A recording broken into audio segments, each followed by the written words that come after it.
Good morning, everyone. Oki, Daranastada, Ambawastich, and Tansei. Welcome back to the public hearing here on Treaty 7 territory. Mr. Clerk, could we please do a roll call? Thank you, Mayor. On the roll, Councillor Sharp. Here. Councillor Wyness. Councillor Meehan. I'm here. Councillor Chu. Here. Councillor Dollywell. Here. Councillor Pootmans. Here. Councillor Wong. Here. Councillor Walcott. I'm here. Councillor Carl. Councillor Chabot. Councillor Penner. Here. Councillor Spencer. Here. Councillor McLean. Here. Councillor Damone. Here. And Mayor Gondek. I'm here. Thank you. All right. So in order to make sure everything was kept confidential, I took all of my papers to my office. They are coming back right now, so I will be assembling panels in just a moment. But let me make sure I understand who was here from previous panels that's actually here now. Do we have Austin Sersen? Thank you. You were panel 162, right? Yeah. Do we have Charles Boechler? Okay. You were panel 162 as well? Okay. Is there anybody else in the audience that was on a panel that has already been called, but you're here today? Hi, sir. Which panel were you? 127, did you say? Okay. 127. And can you spell the last name quickly? Okay. Perfect. Anybody else? Also, yeah, I was here. 157. Okay, I've got 157. Remind me the last name? Lillace, Lillace. Thank you very much. And there was somebody else on the line as well? Panel 111, Yeah. Stante and Shawcross. Perfect. Is there anybody else? Madi Carter for panel 153. 153, okay. Anybody else? Okay. Anybody sitting in here that was on a previous panel? Okay, so here's what we're gonna do to start things off today. Yesterday we ended, sorry everyone, and if you're on the phone line, if you could please mute yourself, I will call you when it's your turn to speak.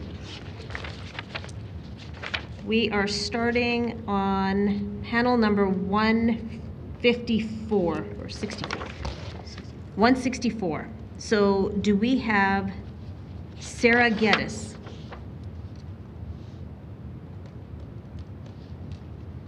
Do we have Matthew McIntyre? Thank you.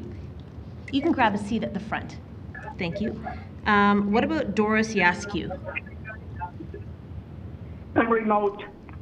Okay, but you're here? Perfect, thank you. Do we have Laurence Hiebert?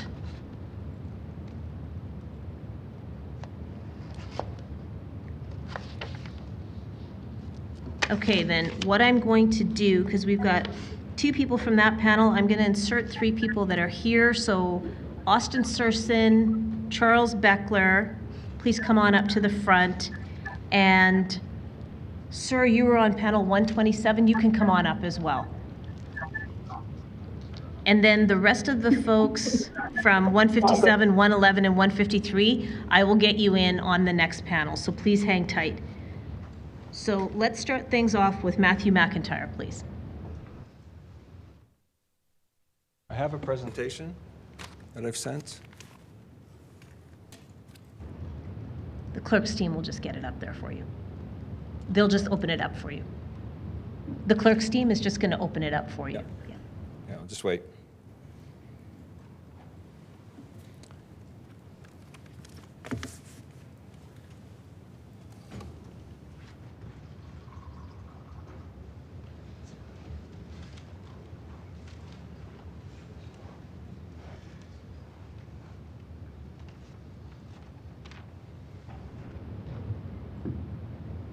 We're ready when you are.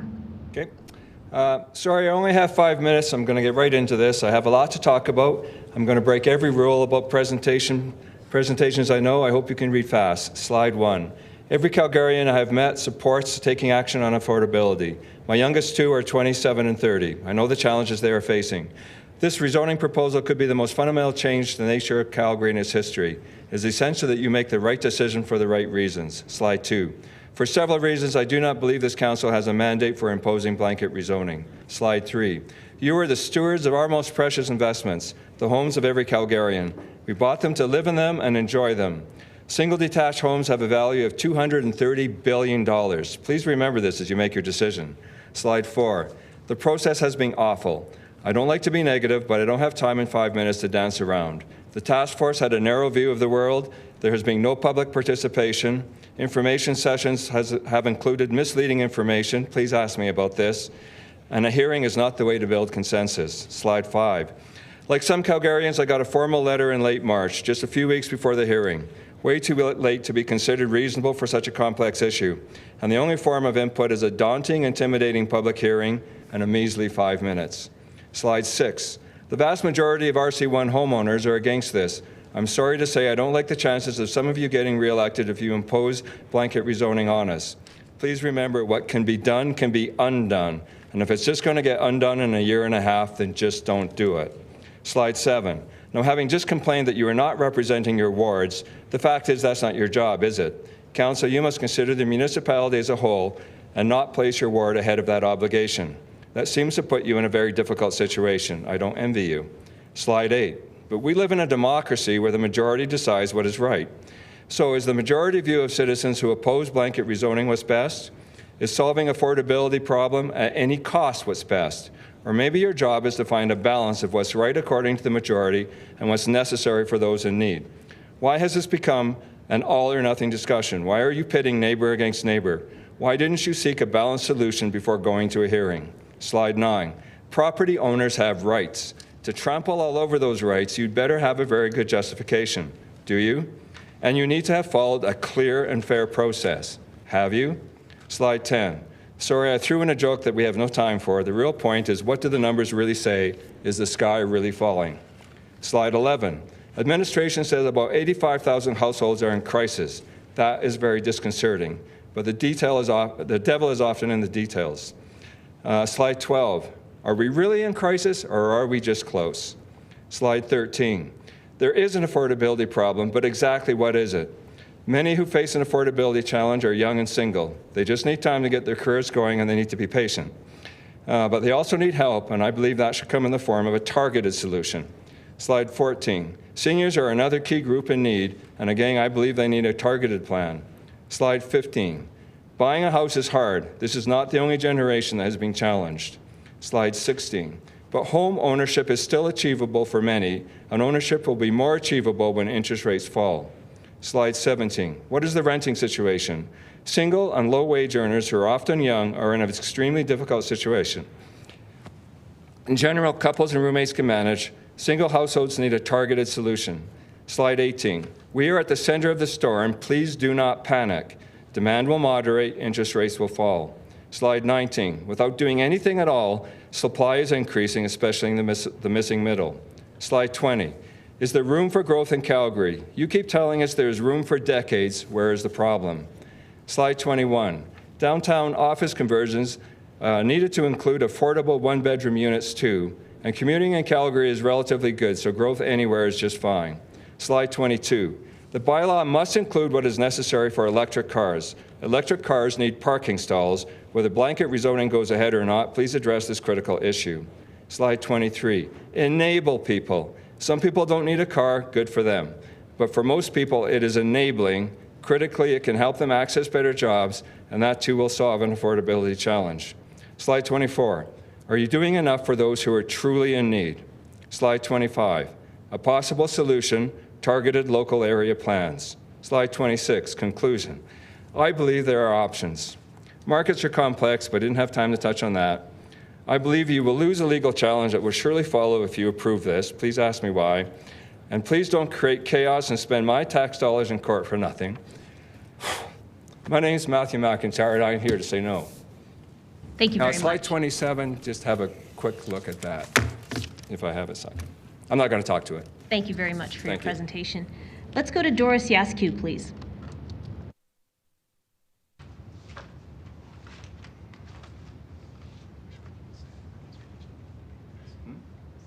Hi, Ms. Yaskiw, are you still on the line? Yes, I am. Yeah, please go Can ahead. you hear me? Yes, we can. My name is Doris Yaskiw. I am saying no to blanket rezoning. My husband and I bought our home in Haysboro in the 90s because we wanted big old trees and a large backyard for gardening. 30 plus years later, we're now retired.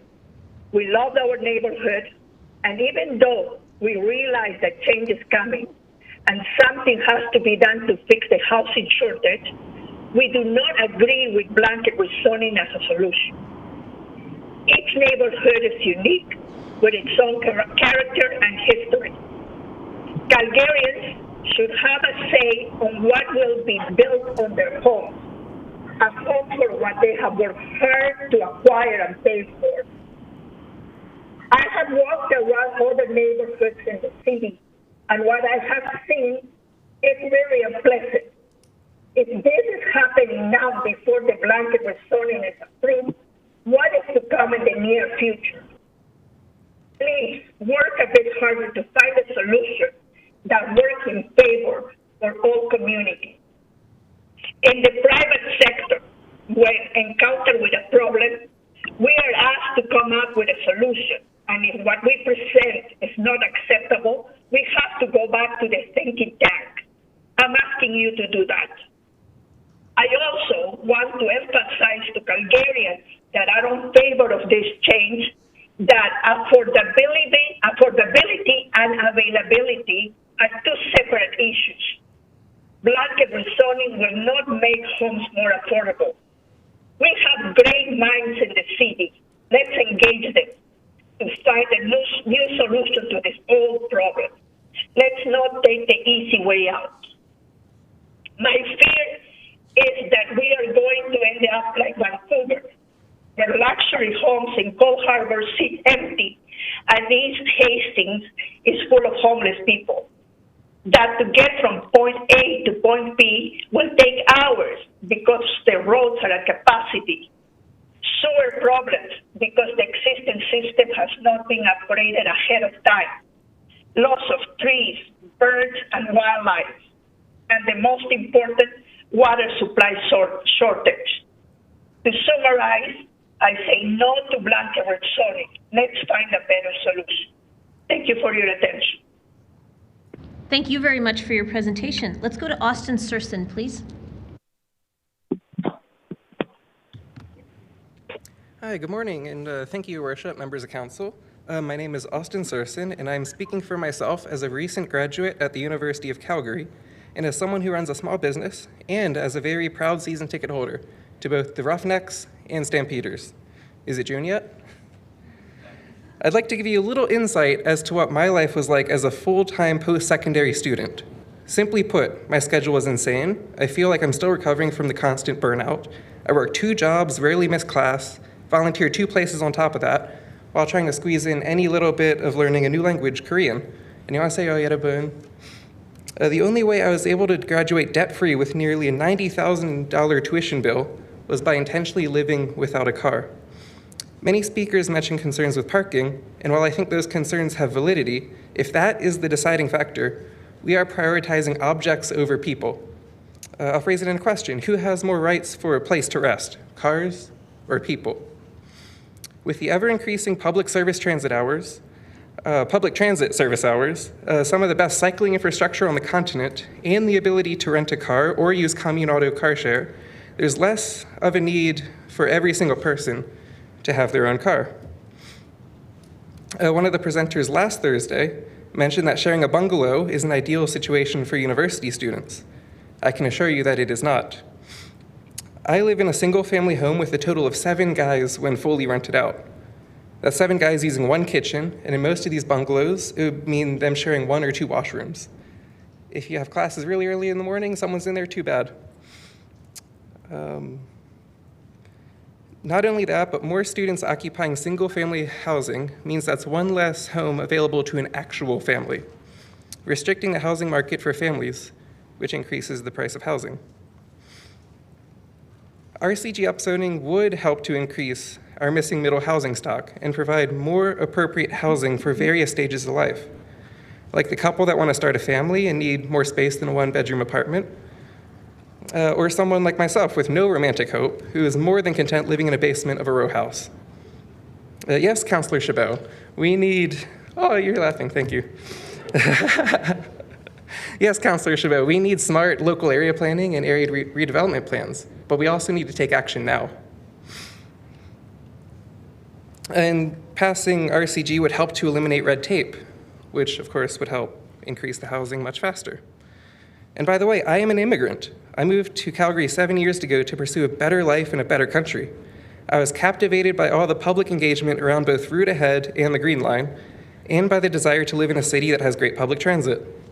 My love for Calgary inspired my parents to buy me a Flames jersey for Christmas one year, and I proudly wore it to game days throughout my final few years of high school, and even went to Flames road games in Nashville, Raleigh, Chicago, St. Louis, Pittsburgh.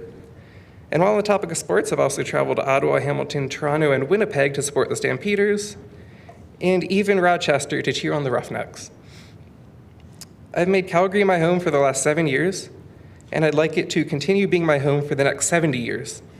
Please help me achieve this by voting yes for RCG and advancing many of the other 97 actions in the housing strategy as quickly as possible for both myself and all the people that would one day like to call Calgary home for life. Oh, I have a minute and a half left, so thank you so much for your time and attention. I really appreciate the ability to speak to council. Thank you. Thank you very much for your presentation. Let's go to Charles Boechler, please. Thank you. Good morning, Mayor and City Council. My name is Charles Boechler. I'm a resident of Calgary, living in Thorncliffe, which is Ward 4 in Calgary. I am appreciative of this public hearing, the public submission process that helps inform you on thoughts and perspectives of the electorate, and these 9 days and every day you've served since hearing on this issue. I'm here today to speak in favor of citywide rezoning. I have faith through my observations since 2021 that you, our elected members, 15, know your job. I have confidence you will continue to represent the interests of all Calgarians making this decision. I support a decision by all of you to ensure shelter opportunities for all residents of Calgary. Democracy is not a popularity contest. It is a group who meets, hears all perspectives, becomes informed, and makes a decision, a pragmatic decisions on our behalf. That is the job that I thank you for and I encourage you to do. I'm in favor and will support and act upon the future decision made by this council, accepting that it may not resonate with all citizens, even me. I'm in favor of these amendments as one tactic to open up a greater land supply across all Calgary communities. The land supply for housing is desperately constrained in established communities where we have access to infrastructure, amenities, transit, and are close to downtown. Our downtown, it's the heart of our vibrant city. Our downtown, located at the confluence of culture and tourism, art, education, entertainment, commerce, and employment. Creating more housing, an opportunity for more housing and people near our downtown is essential to sustain that vitality. I'm in favor of the mix that RCG will bring. The maximum expression of these upzonings will not and cannot be implemented across all properties. Each individual landowner will choose an outcome for their property. Each property will present its own opportunity of redevelopment if the landowner chooses. I am in favor of this housing strategy that is focused on benefiting those who want housing, need housing, and do not have opportunities to live, whether by purchase or rental, in our great existing communities. Thank you so much for your time and service, and in advance of the eventual decision on this matter. Many thanks to staff and all the information you've made available to get us here, and for all those who have taken part along the way. I appreciate their work, their investment, and I look forward to hearing your decision. Thank you. Thank you for your presentation. Let's go to Michel Kapuscinsky. Could I get the presentation up, please?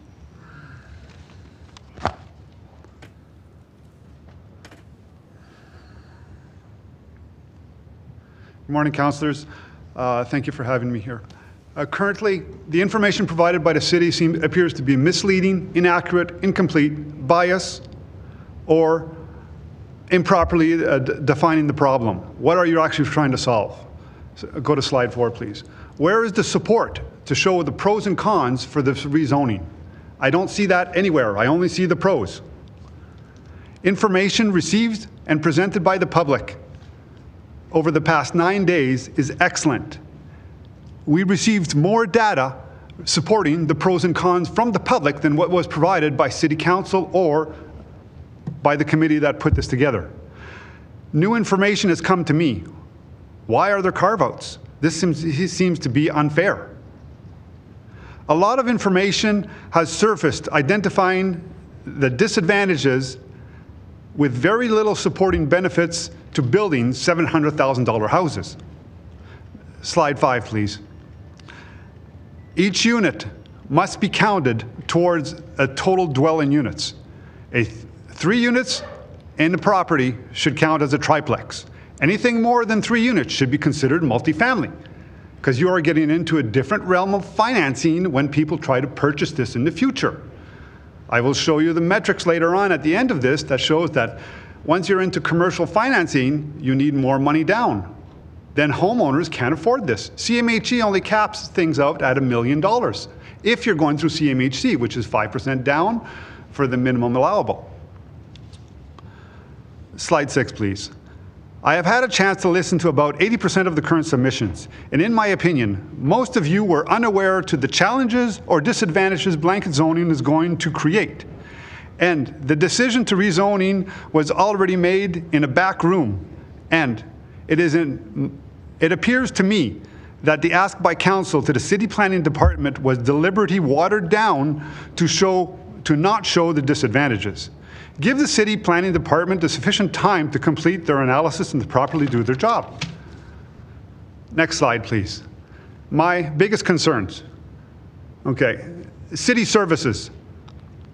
Water, sewer, lines, all that infrastructure facilities. Some of them were not built in order to accommodate high growth that may be expected in certain areas.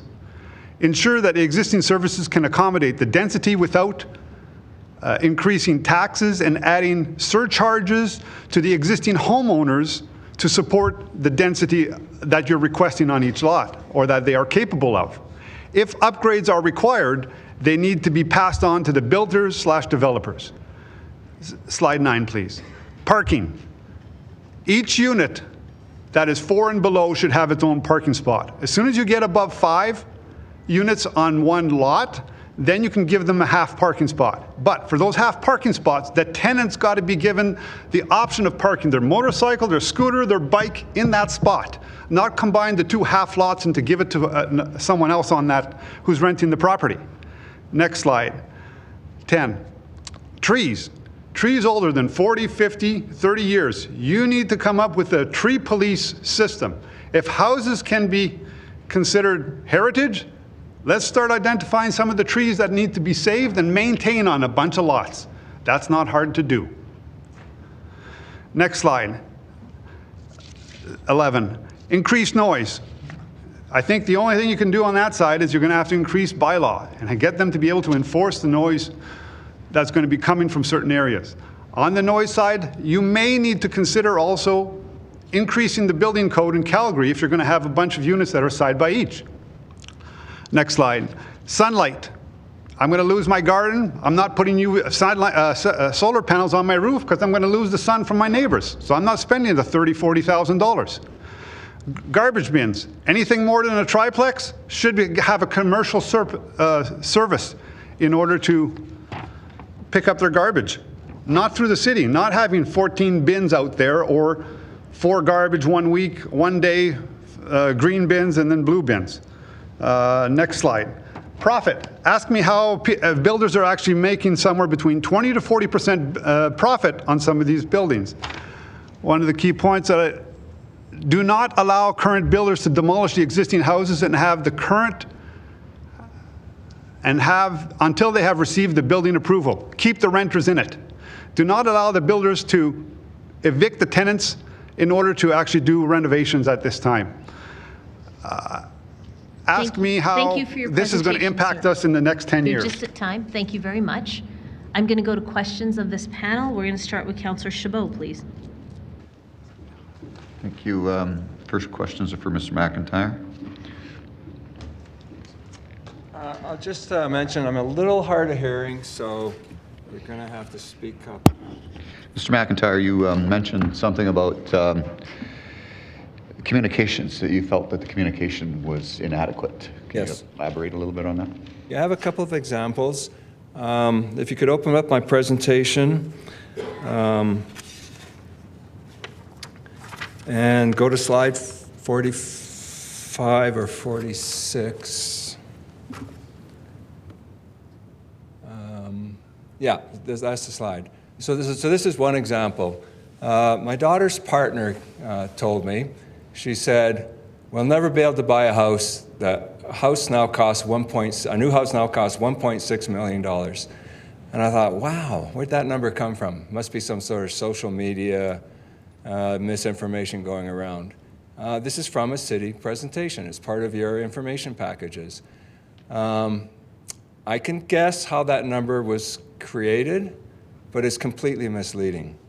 I think you heard several, I heard, when I've been trying to follow the hearing as much as I can, I've heard several presenters talk about, oh, it's going to cost $1.6 million for a house, for a new house. Mathematically, that's a difficult number to create.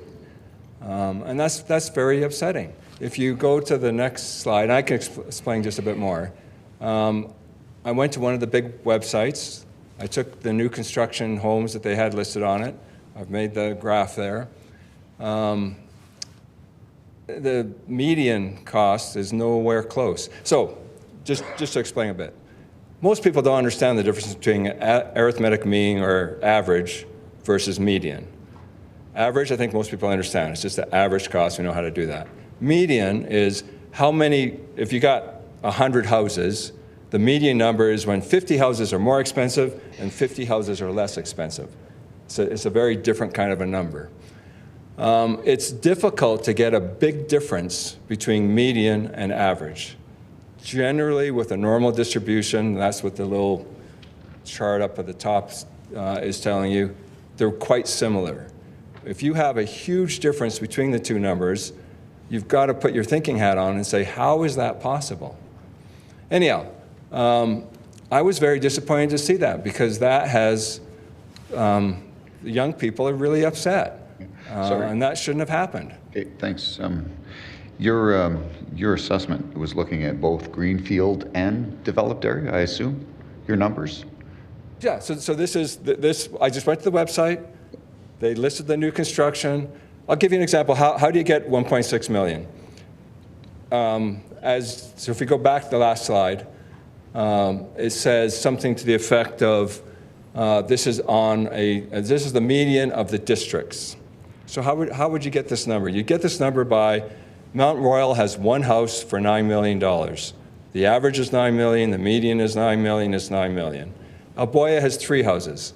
One house costs $800,000, another house costs $1.6 million, another house costs $3 million. The median is $1.6 million. You've got one above, one below, the median is 1.6. Now you go to one of the new districts with 30 houses. All of the houses are between $700,000 and $900,000. The median turns out to be $820,000. Now you take those 3 numbers, 820, 16, and 9. 1.6 is the median of those districts. But that's completely distorting the facts. What the average kid wants to know is, how much is the house going to cost me? A new house will cost you, generally speaking, $700,000, $800,000, $900,000. I would expect the city to know better. Yeah. That number shouldn't have come out. The other thing I'd like to do just quickly, if we can go to slide 53. 54. So I've seen row houses. There's some in the district. They do look nice. Look at that. That's good. I don't have a problem with that. Go to the next one. Another great picture. These are all from your information sessions. One more. Okay, I screenshot another presenter. This is what it really looks like if you're in the middle of a process of development. Somebody comes in, they build that giant thing beside you. Look at that poor little bungalow beside that. And this is a hit and miss process that you've created, or you're suggesting to create. Some blocks won't get touched.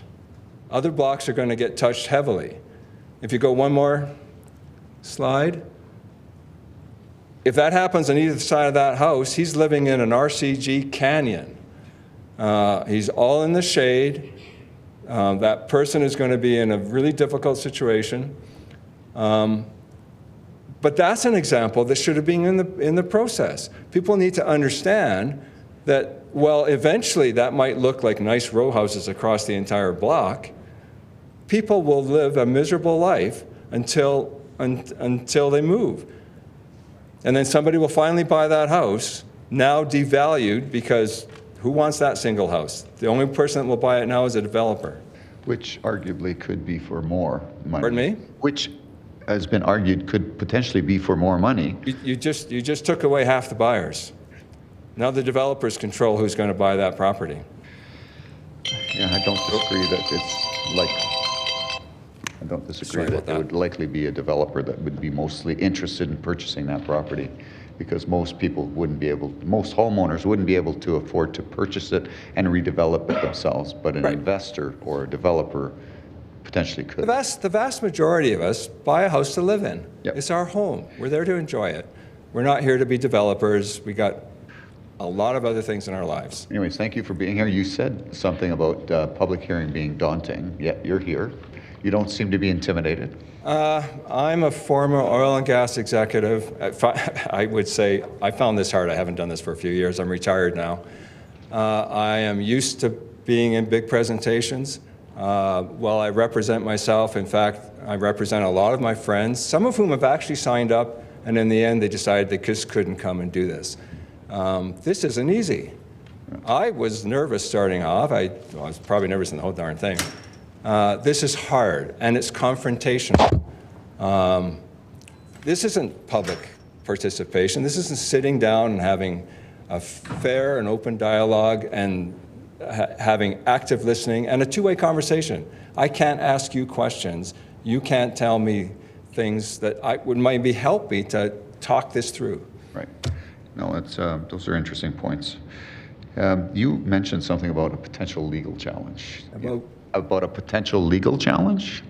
Yeah, well, I think it was in the paper, there's on the global news, there's a fellow, Lahodi, he wants to take an action. I know that if we go to, just trying to think of which slide it was, well, one of my early slides, property, the one that says property rights, property owners have rights. There you go. Under common law and under the Alberta Bill of Rights, property owners have rights. But in the Alberta Bill of Rights, these rights can be changed, but it requires a due process of law. So councils have the authority. You can pass a bylaw and you can change property owner rights, but you need it to follow a due process of law. Twice now I've heard in this council, or in this public hearing process, well, what process are we following? What does the average Calgarian understand about the process you're following?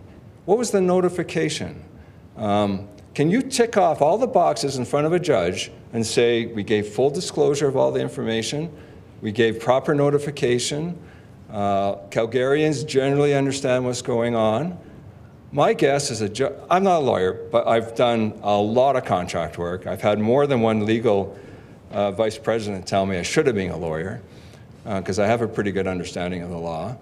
You go in front of a judge and say, it's going to be pretty easy, I think, to say this process was not well done, and the judge would, I think, likely say, I'm going to injunct the decision, go away and do it right. Now, that doesn't mean you can't come back and do it again, but I don't like your chances. Anyways, you have no plans on undertaking such I plan to support Lahodi, and a lot of my friends do. And he's proceeding, and I think there's nothing to do until you make a decision. If you decide to do it, I don't think this was fair. Well, no, I appreciate your perspective and for coming here and voicing your opinion. Thank No you. further questions for you, sir. Pardon me? I said no further questions for you, but I do have a question for Mr. Sure. Boechler. Thank you. Mr. Boechler. Sorry, I'm not pronouncing it wrong. Mr. Boechler. Mr. Boechler. My apologies. I should know this. So, Mr. Boechler, you made mention about we should build units where there is capacity. And when we talk to developers that are proposing developments in the greenfield, we look at capacity, infrastructure capacity, water, wastewater, stormwater, et cetera, and we assess the level of development that it can occur in any quadrant or any particular part of the city. And then we typically will impose limits on those developers as to how many units they can develop based on projected capacity.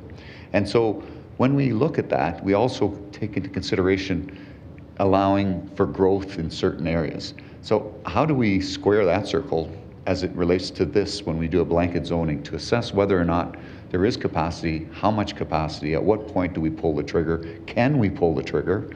Like in Greenfield, we can, right from the get-go. But here, once we implement a blanket, if for some strange reason we happen to get a whole bunch of development in one area and there is only so much capacity in that area, how do we finance the upgrades? Through your worship, to Councillor Chabot, to clarify, and I think if I may ask a question, your worship, of the councillor, that you're talking about my statement regarding supply is constrained within established communities. No, you were saying we should build units where there's existing capacity.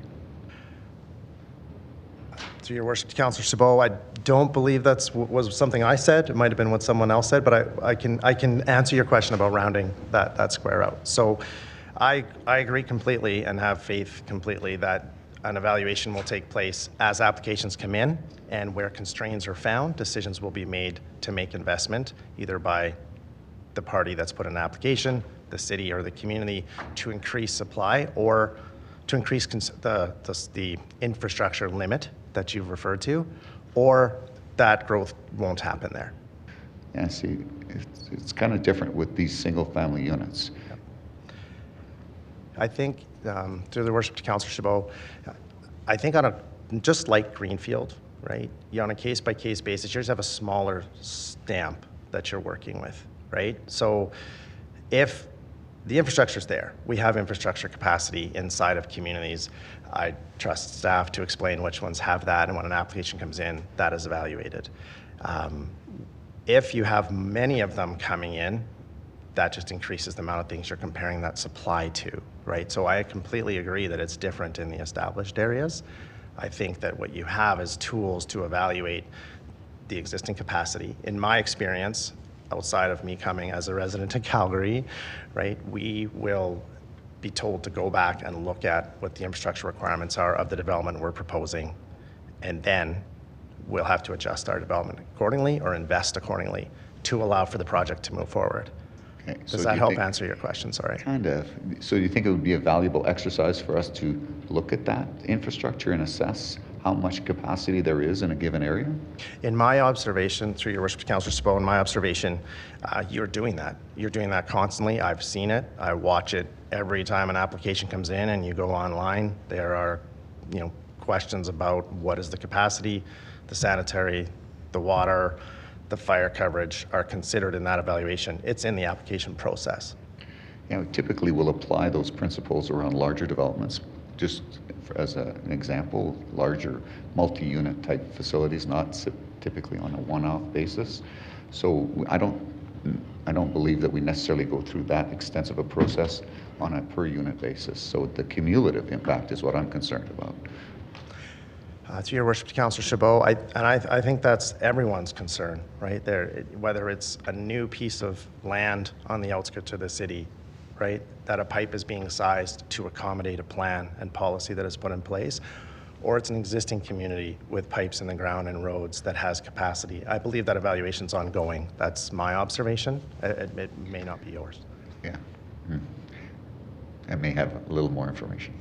Yes. To your worship, to Councillor Chabot on that statement, if I may. I believe you do, which is why my statement of empowerment I think you have access to those resources, and you'll be able to find out that those evaluations are happening. Yeah. Anyways, thank you. Thank you very much. Thank you. Let's go to Councillor McLean, please. Thank you, Mayor. My question is for Mr. McIntyre.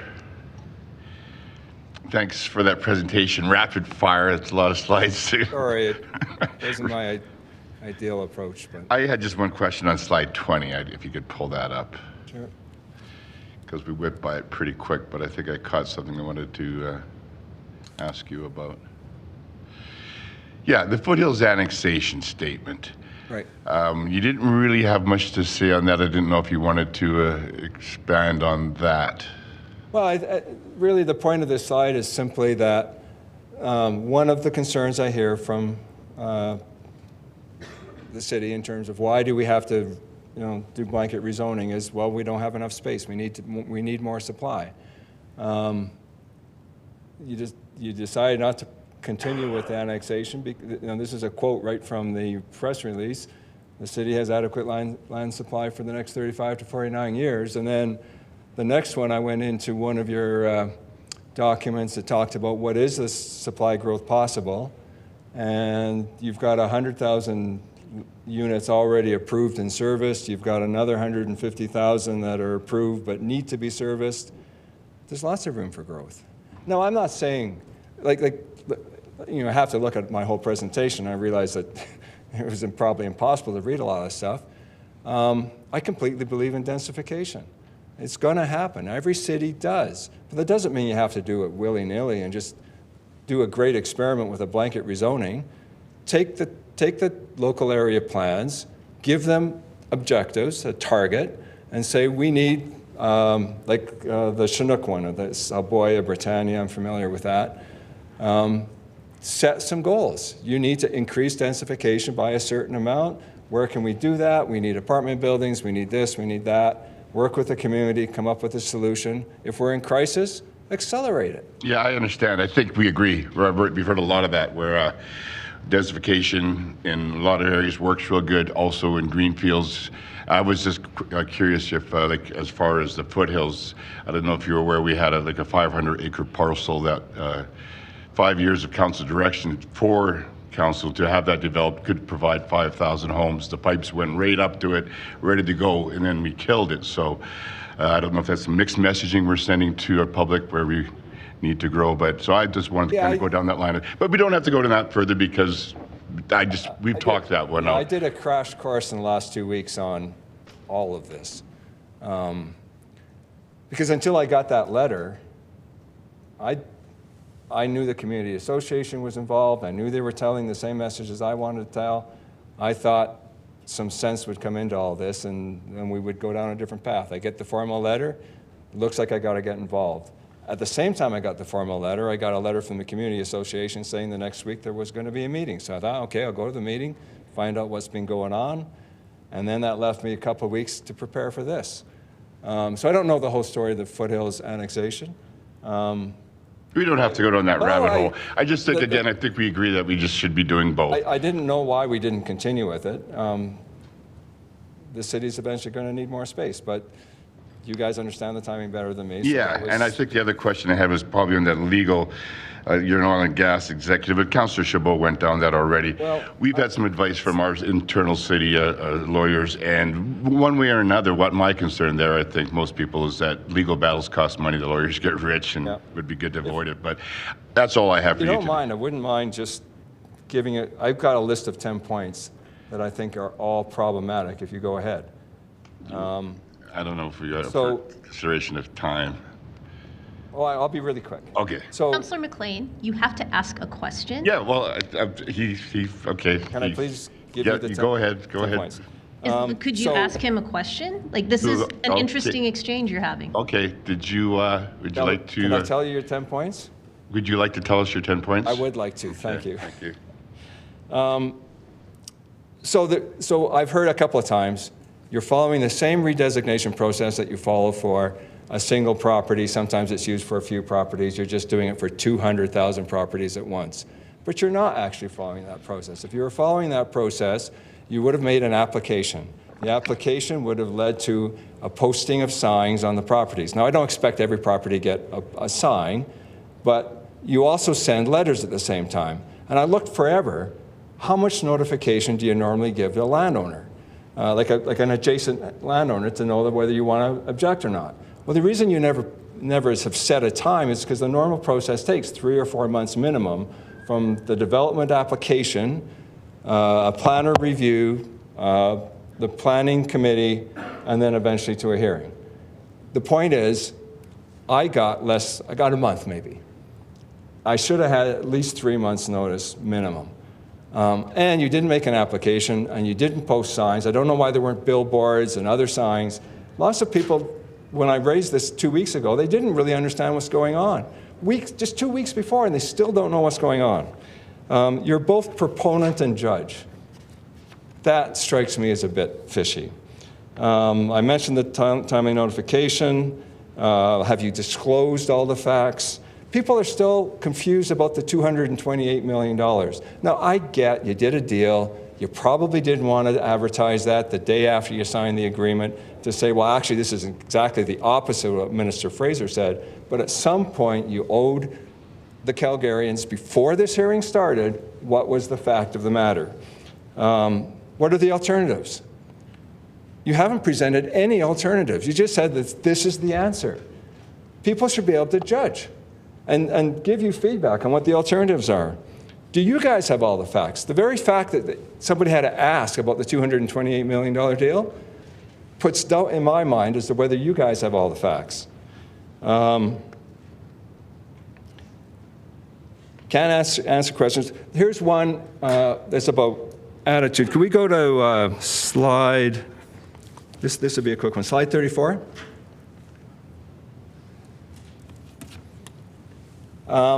This is on your website. You can read it, but basically you said, we don't think CREB understands what's going on. They have a senior economist that doesn't seem to understand what's going on. Were we not all impressed with Anne-Marie Lurie when she's here a couple of days ago? She's the senior economist. At least that's what I understand. So you put on the public website that you didn't think she understood. She just didn't agree.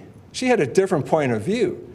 But where is an openness to really listen to feedback? Go just the next slide. So what did CREB say? CREB said engage. Over and over again, engaging in a robust community consultation. This could impact individuals. Won't necessarily give you the supply and the price range you want. You need condos.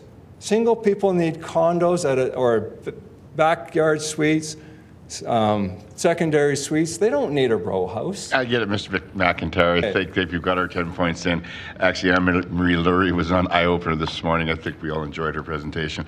Thank you. I think thank you for your time. Thank you. Thank you very much. There are no more questions for this panel, so thank you all for taking the time to be with us. We appreciate your presentations. I'm going to announce the next panel, and then I'm going to see who's available for the panel after that. The next panel is going to be a panel of 4 people. It will be Michele Lillace, it'll be Sano Stante, Stephen Shawcross, and Madi Carter. Following that, we are going to panel 165. So I'm going to see who's available from 165. Do we have Nicole Chan?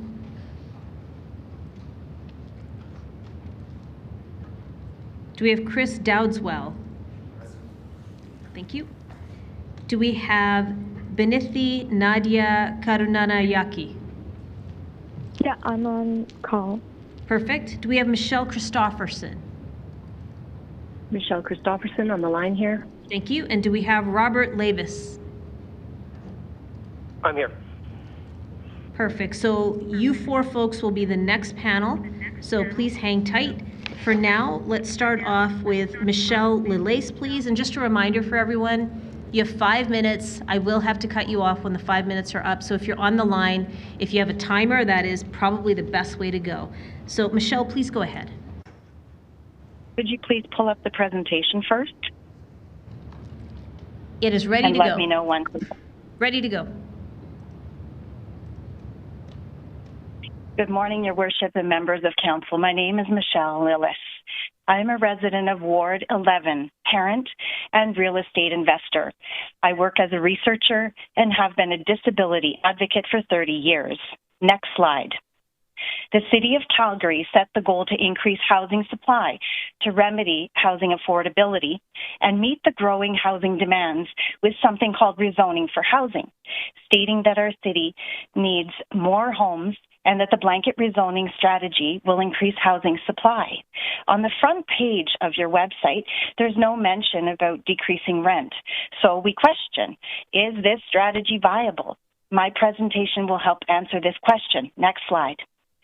Let's talk about the elephant in the room, the ever-increasing and debt-burdening rental rates on students, persons with disabilities, seniors, singles, and newcomers to Calgary. What is the root cause that is preventing low-income rental options in Calgary? The Alberta law. Unlike Quebec, Ontario, and British Columbia, to name some provinces and territories where rental control policies are implemented, Alberta policy does not limit landlords' yearly rental increases. Next slide. Also, 29 years of age, Jeff Wiggers spoke at this hearing on April 26th, and he highlighted several points. In Ward 11 alone, there are multiple vacant land areas that sit untapped. How about implementing strict land tax for unused land? Plus, the age differences in constituents that are in favor and those who are opposed counter any argument that there is a generational divide or that single detached housing is a thing of the past. Council, we have an adequate supply of zoned parcels to accommodate growth for the next 50 years without blanket rezoning of single-family neighborhoods. Next slide. Here is yet another vacant land area in Ward 11 that makes logical sense for multifamily rental units as it sits directly next to the bus line. Next slide.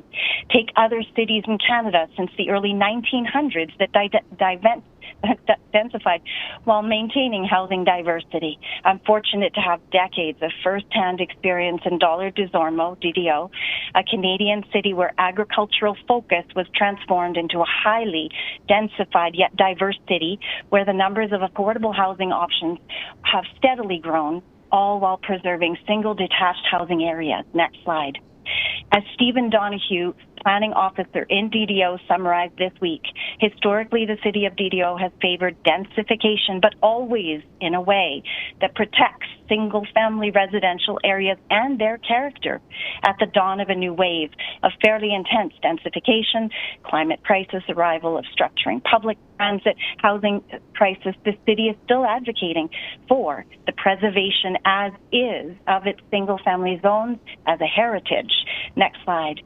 Why am I highlighting DDO as an example?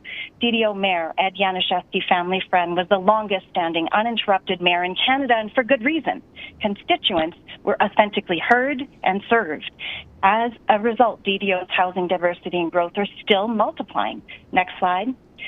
So is this strategy viable? No. Blanket rezoning will not solve the housing crisis and is dividing Calgary today. And fast forward 30 years from now, should it continue to be implemented, Calgary will be divided in upper and lower classes, minimizing or eliminating the middle class and diversity. In closing, Council, please do the right thing for Calgary and its residents. My request is that you not approve this bylaw, table it, and authentically engage residents in Calgary in two-way Q&As rather than what appears to be a box being checked and calling it a public hearing. Also, be inclusive in your solution. Help ensure affordable low-income housing. A vital strategy for this is simple. Control landlord rent increases. Enforce affordable rent by controlling annual rental increases at 2% when property improvements are done, at 5% if property improvements are done to improve renters' quality of life, and penalize landlords who evict or discontinue rental agreements without fair cause simply to increase rent. And lastly, importantly, hold a plebiscite on the question of blanket rezoning. Do not continue to impede our well-being and threaten displacement of single detached homeowners. Invest in your constituents and have them feel served. Thank you. Thank you for your presentation. Let's go to Sano Stante, please.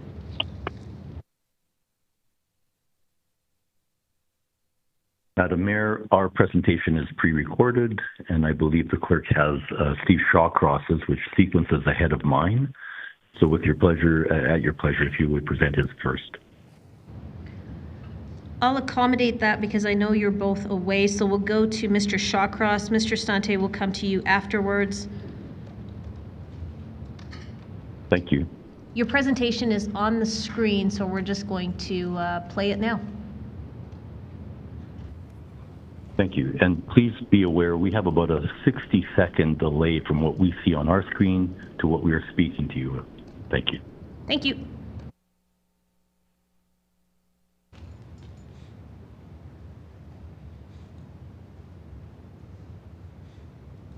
While we fully support the city's objective, Your Worship, members of council, my name is Stephen Shawcross. I'm an urban planner practicing in Calgary and internationally for the past 44 years. I am here with Sano Stante, a real estate professional, to present a discussion paper entitled The Unassailable Case Against Blanket Rezoning. While we fully support the city's objectives with respect to the blanket rezoning bylaw, we believe that these objectives can be readily and much more comprehensively achieved through existing planning tools, namely local area plans, without resorting to a sea change in the form of blanket rezoning, which comes with myriad impacts, unintended and otherwise, greatly undermining its utility and efficacy. In the interest of time, our presentation is focused on the core aspects of affordability and offers a proven alternative to address this issue. The biggest problem with blanket rezoning is its inability to improve affordability. In fact, past experience and recent data from Calgary indicates it has the opposite effect. The notion that oversupply by the private sector will cause a drop in home prices fails to recognize the economics of the land development process, where developers, shareholders demand requisite returns on new projects.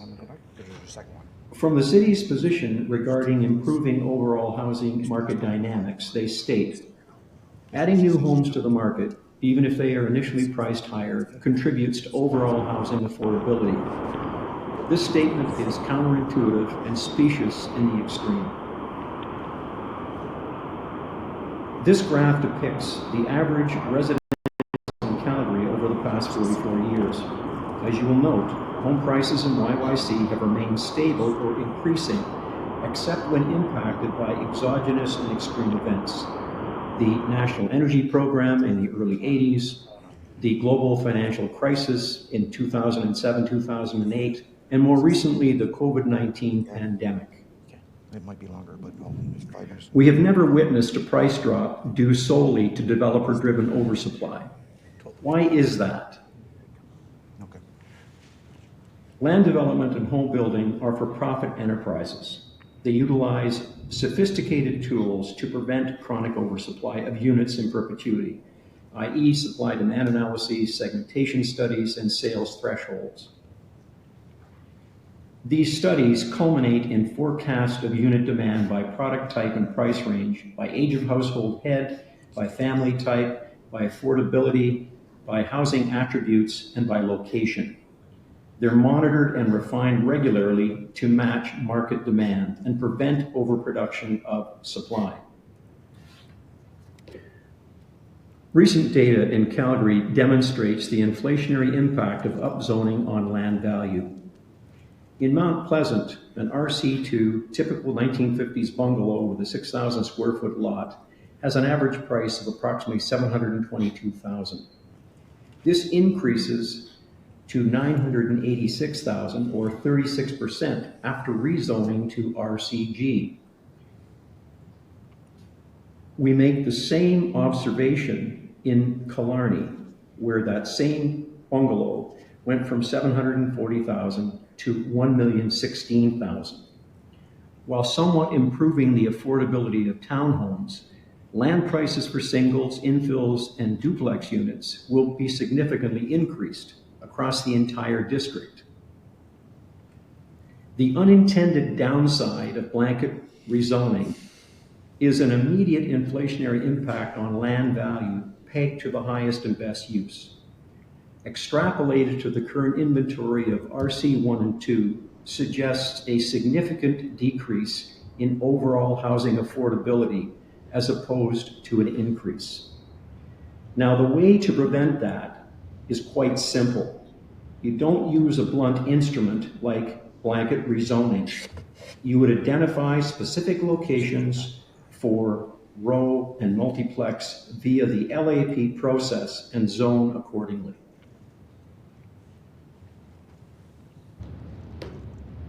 All right, your slides are done. You've got about 20 seconds left if you need it.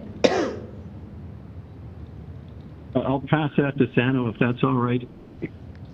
Okay, so thank you, Mr. Shawcross. Let's go to Sano Stante, please. You have 5 minutes, sir. Thank you.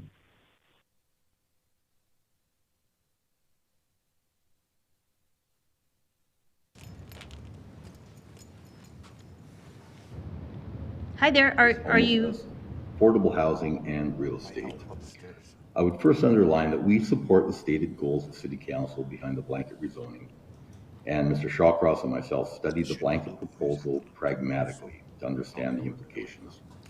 Our work has unveiled 14 unintended negative outcomes, which we outlined in our full report, which was provided to Council. Due to the time constraints, we are only touching on several of these today. I'll be providing some conclusions, alternatives, and recommendations that culminate our collective work on the issue. These conclusions are aligned with the position of the Calgary Real Estate Board. Collectively, we strongly oppose implementing blanket rezoning, and we would like to present some viable, constructive alternatives and recommendations for Council's consideration. When citizens purchase a home with zoning in place, there is an implied social contract between the landowner and the city. The municipality may alter the contract ostensibly for the benefit of the greater good. However, there is an obligation of proof on the city. In this case, the city has relied on examples of the strategy implemented in Auckland and Minneapolis. On April 5th, 24, the Auckland government reverted back to traditional planning, proving a failed experiment. In other words, the LAP approach. In November of 23, Minneapolis discarded the blanket rezoning initiative, proving the model ineffective. In conclusion, there's a need for a balanced approach to urban development that considers long-term impacts on communities, infrastructure, and environment. And any of these methods need to be carefully evaluated and designed to mitigate potential negative outcomes. There's a need for planning in the traditional approach, as opposed to a one-size-fits-all approach. That is, a scalpel versus a sledgehammer. Land cost is identified as a barrier to affordability. The land component of low-density housing contributes about 25 to 30% of the selling price. Developers target returns in the 20 to 25% range, with builders adding another more than 14% to the price. Developers are incentivized to deliver housing that renders acceptable profit margins. Given the fixed cost components, there's little scope for providing affordable versus market rate housing. The city has no influence over these fixed cost components, but it does have a land base and administrative capability to deliver housing at 25 to 30% below market for comparable units, or truly affordable housing. City's land supply is really a lost opportunity. Over the past 20 years, the city has generated development schemes on city-owned parcels adjacent to LRT stations, school sites, and larger parcels. So we'd like to introduce the concept of a community land trust, which is an opportunity to create a perpetually affordable housing supply. It works like this. The city establishes a community land trust to oversee development of affordable housing. The land is held in the land trust, which is leased from the city for a nominal amount, say 99 years, for $1. Durable long-term housing is then developed and sold by the trust, absent of the land cost, so for about 30% less than comparable housing. Purchasers then must meet an income or means test to qualify for purchasing, and the property must then be resold back to the land trust at the base cost plus the cost of living increase over the duration of occupancy. The trust then may resell the property into the market, again at 30% below market, providing a perpetually affordable housing model. Our recommendations: as evidenced, comprehensive neighborhood planning coupled with the creation of a community land trust, are far more effective methods to achieve the city's stated objectives without the attendant impacts associated with blanket rezoning. Accordingly, we respectfully table the following recommendations to City Council for consideration. Number one, that the city abandon the blanket rezoning initiative in favor of comprehensive neighborhood plans that identify specific areas and sites to be rezoned for duplex, townhome, multi-sites, along with multi-family uses, including 4, 5, and mid-rise and high-rise buildings. Number two, that the city establish a community land trust, as previously described, to deliver below-market housing in both ownership and rental tenure.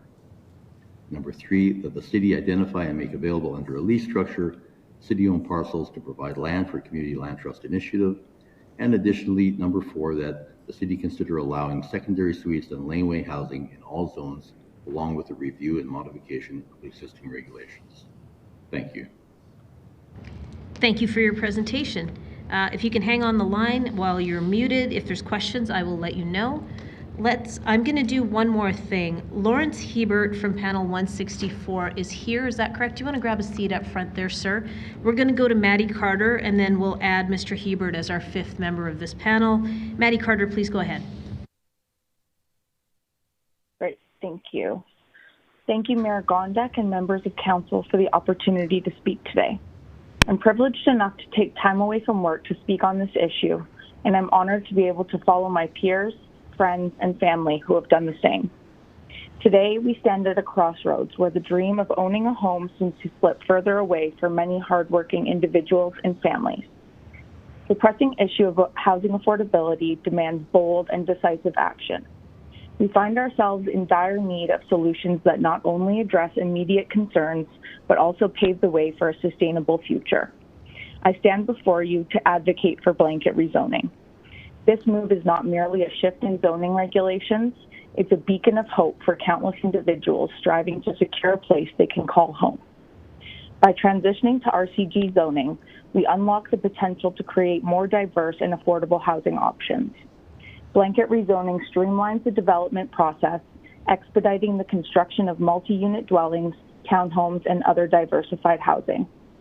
This in turn increases housing density and optimizes land usage, making urban living more accessible and sustainable. Moreover, blanket rezoning fosters inclusivity and diversity within communities. It promotes mixed-income neighborhoods where people from various socioeconomic backgrounds can live side by side, fostering social cohesion and breaking down barriers. The NIMBYism that has come out during this past week has been absolutely staggering, and it makes me want to join the droves of young people who are leaving Calgary for more open-minded, welcoming cities. There is a common misconception among those who are opposed that they will be forced to vacate and redevelop their homes. Rezoning does not mean that you will be forced to knock down your single-family dwelling. Those critics may also argue that such a move compromises the character of existing neighborhoods. However, I urge you to consider the alternative, leaving housing affordability out of reach for many, perpetuating socioeconomic disparities and stifling the growth of vibrant and inclusive communities. In the face of an affordability crisis, we cannot afford to cling to outdated zoning paradigms. We must embrace innovation and adaptability to create a future where everyone has a fair chance at achieving home ownership. Blanket rezoning is not just a policy change, it's a commitment to building a more equitable and prosperous city for generations to come. Let us stand together and seize this opportunity to make housing affordability a reality for all. Thank you. Thank you for your presentation. Let's go to Laurence Hiebert, please.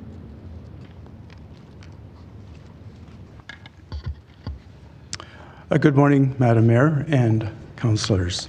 I thank you for the opportunity to speak today. I'm a little nervous. I don't usually speak in front of important people like this, but I'll do my best. I represent myself and my wife. We purchased our house 31 years ago here in the city, and also our 3 adult children, who are all property owners here in Calgary, 2 of which have bought single-family units within the last 9 months, and the other bought a condo just last month. I would like to say that I'm opposed to the blanket rezoning, but open to discussion and new ideas. I want to raise some practical concerns I have of my understanding of this blanket rezoning and densification plan. First, the loss of green space. There will be more concrete, asphalt walls, etc. per square meter. There'll be less space for birds and squirrels, etc. There'll be less space for hedges, lawns, rock gardens, and such. Secondly, I'm concerned about the destruction and reduction of trees. Mature trees will be sacrificed. There will be less space for future trees, and even new trees that might be planted will have reduced space in which to grow to be large enough to absorb carbon dioxide. Thirdly, I'm concerned about jeopardizing gardening and composting. Space will be lost for gardening and flower beds. Will there be space for composting? If yes, where can it be used if there isn't space for a garden or a lawn or such where we would use our compost? So why should I continue to compost? Fourthly, I'm concerned about groundwater depletion. How will our groundwater be replenished if our surface area is covered with concrete decking and roofs? My farmer friend tells me he's happy because there'll be more water going down the Bow River for him. I'm also concerned about possible sinkholes in the future and what will we do to replenish our aquifers. Fifthly, I'm concerned about lack of play area for children. Minimized room on the lot for sandboxes, swings, tree forts, playhouses, lawn darts, etc. will be a reality. Also, there will be an increase in negative developmental issues and mental health issues of children that are confined to small spaces. Indoors and outdoors, they will be cramped. And so I wonder why we should urge so many people to live in living resembling a cramped apartment living. 6, I'm concerned about cruel existence for pets. There will be reduced space to run and roam and recreate. Smaller space inside the houses as more residences are squeezed into one lot will reduce the overall size. This means an in-house space will be less and less for pets as well. I'm also concerned about parking issues. With more residents per lot, there will be an increased number of people and cars per lot. But there will be less area on each lot to park cars. Street parking will become a greater problem, and I believe illegal parking will increase. I can speak of my wife's childhood home in Vancouver, where on a regular lot now there are 4 units, and you go in the back lane, there is 1 garage for 1 car. All the rest have to park on the front of the house along the street. I'm concerned about how it'll be impossible to plug in all our cars conveniently and legally. How will people plug in their block heaters when parked on the street? How can we charge our EV batteries if most of our cars will be parked on the street? I'm also concerned about overcrowding. Each lot and surrounding community will lack space and also ventilation. Not all of us can afford air conditioning, so we want our windows open. More people living in close proximity in residence will increase people problems. I'm also concerned about increased risk. With more units on a lot and in closer proximity, there will be an increased risk of collateral damage through fires. Also, less garages per unit per lot will subject our cars to inclement weather, snow, ice, and hail, and so they'll be exposed to damage and insurance costs. Number 11, I'm concerned about garbage collection issues. Semi-detached homes in my neighborhood now have 6 garbage bins. How many will a fourplex or a cluster of row houses need? If there is no back lane and the street is filled with cars parked there because of a lack of garages, where will all the garbage bins be placed for emptying? Number 12, I'm concerned about the depreciation of property and reduction of wealth. Yes, I know our Madam Mayor has spoken to some people and said that this will not be the case. But how can a smaller piece of property, let's say 1/4 of what I now own... You're just at time, sir. You're just at time, sir. Oh, okay. Thank you for your presentation. I'll let you know if there's questions in the queue for you. Okay, thank you. Thank you. All right, let's go to questions of this panel. Let's start with Councillor Penner, please. Thanks. Is Ms. Lillace on the phone still?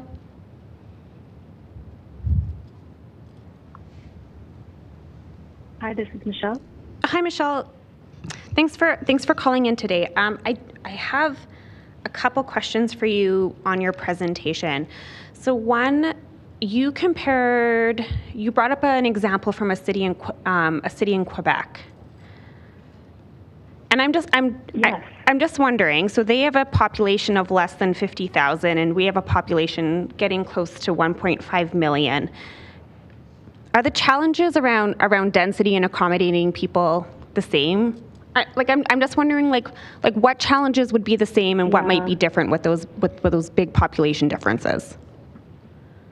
Yeah, this is Courtney Penner. Yeah. Yeah, hi.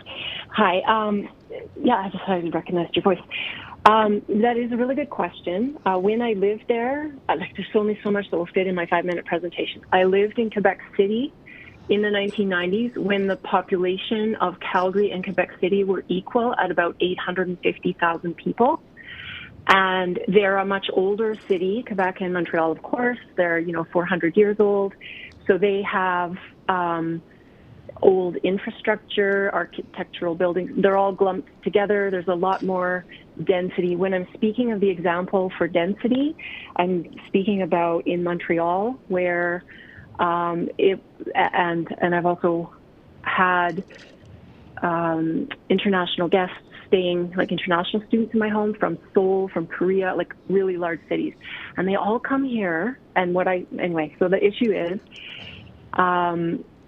when you have to wait 90 minutes or 60 minutes for a bus in Calgary, and it's -40 outside and there's no bus structure, you're less likely to do it. When it's reliable, as is possible, when the density is bigger, like when it's more dense, then buses can come more often. It's more reliable. People will use them more often. That was my point around that example. Does that make sense? Or okay, thanks for. Would you say that's irrelevant because it's out of date, or? No. I was just trying to understand what the comparison was, and so thank you for clarifying that. No, super great. Okay. You brought up rent control. So as one of the recommendations in the housing strategy, it was to actually advocate to the provincial government around rent control. What more, if that's one of, knowing that Calgary can't impose rent control, how do we continue to advocate that message to the provincial government around the necessity of that? Oh, it's tough, and I know you're in a tough spot, and I know not all of this is under your control. I know, how some housing is under federal jurisdiction. The Alberta government has swooped in and said, yeah, you're getting grants, and we'll have some of that now, thanks.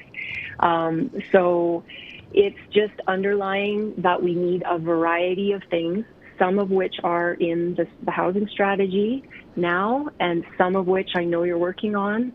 And, we have to keep pushing for it. I have a lot of friends who are renting, and that has come up in Rainbow Elders. I did a call out on our social media for what are people's concerns, and that was one of the top ones, is housing and housing affordability. And we're talking to people that are living in basement suites or sharing a house with multiple people, and it's the rent. And I understand as a homeowner that when your electricity bill hits $400, $500, $600, you have to pass those costs on. We simply stopped using our electric dryer last year.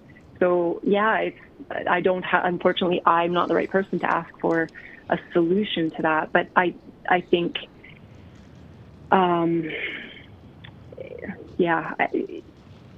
my worry is that is what I've seen where my in-laws live in Altadore. I just visited them this morning. They're in a 1960s bungalow, and next door to them is a quite tall house. And, they were kind of like, we lost our sunlight in the backyard. But those neighbors are actually great and nice and courteous. They're also almost never home, whereas the neighbors on the other side next to them, maybe I'm going off track there. What was the point? The point is around rent control. We need it. We need a variety of different kinds of housing, and just advocating for those needs of people. But I don't have a solution. Wish I did. Yeah, no, thanks for that. I appreciate, Reid, that it's a lot more complex. And then the last, I have to ask it like a question. So, would you like to email our office and we can give you more information on some of those vacant parcels that you presented? Would you like to email our office about that? Because we could get you that info. Vacant parcel. Yeah, you talked about the Heritage YMCA, which is actually part of our land strategy that we're releasing to non-market, the Bonsai Waterslide site. I think you showed the co-op. So if you wanted, would you like to email our office and we could get you more information? Would you like to email us? We could do that. I'm wondering, see, there's two Michelles. There's a Michele in the panel. I'm the Michel Christoffersen in panel 165. Oh, okay. Oh, so I had asked. Everything we've been talking about is me, but the other one I think is the other Michelle. No wonder this conversation is sort of not going where I thought it was going. All is good. Okay. Yeah, I was looking for Michelle. All good. Is Michele Lillace on the line still?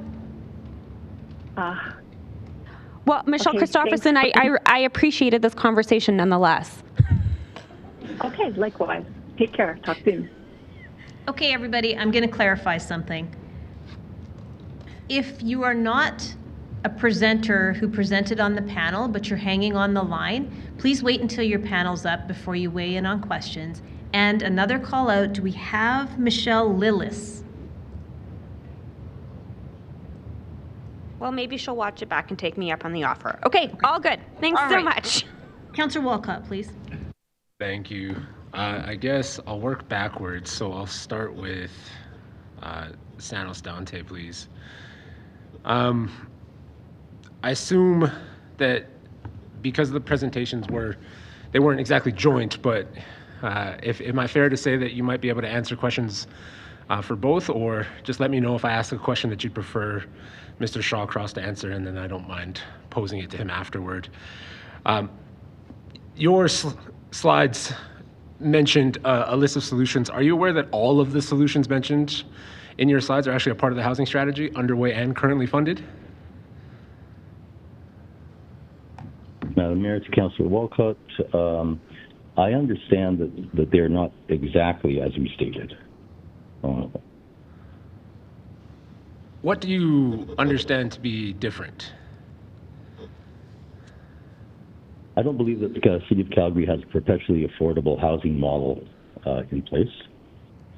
I'm grateful to tell you in the form of a question that action was something that we were able to do last year with Attainable Homes Calgary. I take it that information never made its way to you because it had to be a question. Yeah, thank you. I understand that property, that the program is not entirely the same. I did investigate that, but I understand that it's not entirely the same. I'm happy to hear that, though. Thank you. Wonderful.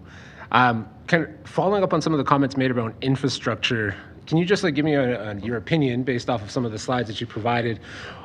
What has a greater impact on local infrastructure, small-scale redevelopment across a wide geographic area or large-scale redevelopment in singular locations? I'm here with Mr. Shaw to answer your previous question. We're both here on the line, so if at your pleasure, Madam Mayor, we can both answer them, I suppose. I can't do that. We've done that for nobody else. So if you can't answer the question, you can certainly say that would be best posed to someone else. What I'll do is I'll work through my questions for you, Mr. Stante, and then if you're not comfortable, I just will star them and I'll ask them again to the appropriate person, Mr. Shawcross, afterward. You're not comfortable answering that question? No, if you could repeat it, please. Thanks. What is a greater impact on local infrastructure, in your opinion, based off your slides, small-scale redevelopment across a wide geographic area or large-scale redevelopment in singular locations? I would say across a larger geographic location, yeah. How come? First, it would have a greater impact on existing infrastructure, especially in existing neighborhoods, older neighborhoods that weren't planned for that density. You gave an example of something like Killarney in there, and Killarney's surrounded by several significant BRTs, there's transit, but when you're thinking about the actual pipes in the ground, do you think the pipes in the ground are prepared to handle high density right now? And I'm talking like high density around nodes and corridors, not townhouses? I don't know how I would be expected to answer that question, Councillor. That's okay. That's why I was asking. Make sure. I don't have the. Thank you. I don't have that information. I'm not prepared to answer that. Thank you. Yeah. The only reason I asked is just because of the information that you provided in your slides and the answer you just provided. So that's okay. You also provided another example in your slides around the Killarney. Actually, I'm gonna hold this one because I think this one actually came up in Mr. Shawcross's slides and not yours. You had mentioned in your section of this one here that Calgary's had pretty stable price increases over the last 40 years with marginal dips during massive global crises. Can you describe why do you suspect that Calgary prices have been so stable in their growth?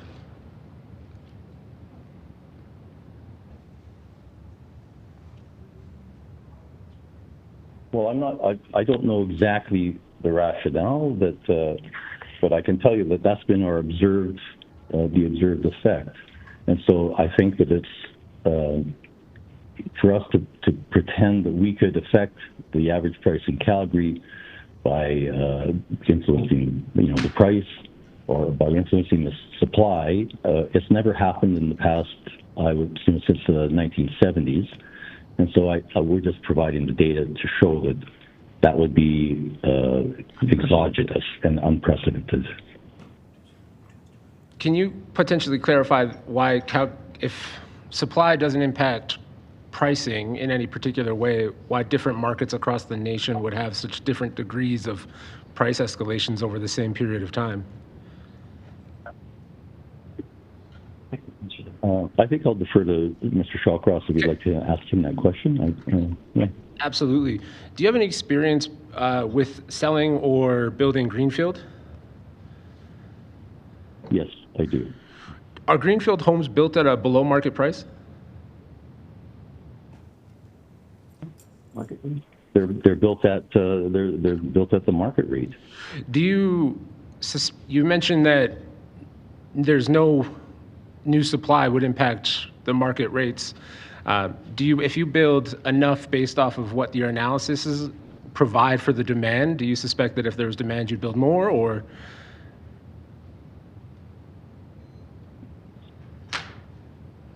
I don't quite understand. Could you restate the question, please? Essentially, I'm asking you, since we know that you're building greenfield and you have experience in greenfield and you're building them at market prices, if there was a demand for more homes, would you build more? And if there was simply a question of supply and there wasn't that demand, would you build less?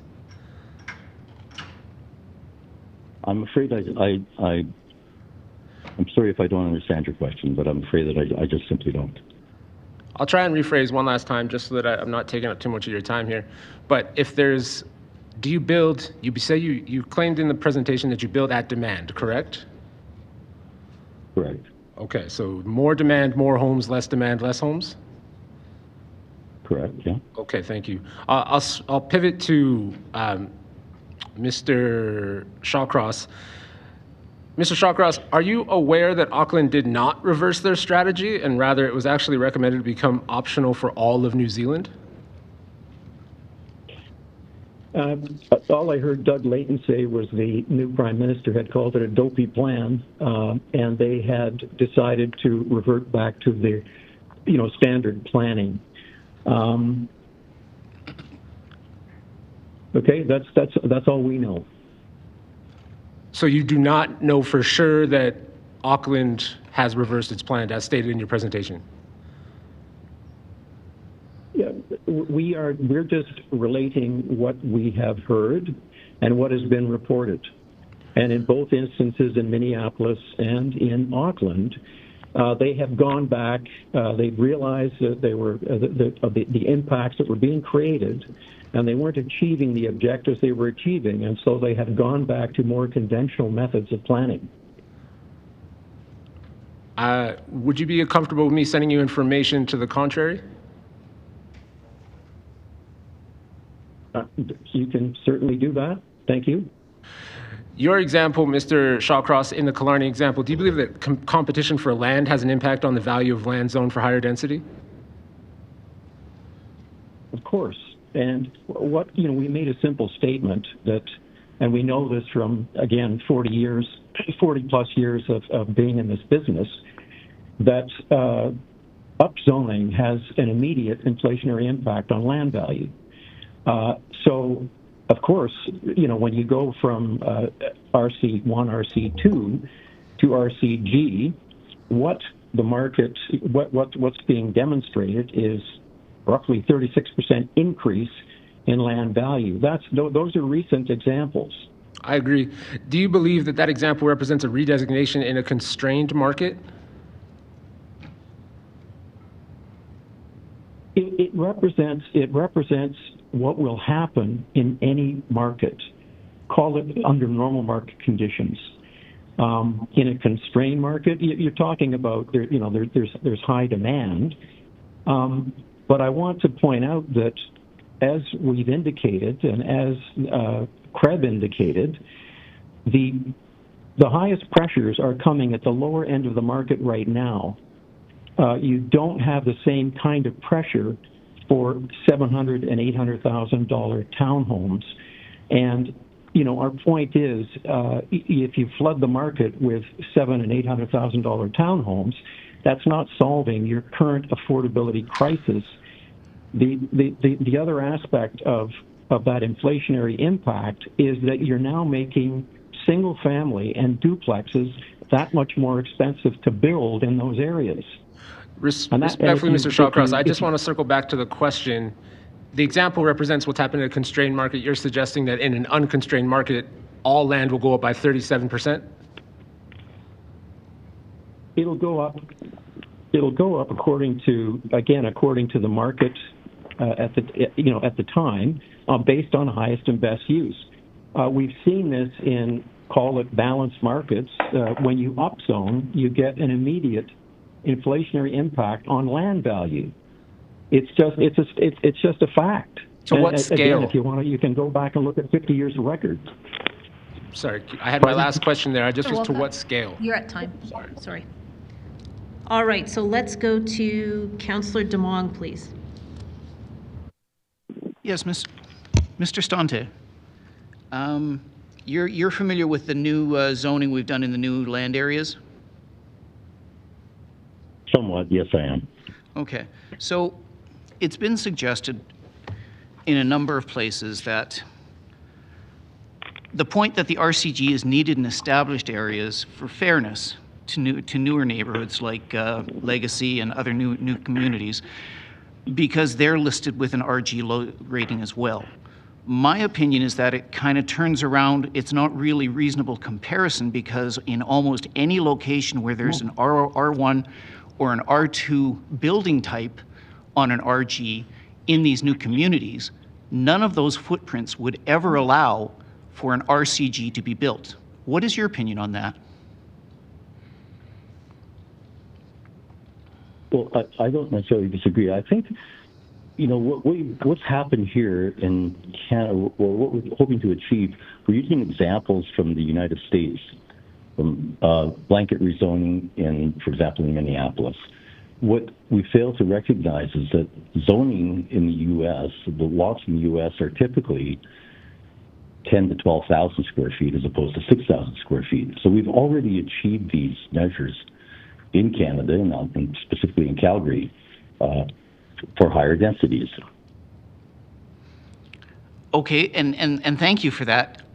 So with regards to the new communities and whether they would be available to redevelop into an RCG, you have no thoughts? If not, I'll go to the next person.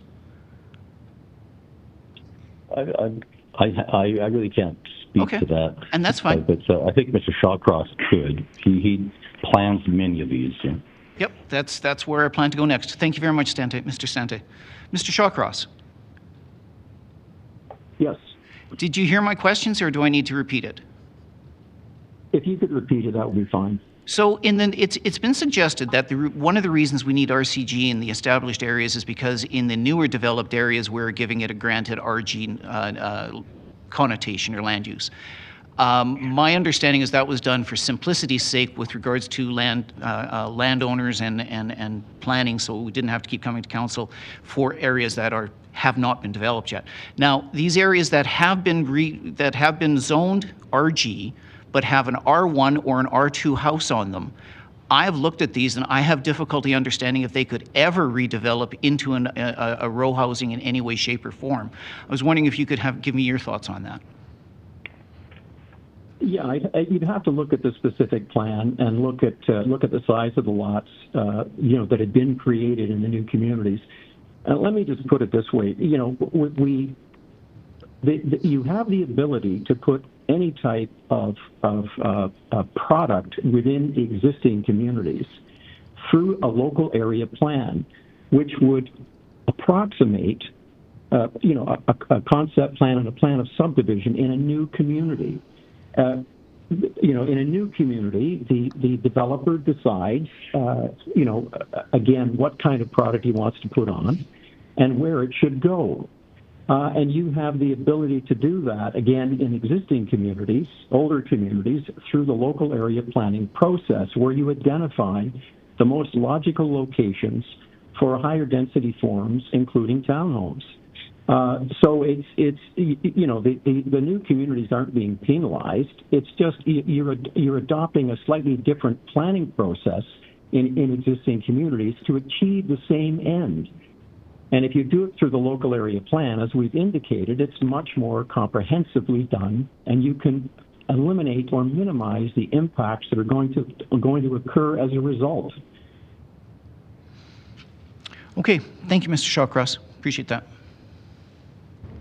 Thank you. Let's go to Councillor Chabot, please. I think my question's for you, Mr. Shawcross. You made mention, I believe, with a phased approach through local area plans. Do you think there'd be better community buy-in if we utilize that approach? 100% positive, because the community then gets, a chance to work and as we used to work collegially with the city planners to develop a plan that achieves those objectives. And both parties can go away, hopefully, happy. Okay, a follow-up to that question. If we continue to utilize that local area plan to identify areas where this higher intensity use, whether you consider this to be a low density development or not, if we could identify locations where this would be preferred, this type of built form, do you think we should then progress to a staged approach into implementation of a city-initiated redesignation, or just blanket zone those areas that are identified as supportive, like neighborhood local? I think, well, the city has undertaken a blanket rezoning previously. I think the 2007 bylaw update included an approach. I think you could go to a fairly large-scale rezoning once you have the local area plan in place. It would be the next logical step, because then you can start implementing the zoning that's been agreed upon. Okay. Do you think the best way to achieve supply-demand, that the best way to achieve it would be this way, or do you think maybe higher density type developments in specific nodes and corridors could achieve a better outcome? Yeah, you'll always achieve a better outcome by doing proper planning. And I think as the Kreb economist pointed out, the problem you have right now, the real pinch point is at the lower end of the market. That is where you need to put the supply. And that supply is probably best delivered on larger scale projects, a number of which I've been trying to bring to the market for quite a while. Midtown Station being the obvious example. Hopefully it'll get a reading when it gets to council. And I want to point out, I've done a number of studies for the city over the years on intensifying around LRT stations. 2011 and 2014, 2015, we did almost all the stations on the line and looked at opportunities. This has been sitting really, again, it's been sitting for what's that, 13, 14 years without action. These are the obvious places to start. And you have a chance to really attack where you have problems in the market. As I said, the notion of trying to flood the market in existing areas with $700,000 and $800,000 townhomes is not solving your problem. And as I've indicated, all it's going to do is going to drive prices higher in those locations. So your affordability, your attempt to improve affordability is going to end in the exact opposite. It's going to decrease overall housing affordability. I can't stress that strongly enough that you have to put supply where it's required. Putting it where it's not required is not going to do anything. So you brought up an interesting point in regards to proximity to transit stations, that you believe that those types of developments could actually deliver lower end market type housing? Yes, they could. Okay, thanks, great. And just in terms of numbers, I'm aware of 3 or 4 projects, as I said, that are currently in the hopper that could deliver something in the order of 12,000 units. And that'll put the biggest crimp in your affordability issue in the fastest amount of time. And supply, address the supply issue. You, I can't remember, I think it was you that talked about old product rezoning and natural increase just from the increase in density. And we've heard a lot of folks talk about how increasing the supply in these older established communities could help with the affordability and a number of other things. But you made a point that city-initiated redesignation could potentially increase the value of those older units. So I guess it begs the question, sorry, let me just finish if I may. Begs the question on, is this going to make some of those older units less affordable that were built under a whole different cost structure, lower priced lands, lower wages, lower priced materials, and replacing it with new based on new costs, new labor costs, new material costs to build brand new units? Do you think that we're actually being counterintuitive through this process by taking away some of that more affordable stock and replacing it with brand new high cost product? Yeah, I think again, it would have an impact on that old stock. I think that the key aspect of the point you're trying to make and the point I'm making is if you blanket rezone those old areas, then all lots, all 6,000 square foot lots currently priced at that lower price are going to increase in value. Holus bolus through the area. If you go the other way and do a local area plan and identify specifically where you're going to put the townhomes and where they're most appropriate, it will not have the same impact on those older homes that again represent some of the better prices within those neighborhoods. Again, it's look, you can achieve the goals without the negative impact through the processes you have in place. And I can't stress, as a planner, I can't stress that enough. And as someone who is an expert in supply demand and has been doing it for the past 50 years, I've been to this movie before. This is not the way you want to go. Okay, I do have a question for Ms. Carter. Yeah, and Michele Lillace is back on the phone, just a heads up. Sorry. Ms. Carter?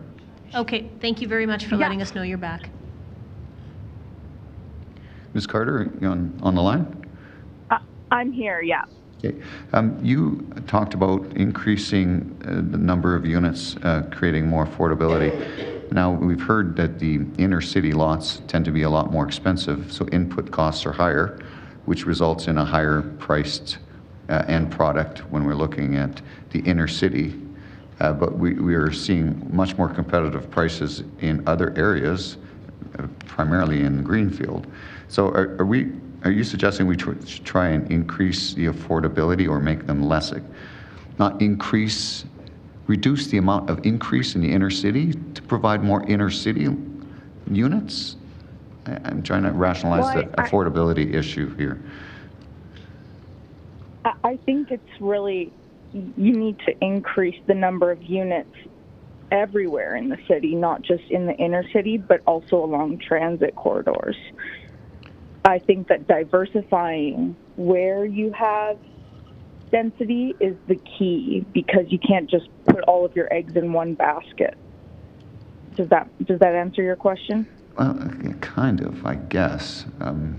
It sounds like you're supportive of increasing density in areas where it makes the most sense, like close to primary transit networks, amenities, those kind of things? Yeah, anywhere that would be the first place for densification to go would be along, major routes and along transit corridors, so that those people would have access to different services and things like that. And alternate modes of transportation. Okay. Yeah. Thank you. I have no further questions. Thank you. Let's go to Councillor Putmans, please. Thank you, Mayor. For Mr. Shawcross, please.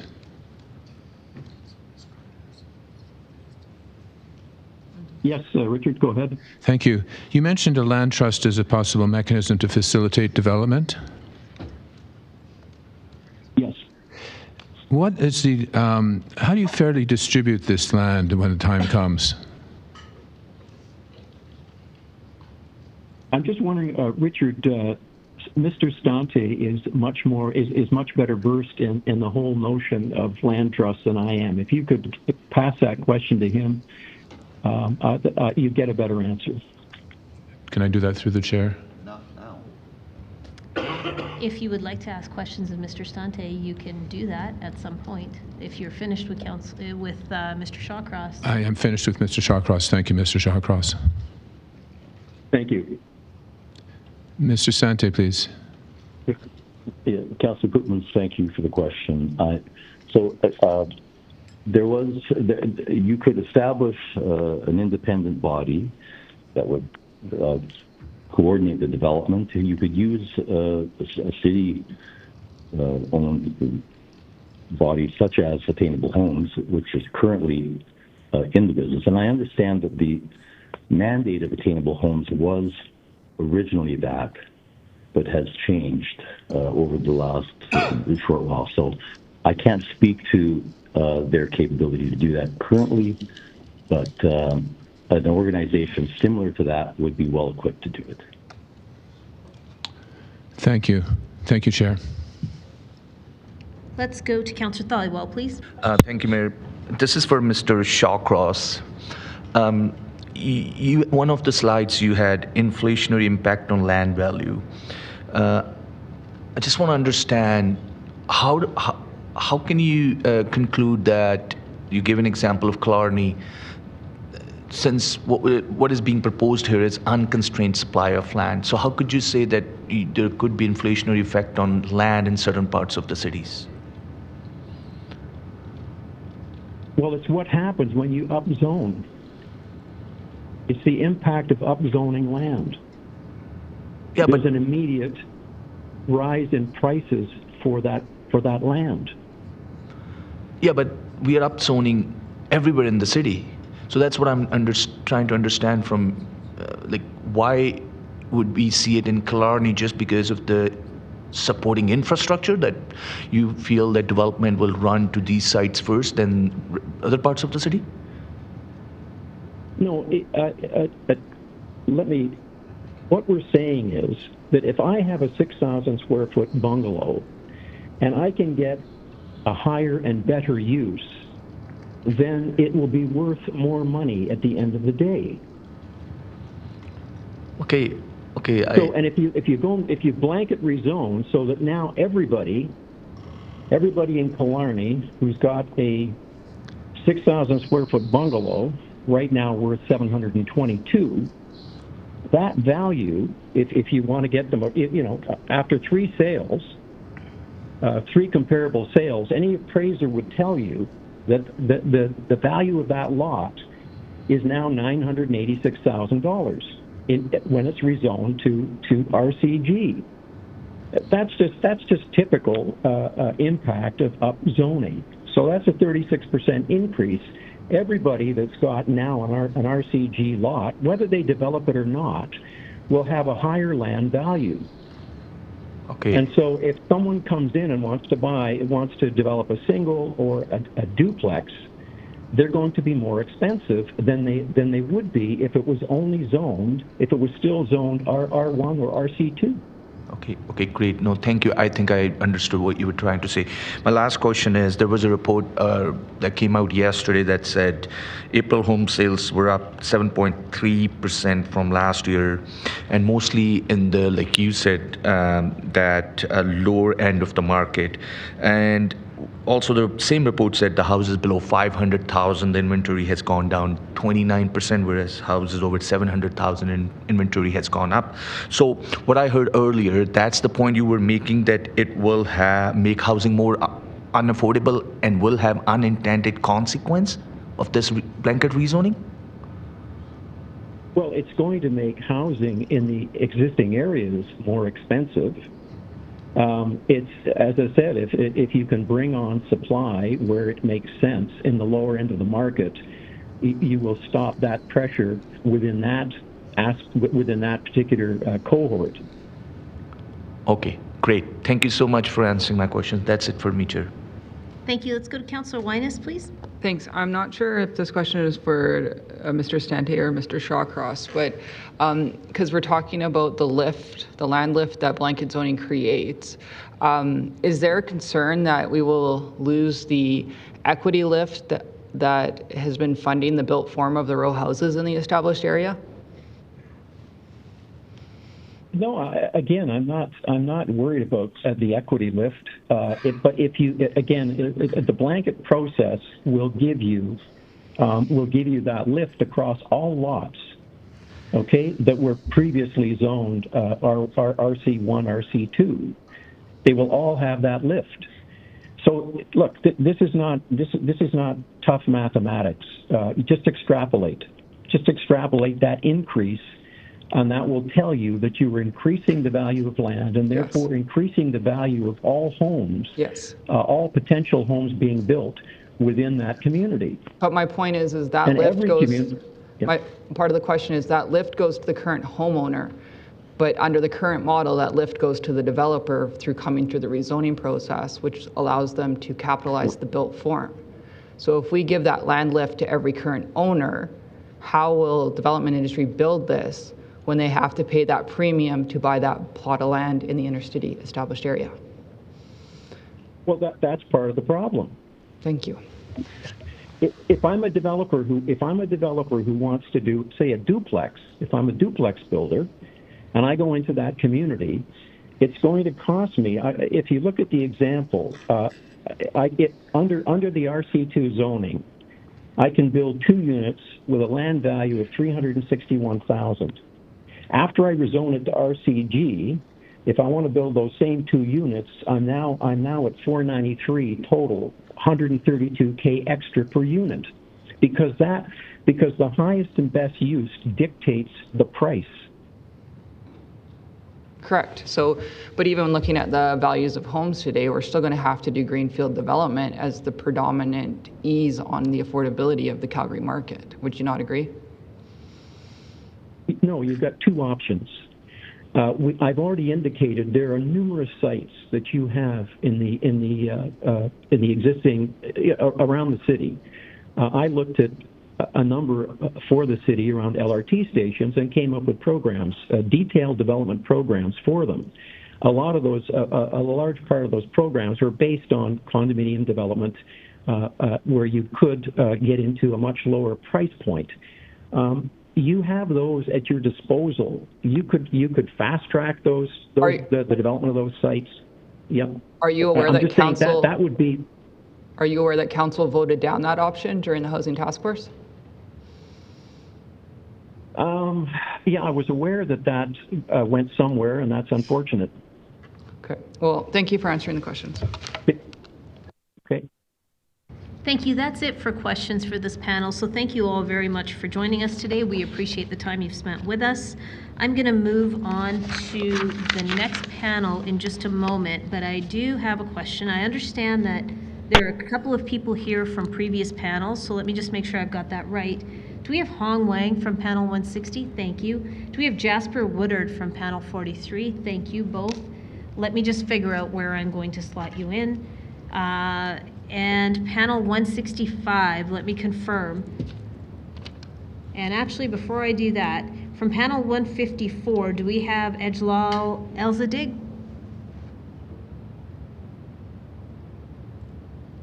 Mayor Gondak. Hi. My name is Breton Smith. I'm calling from panel 113. I was out of the country for a little while, and I'm hoping to slot in somewhere if possible today.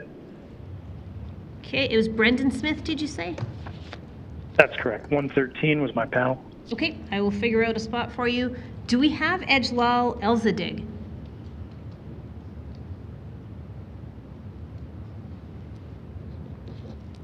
Okay, so let's look at panel 165. Chris Dowdeswell, are you still here? Okay. If you're in person, if you could take a seat at the front there, that would be great.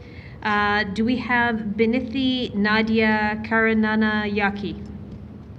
I'm here. Perfect. Do we have Michel Christoffersen? Michel Christoffersen, still here. Perfect. And do we have Robert Levis? I'm here. Perfect. Nicole Chan?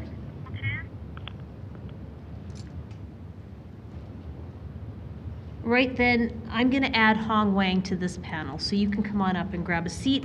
Let's get things started with Chris Dowdeswell, please. Just a question. I did come back online, apparently. There were questions for me from the previous panel. Hi there. Is this Michele Lillace? Yes, it is. Hi. We're done with that panel, so thanks so much for coming back on, but there's no questions at this time. Thank you. Okay, Chris, go ahead. Madam Mayor, City Councilors, thank you for the opportunity to speak with you today. My name is Chris Dowdeswell. I'm an Anglican priest serving at the Cathedral Church of the Redeemer downtown, just a couple blocks from here. I'm also a tax-paying homeowner in Bowness. I'm here today representing myself. Like many residents of this great city, I grew up in Saskatchewan. I grew up on a farm where I learned the value of hard work. In the 90s, I moved to Edmonton, where I ran my own successful painting company, and with the proceeds, I bought my first home. Nowadays, as mentioned, I am a tax-paying homeowner in Bowness. I no longer work in trades, but what I do as a priest is that I spend a lot of time talking to people about their values. And that is what we are doing here in these meetings. We are talking about our values as individuals and our values as a city. You have had many people come to the microphone during these hearings, presuming to speak very broadly for the values of Calgarians. But to be honest with you, many of them have not represented the values of Calgarians like myself. As I said earlier, I'm a tax-paying homeowner in Bowness, and one of the things that attracted me to Calgary, and Bowness in particular, was a deep-rooted appreciation for personal freedom. I need to say that Calgarians, or at least Calgarians like me, who value personal freedom, are thankful that you are considering this zoning change that will give me greater freedom in how I develop my family's property. RCG won't force anyone to develop their property, but it will allow those of us owners who want to develop to do so. Last year, my wife and I added a basement suite. This change will allow us to put in a backyard suite as well, which will add to the affordable housing supply in the city. Something about me that is also not unique is that I'm one of the many Calgarians who would like to pay less taxes. Some of us Calgarians are thankful that you are considering this zoning change because more homeowning units in a community will increase the number of taxpayers. This will increase the aggregate tax base to fund the infrastructure upgrades that our growing population needs now and will need in the future. Finally, I am also one of the many Calgarians who are uncomfortable with our homelessness problem. Many call it a houselessness problem. If there is one thing that unites all of us Calgarians, this may be it. I think we are all ashamed of houselessness in our own ways, and we are all just responding differently to it. Some want to avoid the problem by not driving through downtown. Others push for high-density housing and social services to be located far away from where they live so that they don't have to be confronted with it. Other Calgarians, such as myself, are glad that you are not avoiding this problem. We are glad that you are having these meetings and that you are considering empowering property owners with the freedom to help solve the problem of houselessness. As mentioned, I am the pastor at the Cathedral Church of the Redeemer, and in the short time that I've been at that historic downtown church next to Olympic Plaza, we have had homeless encampments. We have had drug overdoses literally on our doorstep. People who are just numbing their pain. And honestly, I don't blame them. It can be a hopeless existence, especially when it feels as though the wider community would simply prefer that they didn't exist. But they do exist, as do the many, many more low-income people who are using up our affordable rental housing supply while trying to save for a down payment. RCG rezoning will give low-income families a greater opportunity to get into the market. It will create more affordable basement and backyard suites for rent, and it will free up existing affordable rental units for those struggling with houselessness. Please, I urge you, do not push this issue down the road any further. Pass this motion and give us tax-paying homeowners the freedom to be a part of the solution. Thank you. Thank you for your presentation. Let's go to Binithi, Nadya, Karunanayaka, please. Good morning, Mayor and Council members. My name is Binithi Nadya Karunanayaka, and I'm a resident of Ward 2. As a recent graduate from University of Calgary with a degree in urban studies, I'm here today to address the crucial housing crisis affecting our cities, communities, and citizens. The housing crisis is not just a challenge, it is a pressing issue that demands our immediate attention. It's clear that simply adding a few units here and there will not be enough. However, it's crucial to acknowledge that taking a small gradual step is necessary to address this issue. Therefore, I support rezoning initiatives as a solution to the housing crisis. I also wish to underscore the importance of including underrepresented voices of many, including students. Students are a significant part of our community and should be represented in the council discussions. It's important to consider our perspectives and needs when shaping the future of our city. In the past year, students, among many other citizens, have faced numerous adversities due to the lack of representation during this crisis. This is where rezoning comes in. It holds promise in addressing the issue of housing affordability by allowing for increased density. However, it's crucial to note that this isn't just about adding more housing. RCG zoning, for instance, doesn't restrict the number of units, but imposes maximum density. This creates opportunities for diverse housing options that meet the needs of our community. By approving rezoning, we can ensure that students and other city community members have access to affordable housing opportunities. As our city's outskirts expand and try to accommodate population growth, it won't be ideal for demographics such as students, young families, and new immigrant families due to the lack of necessary infrastructure such as transit and other facilities. Moreover, the rapid development of these newer communities are causing damage to our environment, including the destructions of wetland and other natural habitats. Therefore, it's crucial to implement rezoning initiatives in areas that are near transit and other facilities.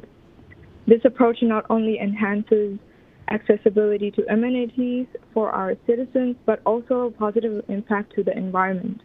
aligning with our sustainability goals. When we encourage the development near transit hubs, universities, and social services, we can create opportunities for dedicated student housing, young families, and new immigrant families, which can significantly elevate the pressure on rental market, promoting more balanced housing landscape for everyone. Calgarians deserve more choices, and rezoning initiatives can help meet this demand while promoting inclusivity and affordability. It's important to recognize that market housing alone cannot solve this housing crisis. However, it's one measure among many that can collectively make a difference. To close, I urge council members to consider the necessity of rezoning and increasing the housing supply to address the housing crisis. Thank you for your time. Thank you for your presentation. Let's go to Michelle Christoffersen, please. Bonjour et merci, Mayor Gondek and City Councillors. My name is Michelle Christoffersen. My pronouns are she, her, and they, them. I'm a middle-aged, white, Gen X, autistic, queer woman born in the 1960s, nearing retirement. I was born and raised in Mohkinstsis on Treaty 7 land, and I'm a great-grandchild of European settlers. I've lived in many different housing configurations in Quebec and wards 1, 4, 9, and 13 in Calgary. I'm currently living in Ward 11 and have been here for the last 15 years. I've taken transit, biked, ran, carpooled to work in the Beltline for the past decade, and my in-laws live in Altadore, so I'm aware of a lot of examples in Calgary. I am in favor of rezoning to make housing options more attainable and meet the needs of minority and marginalized groups. All Calgarians deserve safe, affordable, equitable, and accessible housing. We need to ask ourselves which voices are missing from this conversation. Not everyone has the privilege of the time, energy, knowledge, and other resources to advocate for themselves in this space or ever dream of purchasing a home in Calgary. I ask you to pay particular attention to prioritize affordable, accessible housing and on meeting the specific needs and rights of minority and marginalized groups, including Black, Indigenous, and other people of color. They should get to choose to live anywhere in the city without racism and microaggressions. Newcomers, refugees, international students, 2S LGBTQ+ families in non-traditional family structures, trans people needing safe, supportive spaces, queer seniors in assisted living shouldn't have to go back in the closet due to homophobia and transphobia. Non-stereotypical families with single parents, blended families, multiple generations living together, adult children living at home, or multiple roommates, each needing a bedroom but sharing a kitchen and living room. Physically and intellectually disabled people with accessibility needs and adaptive spaces, people receiving support for their mental health and substance use, neurodivergent people receiving support for their differences in their ways their brains work, and other equity-deserving groups, often overlapping and intersectional. Some work multiple jobs but are one paycheck away from being unhoused. Shelters, sleeping in cars, couch surfing, hospitals, and prisons aren't housing solutions. Density can make it easier to offer more frequent and reliable city services like public transit, but densification doesn't always equal affordability, as we already see in Altadore, where older single-family homes are replaced with single or multi-family housing, and where each unit costs as much or more as what it replaced. We also need missing middle housing, secondary and backyard suites, townhouses and row houses, subsidized housing, non-market housing solutions, landlord licensing, tenant rights, and rent control measures. If you're white, like me, you may not have ever had to consider the privilege you have. I recommend that you Google the Canadian Wheel of Privilege and Power and watch Dr. Kimberly Crenshaw's TED Talk on the urgency of intersectionality to learn more. When you're surrounded by a lack of diversity, you're often less aware of the needs of others and less likely to be open to change that may affect your privilege. This can sound like fear of diversity or change, or what if the neighbors are noisy or messy and I can't park in front of my house? We moved out of our last house because of inconsiderate neighbors. A neighbor parks his work truck in front of our current house. We're fine. Other neighbors have a messy yard. We're fine. There's radon in our basement. It's remediated. we're fine. It can happen anywhere in the city, including in single-family neighborhoods. We are settlers on Treaty 7 land, and as such, there's an obligation to be good treaty partners.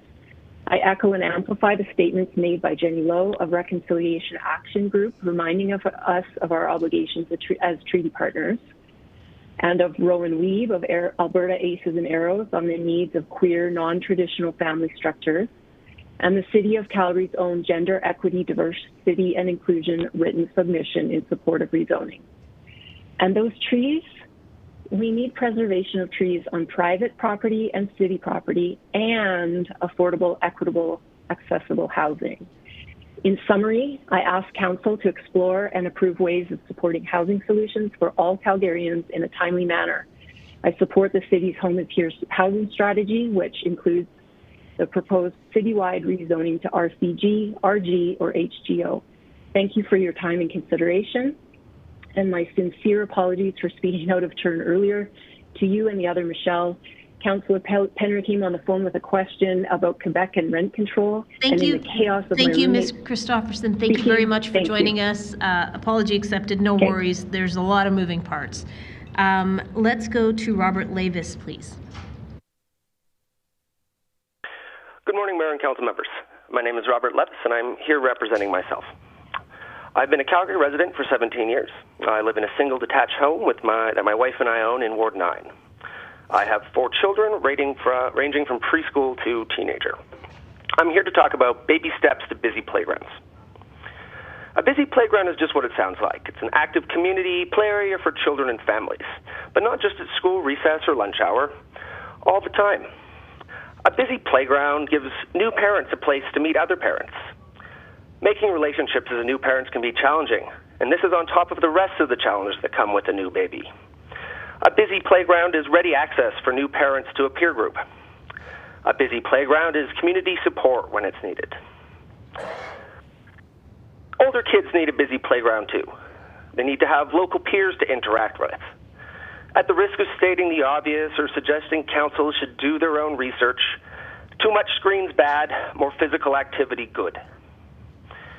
A busy playground is one that is not boring, Dad.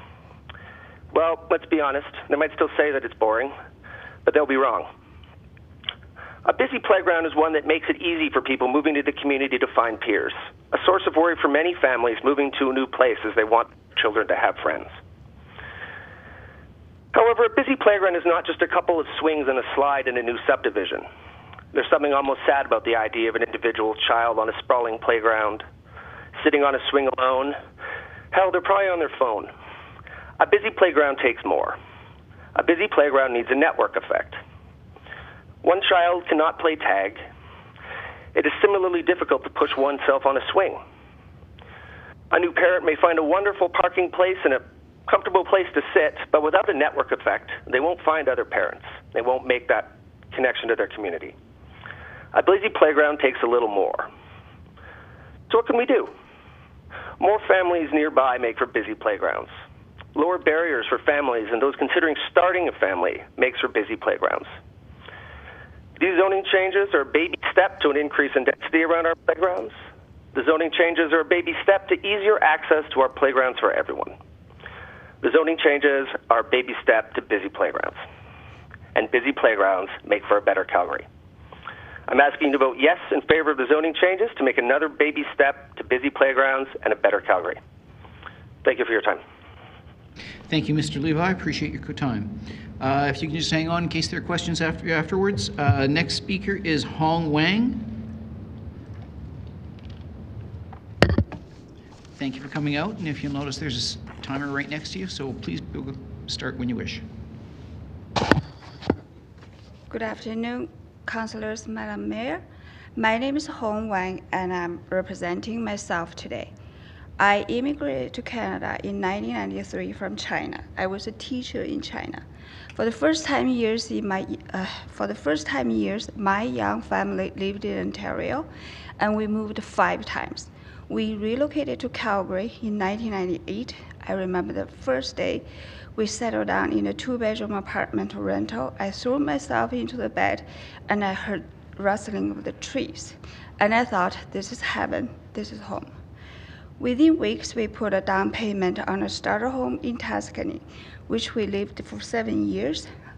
And then we moved into a bigger house where we still live in. My first job in Canada was at a food court. My first job in Calgary was a software programmer. I now am a practicing realtor with my own brokerage, and I volunteer at 5 different organizations. I wish to make 4 points today. Do we really have a housing crisis? We have a population, It's only until October 2020 that we saw our year-over-year benchmark price increased to $422,600. As of yesterday, our total benchmark price was $603,700. That's an increase of less than 1% per month. And our price is still at a fraction of the other major comparing with other major cities. So in the meantime, our city increased in population in the neighborhood of 100,000 people. So I would dare to say we have a population explosion crisis where no factor of our life is now impacted. My second point is, I agree we do need more housing. As a realtor on the ground, I live through the anger, the anguish of buyers every day. So let's build more houses. However, blanket rezoning does not increase in housing supply. I don't understand why we're not seeing that policy glaring at us. What it does is to increase the land supply. But do we need more land supply? The city announced that we have enough land supplies for the next 30 years. At present zoning capacity, we have 440,000 units capacity to be built. According to CMHC report, our province has a shortfall of 130,000 housing by 2030. So we have the capacity that fill that shortfall now with only 30% of the land supply we have. Rezoning will immediately and automatically increase the value of our land property. So my question is, will our property tax will also be immediately now automatically increased, no matter whether it's not feasible or to redevelop, or the owner ever have the intention to redevelop. Overwhelmingly amount of the supporters are students. And in the strategy, I'm going to be short, implementation plan 1.8.6 clearly say that the city is investing $50 million in student housing specifically. So the product of the blanket zoning will now produce the housing type and prices that we need. I wanted to point out that it creates potential loopholes that directly contradict the federal buyer ban. If there's no mandate to have the title split, so the property type will be changing to the type that is not being banned. And there is no mandate to kind of minimize the property. So over time, there will be no reserve and guideline to maintain that property, and they become anxiety and potentially ghettoizing the neighborhood. I'm running out of time. So property owner has bundle of rights. One of the rights is to enjoyment, and then it says the owner can enjoy the property at peace without interference. If the owner's enjoyment is disturbed, they have the legal ground to seek remedy. Thank you for your presentation, Ms. Wang. Thank you very much. Thank you. We're going to go to questions of this panel. We'll start with Councillor Penner, please. Thanks so much. I have a question for Mr. Dowdeswell first. Did I say that right? Dowdeswell. Dowdeswell, okay. You mentioned some of the persons who are in and around your church over there, and you talked about some of the challenges they face. Have you had an opportunity to have conversations with any of those individuals, get to know where they've come from, Awesome. Did they all have homes at one point? Mm-hmm. Yep. And is their goal right now a roof over their head or something, a big house on a big yard that they have to mow? Like, where are they at? They are finding shelter anywhere they can. They are using our back alley between Carter Place and the church as a public washroom because there's none others that are offering them the dignity to do it in private. There was an encampment on the east side of the church facing Paget Park just in January where there was a drug bust broken up.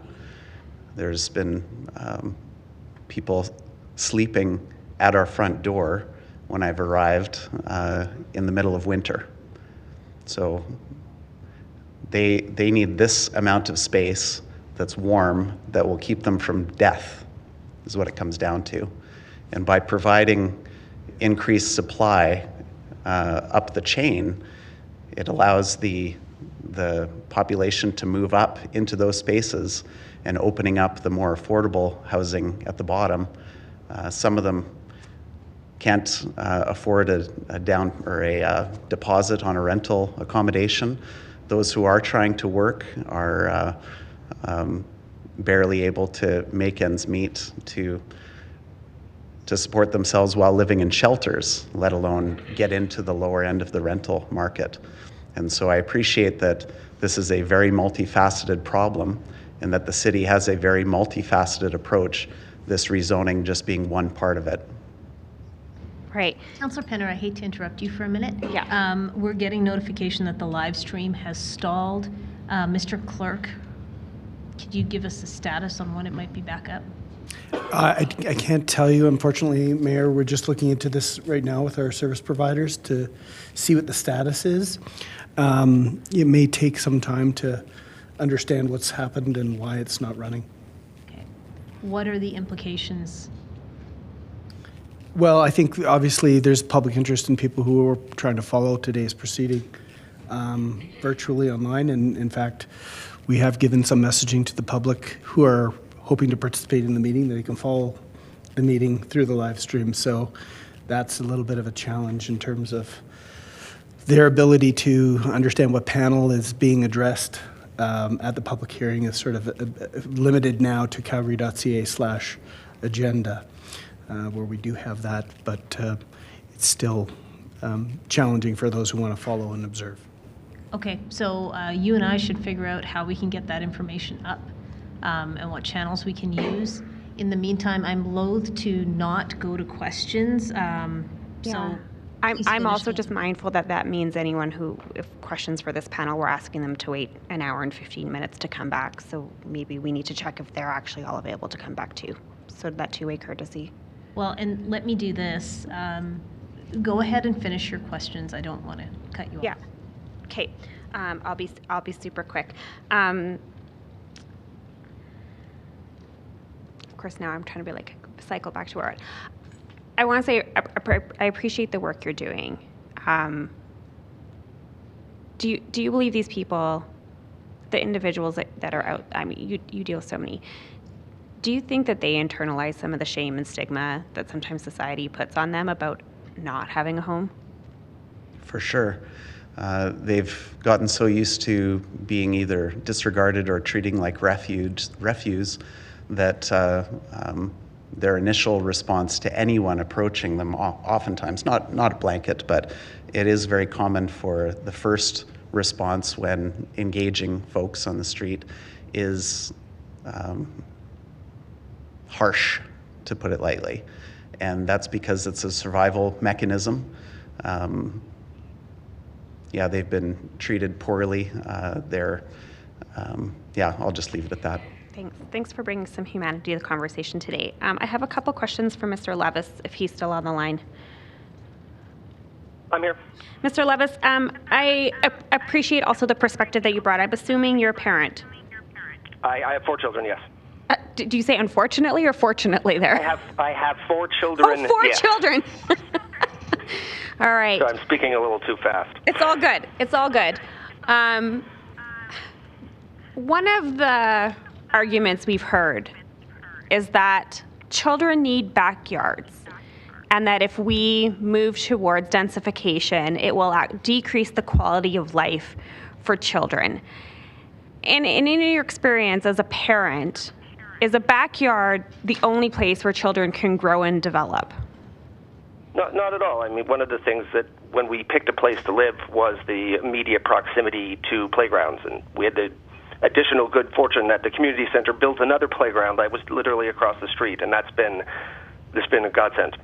That's perfect for infants, and then slightly further away, there's kind of the 5 to 12 age range playground for my older children. Awesome, and I appreciate that. And so if we're able to improve infrastructure around where density happens, whether that be apartment buildings or row homes, do we need to make sure we're at least keeping the eye on the prize there too, so that we're creating these community opportunities? I think absolutely. Like, it's one of the types of infrastructure that goes along with any kind of residential development, that you want pools, you want playgrounds, you want transportation. These are all things that go alongside any development, and in the case of playgrounds, taking advantage of ones that are already there and having more families using the same area creates that kind of positive feedback loop at Thanks. Those places. In your neighborhood, do you have mixed housing type? Yes, there's a couple new row houses that came in rather recently, and there's nothing particularly high end. There's no 20-story apartment condo things in the nearby. Okay, but still a mix of. But when you go to the playground with your kids, do you ask the other parents what kind of house they live in? It's not usually something that comes up. Oh, do your kids ask other kids what kind of house they live in? Maybe. I mean, they might. I'm not sure. Okay. All good. Thanks. And is character created in that space? Do you create character by way of your interactions? I think that it's it's a good sign of the community as a whole, I'd say. I mean, I don't know exactly what you mean by character, but it's certainly, if you mean character like vibe, then yeah, I'd say so. Okay, thanks so much. I don't have any other questions. Thanks. Let's go to Councillor Chabot, please. Mr. Dowdeswell, and thank you for being here and for suggesting that you could actually contribute to the affordable housing drop in the bucket continuum. No, it's and I think it's great.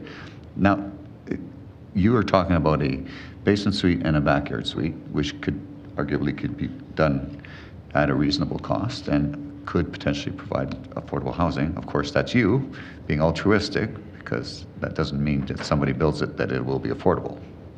The market could bear higher rents, as I'm sure you're aware. So is there other opportunities for you? Like, wouldn't you want to maximize on your potential by going to 8 units? And bulldoze my family home you're talking about that I'm currently living in? Possibly. I guess a question I would have is, what does it mean to be affordable? There's different definitions of affordability, and if you're allowing homes to be built that are smaller square footage, more on a lot, then even if the lot price goes up somewhat, if it's divided between multiple units and individuals are able to purchase or rent those homes, it's going to be at a more affordable level than if they had a single family home.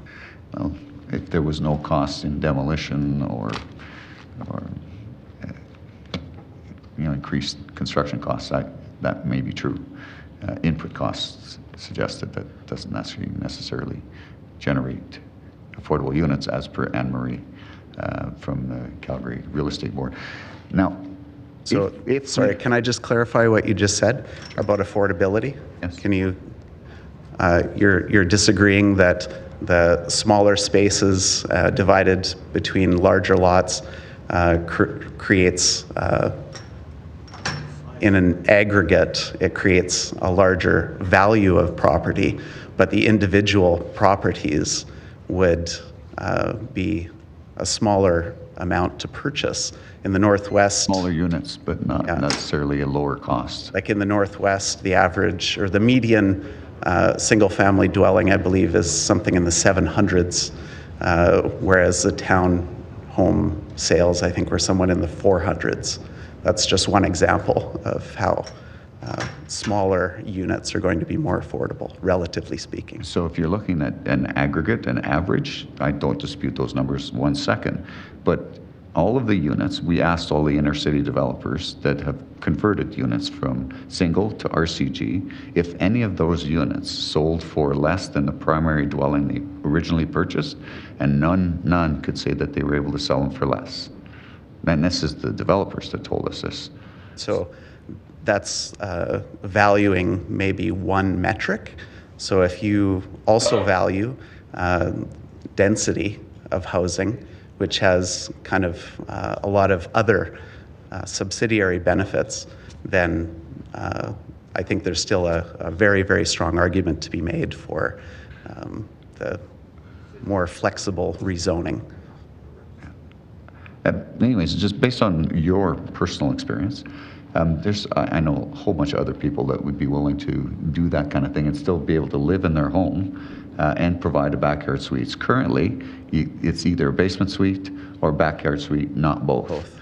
Do you think it would be reasonable for us to consider amending the bylaw to create at least that opportunity on a go-forward basis? Because lots of people were concerned about the blanket zoning of RCG. And I'm looking at potential options, which might be including something like basement and backyard suite as a maybe interim use or a transitional use.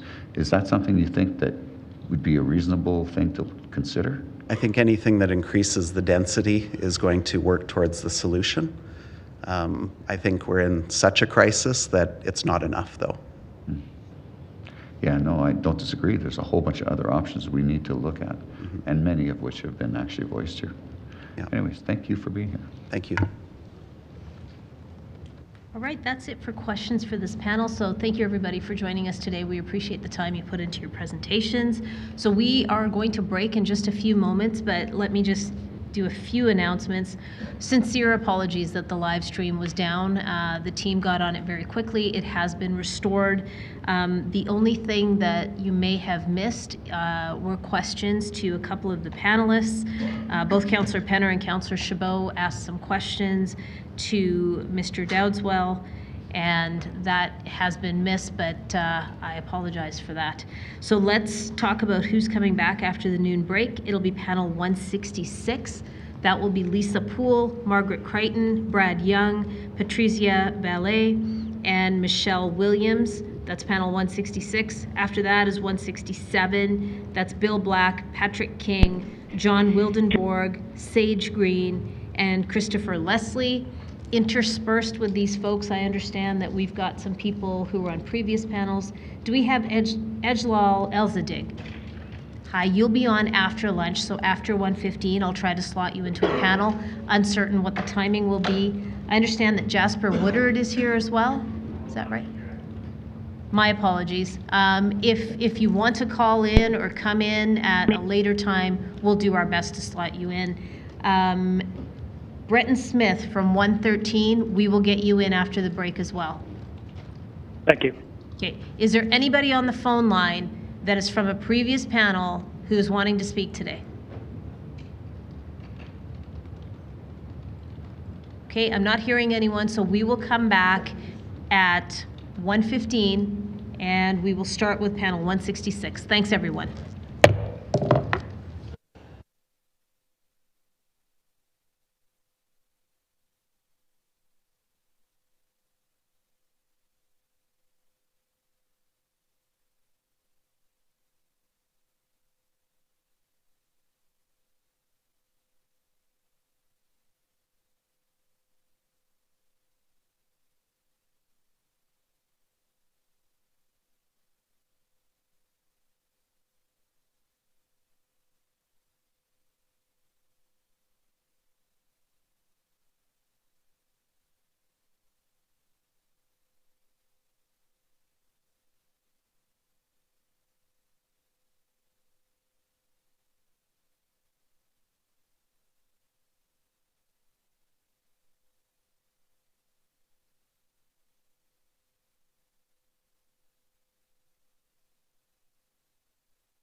Hi, everyone. Welcome back to the public hearing. Madam Clerk, roll call, please.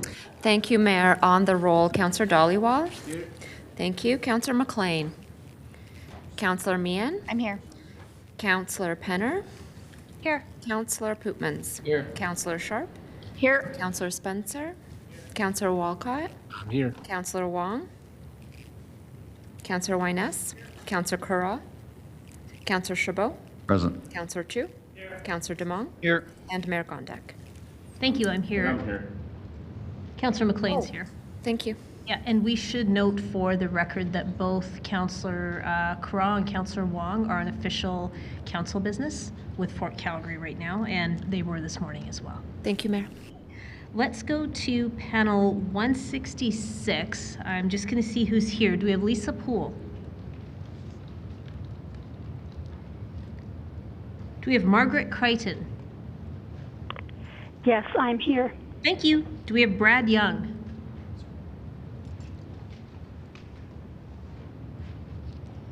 How about Patrizia Valle, or Val?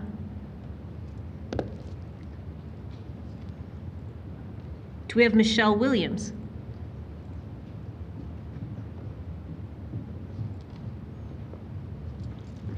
Okay, from panel 167, do we have Bill Black? Great. You can come grab a seat at the front, sir. Do we have Patrick King?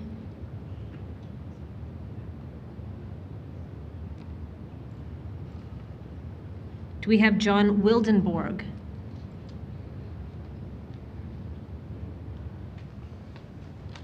Do we have Sage Green?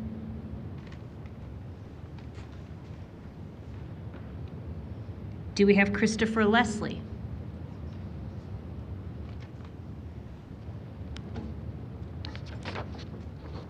Okay, I'm going to go to people that have showed up today that were unable to make it earlier now that we've gone through 166 and 167.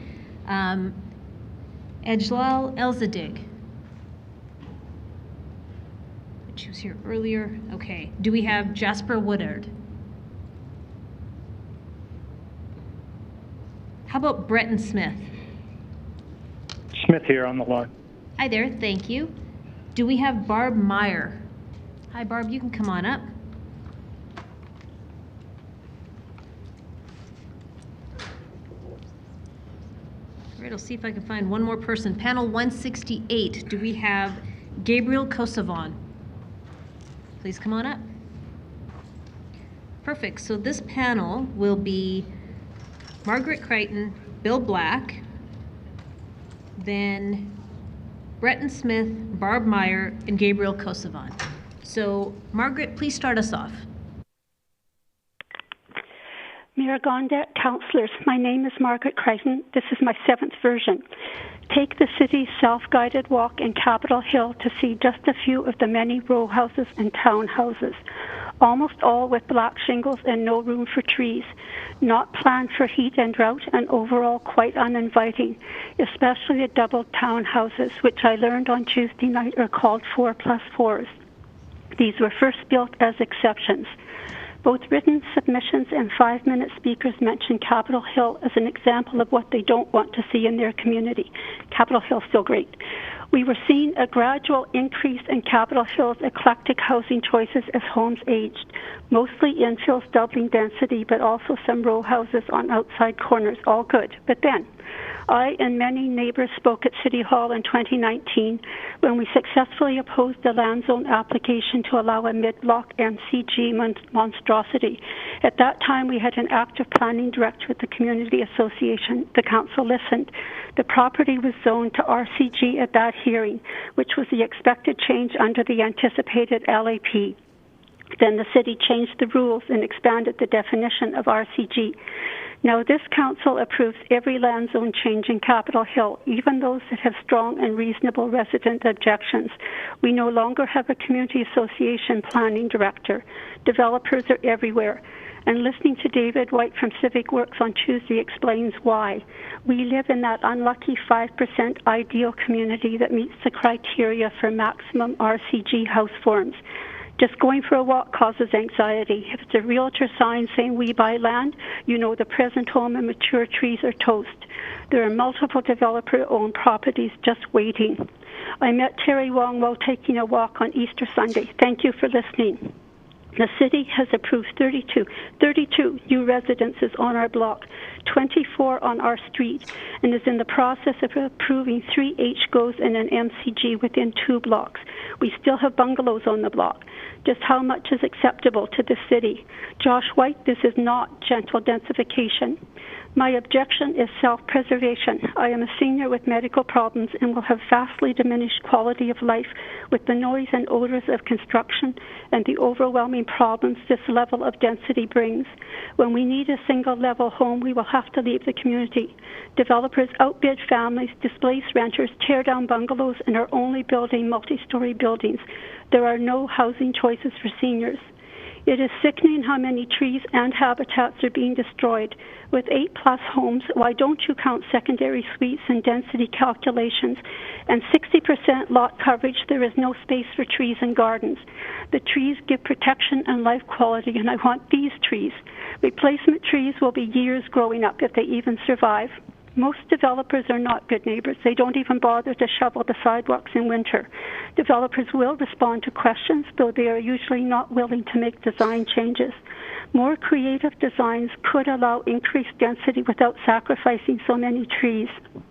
There has been minimal to no community engagement for these projects. I think the blanket rezoning proposal has been more propaganda than information. I have been taking the well-attended PIPS courses to learn about the city and development. Land zone changes are permanent. There is no appeal.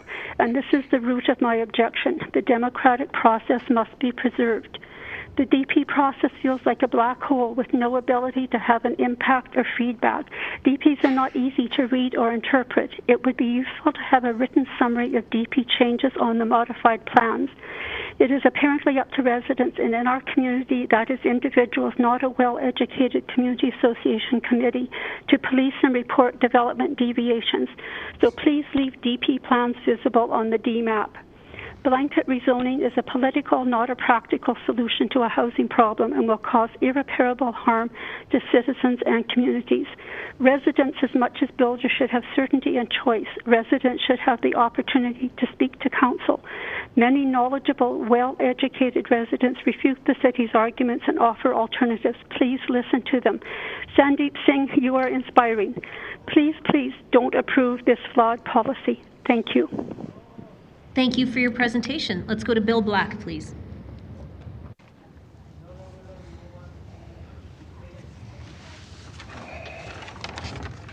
Thank you, Mayor and Council, for allowing us an opportunity to participate in this dialogue. My name is Bill Black. I'm the President and CEO of the Calgary Construction Association, formed in 1944. So this is our 80th anniversary this year. Our membership is largely from the non-residential sector, with some exceptions. I also have the honour of representing the industry on the city's Building Advisory and Climate Advisory committees. As we did in September of last year, the Calgary Construction Association stands in support of the City of Calgary's housing strategy and the introduction of creative solutions to assist with housing affordability and expediting processes. As an association, we believe that if the City of Calgary is to realise its municipal development plan goal of 50% growth in existing communities, rezoning is somewhat inevitable. And as Calgary grows overall, this will also lead to continuing greenfield development. Along with such growth, there is a need for roads, sidewalks, utilities, and then in time as densities evolve, schools, hospitals, retail, and other city building aspects. We do not feel that this is a question of density versus sprawl, when as a city we need to recognise that we need both. And Calgarians deserve choice, and that growth needs to be balanced.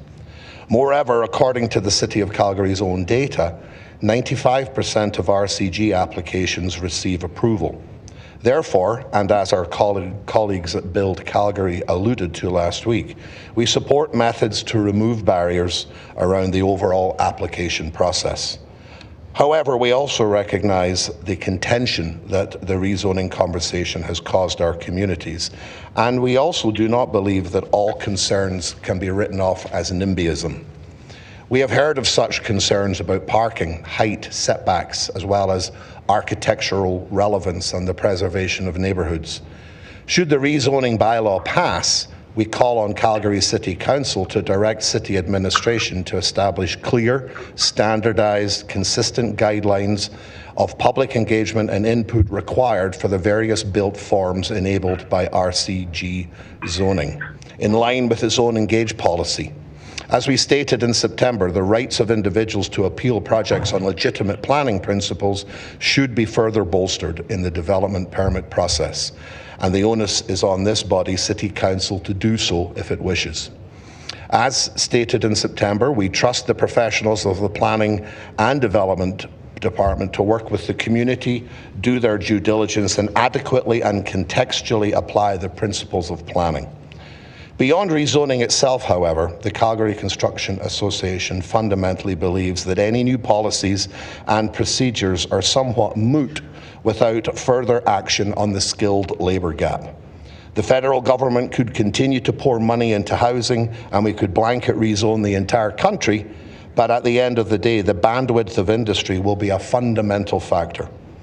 Despite the imaginings of some, trade labour will not materialise without substantial effort. Our job is to inform the public and policymakers regarding the issues affecting our industry. Yes, there remains a labour shortage in our city that exists outside of the regular boom-bust cycle. A shortage in workers is being experienced across Canada and in the US, amongst others. According to data analysed by Alberta Jobs Economy and Trade, there were 7,560 construction, trades and management job vacancies in the Calgary economic region in Q3 2023, and that has only nominally reduced by numbers we just got on Q4. That's a 1 in 4 of job vacancies are in the construction sector, skilled trades, project managers, estimators in the residential and commercial industry. Retirement alone over the next decade and beyond is expected in some circles to be for every 5 retirees of 30, 40-year veterans, we will only likely see 2 intakes of new apprentices, and that experience does not get replaced. The current challenges could get worse before they get better, and further action is required by all levels of government to ensure that we have the skilled labour supply to meet the needs of our growing city. Some of these skilled labourers are going to need to find places to live so they can come to Calgary and build the homes and the communities that we will need to live in. I'd like to point out in closing that despite the headwinds of labour and supply chain challenges, in the last 3 years, the residential industry has delivered record housing starts, which is a testament to a resilient industry. Thank you, Mr. Black. You're just at time. Okay, Thank you for your presentation. Thank you. I was just done. Can we go to Breton Smith, please? Hi. Thank you, and good afternoon to all. Excuse me, I'm grateful, certainly, for the opportunity to speak today. Oh, and I'm on a headset. Is my audio okay? Yes, it's great. Okay, good. So, hey, my name is Breton Smith, and I'm a third-generation born and bred Calgarian. I'm a 30-year resident of Ward 11.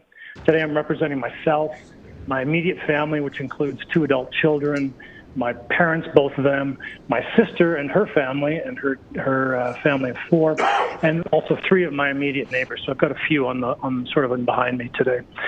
So firstly, I'm impressed with and thank all of you for your patience to wade through what is really a difficult and historic process. Further, I'm very impressed with my fellow Calgarians who have really summoned the courage to appear in front of the mayor and the council. It demonstrated a real passion, expertise, and some incredible preparation. And this is a hallmark to the spirit of Calgarians, and kudos to all, really on both sides of this issue. So I've watched as much of the proceedings as possible, and I'm really struck by the passion and the expertise of my fellow citizens. Among others, just like Mr. Black, who just spoke, many of these folks have literally built this city. I'm very impressed with our next generation as well that strive to live within it, and everybody owns their own story and has a point of view. That being said, I'm strongly opposed to blanket up zoning. This is actually the second presentation that I prepared, and I put the first one in the bin because it really didn't offer anything supporting my position that you haven't heard already really several times. So today I'll just simply offer some of my observations and conclusions from this process, but I also want to ask a few questions of the city.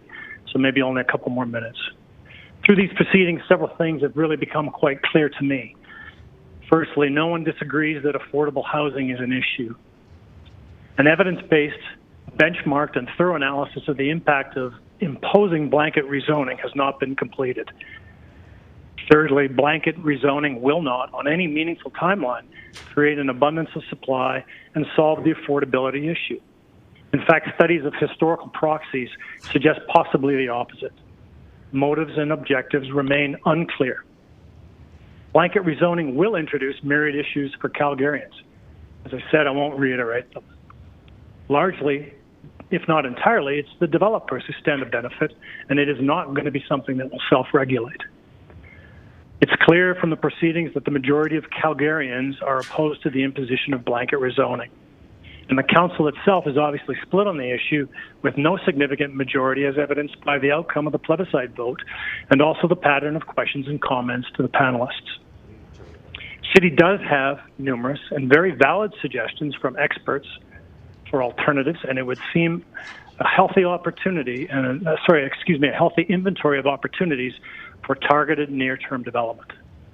Thus, I would assert that it's been established through these panels that the blanket rezoning offers limited benefit and brings real challenges for many Calgarians. I'm saddened by three things. Firstly, and personally, I'm profoundly saddened that we see this initiative becoming so highly divisive in our community. It pits young people against the older generation, a group of people who hope to gain with a group of people who are protecting against loss. Forgive the generalizations, and I concede that there are some refreshing exceptions on both sides. Secondly, I'm saddened by my observations of certain of council. It's plain to see who's been engaged, and then there are those who haven't. I appreciate those who have listened actively and appreciate the thoughtful questions. And I'm personally offended by the apparent intransigence of others. Thirdly, I'm sad as I hope to witness really democracy in action, but rather this feels to me like brute force politics. This is the largest public hearing in city's history.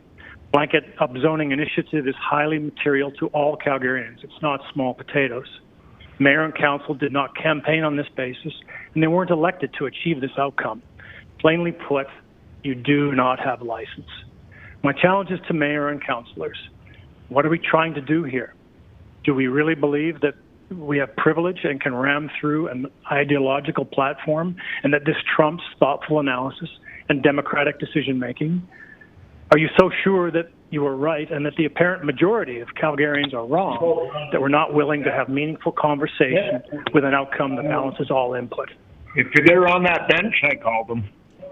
I ask that you carefully consider all presentations. Breton, can you hang on for just one second? We're going to give you some time back on the clock. Hi, if you're on the line and you're not Breton Smith, I need you to mute, please. Thank you. If you could wind back just a sentence or so, that would be great, Mr. Smith. Thank you for the decorum. Appreciate that, Your Honor, Your Mayor. So are we so sure that the council is right and that an apparent majority of Calgarians are wrong, that we're not willing to have a meaningful conversation with an outcome that balances all input? Finally, I ask that we carefully consider all presentations and acknowledge that this matter cannot be settled without a broader and more thoughtful process of stakeholder engagement, considering beneficial outcomes, all impacts, and valid alternatives. Respectfully, thank you, Mr. please Smith. take this back. We're just at time. Thank you for your presentation. Hang on the line on mute. If there's questions, I'll let you know. Let's go to Barb Maier, please.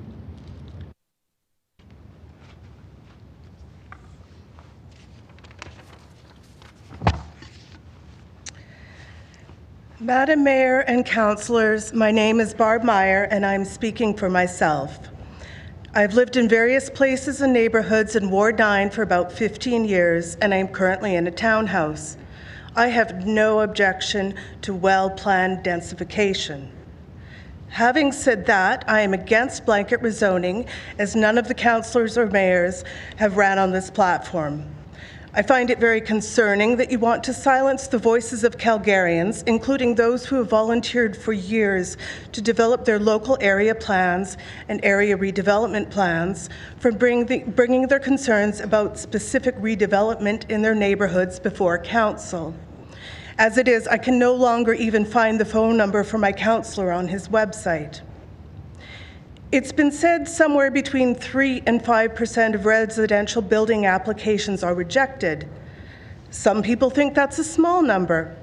In 2023, according to the city website, 16,505 applications were accepted, which means somewhere between 510 and 870 applications were rejected.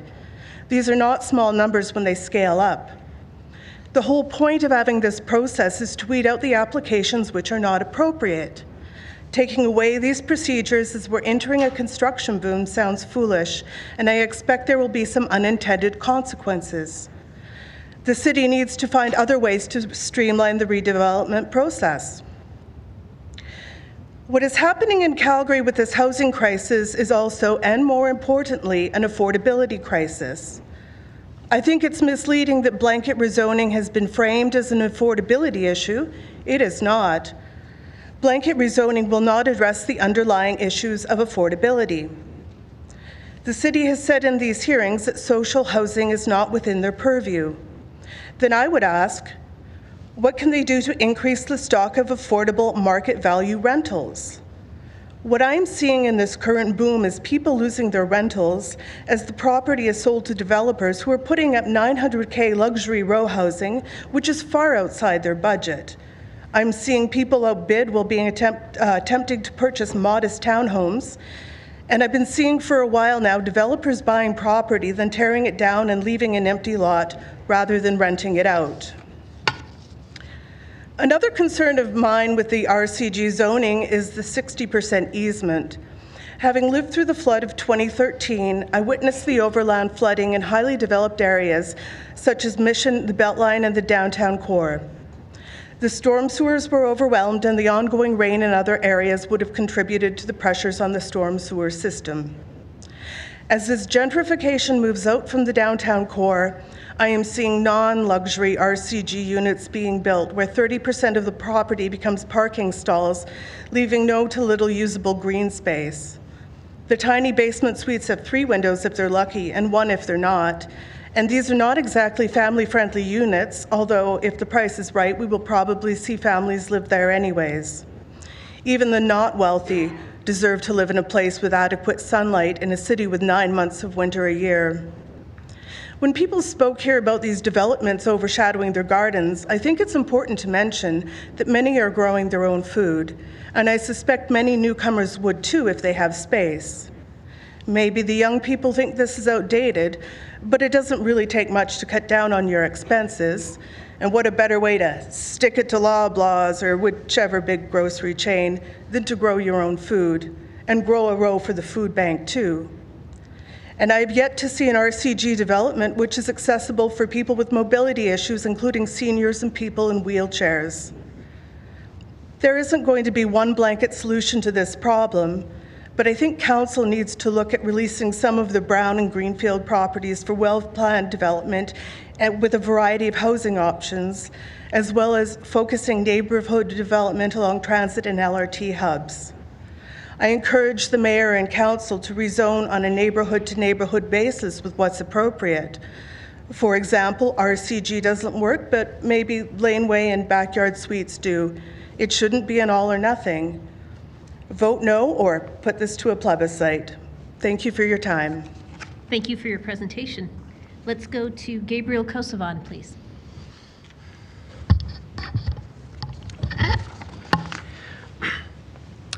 Hello, Mayor and Council. My name is Gabriel Kossovan, and I have just graduated from the University of Calgary, and I'm starting my career as a teacher. I am speaking to you today to voice my heartfelt support for the blanket rezoning.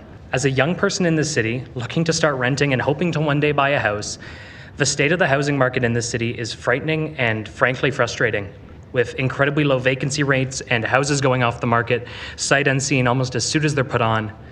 The prospects for young people looking to begin lives for themselves within this city looks very bleak. I was born in this city. I've lived here all my life, and I believe Calgary is a world-class city, but one that I feel very strongly needs to evolve and continue to become an even better place to live. Blanket rezoning, while by no means a fix-all solution to housing and affordability in this city, is nevertheless an important step in the right direction. Through encouraging density and easing the way for new developments, housing supply can be increased within the city as a whole, helping to increase consumer choice and give young people a meaningful chance to enter the market through the overall increase of housing supply. Middle housing in this city has long been missing, and I am very happy to see this finally being addressed. The fact of the matter is that the cost of a house as a proportion of average income has skyrocketed. Home ownership is not as certain as a thing or as easy as a thing as it might have been 20 years ago, and I don't say this to dismiss the myriad experiences of those who have spoken before me. The fact that they almost certainly worked hard for their own homes is beyond a shadow of a doubt. But the fact is, the ability to own a house should be an option available to all, regardless of when they decide to enter the market, and I believe this initiative addresses that. Additionally, increased density in the city will allow for more efficient use of public utilities and make our transit network more robust through increased ridership within the areas they serve. Continuing to expand outward to fulfill our housing needs is simply not a sustainable solution, as it only further increases commutes, putting more carbon dioxide in the air and places a further increased strain on public utilities that we now need to build out further. The times we live in have changed, and the building patterns of the past can simply not keep up with the needs of the city as it exists today. The proposal will not fix housing overnight. The city will, of course, need to pursue other policies in tandem with this one if effective, workable changes to ensue. For example, increases in public transit funding, alternative transportation solutions like bike paths, and support for small-scale, mixed-use buildings and communities will certainly go a long way to provide meaningful alternatives to driving and help transform communities into places where a car might not be an absolute requirement and address some of those concerns over parking. But the fact of the matter is that the time has come to take a long, hard look at the long term. Regardless of where these newly built houses might fall in terms of overall affordability, they will nonetheless increase supply and density, something that I believe is a net good. It may require some sacrifice in the short term, but I believe this is the right way forward for this city and its citizens in the long term. This city is a place I love, and I want to continue to call it home. But living here and enjoying a reasonable standard of living is something that has become more and more tenuous over the last few years, and housing is not the only factor in that equation, but it certainly is one. I believe that the Council's proposal marks a step in the right direction towards addressing this. Thank you for your time. Thank you for your presentation. Let's go to questions of this panel, starting with Councillor Spencer, please. Thank you, Mayor. My first question is for Mr. Black. Thank you for being here, Bill. You talked about the need to have the public voice included in development out the other side of this. Can you give me a sense of what, obviously we have the discretionary that is already baked in. There has been some conversation about adding something to the DP stage to thoughtfully include that. If you were writing it, if you were setting it up, what would it look like to you? Well, I think it needs to be consistent, first of all, and I know there have been concerns that sometimes things aren't consistently applied. I believe a public engagement element of the DP needs to be more robust so that voices aren't silenced, those that have neighbourhoods that they wish to preserve. But I also think that architectural relevance and controls over the actual physical aspects themselves. The example we saw this morning was an example, in my opinion, in a way of the DP process failing, that was allowed to be built in the manner it was, not necessarily just a land use issue. And so I do think that there's a responsibility of the DP process to step up significantly, perhaps over how it currently performs, so that you do not get somebody building a home made of shipping containers next door to something that's architecturally completely different. That process does have to be very secure in how it operates. So I'm making an assumption here, but would your hope be that that happens in conversation with the community and not necessarily written into policy around the architectural controls? Like, one of the obviously trade-offs, tensions here is we can't lock a proponent and the community in an endless conversation. How do we meet that balance? Well, I think engagement in proper conversation is important so that it's not behind a wall. Yeah. And that it is ongoing on an ongoing basis. So there's almost a knowledge base that is collected over time of what does work, what does fit, so that intelligence can be plugged back into the process. And the conversations need to be meaningful so people see their ability to influence outcomes, and it's not just lip service. That makes sense. Okay. One of my fears of that, obviously, is that's so subjective depending on the community, the street. I mean, when I think about a project in my ward that went in that was not popular, storage, I know I was part of pushing for great architectural on the outside. I asked them to use a sign that didn't have their colors. When you think about getting to the best of the outcomes, who should have the final say? Like, would your advice still be that administration pulls all those inputs together and ultimately makes a ruling at the end? Or would you see a different process that like weighs those trade-offs and like actually solidifies the feedback into some sort of a decision-making process? Well, I know the development you're referring to because I'm in the same neighborhood, and I don't disagree in your concerns. I do think that the development permit process and administration is ultimately accountable to make informed decisions on the basis of clearly defined criteria. Okay. That is transparent. And likely would need to go into like the land use bylaw refresh conversation to some degree? Potentially. Okay. Thank you very much. I think that's it for. I do have a question for Mr. Smith, if Mr. Smith is on the line. I am still, yes.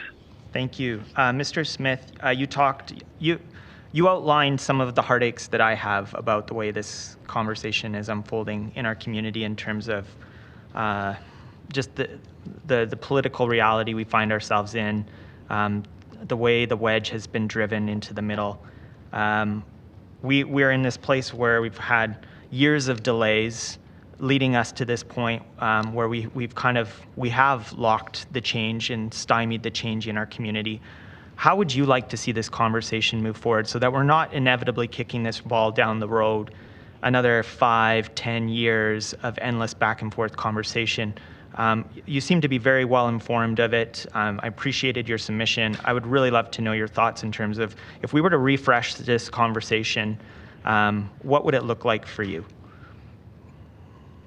Thank you for the question, Councillor Spencer. I'm not sure that I have any particularly strong remedies for this. Obviously, we share some of the same perspective on the issue itself and perhaps the timeliness of it. I don't have a prescription that I can offer, unfortunately, to council to be able to ameliorate these things, other than perhaps making sure that the homework is done and we have evaluated all potential opportunities within the confines of city properties and potentially those areas that are more suitable to development, other than, as Mr. Black sort of pointed out, some of the challenges that would be associated with those neighborhoods, which have, I'll just say, some more architectural context to them, if that answer makes sense. Yeah, that does. I mean, my fear is that we will just loop back to this same position down the road. When you think about the details that need to be surfaced, the kinds of data points that need to come into the fore for kind of elevating the conversation, increasing trust, where does your head go in terms of what you'd like to be looking at to give you more trust about this process? I guess I was really disappointed when the concept of a plebiscite, which would obviously be the truest measure of determining whether we have, I'll say, collective and community buy-in for these initiatives, when the plebiscite was rejected by a fairly close vote, a 6-8, if I'm not mistaken, that was a disappointment to me. And I would hope that I would say, one of my points was, I would love for this to be democracy in action. It doesn't feel that way. It feels like, in some ways, the imposition of politics or policies that are near and dear to certain people on council, but not necessarily everybody. Okay. Well, I really appreciated the spirit of which you put in your submission and shared. I do long for a more congenial civil conversation around these issues, but I can see all the pressures that have brought us here to this point. It seems like you do as well. Thank you for being here and for taking the time to contribute to the conversation, Mr. Smith. No further questions. Thank you for the opportunity. Thank you. Let's go to Councillor Chabot, please. Let's start with you, Mr. Smith. You gave us a very good presentation, and at the end of it, you were, I believe, making a concluding statement. Am I correct? That's correct, Councillor Chabot. Would you mind starting from the beginning of that sentence and finishing it? Hopefully it's not going to take more than 30 seconds. No, it won't take 10. I'll read from my prepared notes, and that's respectfully, please take this back. Reject the blanket upzoning initiative until Council has completed the work to earn the support of all citizens and constituents. Thank you. Thank you for your submission and your input. I've heard similar concerns from many of the residents in my area, so appreciate what you brought here. No further questions for me. Thank you, for you. But Mr. Black. Thanks, Phil, for being here. So you made reference to the fact that 95% of all the approvals or applications for RCG that come before us get approved. I'm not sure if you're aware, but probably 99% of those applications of the 95 that get approved are in areas that are supported either through a local area plan or an area structure plan. So that kind of suggests that there's at least a bunch of them that get approved, even in areas that aren't supported through planning. What do you think of the concept of looking at doing LAPs and then phasing in some of this density in areas that are supported through LAPs rather than just a straight paint everybody with the same brush? Well, I think part of the point that we've been making is that there needs to be balance in the process. There needs to be change to meet the changing needs, and perhaps the land use is not the only gate keeping that can be implemented through other models and other methodologies. Yeah, no, you've obviously are well connected in with the industry. Have you heard some input from some of the folks in the building industry as to the potential for creating more units more affordably in a different method than this, then possibly achieve better results? Well, one thing I've been made aware of that is more an example of the process standing in the way, the current process standing in the way. It is generally accepted that stackable townhomes are one of the most affordable formats in today's market. It's very effective use of materials, shared party walls, etc. Very useful, good use of footprint and land based on a relationship between land use and floor area. However, because the townhomes seem to be fraught with issues at DP and planning, many of the developers are staying away from them because they can't take the risk of delays. And so as a result, the townhomes that are being built are going up in price because they're on demand. So that's more an example of how the DP process has potentially prevented affordable elements from being utilized, and albeit that's in Greenfield, but that's just a factor of how the process needs to be more accountable. And would you say that the same thing applies with single-family residential as well, because they seem to be in short supply as well? I would say, but my understanding is that there are less challenges associated with delays and/or inconsistencies in the development and building permit process with single family. Okay.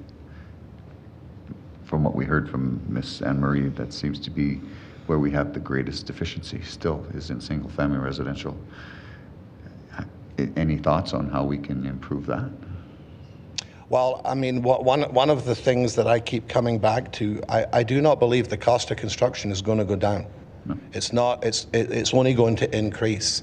And I do believe smaller footprint is going to become a reality in order for affordability to be achievable. And that's a big culture shift. I moved here from the UK in '91, and the cost of homes and the cost of living here was incredibly attractive with the city I came from. And I do believe some of that advantage is being lost as many aspects of lifestyle are now much more expensive. And so I think single family homes can be achieved, but it will very likely be at smaller footprints than we might have been used to. Interesting. To that point, you're thinking like maybe smaller lots, like 2 lots within what we currently see as one, from and separate titles? I'm not sure down to that level. I was more referring to the overall floor area, which is obviously a factor of size and scale, and the relationship between perimeter walls to floor area. The more perimeter you have, the more expensive you are per square foot. So you have to, if you go to other parts of the world that have experienced incredibly expensive real estate for many years, most people are living in much smaller footprints because of that reality. Yeah. All right, thank you for being here. No further questions for me. Thank you. Let's go to Councillor Sharp, please. Thank you. Mr. Black, I have some questions for you. Thanks for being here. I'm going to kind of pull on some threads that Councillor Spencer said, and I'm going to challenge you a bit on here on what some of the stuff you mentioned. So if this gets approved and all parcels that are affected get zoned to RCG or RG, and there needs to be more involvement at the development permit stage on design from the community, don't you think you just kick in the can on the process of timeline issues down the continuum then? I think part of a more robust development permit process isn't that robustness comes at the expense of time. Do you think then members of council should be involved more so on that time, on the development permit stage? And I'll give you an example. What I'm trying to say is we get it circulated to us. Some of us look at them really quickly. Our comments don't hold any more weight than the community. Do you feel that members of council should be more involved? And why I'm saying that is because at land use, citizens come speak to their members of council. Do you think members of council should be more involved in the development permit stage? I'm not sure if I'm ready to talk to overall organizational structure, etc. But I do think being aware of how things proceed after they've left council's input, awareness at a minimum should be implemented. Okay. Do you think that low residential applications, including development permits, should be going to Calgary Planning Commission, or do you think that should be a process removed in order to speed up the timeline? Not enough. I don't have enough knowledge of that process and how it currently would negatively affect, and therefore able to understand how it would have any future positive impact. Okay. You mentioned that stacked townhouses are fraught with problems at development and building stage. Is it a process thing or is it a fire code thing? What are issues coming out of the development or building that you are seeing or hearing from the industry? And how can we, if this doesn't pass, how can we actually mitigate those issues so we can move forward on that? Well, it's my understanding that if a DP is provided for an overall subdivision, duplexes and single-family residences can go straight to building permit process. A townhome development within that overall subdivision needs a brand new DP. And then there have been building permit issues. The Building Advisory Committee is actually working very diligently to identify these and try and remove these obstacles. But and I'm also speaking through direct experience. My own daughter and her husband bought a townhome, signed on the dotted line. It was already under construction. And because of challenges that existed between that developer and the permitting authority, they were at one point at risk of a 4-month delay because there was an argument over placement of water meters.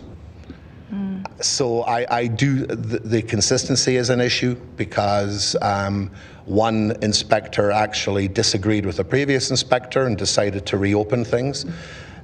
You experience that as a developer and you start staying away from townhomes because you're letting down customers who have maybe sold a home and are waiting to move in and now they're 4 months delayed, and your financing is being extended before you are able to actually do the transaction, which obviously erodes profitability. And you're saying that those are the most, I would say, affordable, profitable for, or I said affordable for folks to live in, because the way they're being built? They are one of the most affordable formats, just because, you know, the garage is affordably incorporated within the development. You've got party walls, so there's shared walls, etc. So it's a very effective cost-based solution because of that. So then if this weren't to pass, we still have an issue that we need to mitigate. So what I'm saying is even if this didn't exist, this hearing, we would still have a problem we have to solve that has nothing really to do with blanket rezoning. Yeah, there are, and these are being worked on with the building advisory. There's actually some really good work being done to listen and to act upon with a view to resolving some of these. Okay, thank you for being here. Thank you. Okay, that's it. Thank you. That is it for questions for this panel. So thank you all very much for taking the time to join us. We appreciated your presentations. Now I'm going to assemble the next panel by going to panel number 168, but I need to confirm that we've got a couple of people with us. Do we have Ejlal Elsadig? Hi, you can come on up and grab a seat. What about Jasper Woodard? Right, is there anyone else who's here right now that missed an earlier chance to speak? Yes, this is Patrick King from 167. Hi, hang on one second. I heard Patrick. Is it Patrick King from 167? Yes. Perfect. We will make you number 2 on this panel. And who else was on the line that just spoke? I'm here. Patrizia Valle from panel number 166. 166, Patrizia Valle. Okay, we'll make you the 3rd person. And is there somebody else as well? Thank you. Yes. Hi, who's this? It's Chelsea Reid from panel 163. Okay, Chelsea, we'll make you the 4th person on this panel. And I am going to see if we can find person number 5 from 168. Do we have Kathy Schultz-Pelser?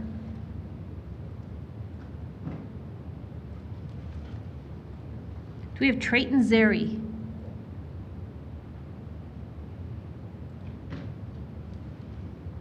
Do we have Jacqueline North Pagan?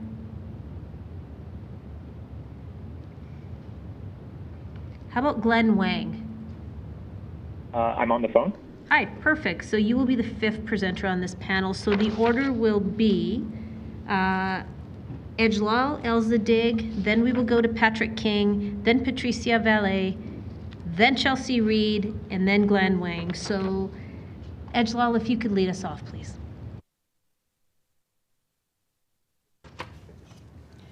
Good afternoon, everyone.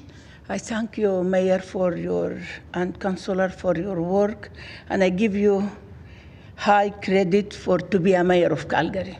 I appreciate it. I see your work, and I see how you move this city for better service for public sector, for everyone to live in dignity and integrity for this country. My name is Ejlal Elsadig. I'm graduated from Romania for medical university, dentist, and I am original from Sudan. And I live here almost 15 years in Calgary, but original from Ontario, Toronto. And thank you. You let me to speak about myself and about the people. I see them in the street too. Having distress, mental problem is coming from the rental. And I will say yes for supporting rezoning for housing. It's the bigger project, and I believe, for what I'm coming from, I believe this is, you build, not to build city, you build generation foundation. And thank you for your service, Mayor. Really, I appreciate it. I see the city she's moved for the right track, for better future for generation is coming after us. First, I want only to ask you for, I am supporting for your plan for your housing, is the right plan, but I want to support first for rent control.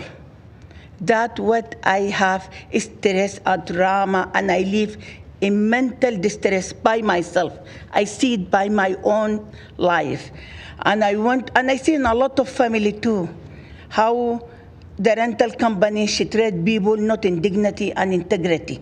And I see them only to make provider money, and every day them, he will be bigger money and will leave people for distress. We don't know where we're going. Every year when you want to renew your lease, you will be afraid to be homeless too, because something is happening for you, where are we going? And we'll tell you, we don't renew for you the lease. What we can be having? And I see it myself. That one, first I need to make rent control, to control those, the rental company, because if you don't make it control for rental company, you will open door for discrimination, and that one how will be happening, and it already is there. But this city will be a wonderful city for everyone is coming, and will be growing bigger and bigger. But another thing, I need to look for a city train project. You must to be extended. If you go back and you will extend all those houses and high rises, you need to have better transportation. Example like Toronto, you can go at night, 2 o'clock, 3 o'clock, still the C train is not C train, but there is a bus replacement. But in this city, after 1:30, everything is done. And that one, and another thing, the city will be growing and more will come, because Calgary now, the third city in Canada as diversity city. And warm city more will come for everyone. I came from Toronto. I make this city is my home and my country home. I came from far away country, and I know it's the bigger land, but there is a lot of war and stuff, oil and gas and all this thing. I came here, I work for telecommunication company. I work for oil and gas. I work in the field, south of Athabasca. But some stuff, we see it. But I am so happy I came today here. Only I need rent control and law to be, the rental to be protected from the landlord too. I see a lot of stuff. People who live in housing, even still now, it's not supposed to be like that, because this is a city of oil and gas. You must to enjoy future generation kids that money to be nobody homeless in the street. If you see Dubai, if you see the Middle Eastern bigger country have oil, no homeless in the street. We're not supposed to be any homeless in the street. We're supposed to live in Calgary, the bigger city, the most warmer people in the world. I see them here. And that one, I want rent control to protect us and to protect another people is coming. A lot of generation younger in the university, if he graduated, where can live? He cannot affordable home. We are poor. I am the one of them. That one I talk by myself. Thank you, and Ms. Elsadig. You're just at time, so thank you very much. If you have a seat, I'll let you know if there's questions for you. Thank you. Let's go to Patrick King, please. Hi there. Good afternoon, Mayor, members of Council. Thank you very much for hearing me today. I'm Patrick. I'm a lifelong resident of Calgary. I grew up in Edgemont, a suburb in the northwest, in my parents' detached home. And over the years, I've rented in Dalhousie and Brentwood and Lower Mount Royal and the U of C, and for many years in Crescent Heights. But then with Calgary rent exploding, I decided to look into homeownership and bought a home for the first time last year. And I recognize that I'm pretty well off. I'm relatively privileged compared to so many Calgarians. I've heard many alarming stories during these hearings, stories of people just trying to survive, just trying to find any kind of place to stay that's safe and affordable. But purchasing a home right now is an unbelievably stressful experience.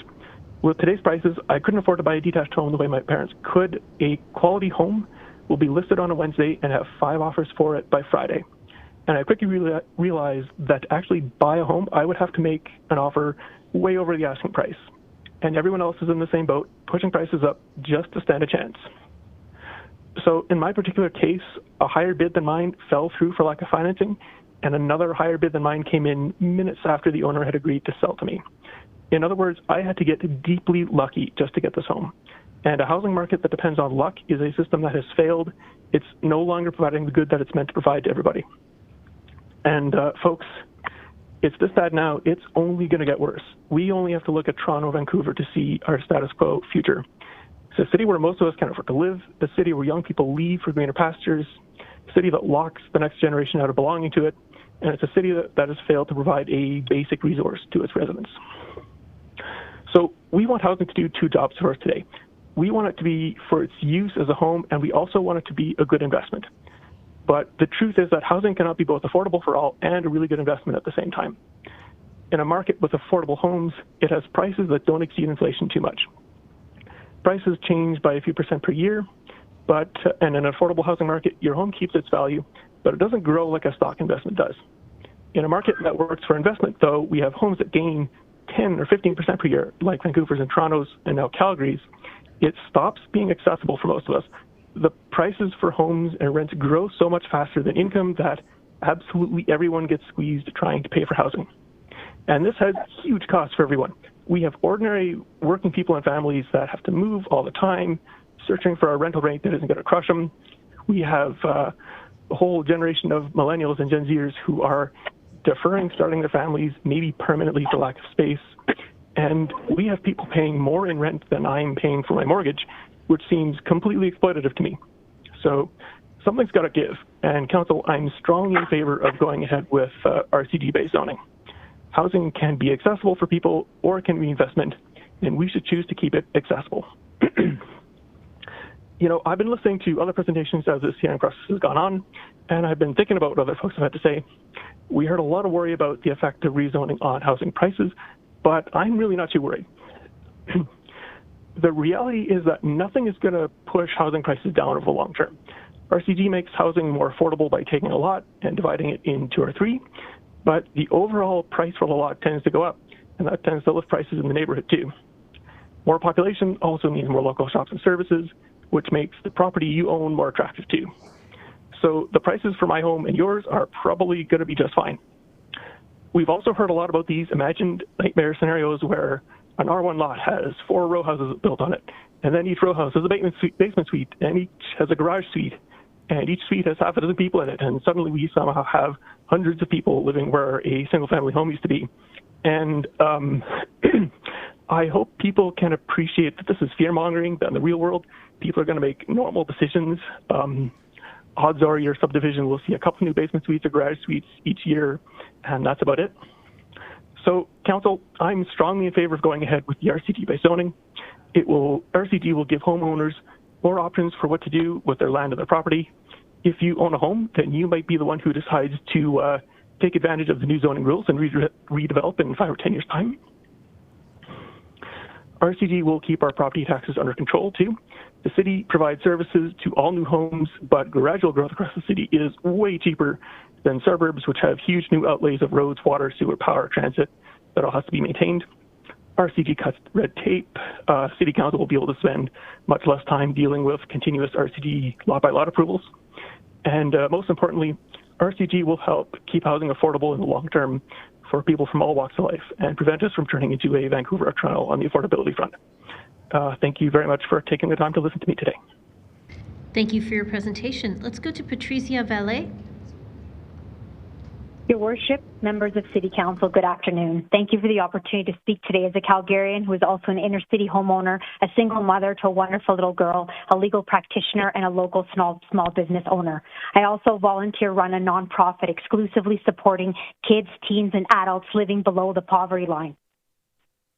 I'm speaking for myself, and I'm strongly opposed to City Council's blanket rezoning. It is undoubtedly a growing problem that many Calgarians are without affordable housing.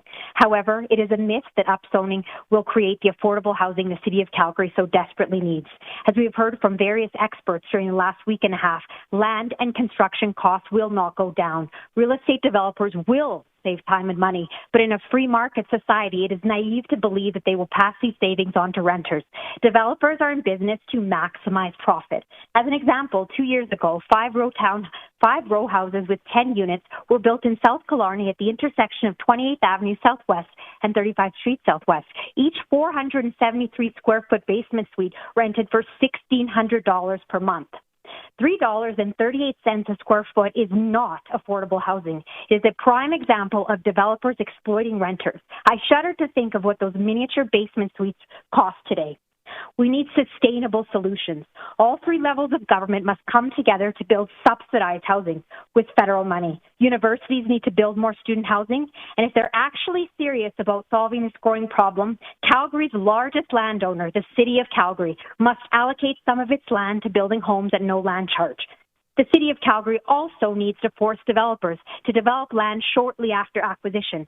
Matco Developments has held several acres of undeveloped land in the Inklewood Brewery Rail Lands District for 2 years with zero development progress. And the former Ernst Manning High School land next to Westbrook LRT Station, which Matco Developments previously owned for a number of years, and the City of Calgary recently took over ownership of, also remains barren land. A significant number of affordable housing units could be built if the city prioritized developing such resources and mobilized itself to realize constructive solutions to the current affordable housing crisis. Respectfully, the mayor and city council have skirted the democratic process by failing to hold a plebiscite and instead trying to force through a bylaw that will only benefit developers. 80% of Calgarians are opposed to upzoning to RCG, yet this council insists on forcing through a bylaw that will only serve to enrich developers and leave the majority of residential taxpayers feeling disillusioned by civic representatives. On April 10th, my city councillor held a virtual town hall where in the attendees, the concerned residents of Ward 8 were muted, both literally and figuratively, during the entirety of the meeting. None of the questions that I or my neighbors submitted in advance were answered. Instead, Councillor Walcott answered prefabricated questions that favored the councillor's personal stance on upzoning. During that meeting, my neighbors and I felt that we had no voice, no rights, no vote. I'm proud to live in this great Canadian city, and while I'm grateful for the opportunity to share my voice today, I am not proud of the blatant lack of true democratic process on this issue. There is no doubt our inner city neighborhoods will be most impacted by the upzoning to RCG. When my daughter was younger, she was severely gross motor delayed, unable to stand or walk. Because of the parking challenges in our already densely populated inner city neighborhoods, I routinely carried a heavy child down the street, even in -30 on icy sidewalks, ruining my own physical body to do so. The change to RCG will allow developers to build 8 to 10 units on one parcel. Where are we supposed to park our vehicles in the future? As a single mom of a busy 7-year-old with various health appointments and after-school activities, I don't have the luxury to live without a vehicle. I'm forced to drive long distances where transit could not take me. Will we be soon forced out of the inner city entirely? I urge the mayor and council to continue to improve our world-class, top-rated city and create constructive solutions to our affordable housing crisis by using the significant number of land parcels it owns to create the affordable housing this city desperately requires. This council's decisions will leave a lasting legacy. Let this not be a legacy of blindly giving carte blanche to developers over densifying our neighborhoods to maximize profits at the expense of the quality of life of tax-paying Calgarians. Let some of you not be influenced by significant developer campaign contributions you may have received in past election campaigns and may receive in the next election cycle. I implore you to develop affordable housing on the significant number of City of Calgary-owned land parcels and to let democracy reign supreme and hold a plebiscite on this crucially pivotal issue, or alternatively, run on this platform in the next civic election campaign in 2025. Thank you for your time. Thank you for your presentation. Let's go to Chelsea Reid, please. Thank you for hearing me. Hi, we can hear you. Except not now.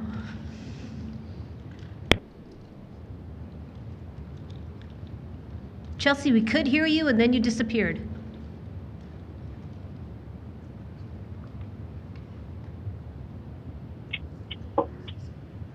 Oh, can you hear me now? We can hear you now. Thanks. Okay. Thank you for your patience. I apologize. Thank you for hearing me. Like others, I have many concerns about the practical effects of blanket upzoning, but given time constraints, I would like to focus on why this proposal will not achieve its stated goals of affordability, inclusivity, and choice. According to the city's website, rezoning improves affordability. This is simply not the case. Dr. Storper, an economics professor at UCLA and the London School of Economics, has studied blanket rezoning extensively. He states, quote, "Blanket upzoning is likely to miss its affordability target.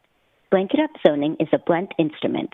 What it's not going to do is solve the housing crisis for the middle classes and lower income people," end quote. Similarly, in upzoning Chicago, MIT professor Freemark writes, quote, "Local level impacts of upzoning are higher prices, but no additional housing construction," end quote. In a 2023 article in the journal Urban Studies, Dr. Stacy et al. Performed the first cross-city dataset analysis of the impact of density rezoning on housing supply. The article concludes that relaxed zoning bylaws led to a small 0.8% increase in housing supply 3 to 9 years post-rezoning, but the increase was primarily in high-end units. Quote, "We find no statistically significant evidence that additional lower-cost units became available or moderated in cost in the years following zoning reform," end quote. These are just a few of many articles that conclude that blanket rezoning does not increase housing supply or affordability for low and middle-income earners. Dr. Storper says blanket upzoning, quote, "served to increase land values in Chicago, but what upzoning did not do in Chicago and is not likely to do anywhere is create incentives for housing construction in the areas where middle-class and lower-income people most need it for the prices at which they need it. Blanket upzoning allows for market speculation to dominate. The market will naturally respond best in areas with the greatest returns," end quote. Blanket upzoning does not create affordable housing, and if anything, it displaces lower and middle-income earners. Second, the proposal does not achieve the city's stated goal of creating more diverse and inclusive neighborhoods. I live in Varsity, a well-planned and mixed community where only 45% of residences are single-family detached, considerably less than the city average of 55%. We have attainable housing, subsidized housing, semi-detached homes, condos, low and high-rise apartments, and seniors housing. I have neighborhood friends from more than 10 different countries who live in everything from large houses on the golf course to basement suites. Varsity is above city average in the diversity of its population and housing options, but it is included in the proposal. By contrast, less diverse neighborhoods like Upper Mount Royal are excluded. In Upper Mount Royal, only 19% of people identify as a visible minority, compared to 41% citywide. 66% of dwellings are single-detached. Just 1% are semi-detached, and 2% are row houses.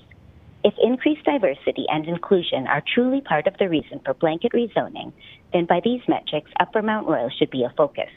The large lots and proximity to downtown make it ideal. One might argue that houses in Mount Royal deserve special status because of their age, but the data does not bear this out. Only 46% of dwellings in Upper Mount Royal were built before 1960, and 16% were actually built after 2001. It's hard to see why the 54% of houses built after 1960 should be excluded from rezoning, and if they are, why not protect houses in Varsity that were built in the 1960s? They also reflect the unique architecture of a specific time. If you genuinely believe citywide rezoning is good public policy, then you must actually apply it citywide. To exempt a particular neighborhood is inequitable. Finally, the city posits that blanket rezoning increases choice. I cannot comprehend how virtually eliminating an entire type of neighborhood achieves this. If the city was to upzone only certain areas, including mine, and I wanted to live on a street of single-family homes, I could move to an unaffected area. With blanket rezoning, my only choice would be to move outside the city, thus increasing suburban sprawl and its associated blights. If this proposal is about choice, let communities choose whether to rezone or make rezoning an election issue. Managing Calgary's growth requires a measured approach that actually increases affordable housing and housing choices. Blanket rezoning is not the answer. Thank you. Thank you for your presentation. Let's go to Glen Wang, please. Thank you, Mayor and Councillors, for the opportunity to present. My name is Glen Wang. I'm representing myself and speaking in favor of blanket RCG rezoning. I'm in favor for 3 reasons. Number 1, this change will be a gradual and gentle increase in density.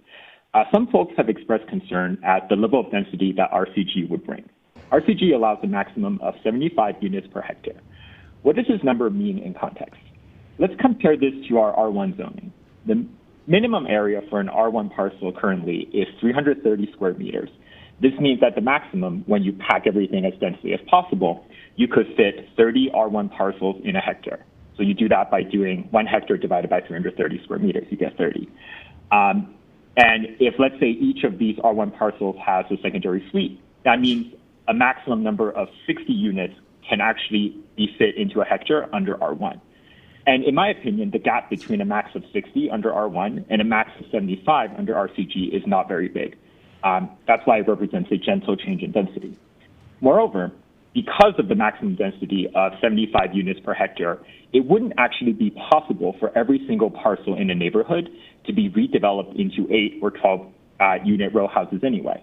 It won't even be possible for a majority of these parcels to be redeveloped into row houses because you can only go from 2 units, a single family home with a secondary unit, to an 8 to 12 unit row house so many times before you hit the 75 unit per hectare limit. So in our existing neighborhoods, most of the existing single family homes will probably still stay like that, even under this regime. Reason number 2, with RCG rezoning, removing the need to go through the land use amendment process for every single development individually, it will cut down around 6 months of time, meaning shorter times for housing to be built, especially since 95% of land use amendment requests end up being approved anyway. More importantly, even if zoning becomes RCG by default, it does not mean future developments will have no opportunity for community input. Developers still need to go through a development permit process that must be circulated amongst the community for input and feedback. Based on the city's own published community guide for the planning process, the development permit process is when questions around design, context, parcel layout, building maps, privacy, and landscaping all to be determined. These seem to be the concerns that folks actually have around how upzoning and redevelopment might affect their community. And folks will still have the opportunity to provide their valuable input to these important considerations during the development permit process. Number 3, this proposal is just one action item in Calgary's comprehensive 98-point housing strategy.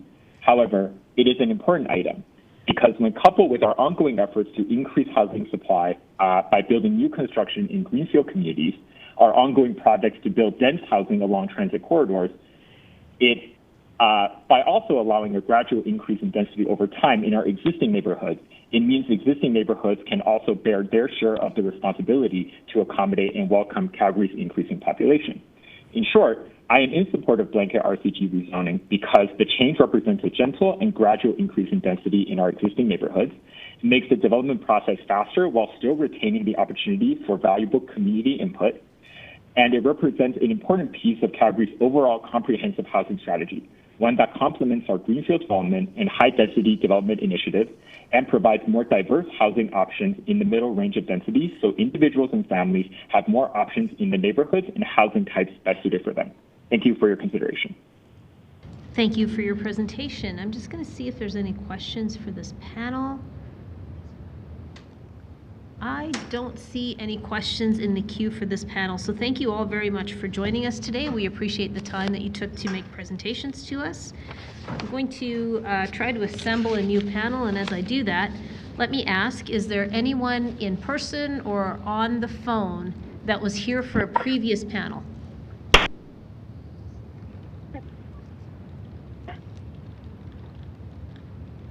All right, let me ask, is Jasper Woodard with us? How about Sage Green?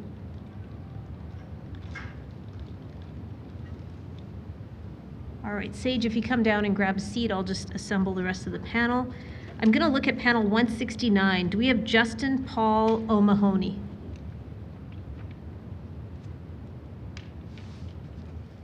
Do we have Julie McFadden?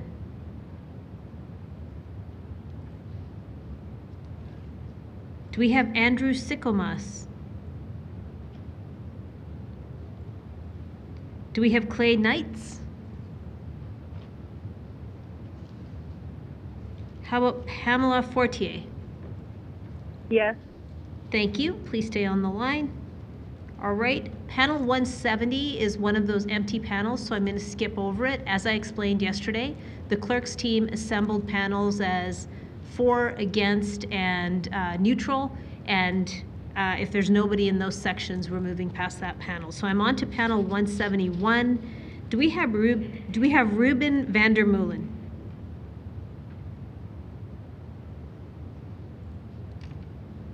Do we have Chantal Tiedemann?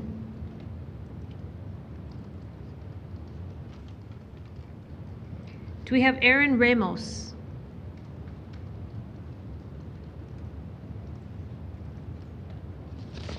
Do we have Jeremy Barreto?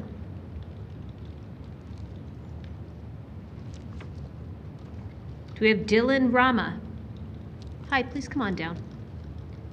All right, I'm into panel 172. Do we have Jordan Murray?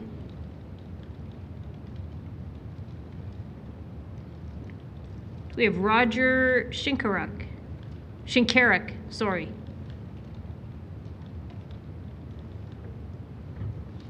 Do we have CJ Fights? Kathy Danielson? What about Alvin Cabaron? Okay, then we're gonna go with this panel. It will start with Sage Green, it will then go to Pamela Fortier, and then it's Dylan Rama. So Sage, please start us off.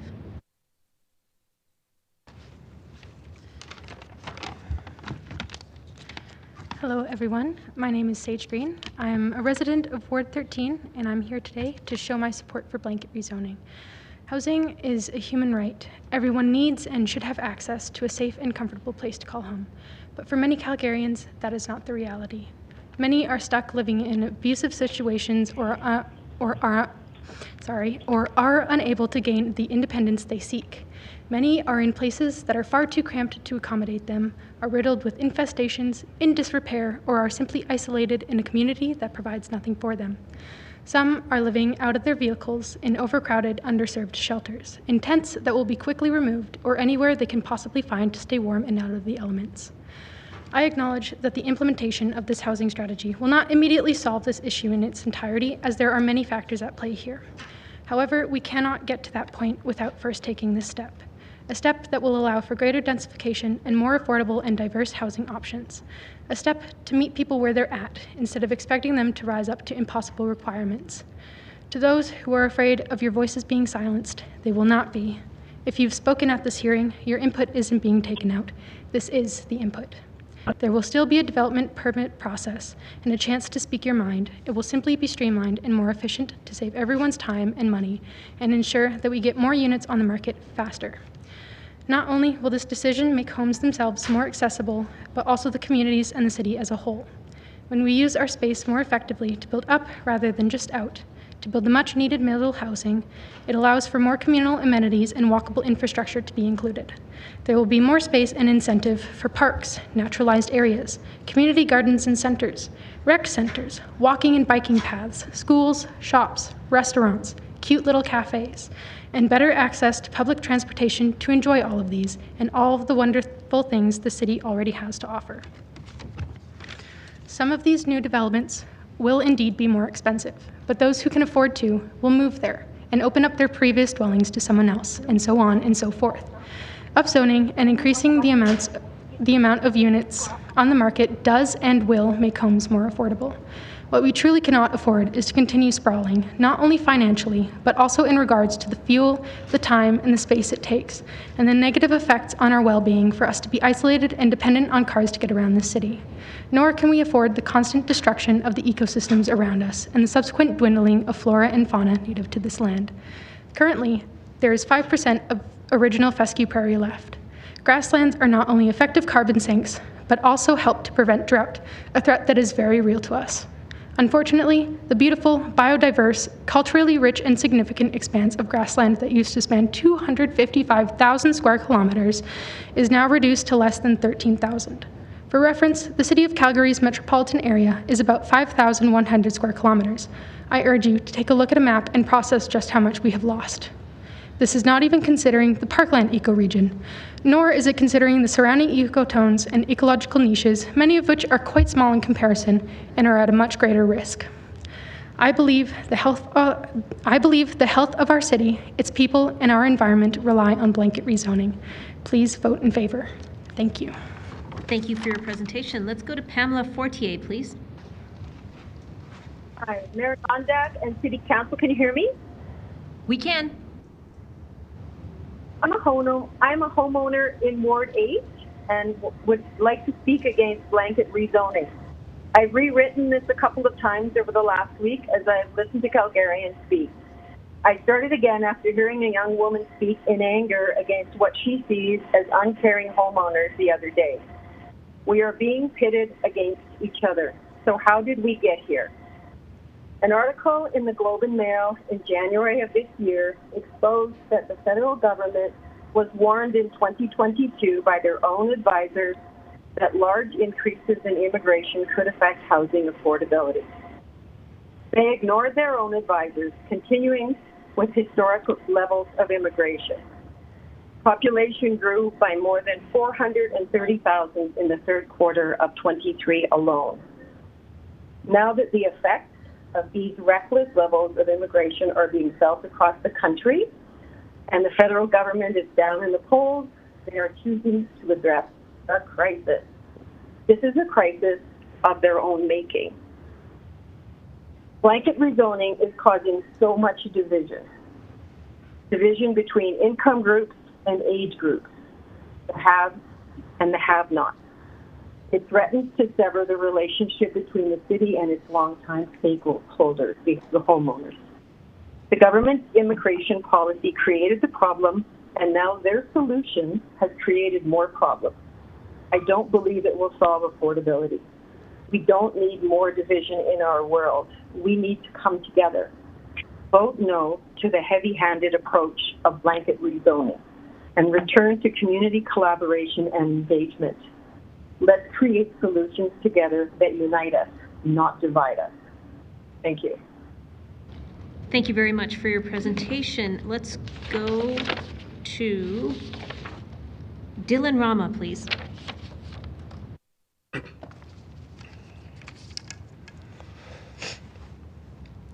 Good? Okay. Thank you, Council and Mayor Gondek, for allowing me to speak and for your general public service in facilitating this public hearing.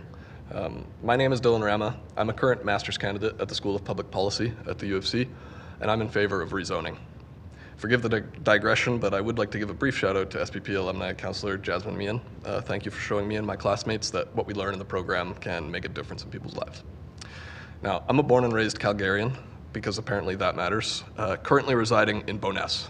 And not long ago, I was a homeowner of a duplex in Ranchlands. The only reason my partner and I were able to afford to purchase this modest starter home was because of help from our parents. Due to an impending mortgage renewal, interest rate hikes, and my choice to go back to school, we made the difficult decision to sell our home. For reference, we bought at $320 and sold at $380 4 years later. This is double the rate of inflation, more than double the rate of inflation in price growth, and I believe that's indicative of a problem. Now, I'm not here representing the School of Public Policy, only myself, but it's my understanding that the SPP was founded largely on the belief that a lack of economic literacy in the Canadian public service was negatively affecting governance in our country. Existing zoning regulations represent an example of a well-intentioned regulation that has distorted the free market. In other words, red tape. They've artificially restricted the supply of housing and contributed to driving up prices, and therefore the current housing crisis.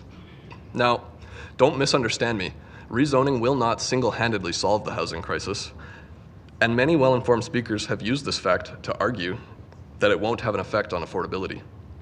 I find this line of reasoning to be flawed at best and deliberately misleading and obstructionist at worst. Let's talk about housing prices for just a moment. They're growing rapidly. Before prices can come down, we must first slow the rate at which they are rising. So just because a measure does not decrease prices does not mean that it isn't having an effect on them. There is no single policy that can solve a crisis of this magnitude. This means that we do not have the luxury of ignoring an effective tool in our city's toolkit simply because it doesn't fix everything by itself. Rezoning will lead to a higher number of units and help put downward pressure on housing prices. We cannot afford to wait for the perfect solution that has no trade-offs because it does not exist.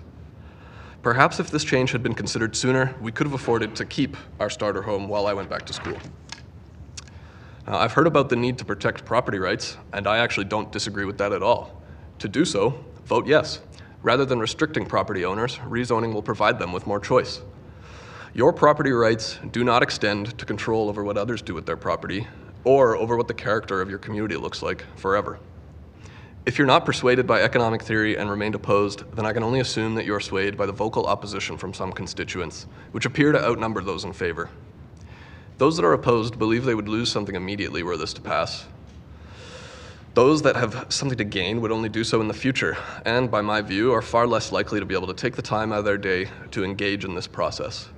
Folks who are preoccupied with putting food on the table and making the next rent payment generally don't have the luxury of paying attention to the intricacies of land use bylaws.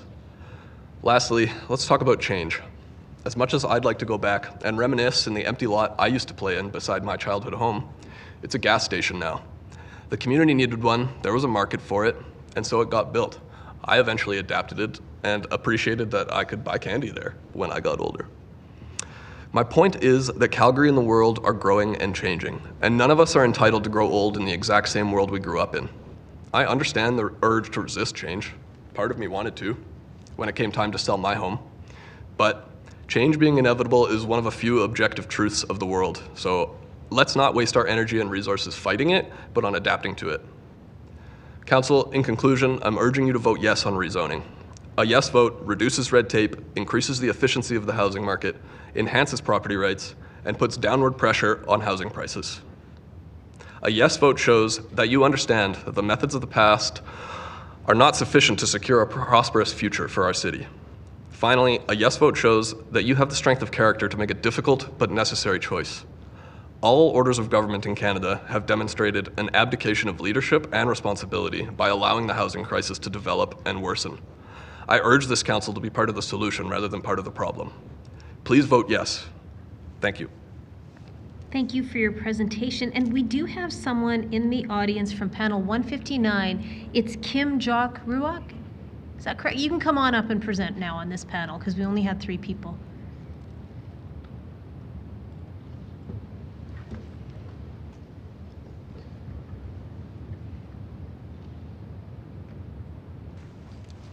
You can come on up and present, sir.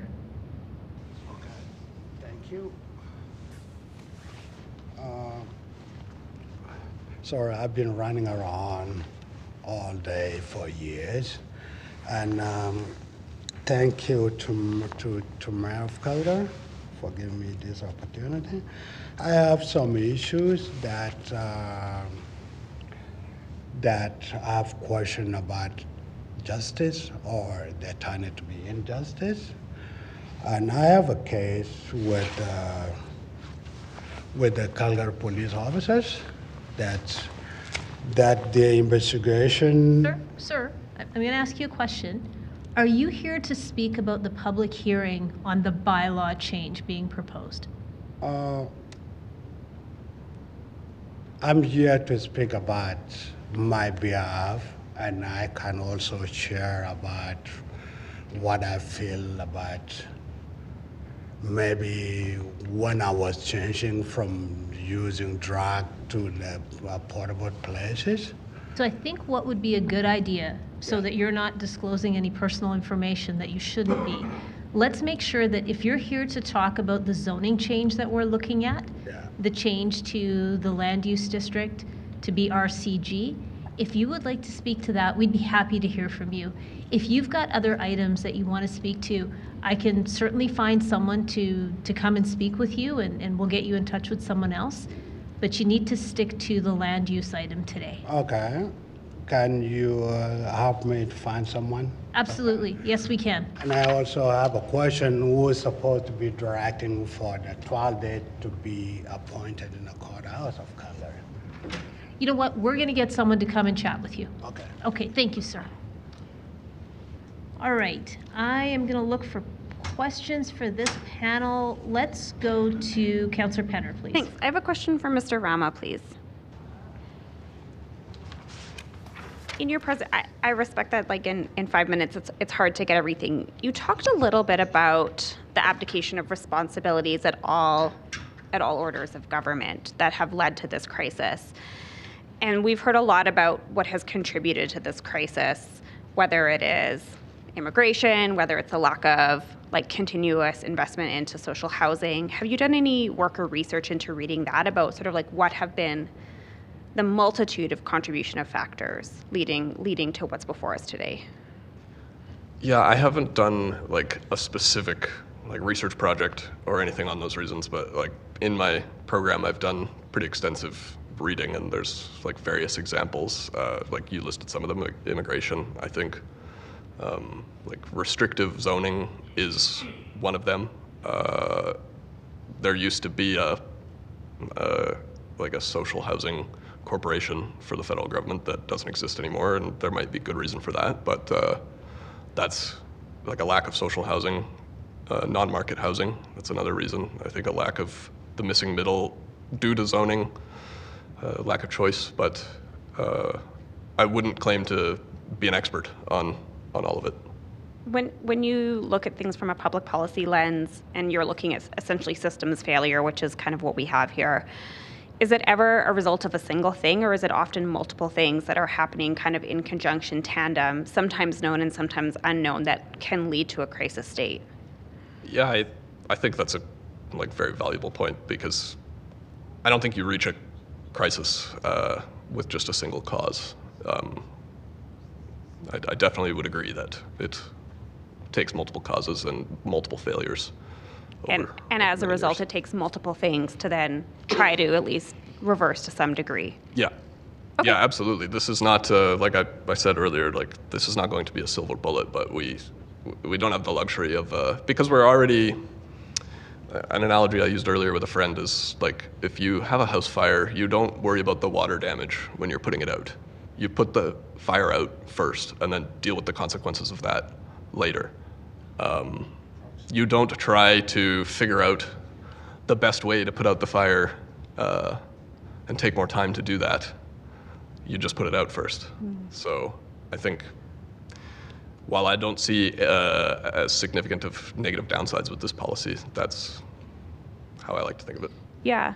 And I guess maybe like in your estimate, because I think we've heard there's potential consequences on either side of the decision. Mm-hmm. And so I think, am I hearing you correctly? We just need to think about that and choose our consequences wisely? Yeah, definitely. And like I don't know, that's one of the first things they taught us in our program, is that any public policy decision will have trade-offs. You very rarely get a free lunch, or so they say, that just like helps everybody and hurts nobody. And I guess it's just about what kind of city and what kind of Canadians we want to be. If we're a little bit more concerned about parking and shade, or if we're concerned about people being able to afford a basic need. And to me, that choice is very obvious, but yeah, others may disagree. Thanks for coming today. Thank you. Thank you. I don't see any other questions for this panel, so thanks very much for taking the time to share your presentations with us today. We appreciate it. I'm going to try to assemble another panel, but before I do that, we have called everybody up to panel 172, and panel 173 is one of those blank panels. So is there anybody here in the audience that was on a panel, either 172 or before, but you're here to speak to us now? Is there anybody on the phone? Who's this? Yes, this is Chantal Tiedemann for panel 171. 171, okay, great. I'm Ruben Vandermeulen, 171 as well. Thank you. Anybody else?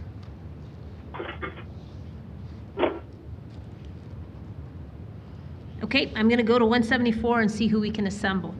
Do we have Thea Wingert?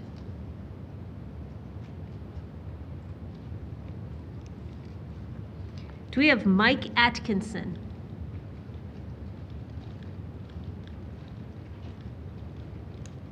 How about Nathan Ross? Hi, please come on up. Do we have Kate Stenson? How about Brooke Simaluk? Present. Thank you. And I'm on panel 175 now. Do we have Aaron Ikar?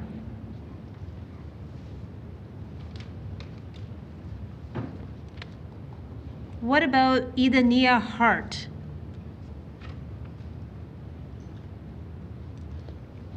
Do we have Imad Tawadras? How about Satish Shanmugam?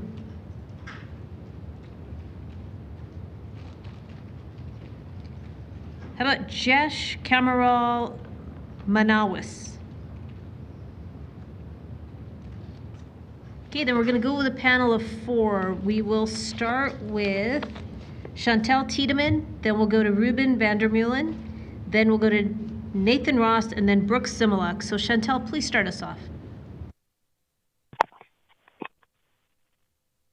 Hello, Mayor Gondek and members of council. My name is Chantal Tiedemann, and I'm a professional geologist and a resident of Ward 8. Today, I am speaking in support of citywide rezoning for housing.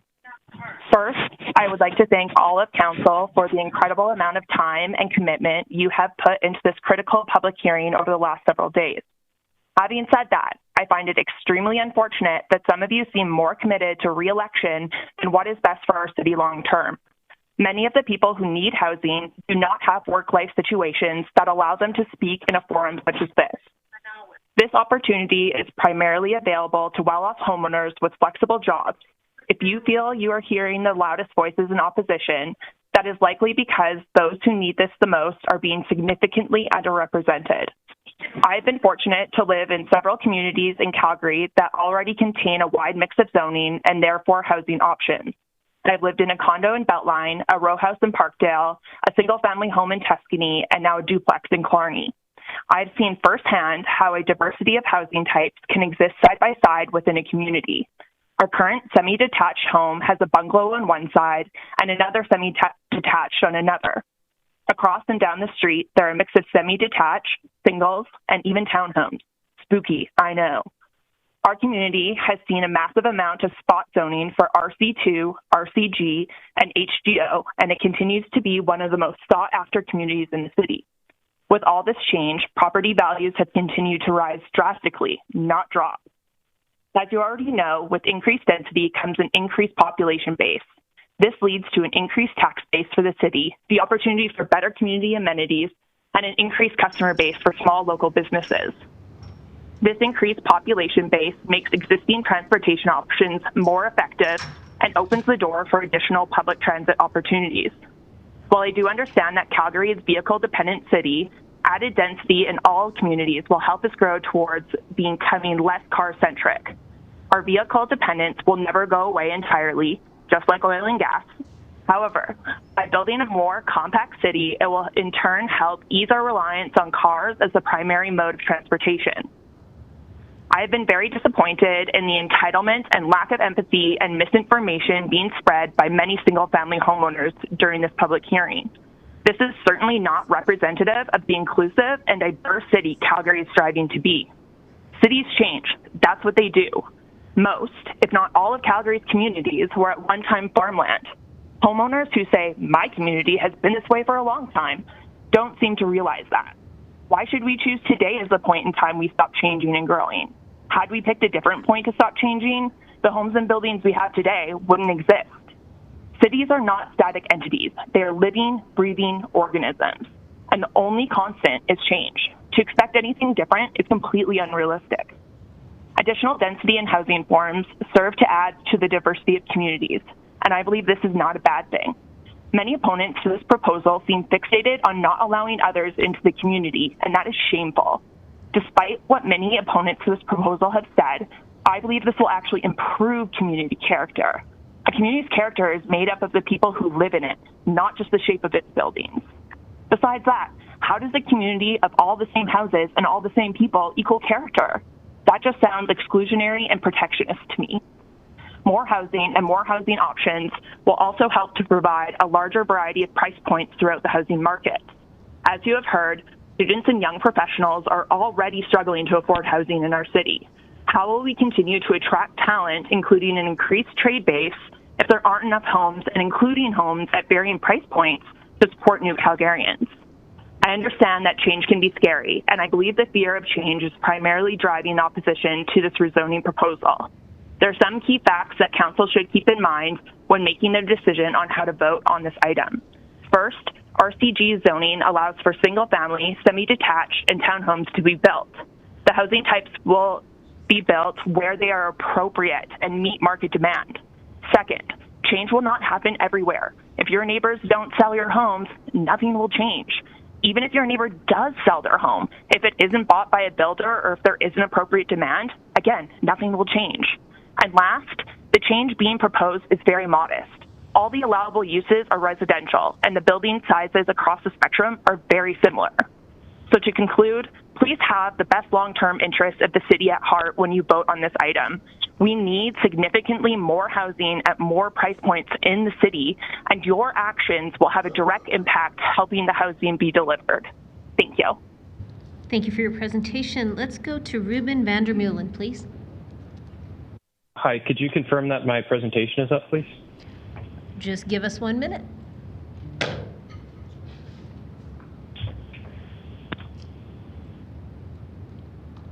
We are good to go. Okay, thank you. Hello, Council. My name is Ruben Vandermeulen. I live in Sunnyside in Ward 7. Sunnyside has a mix of housing types, including many missing middle housing styles. It also has wonderful parks, plenty of trees, transit access, and low crime.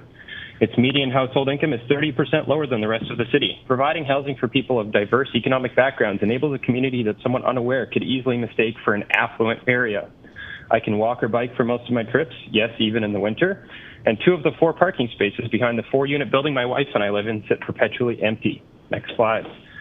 The inflexibility of Calgary zoning prevents property owners from doing what is best for the city, creating buildings and improving existing ones to meet Calgarians' needs. There are a lot of voices in favor of a small-scale approach to intensification that allows higher density where it is needed. Giving property owners the right to decide what housing style is right for them is the smallest-scale approach to incremental change possible. The best areas of the city are places that were built through incremental change. There was no LAP or master plan with strict zoning that brought about Kensington or Inglewood. They are a product of a development pattern that would be impossible to replicate under the city's current zoning structure. Cities are ecosystems, and allowing change only as part of a master plan makes them unable to change to meet the dynamic needs of the people living in them. Where we can build, what we can build, and how much parking we need are simple decisions Calgarians can make for themselves without government intervention. Next slide. Jane Jacobs said that areas of great diversity at worst are merely interesting and at best can be delightful. Homogeneous housing brings about a homogeneous community demographic. We are a diverse city, but demographics are largely isolated. A lack of integration between racial and socioeconomic groups allows societal problems, service inequity, ignorance, and a lack of empathy to fester. This is not a bug. Single-use zoning was created for this purpose. Controlling where density occurs serves to ensure the perpetuation of segregation. I hope that as a city we can realize our mistakes and finally move forward. Next slide. Now here's the part for the fiscal watchdogs on council. Here's a home built in 2016. Please ignore the 10-unit apartment with the smaller footprint and shorter height next to it. This home is worth $1.74 million. It's on a 6,000 square foot lot that is zoned MCG in Sunnyside. Next slide. Here's a home built in 2011. This home is worth 40% less. It's also on a 6,000 square foot lot, but it's zoned R1 in the esteemed lake community of Auburn Bay. It receives access to all the same city services and amenities as the other house, but for a much cheaper price. Next slide. Not only is the tax bill smaller, but the cost per household of administering services to a distributed population is much higher. The efficiency in concentrating services and amenities is kind of why cities exist. Next slide. Now here's where that becomes a bigger problem, the tax productivity per area. Sunnyside is in a green area near downtown, and Auburn Bay is one of the yellowy red blobs near the bottom of the map. Next slide. Here's a graphic showing how land value is restricted when its use is limited, from Donald Shoup. R1 zoning results in a market where the inefficient land use to detached houses do not have to compete with more efficient land uses, artificially limiting their land value and property tax bill. Single-family homes are the most expensive form of housing to service, and limiting their property tax liability is only in the best interest of those that can afford single-family homes at the expense of those who can't afford one or choose to live in a more efficient housing form. Parking minimums similarly limit the use of land.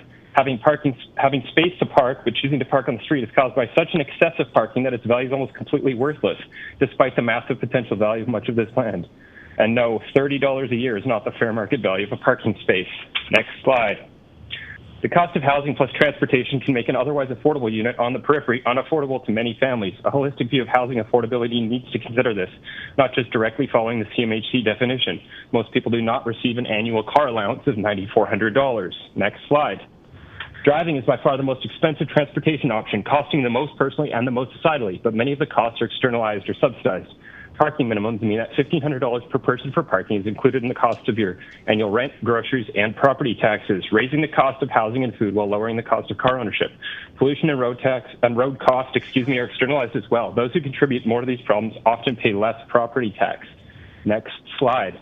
Electric cars don't fix these fundamental problems. Heat pumps similarly won't change the fact that a 3,000 square foot building exposed on all sides loses a lot of heat, allowing more people to live closer to the places they need to access, and permitting housing styles that waste far less energy is an easy decision to make for a city in a climate emergency. The status quo of wasteful consumption cannot be sustained. We need efficient cities that are built upon human-scale development. Next slide. Calgary has been on a path of suburban sprawl, transportation inequity, and socioeconomic segregation for many decades. Correcting our trajectory will not be easy, fast, or often popular. Base RCG zoning is a tiny step in the right direction. It is incredibly important that this is done for Calgary and for Calgarians. Please vote yes. Thank you for your presentation. Let's go to Nathan Ross, please.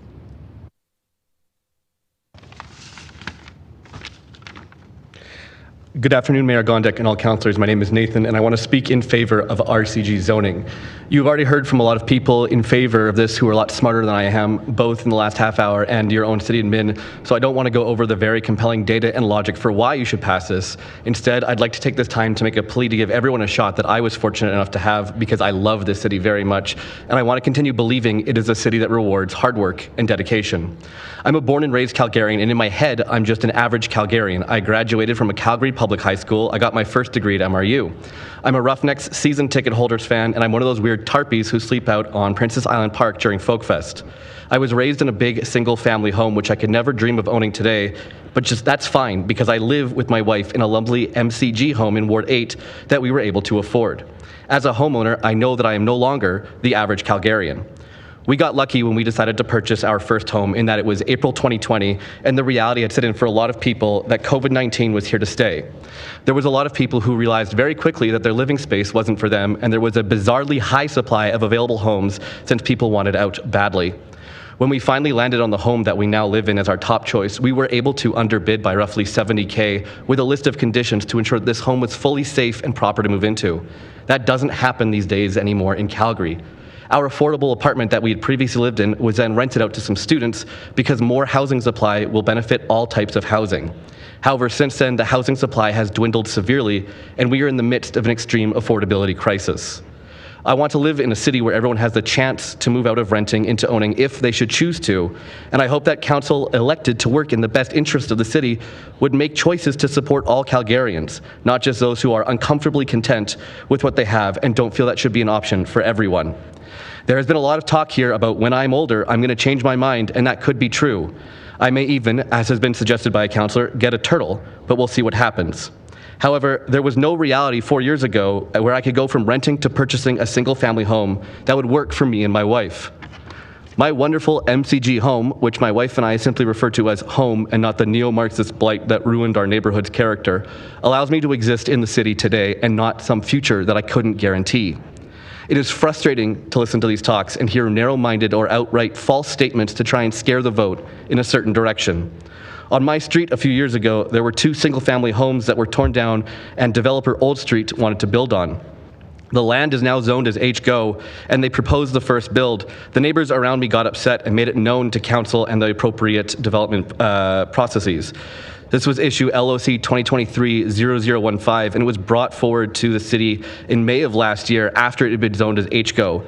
It was agreed upon that the development as proposed did not make sense for the land, and Old Street was forced to wait for 6 months, gather community feedback on how to redevelop it, and then reapply with a new proposal. Today, Old Street is building their reimagined property, and while the construction is a nuisance, I am excited at the future of more neighbors, knowing that this was a community process that still continues on. To say that there are no more public hearings would be inherently false, and there is a way to move forward for all Calgarians, even extending neighbors a luxury to comment on their neighbor's property, which is specifically a luxury and not a right. There are knee-jerk reactions to change, and then there's making smart, informed decisions to best guide Calgary as it continues to evolve over time, and this vote is one of those choices. Since graduating university for what I hope to be the last time, I have worked at the Calgary Drop-In Centre, Sled Island, and now work with the students at the University of Calgary Student Union because I purposely work in jobs that help improve or shape the Calgary that I want to live in, which is why I felt compelled to speak up today. If my wife and I were going to have children one day and move into a big family home, I feel confident that they would be prouder of us for not slamming the door behind us and ensuring that their generation would not have a fair shot. We want to build community. I highly doubt if they are able to afford a home that they'll lament the character of their neighborhood, because who knows what it's going to be. That's an exciting thing that is constantly evolving. I hope that you listen to the experts and also remember that average Calgarians, like me, are really hoping to continue to build on the excellent work that was voted on last September. Thank you for your time, and also thank you to the clerks and laborers working tirelessly to ensure that everyone has had a chance to speak on this issue, in particular the stenographers who never get thanked and have to keep up with very fast speakers like me. Thank you very much. Thank you for your presentation. Let's go to Brooke Simaluk, please. Hi, good morning, Council. I want to begin by thanking you all for your patience over the last week and a half. I know it isn't easy to hear the same arguments over and over again, so really your perseverance is very appreciated. I'm speaking today in support of the proposed rezoning for housing. You hired experts to provide the solutions we need to increase housing availability and stability.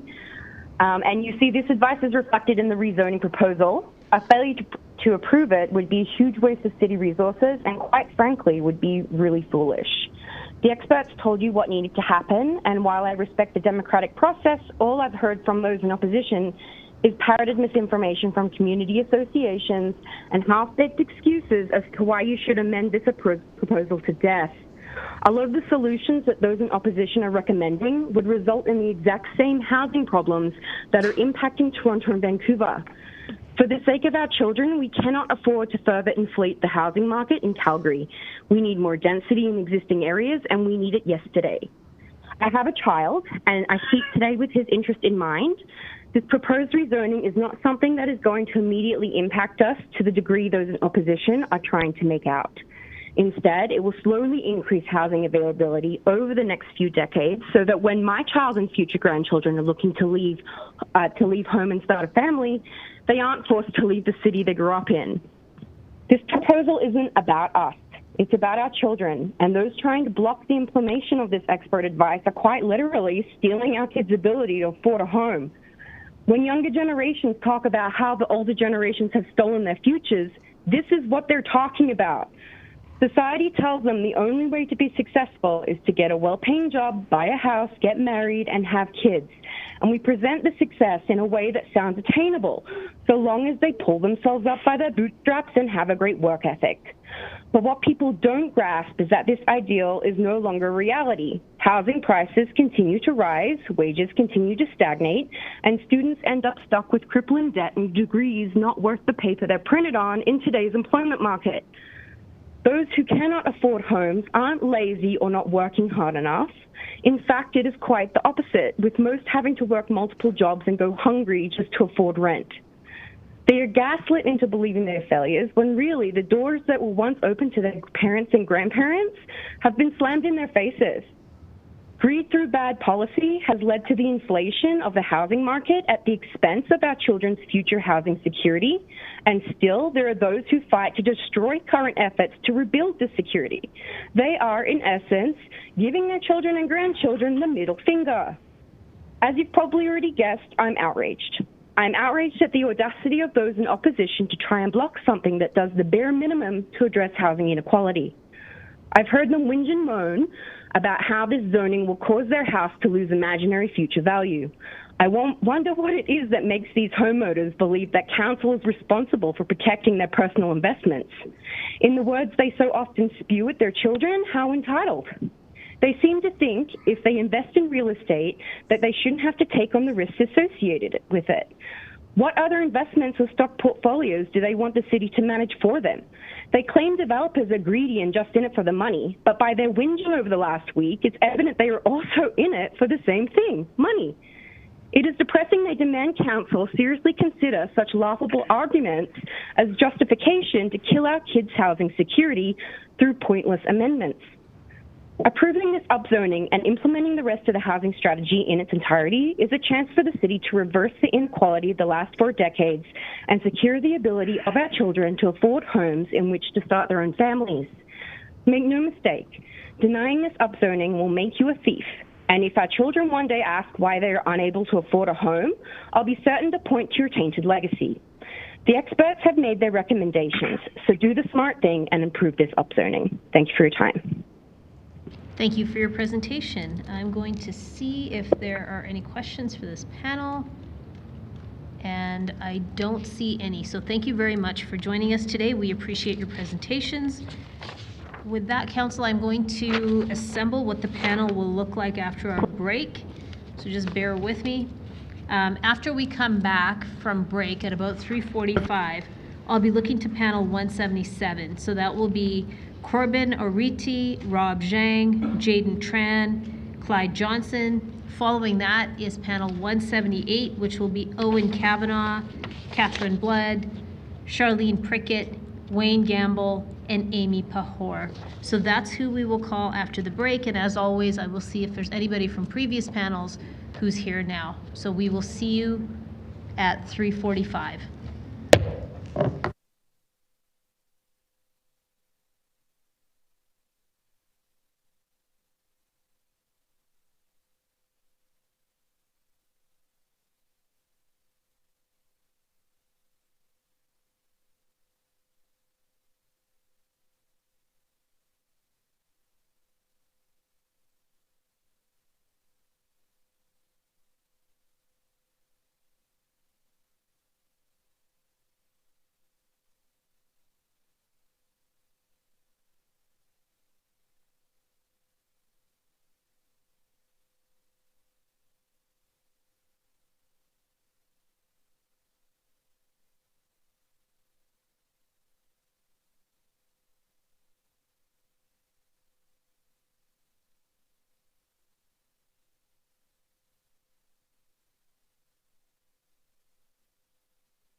Hello, everybody. Welcome back to public hearing. Madam Clerk, a roll call, please.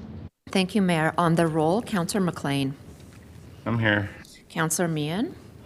Here. Councillor Penner. Here. Councillor Pootmans. Here. Councillor Sharp. Here. Councillor Spencer. Councillor Walcott. Here. Councillor Wong. I'm here. Councillor Wyness. Councillor Carra. I'm here. Councillor Chabot. Councillor Chu. Here. Councillor Demong. I'm here. Councillor Dhaliwal. And Mayor Gondek. I'm here. Thank you, Mayor.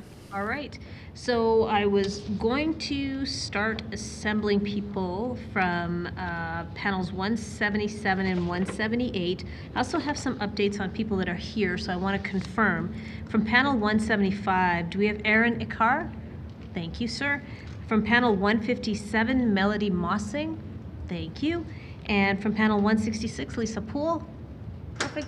Is there anybody else sitting in the audience who was on a previous panel? Which one were you on? And what's your name? Okay. Hi, Your Worship. Hi. Hi, my name is Thea. I was on panel 174, and I think I was missed. On 170. And my name's Julie McFadden, and I was on 162. Okay, hang on a second. Julie McFadden, right? Yes. Okay, give me 1 second to just confirm Thank that you. I've got you on 162. Hang on a second here. Sure, no problem. So, Julie, I don't have you on 162. Are you sure that's the right number? I'm quite positive. I've been waiting for my turn, and I believe it's 162. I was just at an appointment, and I just pulled over. You know what? We found you. It's 169. We've got you. Oh, good. Okay. Sorry. Okay. Thank you. That was my memory recall. No worries. Hang on the line. From 174. Who said they're from 174? Hi, it's Thea Wingert. Perfect. Okay. Is there anybody else from a previous panel who's on the phone line? Yes, Your Worship. My name is Jeremy Barretto. I was on panel 171. My apologies. I was at a medical appointment. No problem. Anyone else?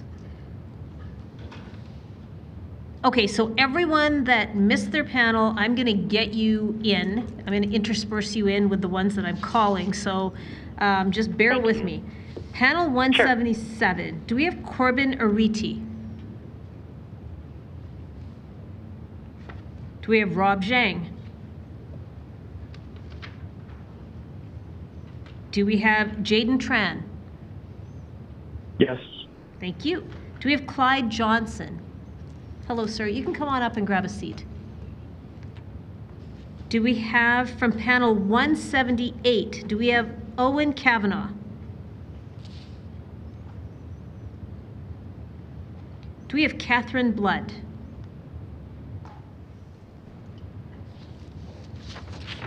Charlene Prickett? I am here. Thank you. Do we have Wayne Gambell?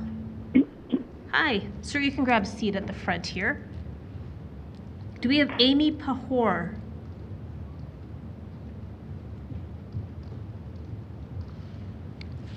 Okay, so we've got 4 people from 177 and 178. So I'm going to add Aaron Ikar from 175 onto this panel. And here's the order that we will go in. It'll be Jayden Tran, Clyde Johnson, then Charlene Prickett, then Wayne Gamble, and then Aaron Ikar. So Jayden Tran, please take us away.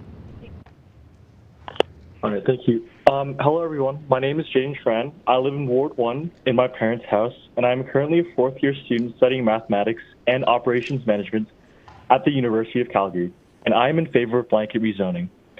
I was fortunate enough to grow up privileged and wealthy. However, this is not the case with a lot of my peers.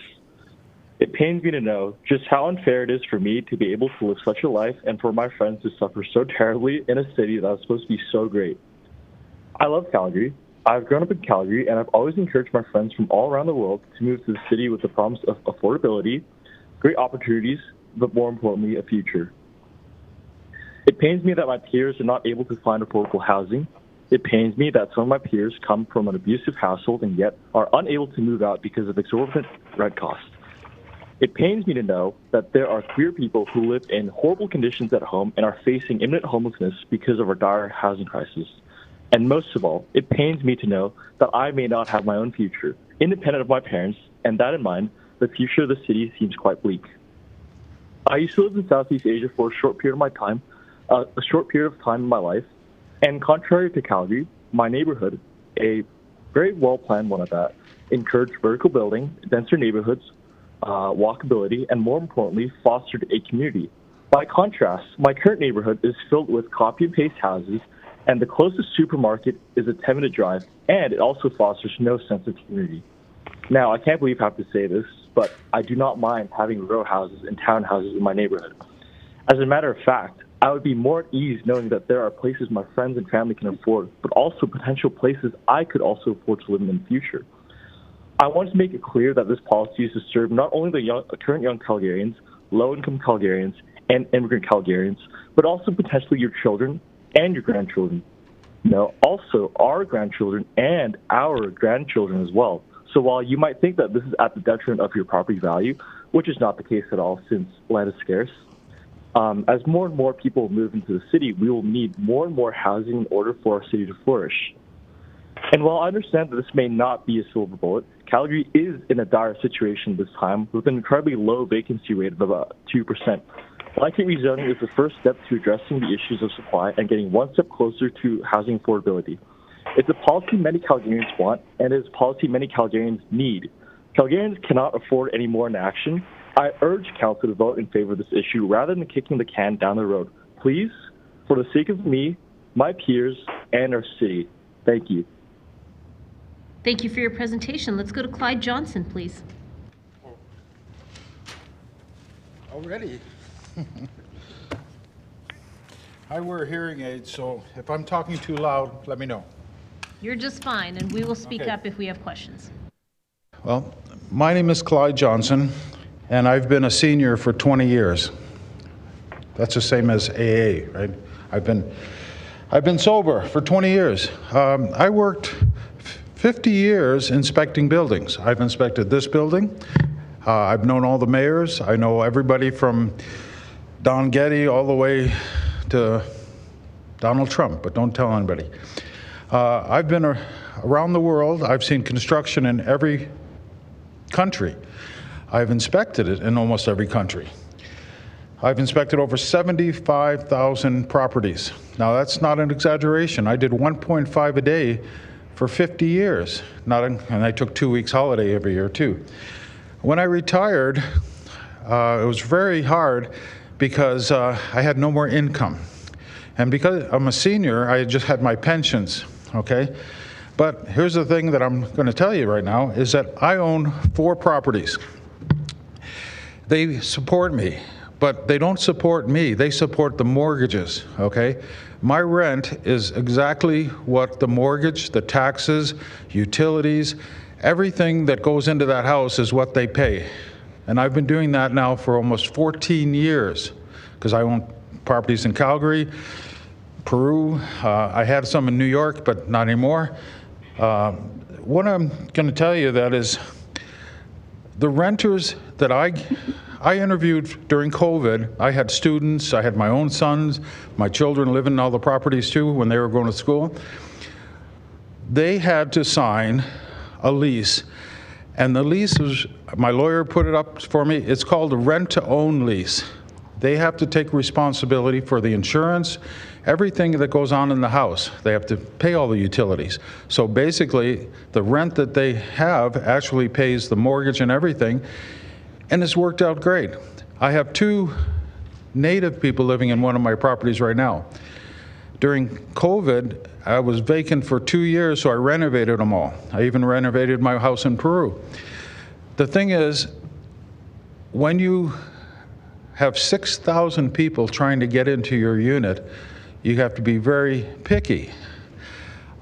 I only had 3 showings of all my properties during COVID, and I chose a native, 2 natives that were so clean that they take care of everything. They've been there 2 years now.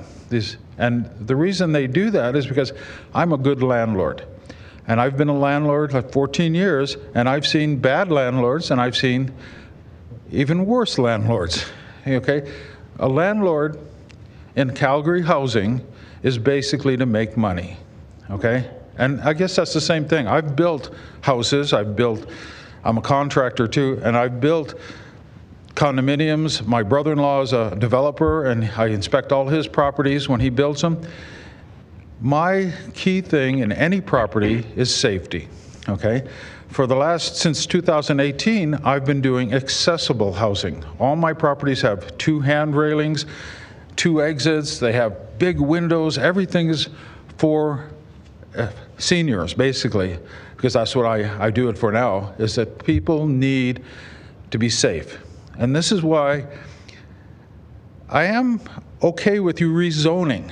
Okay, all my friends that have houses on Crescent Heights, Mount Royal, one of them just sold this house in Elbow Drive just because he renovated a condo and he wanted to move in there. But the houses that I see for over 50 years, from $30 million houses to $500 houses in the Philippines, so you can get the house and lot for $5. The best thing for a house is maintenance, and if you maintain them, they'll last, and I got all the statistics for you on that. The insurance company says a house will last 80 years.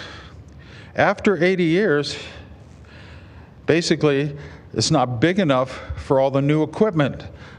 One of my houses I renovated, I couldn't even put a new fridge in because the old little icebox didn't fit. I had to redo the whole kitchen just to get a refrigerator in it.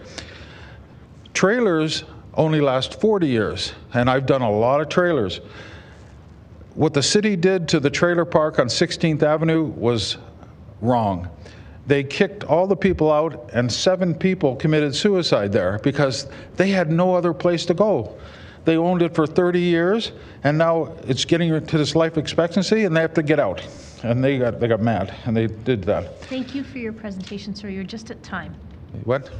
You're just at time. Your 5 minutes okay, is up. I'm okay. I had 20 pages of notes. The last thing I want to tell you is that's it, sir. You're at time. Your time is up. My time is up? Yes. So thank you. Oh, good job. Yeah. If you grab a seat, I'll let you know if there's questions for you, okay? Oh, okay. Okay, thank you. Let's go to Charlene Prickett, please. I am a resident of Mount Royal and have been since 1976.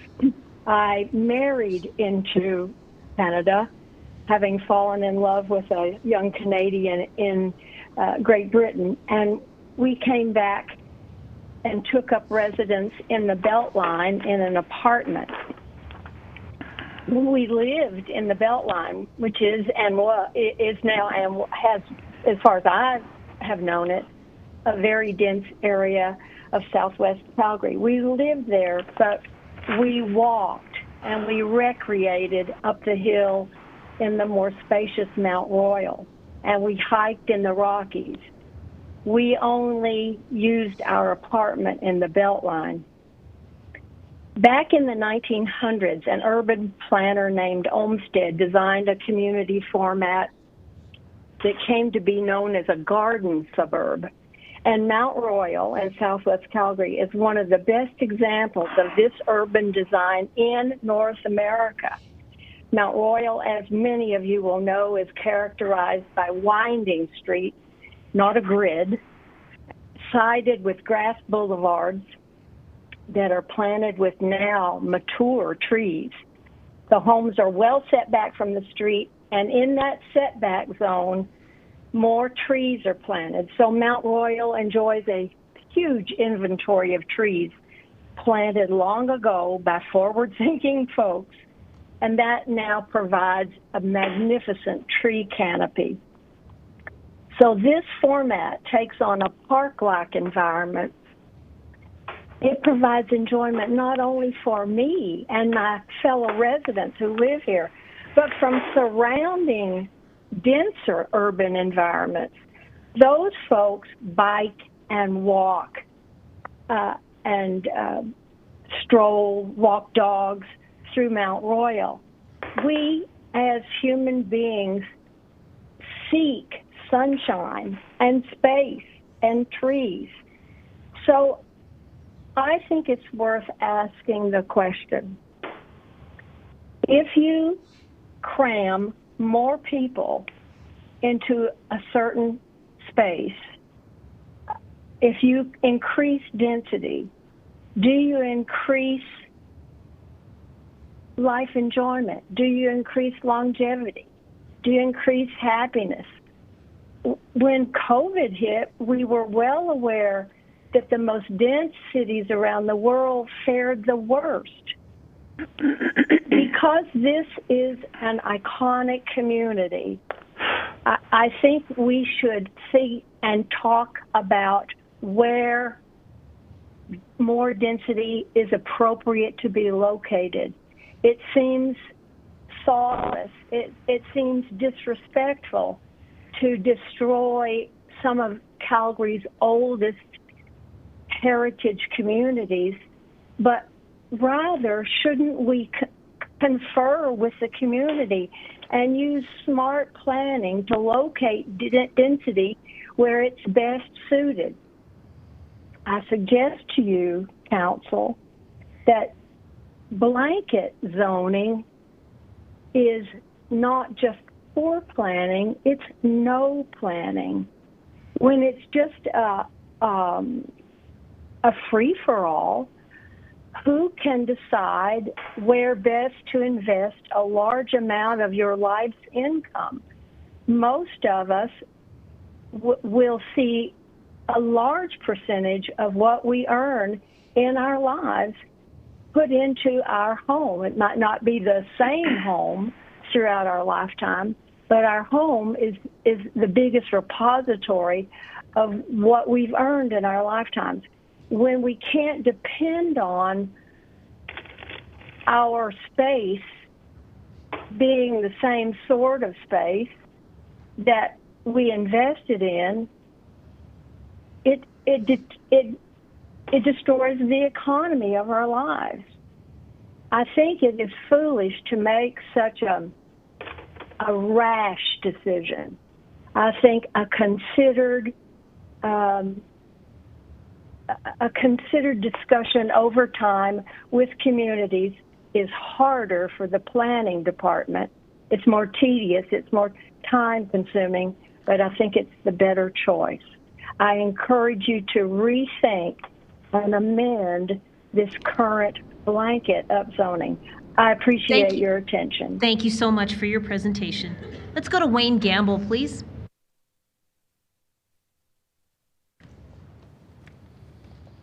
Mayor and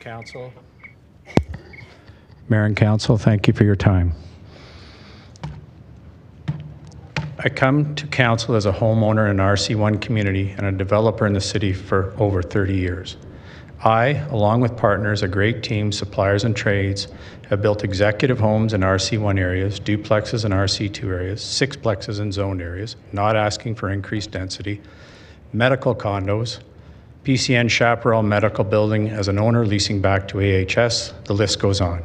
In short, I come with experience from the developer's perspective and a homeowner.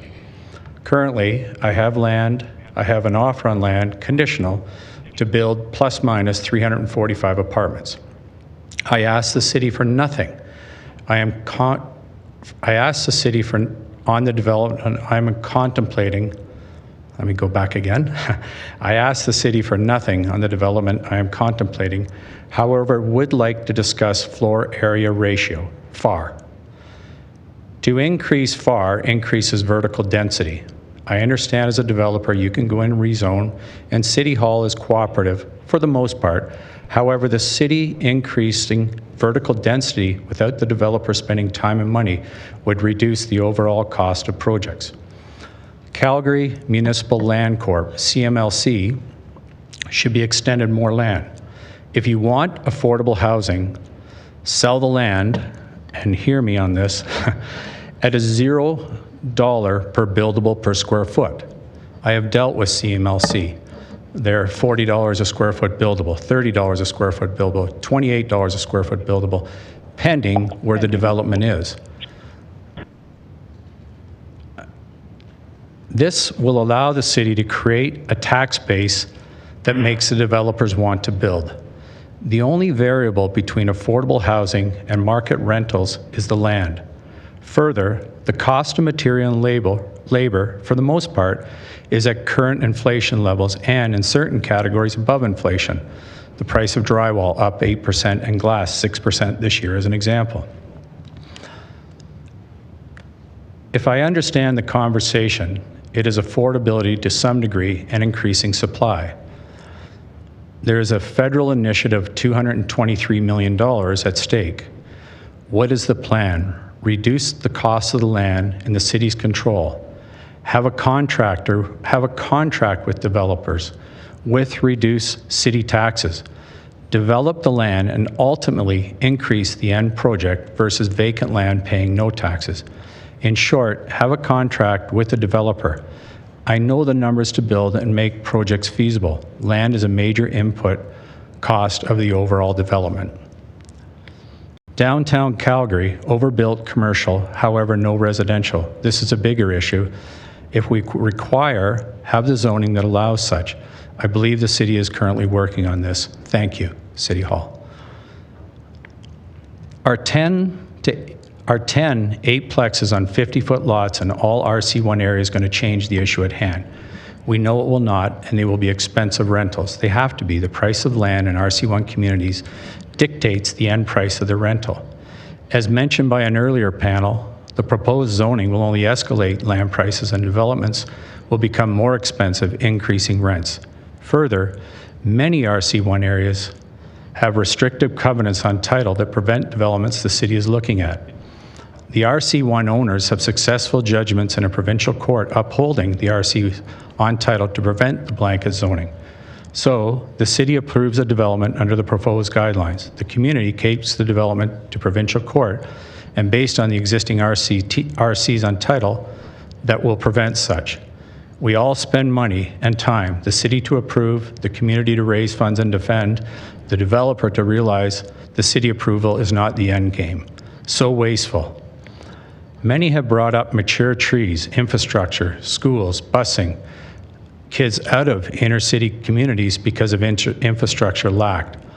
There are now lotteries for inner city schools, breaking friendships for years and sending kids to another school where they have no association to friendship.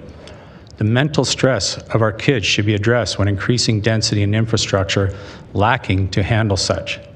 These issues are real and current without adding the new zoning. I repeat, schools, kids, community being uprooted because planning and foresight around infrastructure lacked. In closing, well, almost in closing, the plaque... Sure, your time is up, so damn. Okay. Thank you. Thank you, Mayor. Thanks for joining us. I'm going to go to the next person on this panel, and that is Aaron Ikar, please. Good afternoon, Mayor, Councillors. My name is Aaron Ikar, and I present myself. Thank you for taking the time to listen to me. I'm against the blanket rezoning as it is. I moved to Canada 42 years ago. I'm an immigrant. My husband was born in Alberta. When I moved to Canada 42 years ago, my parents, 2 sisters, one of her husbands, and myself living in a 2-bedroom apartment in Winnipeg. About 9 months later, my parents were able to afford a condemned house. That was the only thing we could afford. For the next while, we fixed the house and lived there for 5 years. Then, in 2014, I moved to Calgary. The reason I'm giving these examples is because the housing and rental concerns and issues has been here in Canada and in Calgary for a long time. In 2004, I moved to Calgary. I rented an apartment for $700. The following year, the rent went up to $750. Halfway through that year, all of us got, 5 buildings, got notices of termination of rent because all the apartments were going to be built into condominiums.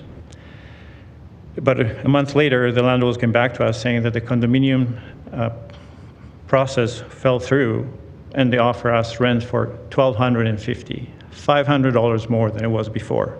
This is 2006, 18 years ago. I moved into a basement into one friend's place, And after he met his wife, I moved again to another apartment at a higher cost once again. About a year after that, I met my husband for today. He also was living in an apartment with a roommate. After a few months, we moved together into yet a more expensive apartment as we were not able to afford a house at that time. We were in our late 40s. The cost of renting housing has been a concern for a long time. By living together in this apartment for a while, we were able to save some money, and very excitedly, we were able to buy our first home in 2013. It took us a year to find the house we now call home, and yes, we paid more than we were hoping to spend. It is the first home for both of us. This home, a single detached home in Ward 2, is our nest egg.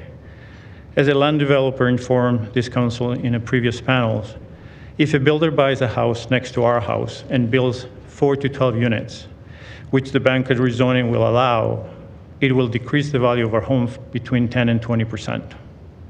I'm not opposed to density in the city. I'm opposed to the blanket rezoning, which is not going to fix the most important concerns of affordability housing and housing demands in Calgary.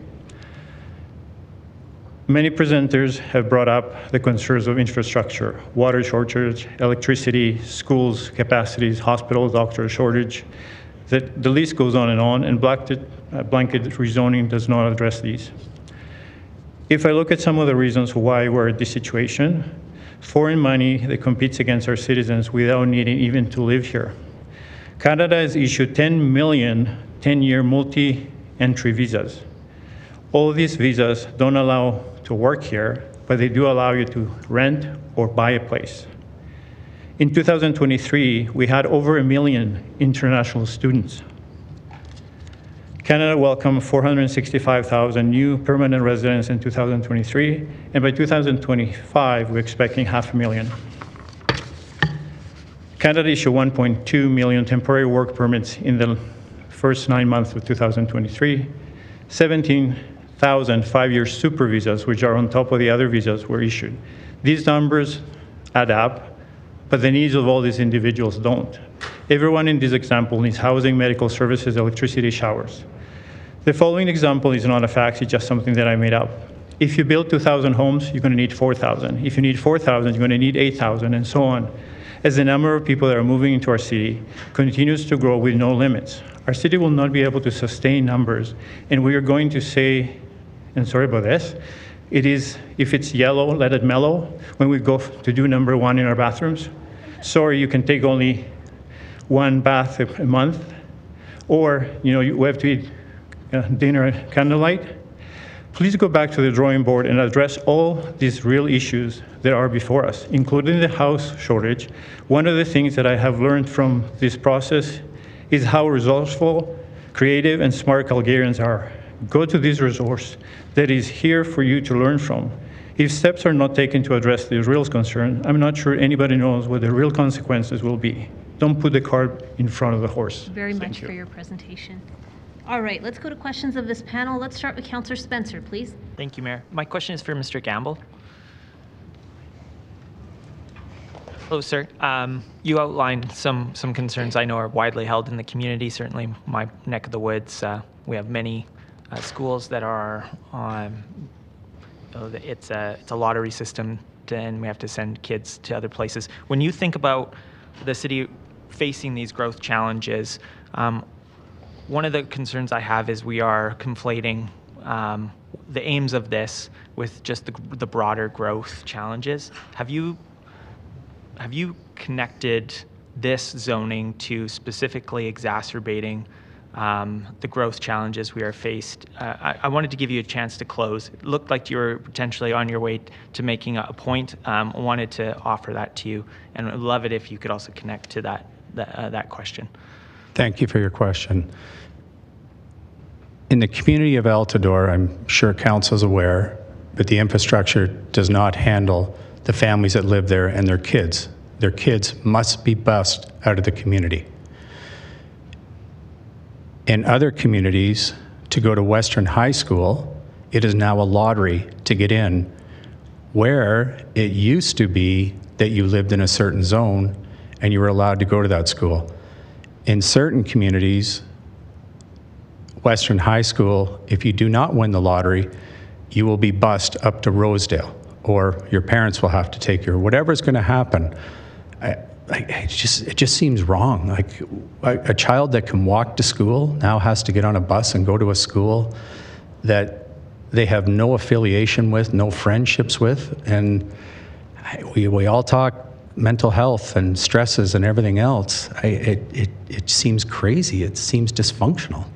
I don't know if that answered your question. No, I mean, if I'm following your train of thought, are you essentially suggesting that, I mean, what we're doing here to attempt to address this supply, you're wanting the city to look at what the lived experience is in each of these neighborhoods and go and try and direct growth to the places that can better handle it? Is that the dots I'm connecting? Is that what you're essentially saying? Thank you for helping me. Yes, that's what I'm saying. And going back to FAR and vertical restrictions or non-restrictions, I think there's many things in the community, in the city's control. And I love what the person said before me, that this is Calgary. We can do this. I see no problems in getting there. It's just the great imagination of council and many to get there, and we can do it. Yeah. Received. I do believe we're attempting on a whole variety of fronts. And one of the pieces, I mean, that makes me feel some sense of comfort with this is that ultimately this is here to stay, and that the market is also a pretty effective tool in terms of directing growth to potentially where it should, the families that do the research on the community that they're buying into and snoop the community pages ahead of it. Does that help at all, or are you still, when you think about the market factors to potentially help us navigate some of the pain points, you would still prefer the city versus the market to navigate that? I think the market should navigate many fundamentals, and government involvement, municipal, provincial, federal, will perhaps frustrate. And if I could, you look at rental rates in Ontario or British Columbia, they're $4.40 a square foot. I'm sure City Council is aware. Calgary is $3 a square foot. What does British Columbia and Ontario have? They have government regulations.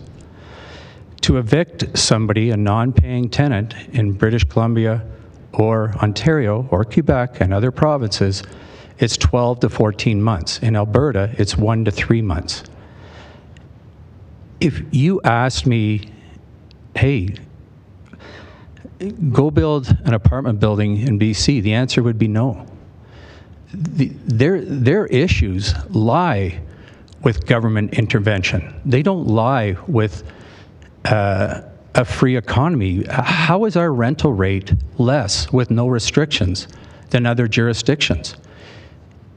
It's the creative working with City Hall, with members of the development community to get there. We don't need more government restrictions, and this council is wonderful at that. So in answer to your question, and maybe I'm a little long-winded on the answer, let developers do what we're going to do. Let us build. I mentioned I've got land under contract. It is literally under contract with a deposit. We're doing our due diligence.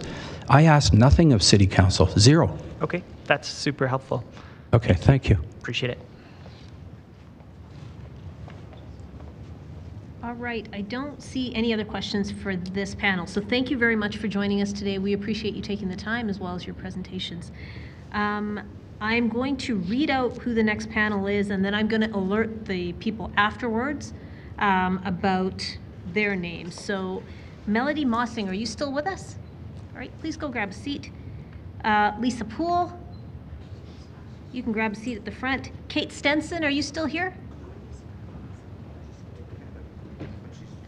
I'll come to you if you just have a seat for a second. Kate Stenson, do we have you? Yeah, okay, great. Julie McFadden. I'm here. Perfect. Do we have Thea Wigert? Yep, I'm here. Perfect. And Jeremy Barretto? Yes, I'm here. Great, so I made that a panel of 6 because these are all folks from panels that we missed. Hang on 1 second and I'll get to everybody that's in the audience that was on a previous panel. Just alerting everyone on panels 180, 181, and 184 that I'll be calling you shortly. There is no panel 182 or 183. As I mentioned, those were held for people that were speaking in certain categories, but no one filled those categories. So the folks that I will be calling on after this panel, just a heads up for you, it'll be 180, Juan Gomez. From 181, it'll be Sandra Lavoie, Bob Schmall, Sarah Popowich, Tom Spenceley, Brennan Howie, and from panel 184, it'll be Brendan David, Wesley Brindle, Trang Pham, Frank Anderson, and Robert Zubkowski. You don't need to respond right now, but just hang on because you'll be up soon. Now, who's in the audience that was on a previous panel? Hi, what's your name? All right, 172, and I'm sorry, I missed your name. CJ, okay. And hi, in the front? 75, Hart, okay. Anybody else on a yeah, go ahead. Yeah, Gregory Scott Finney, 159. 59. All right, is there anybody on the phone line that's from a panel earlier than one, what do we do? Yes, right ma'am. I was on 91, panel 91. And what's your last name? Fox. Okay, and sir, what's your name? My name's Owen. I believe I was on 178. 178, Owen. Okay, I will look for all of you and assemble something for you. Hi, who's this? Hi, sorry, this is Julie, and I'm on 169, but I think we've captured that already, probably. Julie, you're number 4 on the panel that's about to go. Great, thank you very much. You're very welcome. Is there anyone else on the phone that's on a previous panel who's here with us now? Brad Young. Okay, and what panel were you? 166. Okay, great. Hang tight and I'll find a spot for all of you. Hi, who's this? Hi, Rob Zhang, 177. Sorry, say that again, the number? 177. 177, and the last name is Zhang, right? Yes. Okay, perfect. Anyone else? All right, so let's get started with this panel. Melody Mossing, please kick us off. Hello, I have a slide. I'm not ready for it. Oh, that's okay, you can put it up now if you want. I'd like to start by saying how much appreciation I have for those who came before me and built this city. Over these last many days, I heard again and again from men and women who dedicated their lives to creating our communities, so thank you. My interest in home building started in the 80s when I was building forts with my pals in our yards and tucked away throughout my small hometown. The house I grew up in had no insulation or HVAC in the upper floor where my room was, so in the winter, I'd sometimes take my next day clothes under the covers with me so I could get dressed where it was warm. I only say this to let you know that I didn't come to the city with money. Thankfully, when I moved here, MCC and SAIT had a program that paid me to go to trade school. I took pre-employment carpentry and I got to work in the trades. We need more support for our future trades. More grant money for students, more financial support for those just getting started, and incentives to stay in the trades for those of us already established, and good parking for our work trucks. It's not like I can take my tools on the transit, regardless of what some people are encouraging. Slide 1. Okay, it's there. By the late 90s, I was self-employed and working mostly in new builds, mostly on the outskirts of the city. I've done many different jobs in construction, the vast majority being finished carpentry, but also framing and renovations, etc. But working with alternative materials like hempcrete and restoring old houses are my passions. I've also been a regular volunteer my whole life, much of that time being dedicated to food and housing. I've been a single mom of 3 for the last 10 years. My 18-year-old just moved out right after finishing grade 12 last year. He's been a full-time framer since then, literally building his nest egg. My youngest is on the autism spectrum and will likely need my support well into adulthood. My elderly disabled mom moved in with us a few years ago when she needed new heart parts and a new knee and to be closer to her grandkids, me, and her multiple doctors. Thank goodness we are in a bungalow with a big enough yard that I could build her a ramp. Personally, for my family, adding a basement suite and backyard suite would be ideal for long-term multi-generational living, making it easier for me to keep my family together. This helps us, but it also helps keep more people out of the overwhelmed rental situation. My little guy does very well in a quiet, slow-paced neighborhood, surrounded by people he's known his whole life and some nature right in his own yard. I realize this small town feel of my community is not the right fit for everyone. It's great for those who need quiet in the daytime, like shift working doctors and first responders and people with severe PTSD who can't handle crowds and noise. And that's okay. We're big enough to create communities to fit everyone. It's important that we focus on adding more homes in areas that not only want it, but can support it. And our city has so much vacant land that could be used. My little guy's school sent notice that the student population is going to increase significantly, and students needing a fourth year to complete grade 12 will have limited spots to do so. I believe a lottery for us is not far away. One amazing thing that I've witnessed over these many days of hearings is other people's desire to share ideas. Slide 2, please. I see that we need to make changes in how we build. I'm regularly watching the next farm we'll be plowing over from the windows of my job sites, which are low density on the outskirts. Why aren't we making better use of newly acquired land? That's incredibly sad for this farm town girl to witness. It hurts my heart to be a part of that. It also hurts to show up to infill sites with established neighbors who built the community are being shadowed out. So I'm slowly transitioning out of this work to focus on something that fits me better. And I'm glad to see hundreds of people showing up here also wanting to explore a better way. Informed, community-based rezoning, yes. Blanket rezoning, no way. Last week I was listening to the hearings while working on job site, and I wanted to drop my tool belt at what I heard because I own a single family home, and I don't believe that my community is suited to allow 12 units on a lot or 10 or 8, and that I must be a privileged and uncompassionate person who can't stand change and doesn't want poor people in their community. This is wrong on many levels. I've wrecked my body over the last quarter century with boots on the ground actually participating in real life homes, actual physical houses real people live in. Minus 25 to over plus 30 temps, and I still show up. I'll tell you, the outhouses on site are equally terrible at both those temperature extremes. Regardless of the differences in how we want to live, I will come to help you build your multifamily complex downtown, even though it's not the right fit for me. Then I'll leave at the end of the day that I work hard for, and I'll take my rest there so I can help someone build their best suited home tomorrow.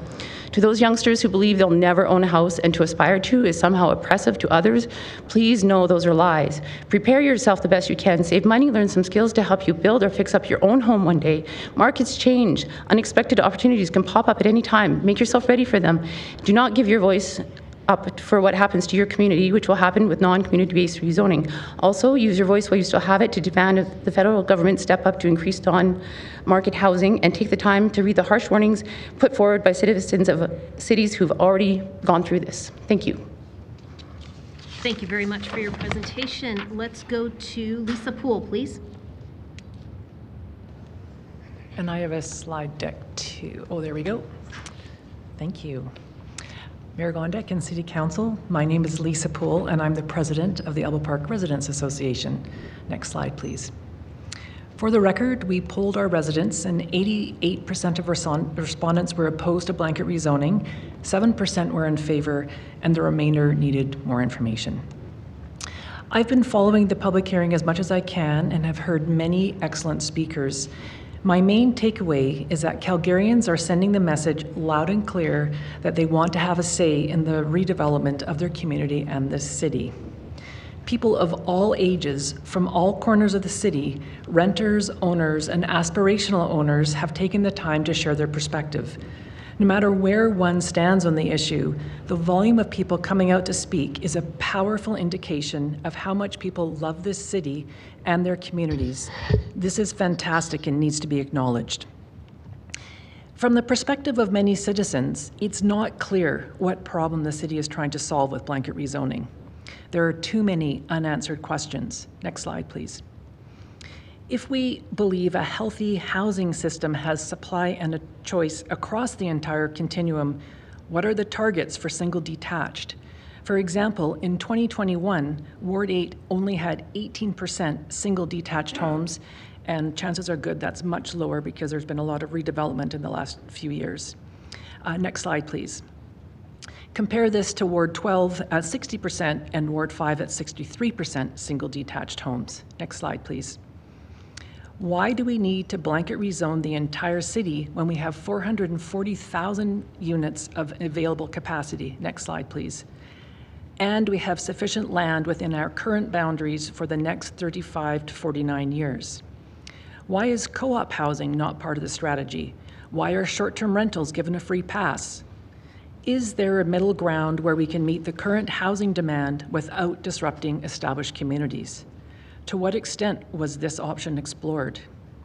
What does success look like? How will we measure it? Next slide, please. Where's the impact assessment of developments with 2 sets of row houses? If the federal funds are not contingent on the approval of blanket rezoning, why is this being rushed through so quickly? These questions and more need to be answered before moving forward with the proposed policy change. From the citizen perspective, what is being proposed is not gentle density or a modest change.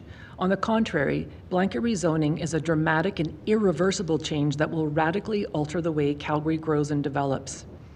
To get citizen support for a change of this magnitude, the assumptions have to be rock solid, the evidence has to be credible, and the intended outcomes transparent. The proposal for blanket rezoning fails the sniff test. How and where we allow density is not just an important part of the equation, but rather it should be the starting point for ensuring that infill development is contextual, sensitive, and respectful of the neighborhood in which it is built. That has not been the case for many of the examples we have witnessed. Density can benefit the city and communities if it is smart, thoughtful, and well-designed. RCG land use is suitable in some, but not all locations. As we have heard, density without regard for community context can have a significant negative impact on the adjacent neighbors. Allowing the market to make mistakes and fail on the backs of existing communities is not an acceptable strategy. The city needs to move at the speed of trust, and by rushing this process, you have lost the trust of Calgarians. I was part of the group of community representatives that met with Mayor Gondek. Thank you for making the time for that. The meeting was an excellent step towards building trust. We felt heard and hope that our request for you to vote against blanket rezoning will be honored when the time comes to vote on this matter. We don't want to see a flurry of Band-Aid amendments trying to address the severe flaws in this proposed planning policy. We urge you to press pause and work with citizens to take the time to get it right. Calgarians have a long history of rolling up their sleeves and working together when needed. We are problem solvers and have a strong spirit of volunteerism. Let's harness the energy of all the speakers in this long public hearing and work together to find solutions to the challenges facing this city. Next slide, please. And I have a short list of suggestions that are by no means exhaustive. Number 1, bring back a city census. Number 2, we want community residents to have an active and respected role in the development decisions that impact our communities. Add a requirement to Wolf, involve... Thank you, you're just at time. Okay. So thank you for your presentation. Let's go to Kate Stenson, please. Good afternoon, Mayor and councillors. I'm here today representing myself as a citizen who's concerned about the future of our city. I live in Ward 7 in a community that has already been rezoned, and I am in support of the blanket rezoning for 3 reasons. First, we are in a housing crisis and need to add housing supply of different types and across income levels. Blanket rezoning represents one step toward achieving this. Second, we are in a climate crisis. We cannot continue adding housing in the form of new suburbs. It must be added within established neighborhoods to reduce the infrastructure and environmental implications of sprawl. And third, while my assumption is that this will ramp up development in established neighborhoods, and is intended to do so, with 95% of this type of land use already being approved, there is an efficiency of public resources to be gained by approving blanket rezoning. While I am supportive of rezoning, it is somewhat conditional. I think that it's critical to acknowledge that this is only one small part of addressing the complex challenges of housing and climate change. Implemented in isolation, I might agree with some who oppose rezoning, but If implemented as part of a thoughtful and coordinated approach, I think this could be a tipping point in making Calgary a place for people across income levels to thrive. After a week and a half of hearing from people with all kinds of viewpoints, I'm sure that you are all deeply aware of how important it is to get this right. Increased density in established neighborhoods should be preceded by infrastructure improvements, but if not, then the time is now, and particularly investments in rapid transit.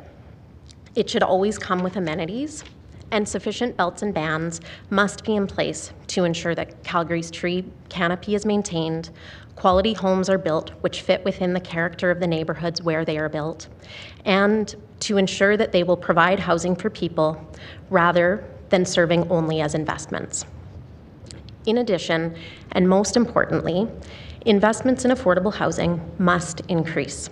While the items I have just spoken to are not directly a part of the rezoning bylaw, I am asking for a commitment from each councillor who supports blanket rezoning to ensure that this is not a standalone action. For blanket rezoning to have a positive impact on Calgary's future, it must be implemented alongside complementary actions, including other recommendations put forward by the Housing and Affordability Task Force. I am not a policy expert, but I suspect that there are many policy mechanisms which could be implemented to ensure the desired outcomes for blanket rezoning are achieved. We are in a challenging time with concurrent crises, and there isn't any silver bullet solution. Blanket rezoning has attracted a huge amount of attention in recent weeks and months, but in some ways, I think this may be one of the simpler decisions ahead of council, and that this cannot be an either-or decision. It must be both and. It will be the choices you make at the many decision points which follow that will determine if Calgary is going to be a leader in housing and in climate. Thank you again for the opportunity to speak and for the commitment that you've all demonstrated since last Monday to hearing from so many people on this issue. Thank you very much for your presentation. Let's go to Julie McFadden, please. Hi, good afternoon. Thank you so much for your time and the time you've been spending this last week and a half. I live in Courtney Wilcott's riding, and I've lived in Calgary for almost my whole life. An iconic song came to mind by the memorable Canadian artist Bruce Colburn, titled If a Tree Falls. The line that seems so relevant is the one, if a tree falls in a forest, does anybody hear? In my area, I hear chainsaws cutting down mature trees in Marda Loop for wider sidewalks, whose current width had served Calgarians for many decades, lots being clear-cut for larger developments to support densification projects without a concern for preserving the mature tree canopy, which currently has the largest mature tree canopy in Calgary. This seems to contravene your declaration that we have a climate emergency in our city. The recent article in the Calgary Sun, published April 1st of this year, detailed New Zealand's cancellation of their blanket zoning initiative after 2 years due to skyrocketing housing prices and insufficient housing stock after allowing construction of semi-detached homes, townhomes, and small apartment blocks on land previously zoned for single-family homes. In Toronto, their infrastructure is strained and overpowered by rainwater as a result of the overbuilding on lots that no longer add to the natural drainage. Alberta continues, month after month, to have the largest residential construction rate taking place in its history. I feel so proud of that. In the interview on April 7th of this year between Rosemary Barton and Minister Jason Nixon, they discussed the federal money intended to stimulate construction of rental housing initiatives, which our city has reportedly agreed to receive. Minister Nixon highlighted that the federal housing money, which stipulations prioritize the federal green energy agenda, will notably increase building costs and slow down the rate of building, which will result in less Albertans being able to move into affordable homes. Building homes under the stipulations of the federal government demands will reportedly slow down our construction and increase the costs, with which result in less Albertans being able to move into affordable homes. The Alberta government is currently providing $75 million for agencies to help with this initiative. This is a 40% increase from last year's budget. As a council, you've declared that we must act to ensure housing affordability, but the blanket zoning changes to redesignate residential areas in Calgary that currently allow single or semi-detached homes to also allow row houses and townhouses will not achieve this affordability. The developers will benefit immensely by increasing profits, and the landscape of our city would be irreparably changed. One of the appealing aspects of our city is the variety of choice and location. I have strong concerns that relate to the overcrowding of public schools that are already at maximum capacity and lotteries for students that live inbounds and can walk to school in their area are being bused to schools across the city. How does this support strong communities and the climate change initiatives your council is focused on? I have a daughter who can walk to her designated junior high school and high school, who may not be selected by the lottery system the CBE is planning on implementing because of lack of capacity in her inner city high school. This is not a provincial responsibility, but a responsibility of our city council and the school board to ensure that public schools are accessible. This issue paramount to safety, reducing emissions, and maintaining communities. There are areas of our city that are currently designated for density that are great examples of how this can work well. Why is this impacting change being forced upon Calgarians in all areas and not consider a plebiscite to encourage more voters to come out and have their say? This initiative benefits developers maybe more so than Calgarians in certain areas in need of affordable housing. Let's direct growth to the areas that can handle this densification, and as a Calgary community, work together, as we've always done, and identify solutions that best handle this. This is all of our city, and the response to the blanket zoning initiative should cause pause to consider options that are well thought out to address the affordable housing crisis, not hurriedly pushed through on the present timeline. As a city council, it is your job as an elective official to represent and sincerely consider all of your constituents' opinions and situations, consider informed community building, take note of other areas that have implemented with unsuccessful results, and not rush through this agenda which will irreparably change the landscape of our city forever. I'm not asking you to kick the can down the road, but to consider the implications of blanket rezoning and truly consider solutions that address the affordable housing crisis. Thank you very much for your time. Thank you for your presentation. Let's go to Thea Wiggert, please. Yes, hello, Your Worship and councillors. So many things have already been said about this topic, and you've been so patient in hearing it all. I want to thank you in advance for your time and consideration and focus on one area of interest to me, my family, and my like-minded friends and neighbors, and that is diversity. So allow me to explain. Regarding the RCG detractors' claims that green areas are under attack with RCG zoning, I wonder how many of these people are considering their monoculture resource-sucking lawns to be so-called green spaces.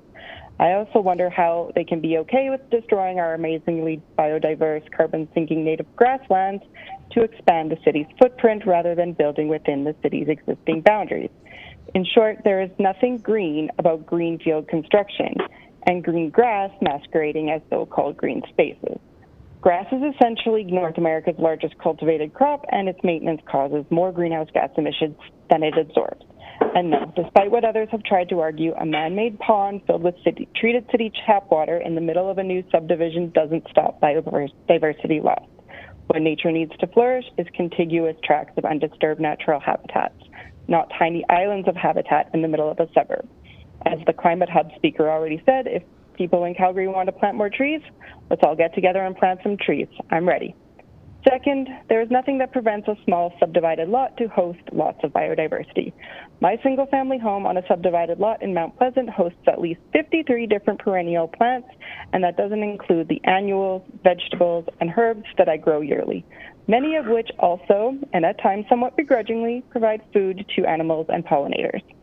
We are currently in what scientists are calling a human-caused mass extinction event that rivals the one that killed off the dinosaurs. In light of this, many jurisdictions have started imposing biodiversity clauses on developers. For example, developers in the UK must replace 10% of biodiversity loss caused by their actions, so there is a net gain. Los Angeles offers cash for grass to replace water-gulping grass with drought-tolerant native plants. The City of Toronto offers homeowners who plant and maintain large trees on their yards property tax breaks, thereby recognizing the ecosystem services the trees provide. More locally, Okotoks has biodiversity grants that homeowners can apply for to convert their lawns to a native plant landscape. In this backdrop of both a housing crisis and climate emergency, wouldn't it be wonderful for our city to increase both the diversity of housing that's available to its citizens and the diversity of flora and fauna within its borders? So if there is room to amend the zoning bylaw to include provisions for increasing biodiversity, I ask that the council please consider it. Lastly, in my neighborhood, there are old houses, new houses, single-family homes on large lots, single-family homes on small, subdivided lots, and multi-family developments. The diversity of the housing in this once declining area has made it an increasingly popular neighborhood to live in, with new businesses moving in all the time. RCG is a chance to increase both housing biodiversity and RCG is a chance to increase both housing and biodiversity, which I believe is a great thing for present and future generations of Calgary. Thank you again for your time. Thank you for your presentation. Let's go to Jeremy Barretto, please. Thank you, Your Worship and members of council, and I apologize for missing my panel. I was receiving a needle at a doctor's office, which is probably how you feel listening to me on panel 178. But I will get to my 3 points that I'd like to speak about with council regarding the proposal before you for having citywide RCG. I am in support of the proposal, and I would like to talk about 3 things. Number 1, the problem. Number 2, the solution. And number 3, the future. The problem's clear from the hundreds of speakers you've had. We lack housing in the city. And to solve this problem, we obviously need to build more housing, and the question is how. And I want to come at this from the perspective of someone who works at a business in downtown Calgary that's growing, taking floors and floors of office space in the buildings that we need to occupy. And I want you to think about the young people that we want to attract, and the other, of all ages of talent that we want to bring to our city. Our unique value proposition in the market to attract talent is affordability. Our economic development agency's slogan is love tech, love life, to attract knowledge workers. And I'd like to think about what is our message to people that are living in their parents' basements or in overpriced apartments. What is our solution to them to solve this problem? My second point is the solution. It's clear that the solution to a lack of housing is to build more housing. And every political party, from left to right, agrees that building housing is the solution. And I think some of the speakers before have commented that maybe having duplexes that may cost $500,000 or $600,000 won't alone fix the problem, or rezoning the city won't alone fix the problem. Members of council, this is what I would call a silver bullet fallacy. We don't have the luxury of finding a single solution that will solve the crisis we're in, both in terms of housing and accommodating workers to grow our economy. We need every single tool in the toolbox. And let me illustrate with an example. I grew up in an R1 community in South Calgary, and I currently live in the equivalent of an RCG community. If we take an existing home that has empty nesters and make it a duplex, that could create a home for a young family and the senior couple. That young family may be moved out of a condo that then a young professional could move into.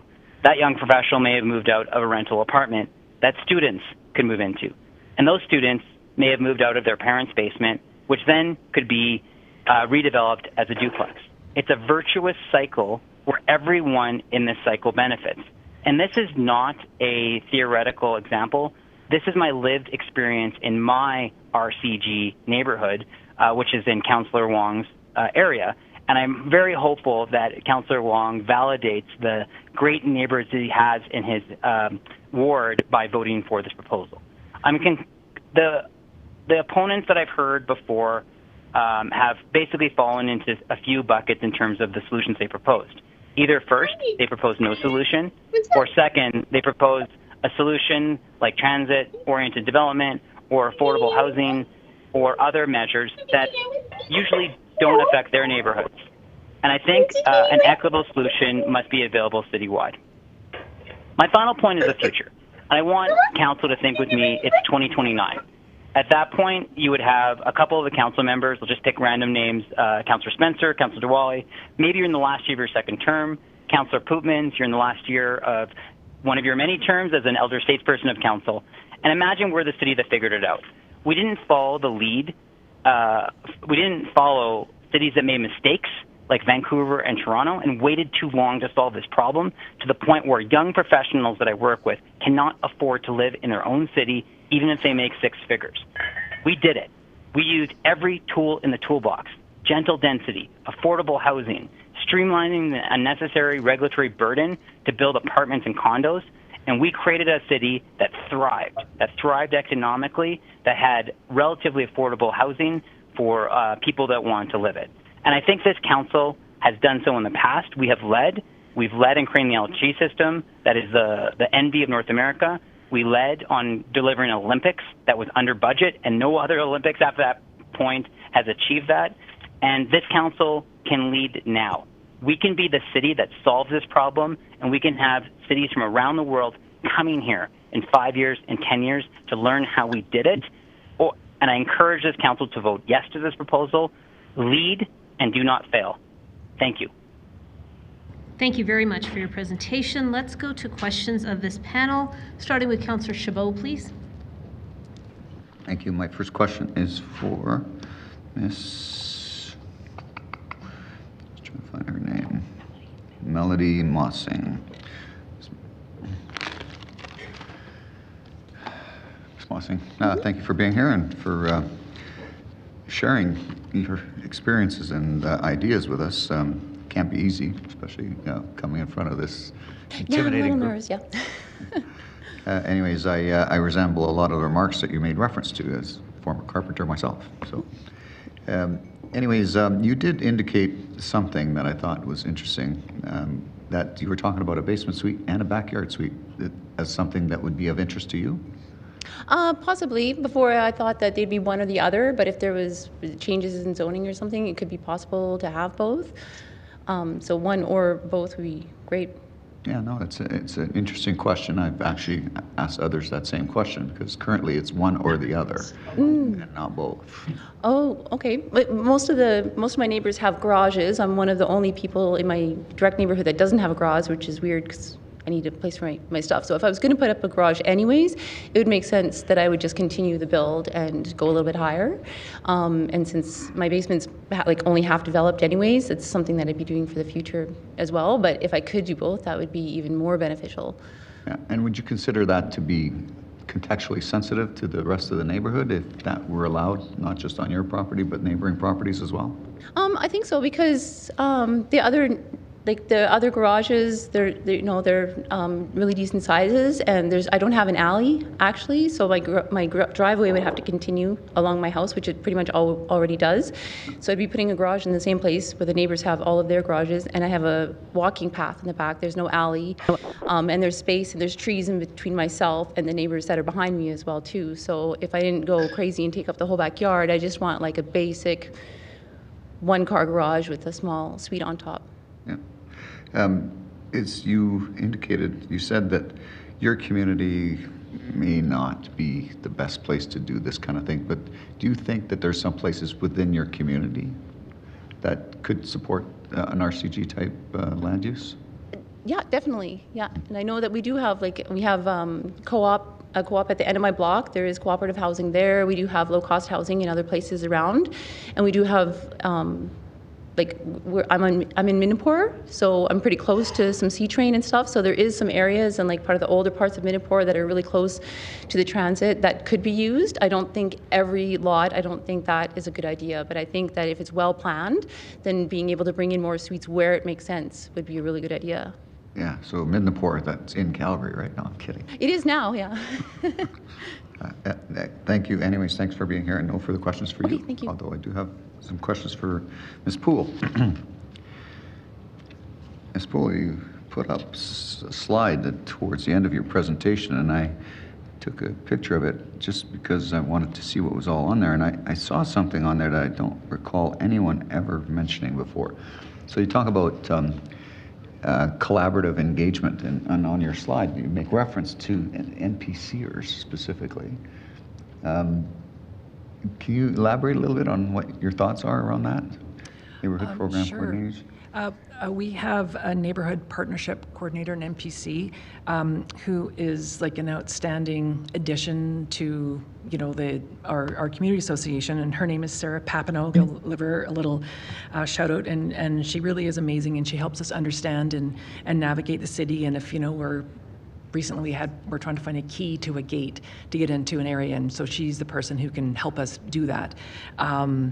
But the scope of the NPCs does not extend to planning and development. And so I thought that using this model to assign a development liaison to each community could be really helpful. DMAP, I think, is well intended, but it is really clunky, and it's inadequate. When Councillor Walcott first came into office, one of his assistants, Alicia, sent out, for a couple months, she sent out a list of all the development applications in the community, and that was actually really, really helpful. But I think it was a lot of work for her, and so she didn't really continue with that, but just someone bridging the gap. And so the NPCs are fantastic, and they tell us about a lot of things happening at the city, but especially right now, there is so much coming down the pipes of planning and development. Like, you know, just a few months away, the Calgary plan is coming up, and it just seems that there's like constantly something happening where people don't really understand. And so to have someone alerting community associations to just help people be aware, get prepared, understand what the implications are, I think might help mitigate some of the, like, just bridge the gap between city and communities. It's an interesting idea. It's something I've actually approached previously from an enforcement side of things, and the advice that I was given at the time, and also still currently, is that the land use bylaw is a little too complex for all folks to understand. So I'm just trying to understand if you were talking about using the NPC as a facilitator, or looking at having a dedicated resource to walk folks through development permits. I was thinking more like the way the NPC is currently used, like not everyone in the community has access to her. Like if a question comes, like we have basically one point of contact with her for the most part. And so I see it being the same thing. So there's some people who are better versed, community residents, in what the land use bylaw might entail, but not everyone wants to know everything. But just so that there is that, knowledge in each community, I think would be really helpful. We have in the past asked to have a dedicated file manager, and I understand that used to be the way it worked, and what we were told, it would be too much work for a file manager to have like one community. But then when you think of the flip side of that, it's the community volunteers that are scurrying around dealing with a bunch of different people, being, a lot of development applications are no longer sent through the communities. If they are permitted, the communities aren't alerted, and so that's when we have to be scouring DMAP, and there's not like there's a list where you can go and see. You can't see like what dates something's been put on. Someone has to be, and we have someone doing it, but it's inefficient, and it's scattershot. Eliminate CPC only as it relates to this type of use? The Calgary Planning Commission. My understanding is that Calgary Planning Commission has approved 100% of the RCG applications that go through. So eliminate CPC just in regards to the process. Yeah, with I'm RCG. not saying entirely, because I'm sure there's bigger developments where they have a lot of input, but for this one, if we're trying to reduce red tape and speed up the process, they're not really adding any value. Okay, thanks. Use optimum population levels. I'm not sure I understand that. Instead of talking... Hi there, who's on the line?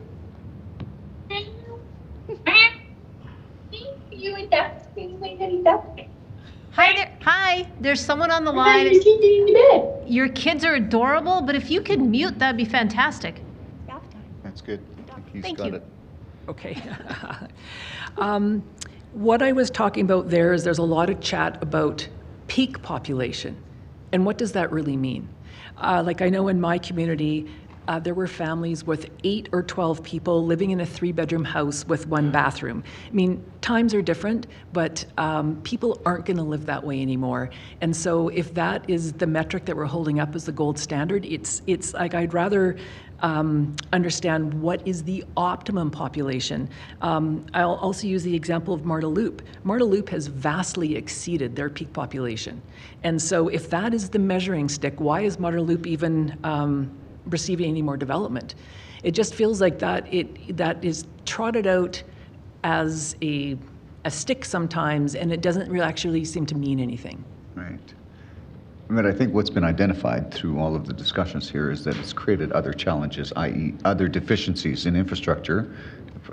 One I've heard numerous times is schools and lotteries. But do you think it would be valuable to maybe not limit the population, but look at how we can increase amenities in those communities to meet that need? Again, it's Well, I think it depends upon what your definition of amenities is. It also depends upon what kind of lifestyle people are looking for. And so I think there's a lot of variables. And, you know, I remember a couple of years ago, I think it was during the guidebook conversations, one of the city planners talked about saying schools are what we should be using to talk about a community's health. And I think at that time it was referring to a community that was having a declining population, and it was used to justify increasing density. But it's like, okay, well, that has to apply. You said it then, it should apply now. And if our schools are bursting at the seams, and let's not forget, public schools are not the only option. There are a whole pile of, you know, charter schools, private schools, all kinds of alternative schools that people attend. And so, you know, one of the assumptions being made in the established communities is that neighborhoods go through a decline after a couple of years, like people age out, and then that the whole community, like I think I've heard it said that young families can't afford to buy into developed communities. And I can tell you that is absolutely false. Sometimes I wonder how young families can afford to buy in the communities, but in my block, I literally have 5 babies within a 10-house radius of me. And so that's why I also suggested we need to do a new census, because I think our census data is really out of date, and that if we don't know who we have living in our community, that, you know, we're like, how do you know what amenities to offer? Right. I think that particular issue may be dealt with in the proposed amendment by our provincial government. But. Great. Okay, no further questions for me. Thank you. Okay, thank you. Thank you. Let's go to Councillor Wong, please. Thank you. Ms. Poole, since you're standing, you made one comment at the very beginning about options.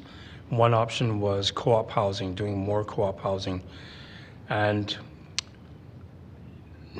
like everything else, some people will like co-op housing in their communities, other people would not like co-op housing in the community. Are you suggesting we put co-op housing in everywhere across the city? Well, I'm not suggesting that you don't. I think co-op housing is actually an excellent option that allows people, I mean, there's different models, but if there's like where the type of co-op housing where people are allowed to buy in, and you know, it's low-income housing and or lower income. What I think, whether it is a multiplex or co-op housing or any form of housing, low-income housing, it needs to fit into the community. And I think that's one of the things that's been missing from this conversation, that there are, in some older communities, tiny bungalows that are very affordable, that yes, they're a single detached home, but not every single detached home is a luxury mansion. And so with the co-op housing, I think there's ways to do it sensitively. You look at a community like Garrison Woods, and how there's a delineation between the multiplex housing, the row housing, the single detached housing, there's green belts, there's trees, it's done beautifully, it's done respectfully, so no one housing form is imposing on another. And so if there's co-op housing and it's done with enough green space around it, I think that could fit into any community. Garrison, it's just like you don't want to force these things on areas where they don't really belong. Okay, I guess what I'm getting at is Garrison and some of the Greenfield communities are master plan type communities. Established communities, West Hillhurst, for example, is a community where we could probably take co-op housing. I'm sure there's others in other wards as well. And so if you don't mind me interrupting, Sure. what I would suggest for co-op housing is some of the co-op housing that I've seen has multiple units. But you could also have a co-op housing model where it's the same kind of financial model, but maybe it is a single detached home in a community of single detached homes. And so it doesn't look any different. And so, but it blends in, that offers people that opportunity. Okay. The one question I had there when Councillor Chabot referred to optimum population levels, there's a number of different things that we often look at. It's not just the housing density per square foot, but also population. But we also take a look at other sorts of measures that can achieve an ideal, ideal sort of optimized community is probably the best way to put it. So in other words, we've got certain infrastructure in place now. It may have capacity. We can add more to the equation. Is that what you're getting at here? Not just optimize population levels, but optimize other types of characteristics in the community? Well, I definitely think that should be considered, but in this one, I was particularly taking exception with the use of peak population to use as an argument, because I really don't think that's relevant. Okay, thank you. Thanks. Ms. Denson. Okay. Hi, thank you for being here. You made reference to supporting blanket zoning in conjunction with others. Now, I presume you're referring to, affordable, below market housing, transition housing, a whole bunch of others. But within the context of blanket zoning or RCG itself, were you also suggesting other considerations in the RCG type of option? Like you mentioned some conditions.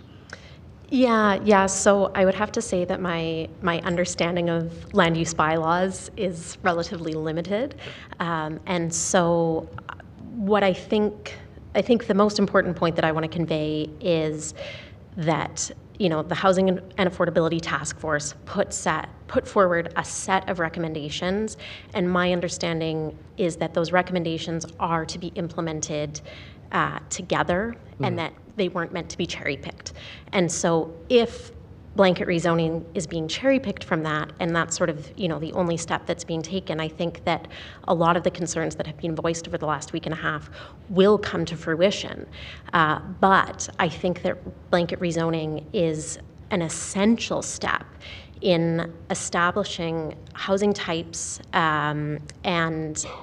or housing across types and across the continuum of affordability. They might not be capital A affordable, in and of themselves, but they will add to that spectrum of housing affordability. Okay. What I was getting at, I think I heard you say you support RCG blanket zoning, but there were conditions. That's what I was trying to get at. Those conditions, I heard one was infrastructure. Right. So are there other conditions that you're looking at within that blanket zoning? I see. Yeah, so I guess what I'm trying to say is that I don't know if sort of my conditions would fit within the blanket rezoning bylaw itself, because my understanding of the bylaw kind of stops there. So wherever it is that if they're implemented as part of the bylaw or as sort of complementary bylaws and policies going forward, the ones that I spoke to were, as you mentioned, infrastructure improvements, investments in affordable housing, maintaining the tree canopy, and having some sort of whatever sort of the policy mechanism is to ensure that the housing that's built will actually house people who live in Calgary, and not become short-term rentals or just sort of investment holding properties. Okay. The other question I've got, being I believe you're here representing the community association as well. Is that fair? No, I'm here representing myself. Okay, fair enough. Then I won't go there. Okay. Appreciate it. Thanks, Councillor Wong. Thank you. Let's go to Councillor Sharp, please. Thank you so much. I'm just going to pull on a thread with Councillor Wong was saying. So you spoke towards supporting rezoning, not really understanding the land use bylaw, and that's totally okay. But infrastructure. So if infrastructure is key to supporting housing, would you be willing to pay more on water usage if redevelopment was happening in your community? Absolutely. Okay, and do you think that would impact affordability for those places that people are moving into? So when everyone comes up here and says, I support if, like it's a yes, but, I have to ask that question because everything comes with a next step. So everything on that list was in the Affordability Task Force. This has to come here because it's a bylaw, but there is always a next step. So for someone that says a yes, but, you'd be saying that you'd be okay with paying for more water usage, but do you think that'll impact the affordability of folks that need these places? So I think what's actually a lot more costly, and again, I mean, I don't have the statistics to back this, but I would suspect that what is more costly is having an increasing number of people in the city who are unhoused or on the verge of being unhoused, and so I think that taking a step in the direction of increasing housing supply, yes, you know, if a fourplex with with basement suites and garage suites going next door to me, which is what I suspect will happen with or without this, because as I said, I live in a community that's already zoned for this. Could that increase the cost of living for me? Yes. Will that increase the relative cost of living across the spectrum? Yes, it might, but because it's adding that housing across the spectrum, and I think it was Mr. Barretto that spoke to this more eloquently than I might in his example of people moving across that spectrum. So if housing types are added, if more people are housed, that should decrease the cost of operating the city. It decreases costs at all levels of government if everyone is housed. And so, by way of that, I think it all comes out for the better for people in this city, and that increases perhaps to property taxes or to water bills and things like that are kind of become in the wash. Do you think that, and it's great that I know folks that are coming and using all their experience and all the data they're showing, do you think the city should actually be providing that information before a decision is being made here? I've listened to a lot of people speak, and I think that the level of engagement has been a concern. It's been a theme amongst a number of people. For me personally, I was okay with sort of the informed level of engagement. As Councillor Wong was asking, I do work for a community association, so I may have more knowledge. It's limited. My day-to-day role is not in planning, but I still may have more knowledge than the majority of Calgarians. And I support it. And I trust, I know some of the people who are on the Housing and Affordability Task Force. I trust the process that, I trust the people that were selected to be there. I trust the process that they undertook in coming up with their recommendations. And so I trust their recommendations. So for me, again, sort of receiving a leaflet in my mailbox saying, this is the plan, that was okay. I was okay with inform. But I think for a number of people, it sounds like they wanted to be engaged at a deeper level earlier on. Okay. I hope that answers your question. It does. I think what it is that you come with a little bit more knowledge than maybe the average person, but understanding the cost, everything comes at a cost. So I think we need to balance that out and the information. Thank you very much for being here. Appreciate it. Ms. Poole, you got me thinking about engagement and what Councillor Walcott's office did. Were you aware that Planning and Development have like a newsletter that people can sign up for? Yes, I believe I receive it. Do you think that would be beneficial if Planning and Development maybe put some sort of a link to what's coming, and then you could take that information and send it through the community? I think there could be some value in that, but what's missing is the dialogue. Okay. And that's what I really value about Sarah, our NPC, is like she attends our meetings, she understands us. We understand her. We've developed a relationship. We trust each other. And so it is like she is value added for our community. So there's no question information, communication is important, but I think it is actually someone who it's like a two-way communication tool that we need. Okay, perfect. I just was wondering what your opinion was on, but that's it. Thank you. Thank you. Let's go to Councillor Thaliwal, please. Thank you, Mayor. Ms. Poole, I saw the survey. It said 870 people, approximately. I think our survey was 507 people, but I think what you're maybe thinking about is I think I said 88% responded in favor. Okay, I looked at your community, and there's like about 3,500 people. So that this means 25% people responded to it. So what are other 75% people saying about what is being proposed? Councillor Dhaliwal, of interest, the survey conducted by the city being used to show how many people in the city are in favor of blanket rezoning, I believe actually has fewer respondents than this survey does. Okay. Okay, my next question is, just for my knowledge, what is your definition of density? That's a really good question. I guess I've never really thought about the actual definition of density. In what context are you asking that? I just want to understand, because there's people sitting maybe in this chamber who say, I don't comprehend what density is. I mean, I think density would just because my ward is the most dense ward. Right.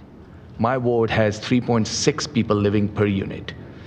And some people just sit here and they think, I don't know what density is. So I want to understand from you what your definition of density is.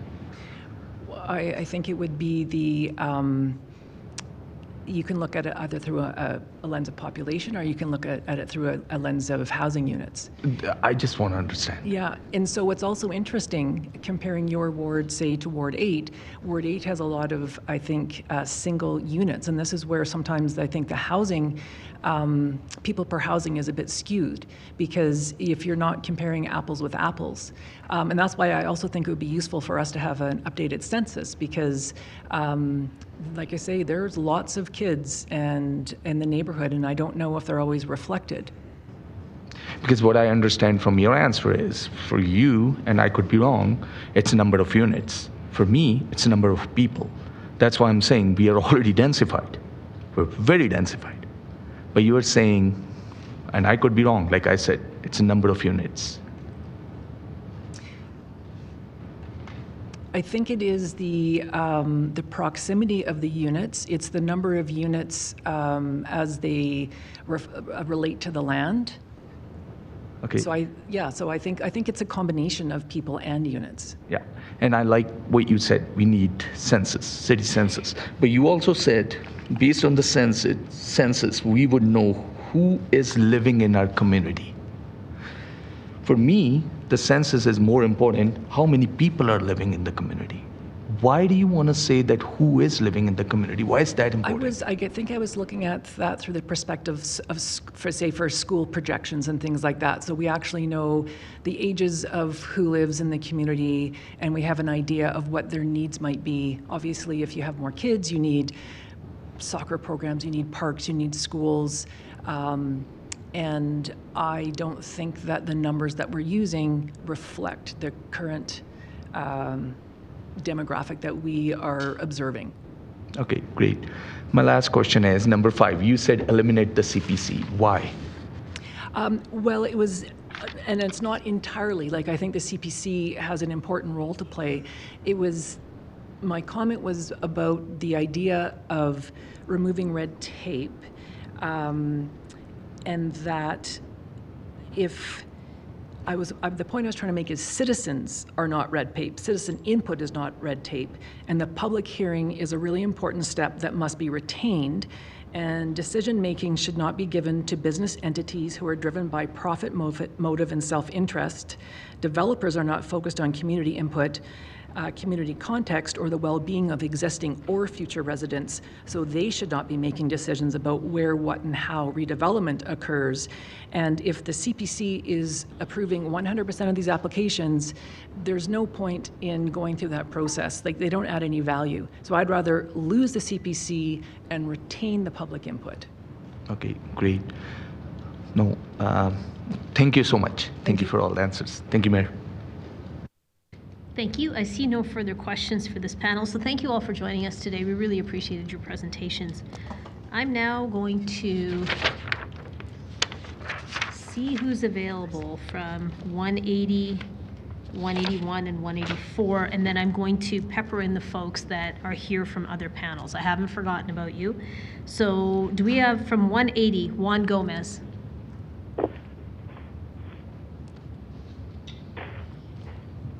Okay, so from panel 181, do we have Sandra Lavoie? Hi, you can come on up and have a seat. Do we have Bob Schmall?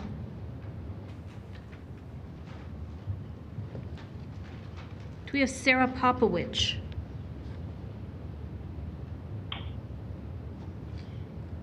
How about Tom Spenceley? I'm here. Hi, thank you. Do we have Brennan Howie? Hi, please come on up and have a seat. Okay, and then we will also have from panel 91, Susan Fox. Susan, are you on the line?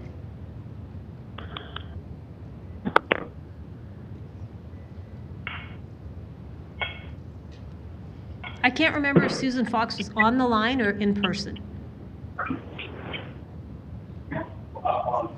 Hi, Susan, are you on the line?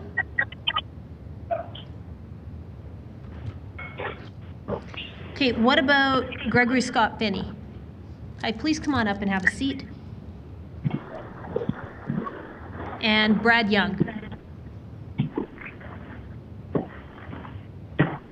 Yes, I'm here. Okay, so this is the order that will go in. It'll be Sandra Lavoie, Tom Spenceley, Brennan Howie, then Gregory Scott Finney, and then Brad Young.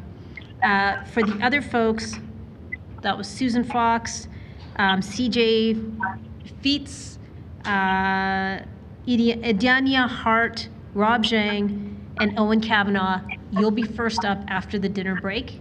So anybody who's on the line right now, could you please mute yourself?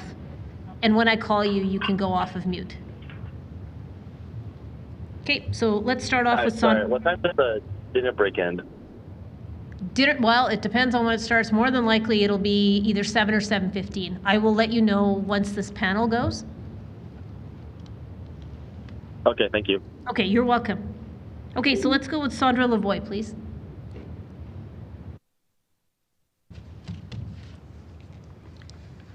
Mayor Gondek and councillors, good afternoon.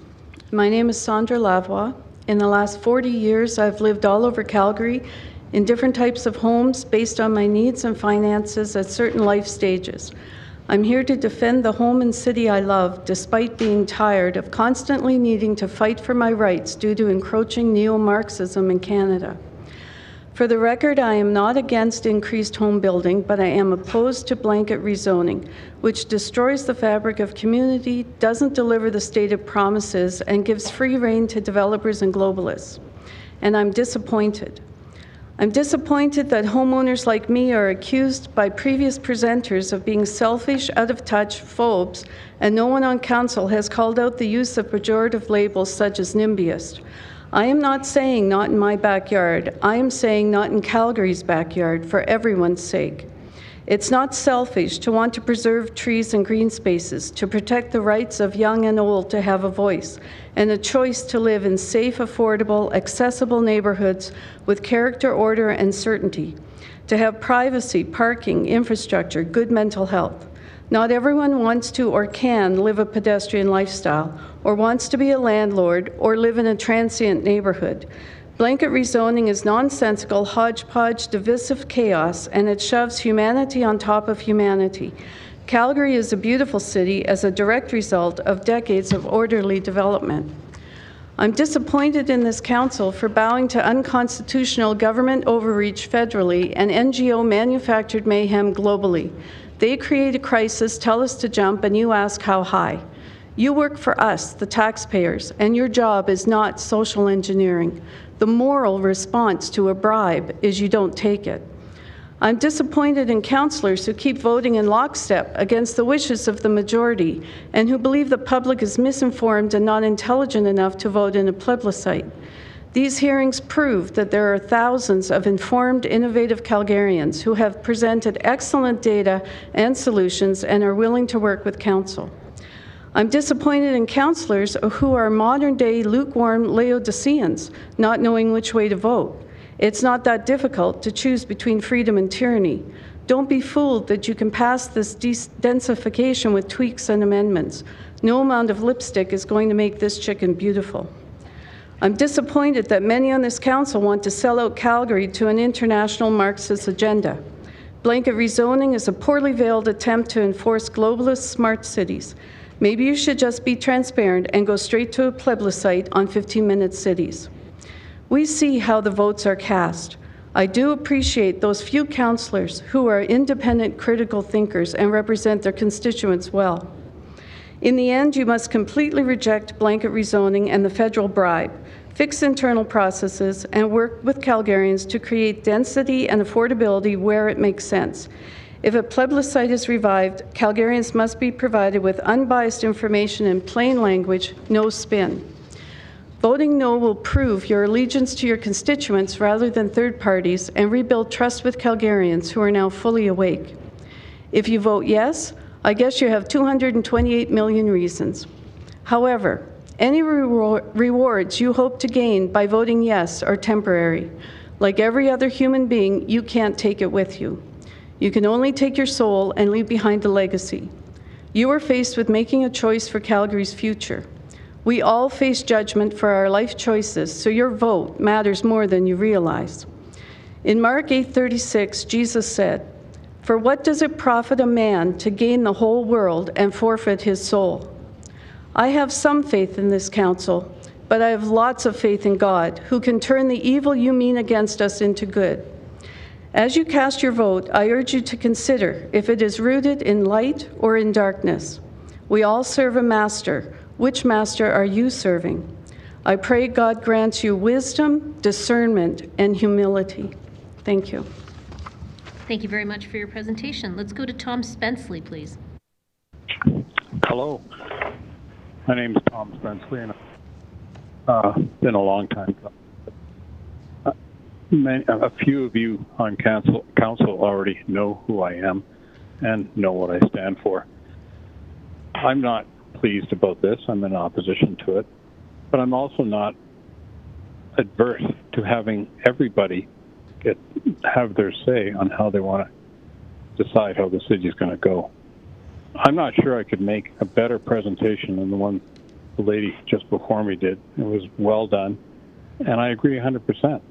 The legacy of what you'll do will be living with the rest for the city for the rest of time, because in my opinion, we should take this to a plebiscite, and I don't want 8 members of council taking the direction they have, while the other 5 seem to have been choosing the light of the best way to proceed.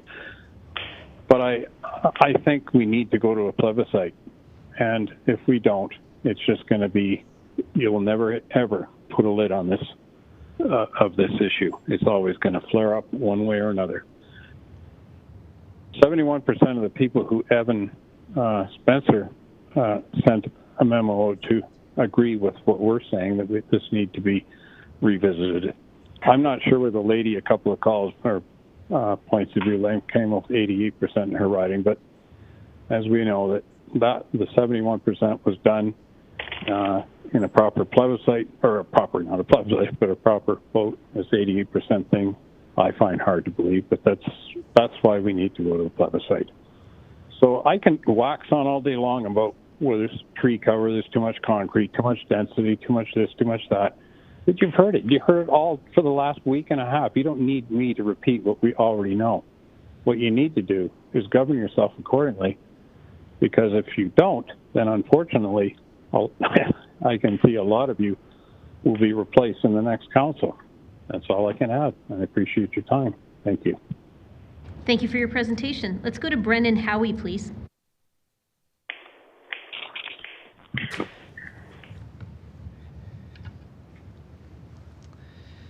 Hey, good evening, City Council. I'd just like to start off with land acknowledgement here, Treaty 7 territory. Take a moment of silence for that. Haven't heard that enough during these talks. I'd also like to acknowledge Treaty 4, 6, 8, and 10. I come from Saskatoon, Saskatchewan. My name is Brendan Howie. Like I said, I'm a mechanical engineer by trade. I have a certificate in technology innovation from the University of Saskatchewan. My mother was the director of lab services for the SHA. She's just retired. In 2020, I worked on a project that made emergency use ventilators for the province of Saskatchewan. I'm speaking today on behalf of millennials, Generation Y. Why are we doing this? I vote nay to blanket rezoning. Why? Generation Y. A blanket is a Band-Aid solution. How long have you guys been sitting on this data? 10 years?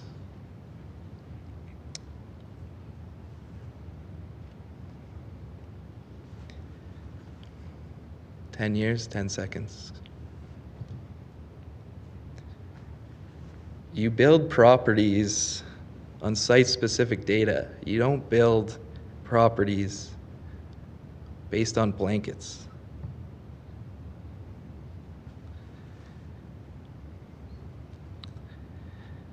So my grandfather, Murray Couch, he is a war veteran, helicopter pilot, World War II. I grew up in Montgomery, Saskatoon, Saskatchewan, veteran community. It's very ingrained to me how a structure is important and its fundamentals to society. Just speaking from the heart, you know, like I couldn't prepare for this meeting. Obviously, I'm on huge capital projects right now, based out of the Calgary office. Lots of them confidential. Yeah, just looking forward to Toronto losing against Boston tonight. Density equals mass over volume. That's a metric. If you have any questions, I'm here. Thank you. Thank you for your presentation. Let's go to Gregory Scott Finney, please.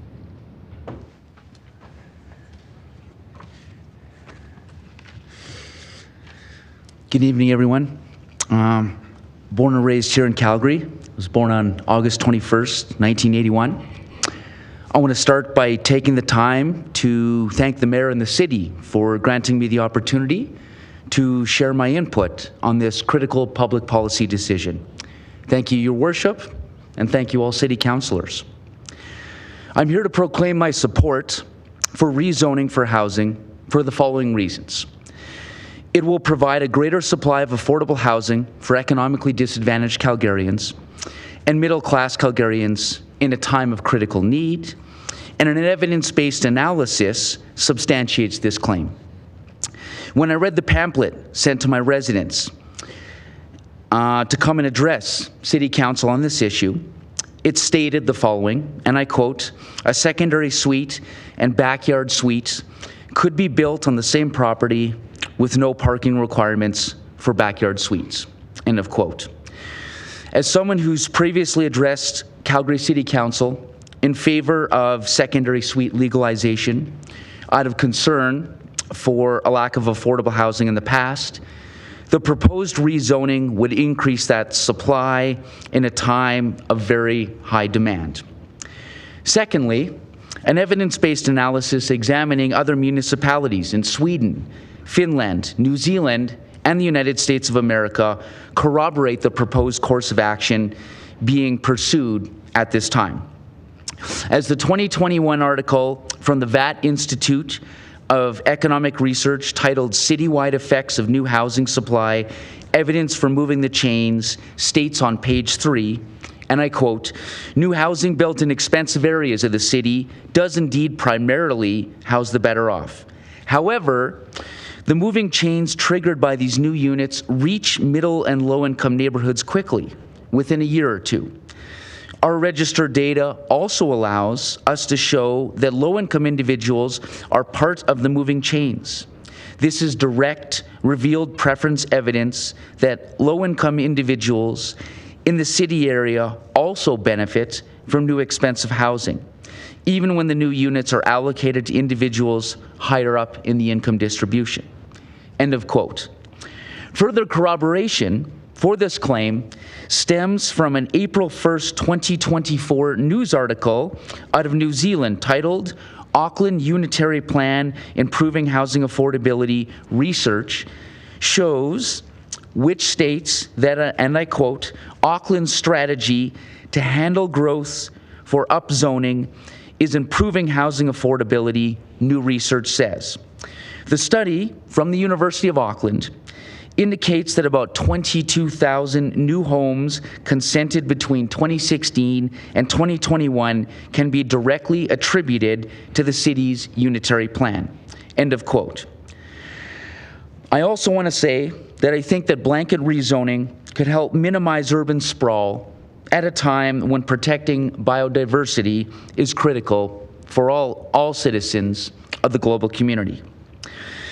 As someone who believes that the development and application of public policy should serve the greatest good for the greatest number of people based on what the best available evidence and data indicates, I support going forward with the blanket rezoning. I certainly recognize that any public policy objective has its drawbacks. Trying to do the right thing, trying to accomplish an objective isn't going to be perfect in its implementation. There will be some issues, there will be some struggles. But in thinking about this and in performing a hypothetical cost-benefit analysis, I think that the benefits of blanket rezoning for the city are greater than the costs. And on those grounds, I once again am here to proclaim my support for rezoning for housing moving forward. In conclusion, I just want to say thank you again to City Council, and thank you again, Your Worship, for granting me the opportunity to speak. I feel very privileged to live in one of the nicest countries and one of the most peaceful and prosperous countries on planet Earth. We certainly have our issues. It's not perfect here, but we are very fortunate to live in this country. Thank you very much. Thank you for your presentation. Let's go to Brad Young, please.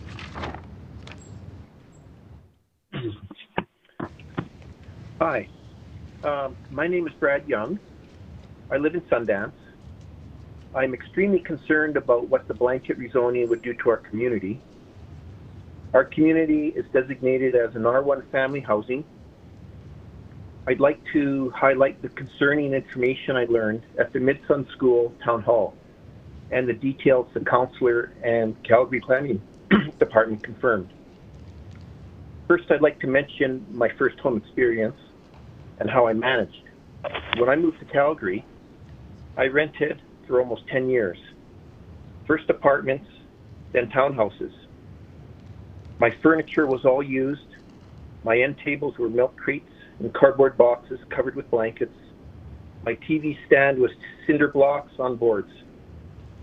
I had a very well-paying engineering job, but I still rented for years, later with my wife. It seems nowadays everybody feels they have to have everything brand new and to be able to buy a home immediately. I really wanted to own a home, but it took 10 years of savings. After I saved a 25% down payment, I bought an R1 single-family home. I did not want to buy or live near a condo, townhouse, duplex, or anything resembling a multifamily home. I could have went to a community zone for these types of homes, which were much cheaper. I didn't want to deal with the traffic issues, parking issues, privacy issues, lack of green space, and sadly the crime and attitude those living in multifamily areas that I lived in. I lived in and saw these issues. However, I didn't want to live in these conditions again. When I went to the Mid-Sun School Town Hall a few weeks ago, several of the people lived in areas that have multifamily housing. They have seen issues with parking, increased traffic, increased crime, and those not taking care of their property. They also noticed many of the people worked for companies that supplied them with company trucks. This added to the parking problems. We don't want that in our community. At the Mid-Sun Town Hall, the planning department said there are currently a few new communities that are focusing on building multifamily units. I drove through Seton the other day and was quite amazed at how many multifamily houses there were being built. But it was planned that way. The Calgary Planning Department then stated that an additional 3 communities were planned. However, City Council stopped all the work on the 3 new communities. Why? The Planning Department said they were told to focus on rezoning all of Calgary instead. At the same town hall, and recently on the news, it was stated that the federal government will give Calgary $220 million if they approve the blanket rezoning of Calgary. Maybe federal bribe money stopped planning for the 3 new communities? So it seems City Council and the Mayor have no concerns for those of us living in the R1 single-family communities. And when 3 new communities may have been sufficient to meet the needs of multifamily housing.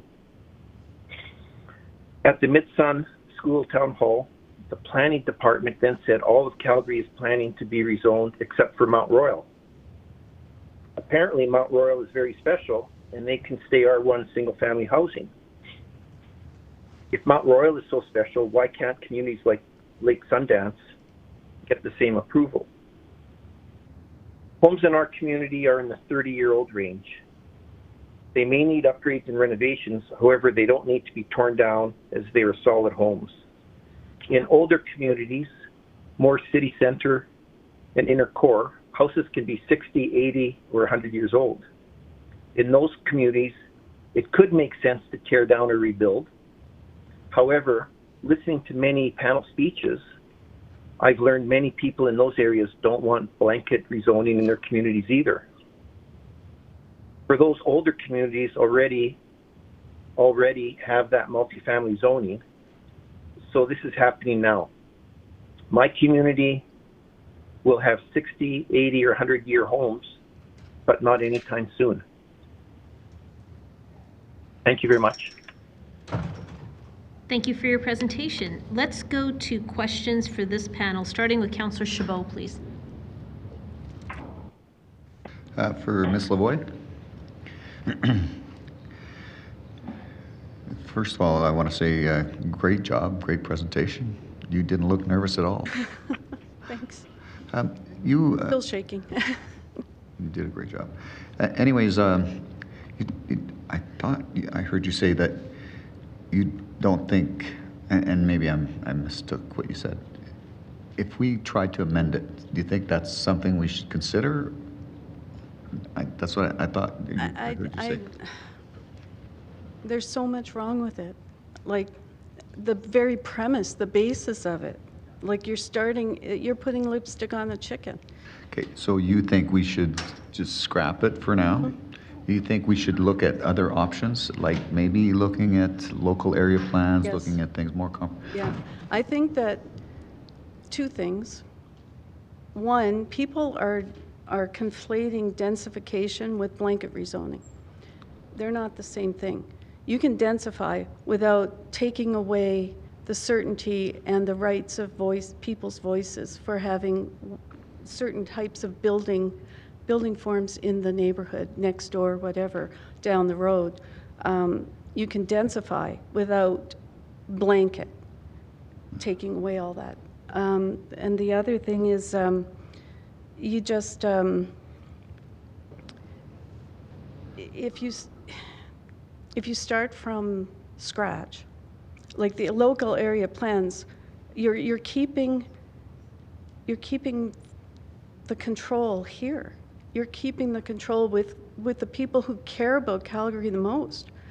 It's decentralizing as opposed to putting it in the hands of people who don't care about the neighborhood, don't care about the city, and have an agenda.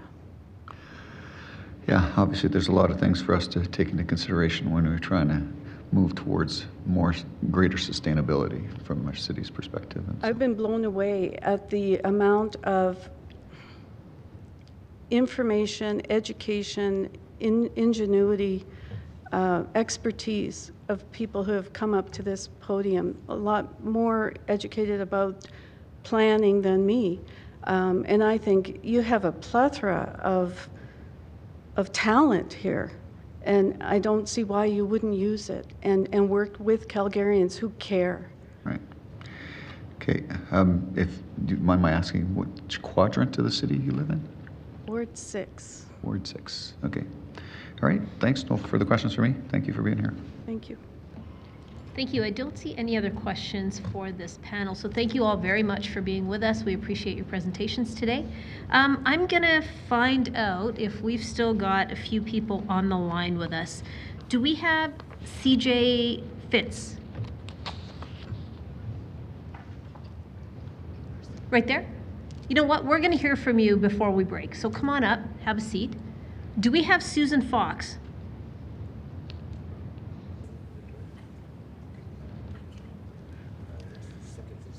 All right, what about Idanya Hart? You're here. Why don't you come on up too? We'll hear from you before we break. Okay, so we're going to have these two presenters before we break. Rob Zhang, are you still on the line?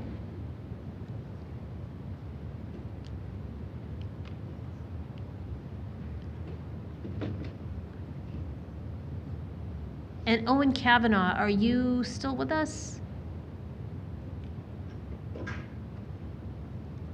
Okay.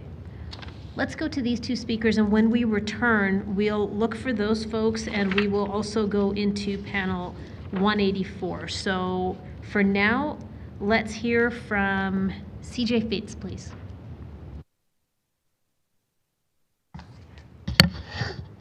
I go by CJ. I was born in Calgary. I live in Lakeview, Ward 11. The residents of Calgary live in a wonderful city. We and our past city planners are responsible for that. As a result, more people want to live here than our infrastructure can handle. At 80 years of age, I got into politics due to governmental mismanagement and overspending. The high debt being created cannot be burdened on future generations. The housing crisis we are facing was fostered by government printing money, overspending, creating inflation, allowing massive amounts of immigrants, refugees, overseas students, and guest workers without giving effective consideration as to whether the country's infrastructure could address their needs. Agenda 21 and Agenda 2030 are driving a lot of other organizations like the UN, ICLEI, and others who pretend to be helping the world by creating the idea that all wealthy nations need to sacrifice so others can improve. The opposite is true. The more we do, the more we produce, the more we can help others. Municipal plans drafted by Partners for Climate Protection are brought forward by unelected city staff and emphasize UN directives. Consultation is needed with people whose regions tried this, as it has been a disaster for them. No level of government has the authority to implement foreign mandates, policies, treaties, or any agreements that violate the Canadian Constitution, Charter of Rights and Freedoms, Bill of Rights, or Coronation Oath. You could be held personally responsible. Official plans based on sustainable development restrict private property rights and severances, target mobility, drive future population growth to selected settlement areas, and reduce tax revenue and services to smaller municipalities. Results seen are that towns have turned into villages, hamlets, and ghost towns. Once in families for generations, rural homes have been sold off to foreign investors. The land is left unoccupied, and cities are overwhelmed with health care, homelessness, housing, and mental health crises. Madam Mayor, as you are part of the United Nations Covenant of Mayors, the World Economic Forum, and in agreement with Trudeau, whose agenda are you serving? Is your allegiance elsewhere? We need a mayor and councillors that have the citizens of Calgary and surrounding areas' best interest in mind. Anyone whose commitment is elsewhere, you need to step down. I live on a street comprised mainly of duplexes. We have a parking problem. Increasing the occupancy of properties will create greater parking and other problems, causing a negative effect. Blanket rezoning takes away Calgary homeowners' rights and does not deal with causes. Therefore, problems will continue, so this blanket rezoning should be scrapped and more appropriate solutions taken. In what world does the federal government know what zoning is best in our city? None. City zoning is not a federal jurisdiction. Federal coercion forcing blanket rezoning is reprehensible. There should be no strings attached to any federal financial allocation. It is our money. This council is spending our money disrespectfully. You have committed $87 billion, or over a $65,000 debt to every person in Calgary for a bogus climate emergency, not the city's jurisdiction. I don't have $65,000 plus to cover this. Be fiscally responsible. Don't spend what we don't have. By the way, we don't have a climate emergency, as Canada cleans 10 times more CO2 than it produces, making us already at much better than net zero. CO2 is necessary for plant and food growth. I am a low-income senior on a fixed income. After this council's approval tax hike, my monthly tax payment increased $59 a month, or over 27% greater. Now I must do without something else to pay for that. This blanket rezoning will also increase property values, which will also worsen my situation and taxes. Instead of being physically responsible, you are spending like drunken sailors. This has resulted in prices of housing, transportation, and food increasing beyond what many can afford. If we spent like you, we would be bankrupt. Yes. Thank you, Ms. Fitz. You're just at time. Thank you for your presentation. Vote no. Thank you. Let's go to Idania Hart, please. Oh, you have it up. Oh, awesome. Thank you. Okay, I am here representing the Mamacitas group. We are a group of immigrant mothers of small children under the age of 6. We came to Canada from South America, Eastern Europe, and Asia. Among us, engineers, teachers, HR professionals, accountants, international students. Our ages range between late 20s and early 40s. Most of us still wanting to be referred as young moms. Some of our members own houses in lake communities, others have been renting for years. Myself, I own a home in a community that is being rezoned and a rental in a community that is already RCG zoned. When the rezoning subject came up this year, we were told that this is one of the recommended strategies to address housing affordability. We did our research and we do not agree. Today, I want to present factual evidence of how upzoning has been attempted in other cities and what it has achieved. Short answer, no. Not all research demonstrates that upzoning increases affordability. Next slide, please. We have Auckland. We have heard many people quote Auckland as the star story of upzoning. A huge success, and to a certain extent it was. However, even the study that demonstrated its impact was quick to point out that not all jurisdictions should expect the same outcome. For example, Minneapolis. They abolished the single-family only zoning in 2020. In 2022, there were only 60 units built annually. The city of Calgary wants to add 1,000 a year in contrast. In 2023, actually, the Supreme Court declared the housing plan was in violation of environmental law, and it's no longer enforceable. Washington. Upzoning was implemented with exceptions for homeowners, associations, and interest communities. Calgary instead has a blanket rezoning. California. Upzoning legislation was strongly rejected and failed after even 3 attempts. Atlanta. In 2021, rezoning proposal by former mayor and city planning commissioner Tim Keane, who was recently hired by the city of Calgary. There's actually a Bloomberg article that called it the housing proposal that is quietly tearing apart Atlanta. The issuance of the plan in a non-transparent and confusing fashion fed even more controversy. Some residents of northern Atlanta even lobbied to form a new city if rezoning was approved. The city adjusted based on feedback. They approved a reduced version, promised more public input, and the mayor and team left. Chicago, there's a study by Freemark that analyzed rezoning effects from 2010 to 2018. The conclusion was there is no effect from zoning changes on housing supply. Housing prices rose in the areas that were upzoned. Short-term local level impact of upzoning are higher property prices and taxes, but no additional construction. Next slide, please. There was an article by Wendell Cox in 2021 that looked at 53 major U.S. housing markets. It determined that higher urban densities are associated with worse housing affordability. Upzoning in high-demand economical areas will not have any effect because migration will still continue. Supply will never keep up. It was also mentioned that the densification of Vancouver has not improved housing affordability. In fact, rent and house prices are so unaffordable there that people from BC are migrating to Calgary. Next slide, please. In summary, upzoning research is not conclusive. Actually, there is strong evidence against it. Upzoning created an overall modest increase in the amount of housing produced, with the exception of Auckland. Increase of land value. There are more property taxes, which is a lot of times passed on as rent. The common denominator, though, among all of the cities I mentioned, public controversy and conflict amongst groups of citizens. So what do we have at the end? The developers getting richer, citizens will pay more for smaller residences, the city will get more taxes, and there might not be even a change to housing affordability. Next slide, please. So what do we learn from the examples? Vote no to the current blanket rezoning plan. Scale back, pilot rezoning on the transit corridor only. Don't meet with each community to tell them what you have decided to do. Instead, ask them what they would like to do. That is what democracy is all about.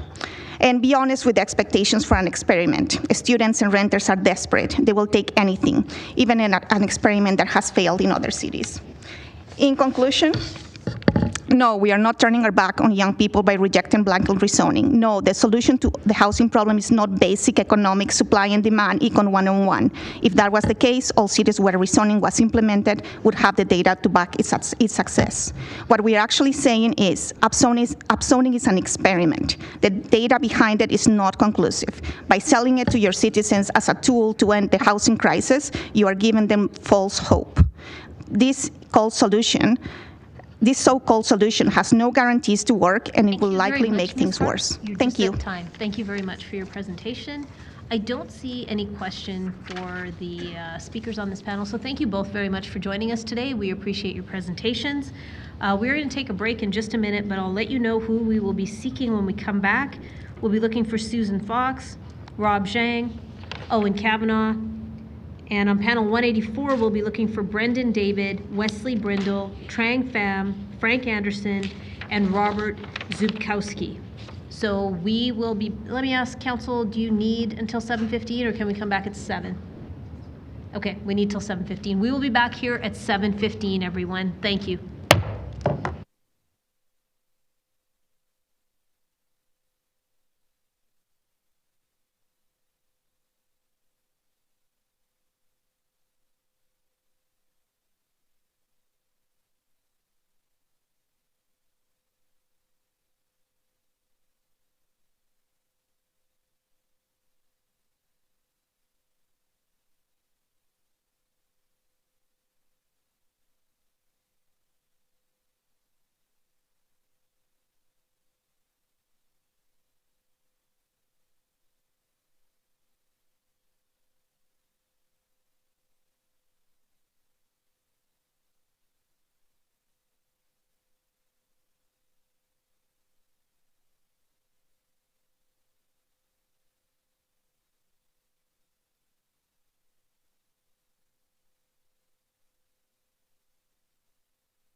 Hi, everybody. Welcome back to public hearing. Madam Clerk, could we do a roll call, please? Thank you, Mayor. On the roll, Councillor Wyness.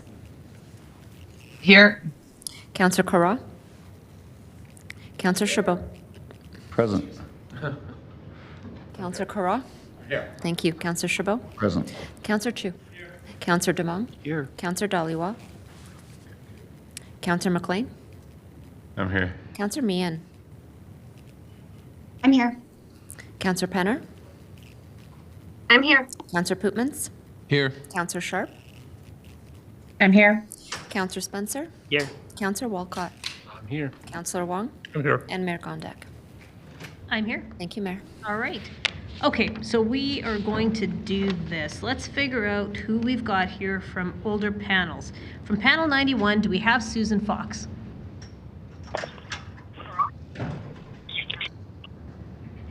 Okay, from panel 177, do we have Rob Zhang? Here. Thank you. From 178, do we have Owen Kavanaugh? Perfect. From 78, do we have Olga Knight? Yes, we do. From 18, Douglas Ferguson. Perfect. From 181, Sarah Popowich. Perfect. So that is 5 people. We are going to turn you into a panel, folks, in just 1 minute. I'm going to see who we've got from panel 184. Do we have Brendan David? Yeah, okay, perfect. Do we have Wesley Brindle? I'm here. Perfect. Do we have Trang Pham? Do we have Frank Anderson? Do we have Robert Zabkowski?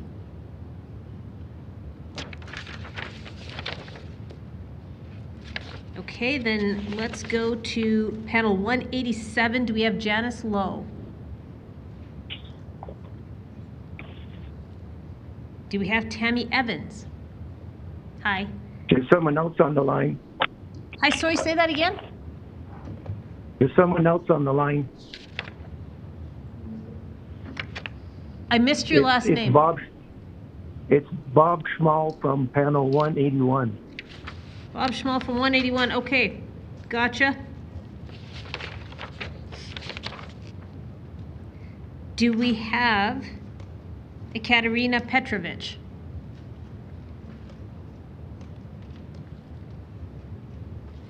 Do we have Helen Yu?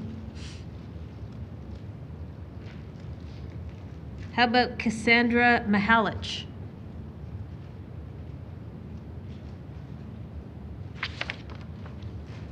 Okay, then here's what we're going to do. For the first panel that we're calling up, we're going to go with Rob Zhang, Owen Kavanaugh, Olga Knight, Douglas Ferguson, and Sarah Popowich. If you are in the audience, you can take seats up at the front there near the presenters table. We will go with those 5 folks first, and then following them, it will be Brendan David, Wesley Brindle, Tammy Evans, and Bob Schmal, and we'll see if we can find a 5th person at that point. But for now, let's get Rob Zhang to start us off, please. Okay. Hello, council members and mayor. My name is Rob Zhang.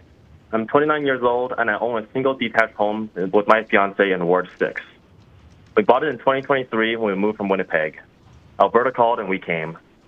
I'm here to speak in favor of rezoning for the sake of housing affordability. Thank you all for taking the time to listen to us vent. I'm going to take the next few minutes to address my opposition, if any of them are still listening at this hour. I'm a professional engineer, and my fiance is a registered nurse. We both have a high combined income, and RBC pre-approved us for $550,000. Go on Realtor.ca and see what house you can buy for that price. There's nothing. The only reason we can afford a house was due to a generous donation from the BOMAD, the Bank of Mom and Dad. But what kind of society are we living in where 2 young professionals can't even afford a house unless their parents are rich? I sleep soundly every night because I know I own a house I live in, and I'm good. I wish I can share this feeling with everyone, and it saddens me to know that I can't. Have any of you tried to buy a house since the pandemic? I doubt it. Let me paint you a picture. It begins with an inflated asking price. Then comes the weekend where 20 people show up at the open house. Next is the blind bidding, the unconditional offers, and dishonest realtors. The heartbreak when you lose. and then comes the indecision. Do I bite the bullet and go way over asking? Maybe it'll cool down 2 years.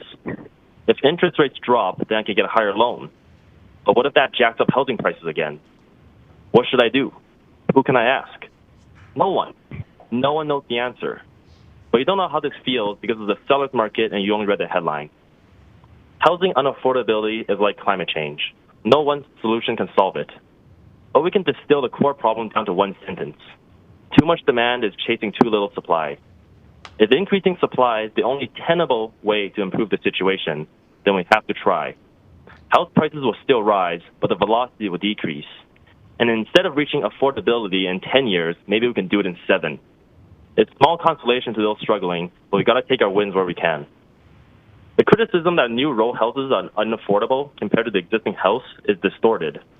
The new row house you see are expensive because it takes the developer a lot of time and energy just to get that one property rezoned for the new use.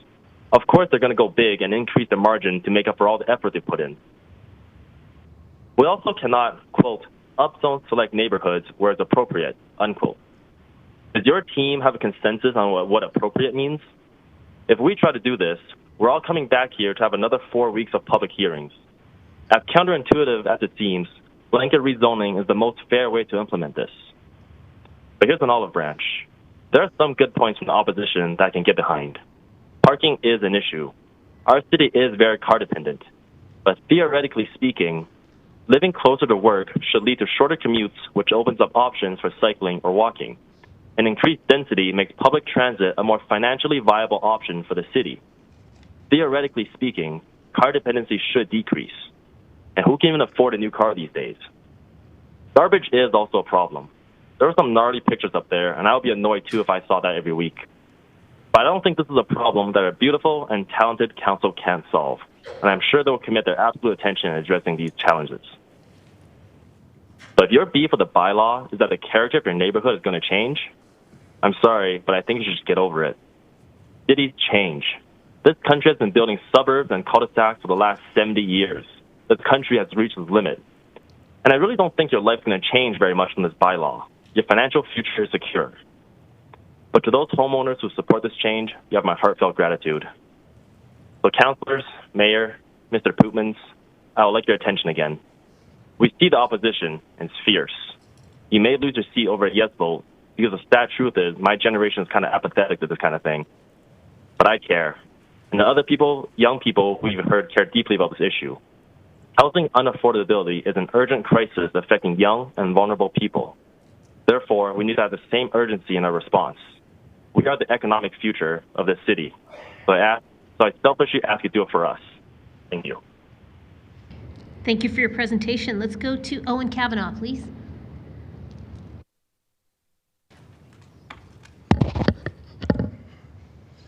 Hello, everyone. I'm 21 years old, born and raised in Calgary. During this hearing, I've had the privilege to hear many thoughtful, nuanced contentions from Calgarians in opposition of this measure, and I appreciate that very much. Some have cited confusing development guidelines, lack of transparency, very technical language beyond my vocabulary. But at its heart, I worry I hear a cynicism that troubles me. Things like, Calgary is a city for cars. Calgary is a city in which we drive. Calgary is spread out, and that's just the way it is. We were built after the automobile, of course. Calgary is a city with a suburban character. That last one's very interesting, the character of Calgary. There's a lot of talk about this character, about defending and preserving it, but who is it really? Does this character own a home upon Mackenzie Lake, or do they occupy a rental unit above 17th Avenue? Does this character share a block with their fellow homeowners, or do they share a bathroom with their fellow students? Does this character worship at a church, a gurdwara, a synagogue, a mosque? Do they worship at all? And out of the now over 150 languages spoken here in Calgary, which does this character call their mother tongue? The answer is that our character possesses but one coherent trait, and it's been here since the beginning, since before the beginning. It saw Brookfield Place overtake the Bow to become our tallest skyscraper. It saw the first operation of the sea trains. It saw the streetcars and the trolley buses running the Marda Loop built and dismantled in favor of automobile centricity. It saw a Great Fire take out a large portion of downtown, prompting Calgarians to adapt by rewriting their character, building out of sandstone rather than timber. From the first sawmill upon the Bow River to the first million residents, from the trials, the triumphs, the pain, the betrayals, all those who've made their lives and all our community members who've fallen and the wounds yet to heal, this character presided over it all. I believe that our motto of onward is more than a fancy platitude slapped onto our C-train cars. Before I leave, I'd like to read an excerpt from this Livewire article, stacking up the submissions for Calgary's citywide rezoning public hearing, published April 21st, 2024. It's an analysis of the written public submissions up to that point from 5,515 Calgarians, 4,300 when you remove the serial submitters, as the article puts it. And I quote, "It's critical to note that data collated cannot be relied upon to be a representative sample of Calgarians' opinions on the topic. It's merely a tally of those who felt compelled to submit in advance of the public hearing. It's also a collection of unique submissions, not necessarily always citizens, but includes organizations that may represent tens, hundreds, or thousands of Calgarians who may or may not have made individual submissions. To Council and to my fellow Calgarians, I urge you in this hour of crisis, upon meeting our character, upon looking it in the eye and shaking its hand, and coming to recognize it as a familiar face, heed caution. For like the rivers that shaped this city, you're gazing upon a body that changes, ebbs, and flows from the past to the present, and what we see before us may merely be our own reflection, staring back from its waters." Thank you. Thank you for your presentation. Let's go to Olga Knight, please.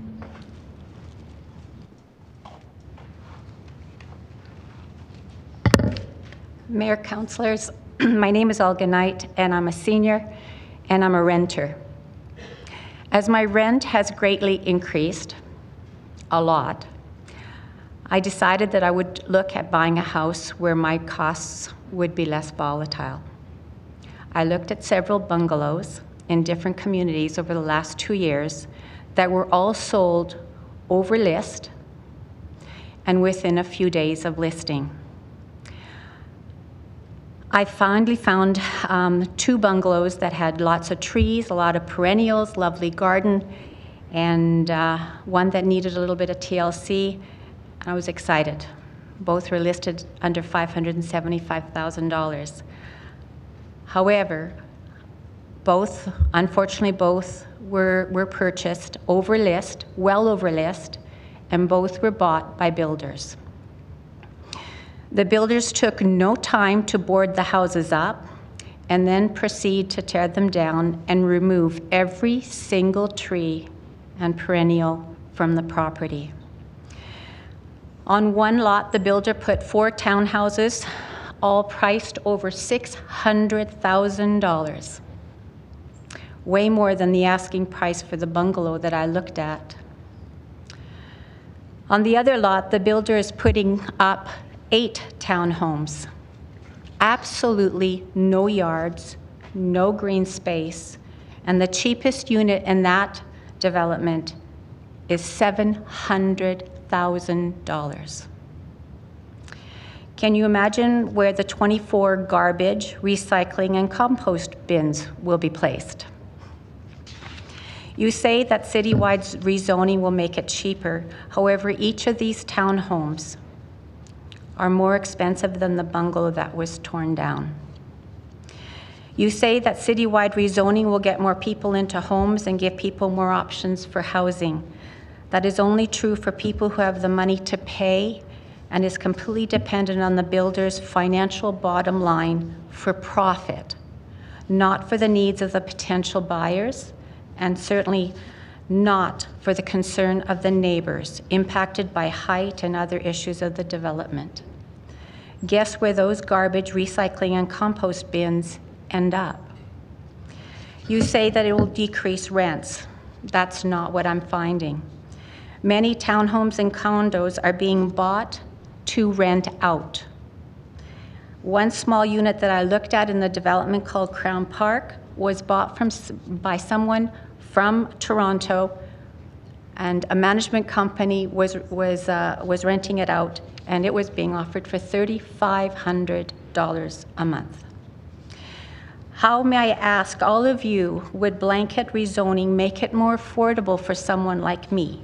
And how does it help the very people that you profess that you're trying to help? I am one of hundreds of people who are priced out of the market, actually because of the rezoning. Bungalows are a target market or target property for builders, as they can quickly maximize their returns. So your blanket rezoning is doing the opposite of what you intend. Those bungalows are the very thing that first-time home buyers and seniors like me can afford. So you are placing us in direct competition with builders with deep pockets, and we don't stand a chance to own a home. That is honestly what I'm finding, and that's what's happening. Something for you to consider. Thank you. Thank you for your presentation. Let's go to Douglas Ferguson, please.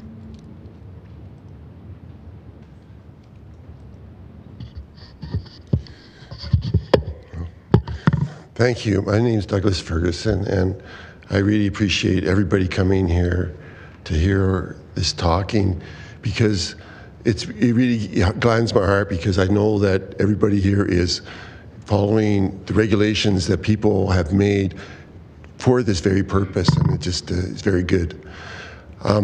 Also, I know that you guys have a lot of concerns. This is a big city, and there's a lot of things happening, and there's a lot of external pressures on you.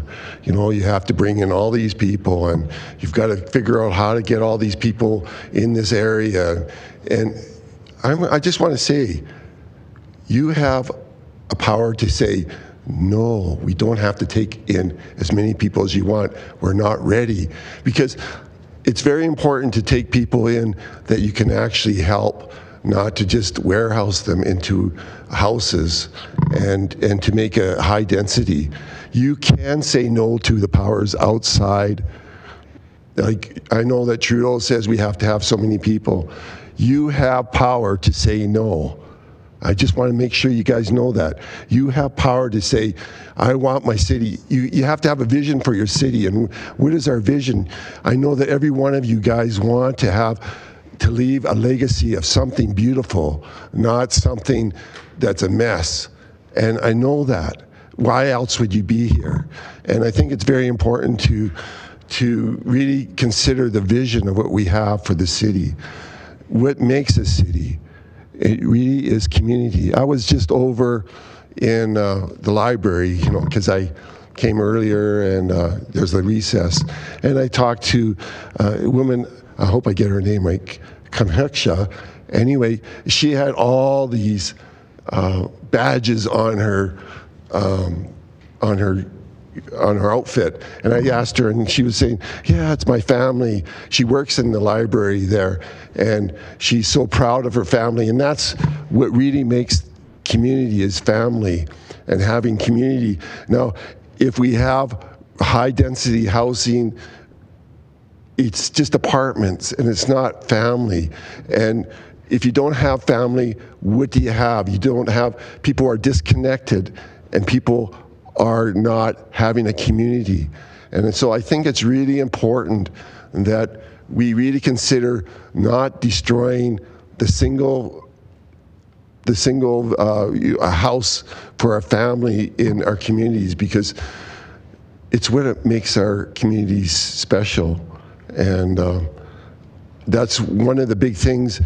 And I know that if you guys just said no to all these people that are basically being dumped on Calgary and dumped in the province, you know, because if you just have people just coming in, I've looked in, if you go to the warehouses areas, there's the biggest contractors there are for lease and for sale. That's what you see all the time. And we really have to wait till we have some real jobs coming in, not just jobs making infrastructure. We need jobs besides that. And we can say no. I just want you to realize that you can say no. Also, you know, I think we really have to consider, like sometimes I was talking, we have civil engineers, but you know, in the council here, and people that are well educated, but I was just watching a show about Dubai, and the tallest building in the world doesn't have plumbing. They have to have truckloads to ship out the shit. And it was made by engineers that knew how to make the tallest building in the world. So I'm just saying, make sure you know what you're doing before you start pumping in a lot of people into communities, because here's some great engineers, but they didn't have they didn't have sewer systems. And they didn't have, and we just went through a problem with power systems in the wintertime.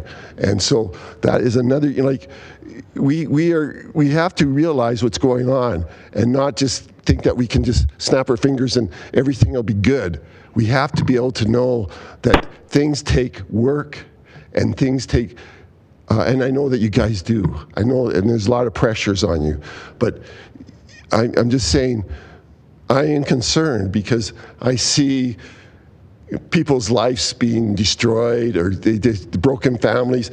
Even 20 years ago. Mr. Ferguson? Yes. You're just at time. Okay. Thank you for your presentation. Thank you for the time. Let's go to Sarah Popowich, please.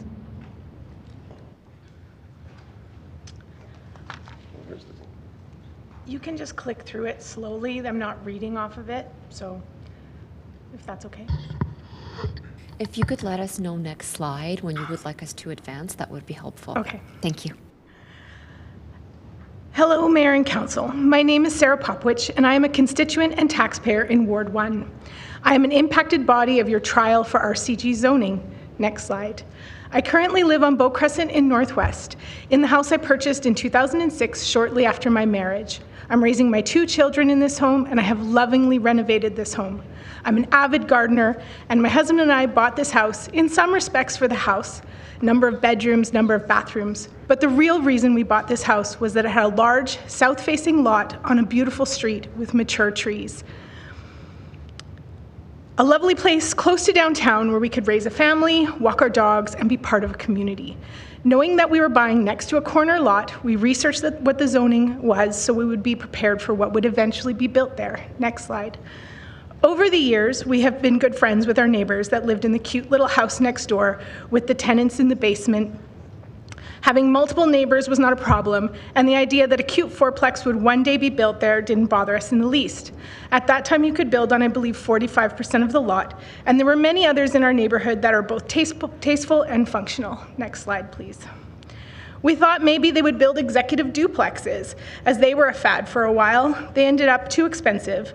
To be honest, we were very excited about the prospects of the rejuvenation and beautification of our beloved Bowness. We used to walk down our streets and imagine all the lovely changes that would take place in our close-knit, friendly community as young families started moving in. Bowness has transformed quite a bit in the last 17 years, and not always for the best. Over 17 years, we've had quite a few neighbors next door. Next slide, please.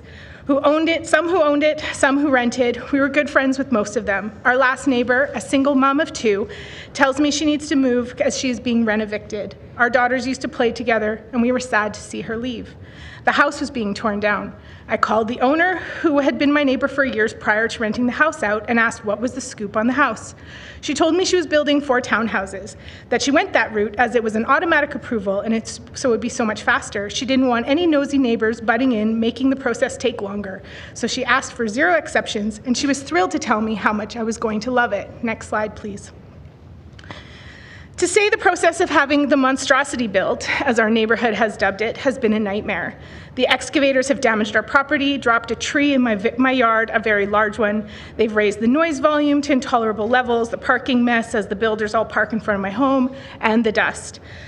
I am aware that these are all temporary challenges, but over the last year, as that the monstrosity has been built, this has made me think, where are all these people going to live? Where are they going to park? They each only have one very small garage. It is a 3.5-story, next slide please. It is a 3.5-story tall building that towers over every house on the block. It has huge windows and huge doors. It's flat-topped roof that pours water into the very tiny gap between our properties. All that water so far is aimed at my house. Their bedroom, bathroom, kitchen, and dining windows all look over my house and into my yard. Their 4 air conditioners are located right above my patio. They have no yards, and their back door is raised above the fence line. I cannot legally build a fence high enough to even have the illusion of privacy. I can hear the workmen all day from inside the unit, and every time they open or close the door, next slide, please. When the builders were working on the second story last summer, one of the workers would watch me planting and harvesting in the yard, and he shouted down to me, "Your garden is beautiful. These people are going to be so lucky to have such a great view." I know I can't live like this. I didn't sign on to this level of invasiveness. I've also lost all my morning light on half my yard, but more importantly, in my home. Next slide, please. In the winter, it's even worse. I get seasonal depression, and the lack of light for almost 6 months of the year is hard to bear. When my house was built, they didn't put windows on the side of your house facing other people's homes. So my windows are in the front and the back. And now that the monstrosity blocks my light until 2 p.m., I'm struggling. My garden is now half in shade and has become very difficult to grow what I used to. This may seem silly and inane to some, but to me, it's the very reason I bought this house. Next slide, please. Now I have to sell my house. I have put $200,000 in renos into this house, and from talking to my realtor, these new townhouses, which are starting at $750,000, are worth more than my 2-story, single detached home with a yard and an oversized garage. No one wants to live next to that. Next slide, please.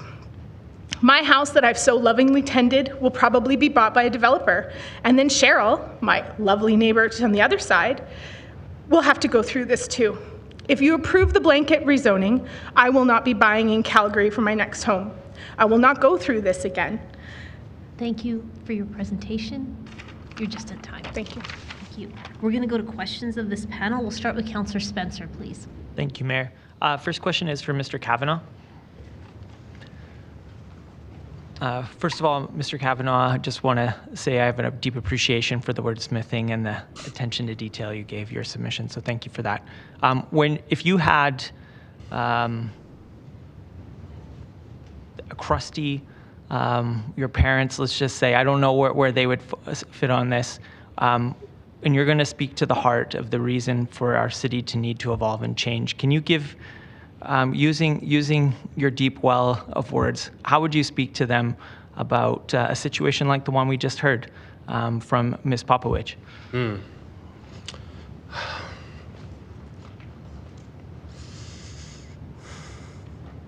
I think that individual concerns about individual developments are valid.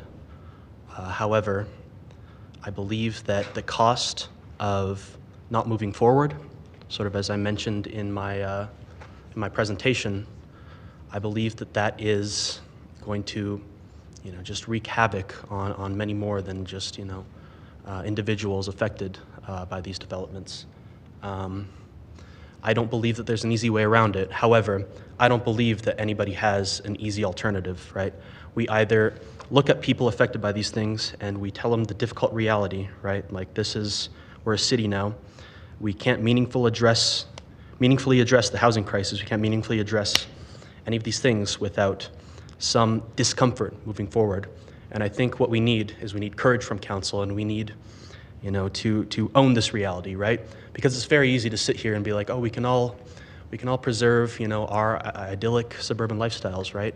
But at the end of the day, we have to move forward, and I think that we ought to address that rather than run from that fact. Thank you, Mr. Popovich.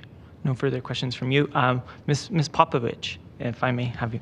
So we've seen your situation earlier in this, and it does, I think it's burnt an indelible mark on more than just myself around this horseshoe in terms of the worst case possible scenario. So first of all, sorry that you're in the situation that you're in.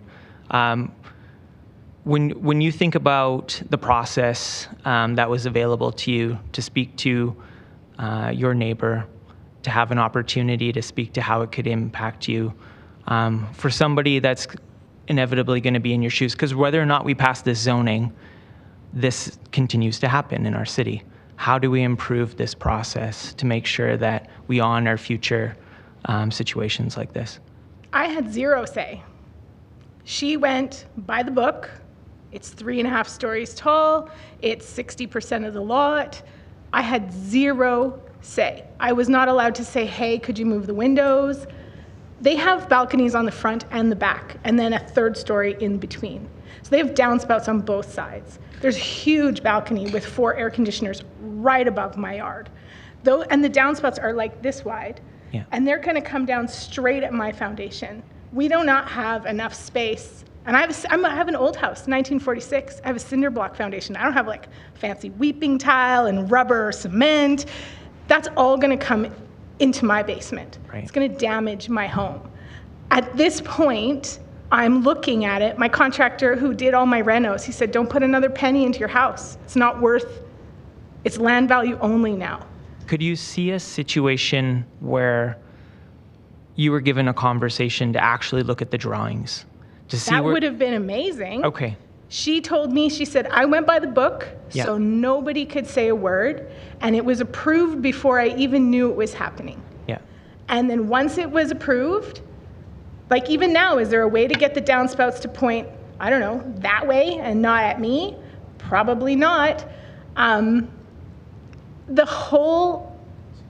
am not one who believes that I own my neighbor's land, okay? Right. I knew they were going to develop that property at some point, and it was R6 at the time when we had R6 zoning, and I knew that it was likely to become a 4-plex or multi-density property. I was okay with that. I had no problem with it. I personally think if you want to boss around your neighbor, buy their house.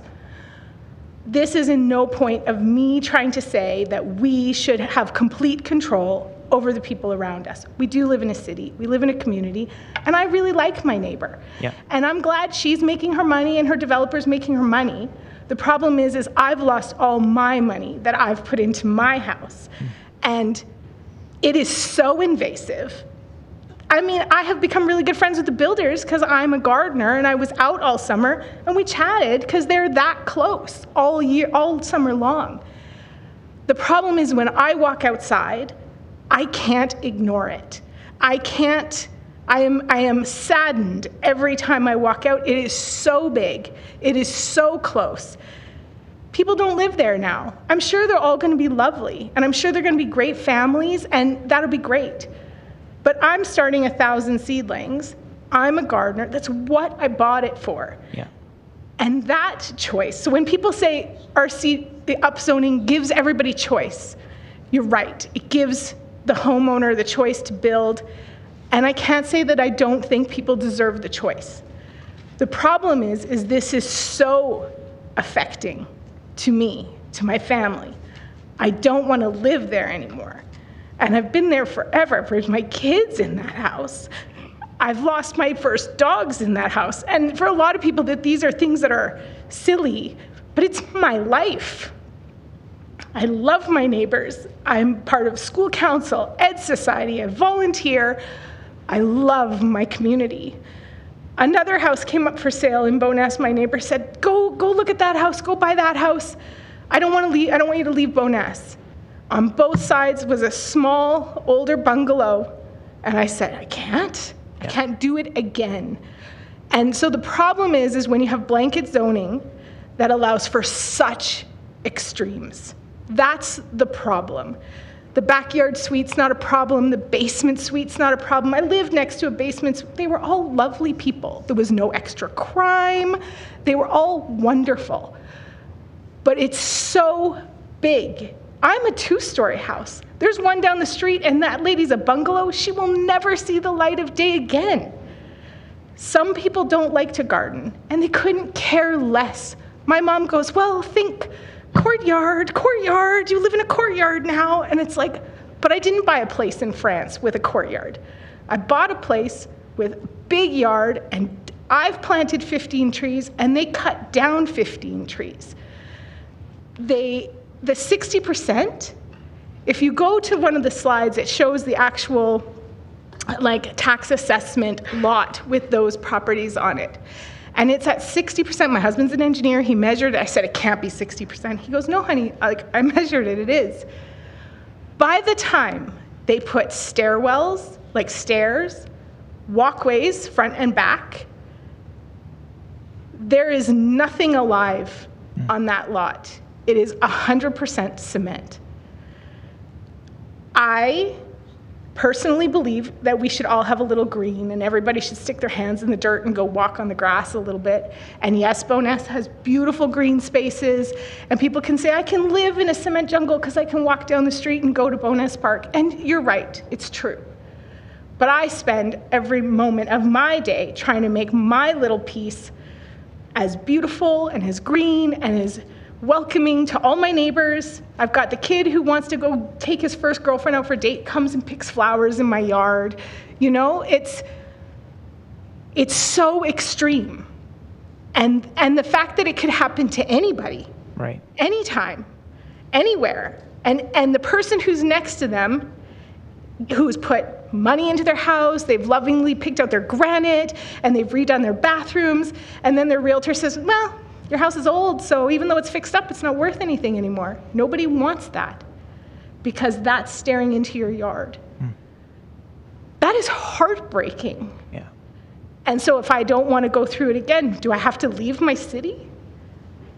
I moved here in 2001. I'm married, a born and bred Calgarian. I have imported my parents.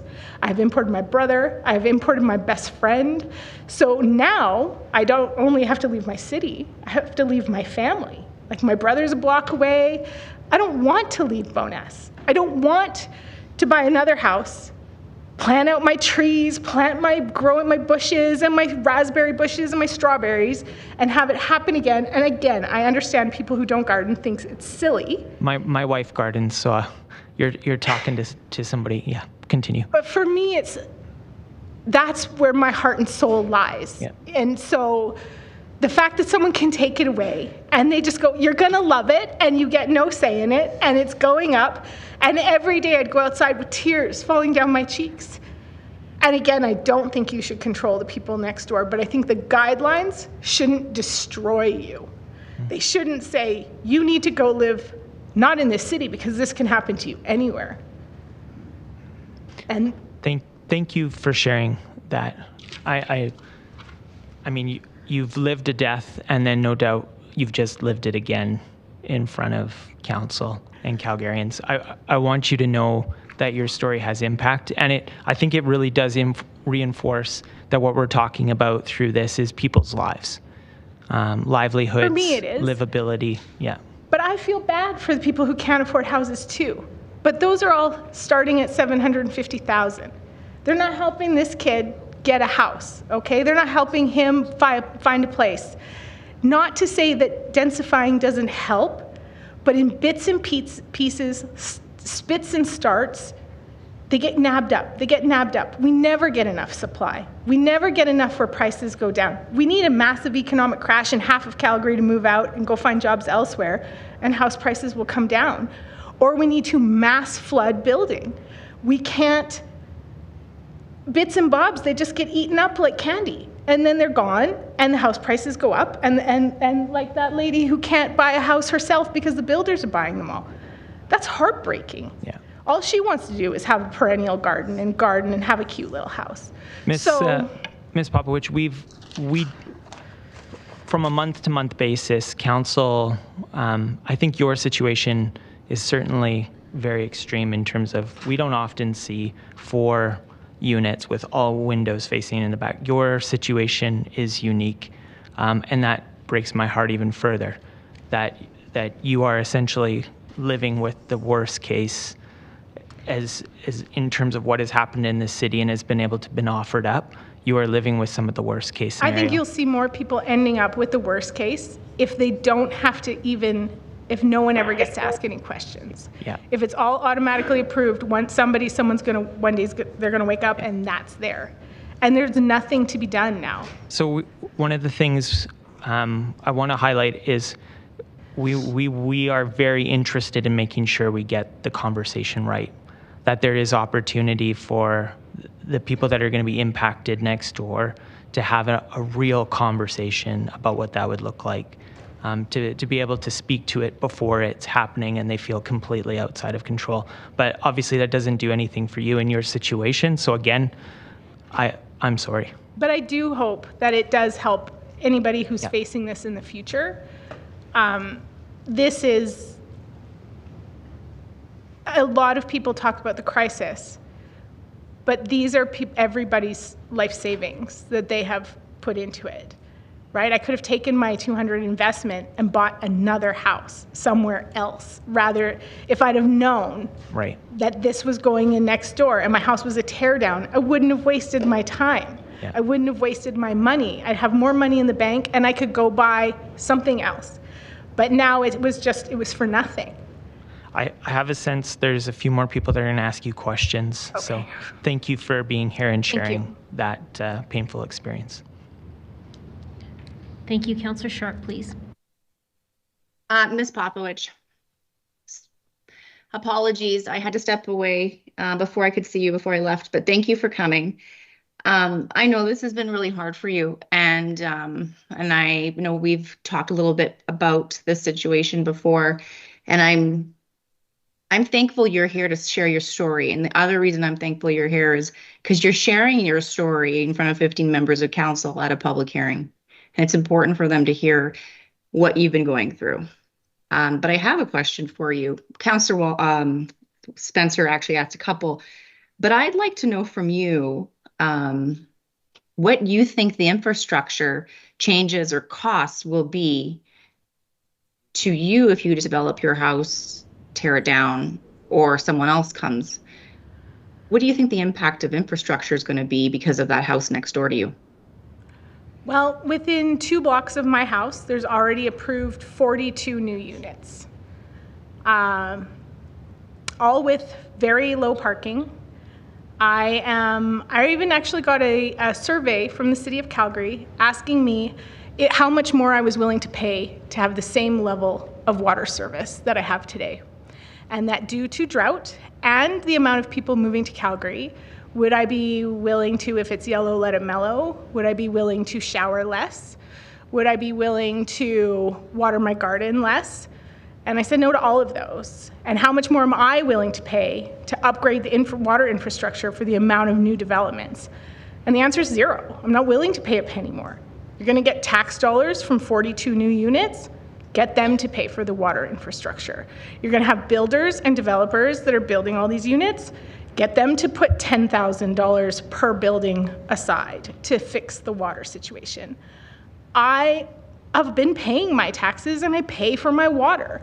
And I also don't live in a third world country and I'm flushing the toilet. Like, that is just happening. I have 2 children. I already have a problem with that as it is. But the infrastructure, so Bowness was beautified and it went from 4 lanes down to 2 a few years ago. And now we're bringing all these people into Bowness, which I welcome. I welcome the density. Bowness is a very friendly place. They're going to love it there. But what used to take my husband 25 minutes to get downtown to work now takes 45 minutes just because it's 1 lane each way. Now you're going to bring in 42 new units with people who probably have at least 1 car. We're probably going to end up with street permit parking, which, probably could have been avoided. We are probably going to have massive more congestion and traffic. So we live 15 minutes from downtown. It takes 45 minutes to get to the outskirts of downtown today. You bring in more people, that makes it an hour. At this point, what difference is it if we move to Cochrane? It takes an hour to get to downtown. The whole point of why we live here is we are close, we have lots of trees, and we have a beautiful space. And now it's congested, it's full of traffic. Water systems, we have water main breaks all the time in Bowness. It's insane. What other infrastructure? I'm not an engineer. I don't even know what other infrastructure there is. But when you put that many people pounding on any given surface, it will start to crack. And then people have to fix it. And then the other thing about these townhouses is they're beautiful now, but they're not condos. Who's repairing them in 30 years? Who's paying for the roof? How are you going to get 4 people to agree to replace all the windows and the siding and maintain the cement and the walkways? Like, it seems like a quick and easy idea now, but it seems like there's going to be so many problems down the road. And unless we upgrade our public transit, You're literally dependent on cars from Bowness to almost, you have to go to Brentwood to then go to anywhere.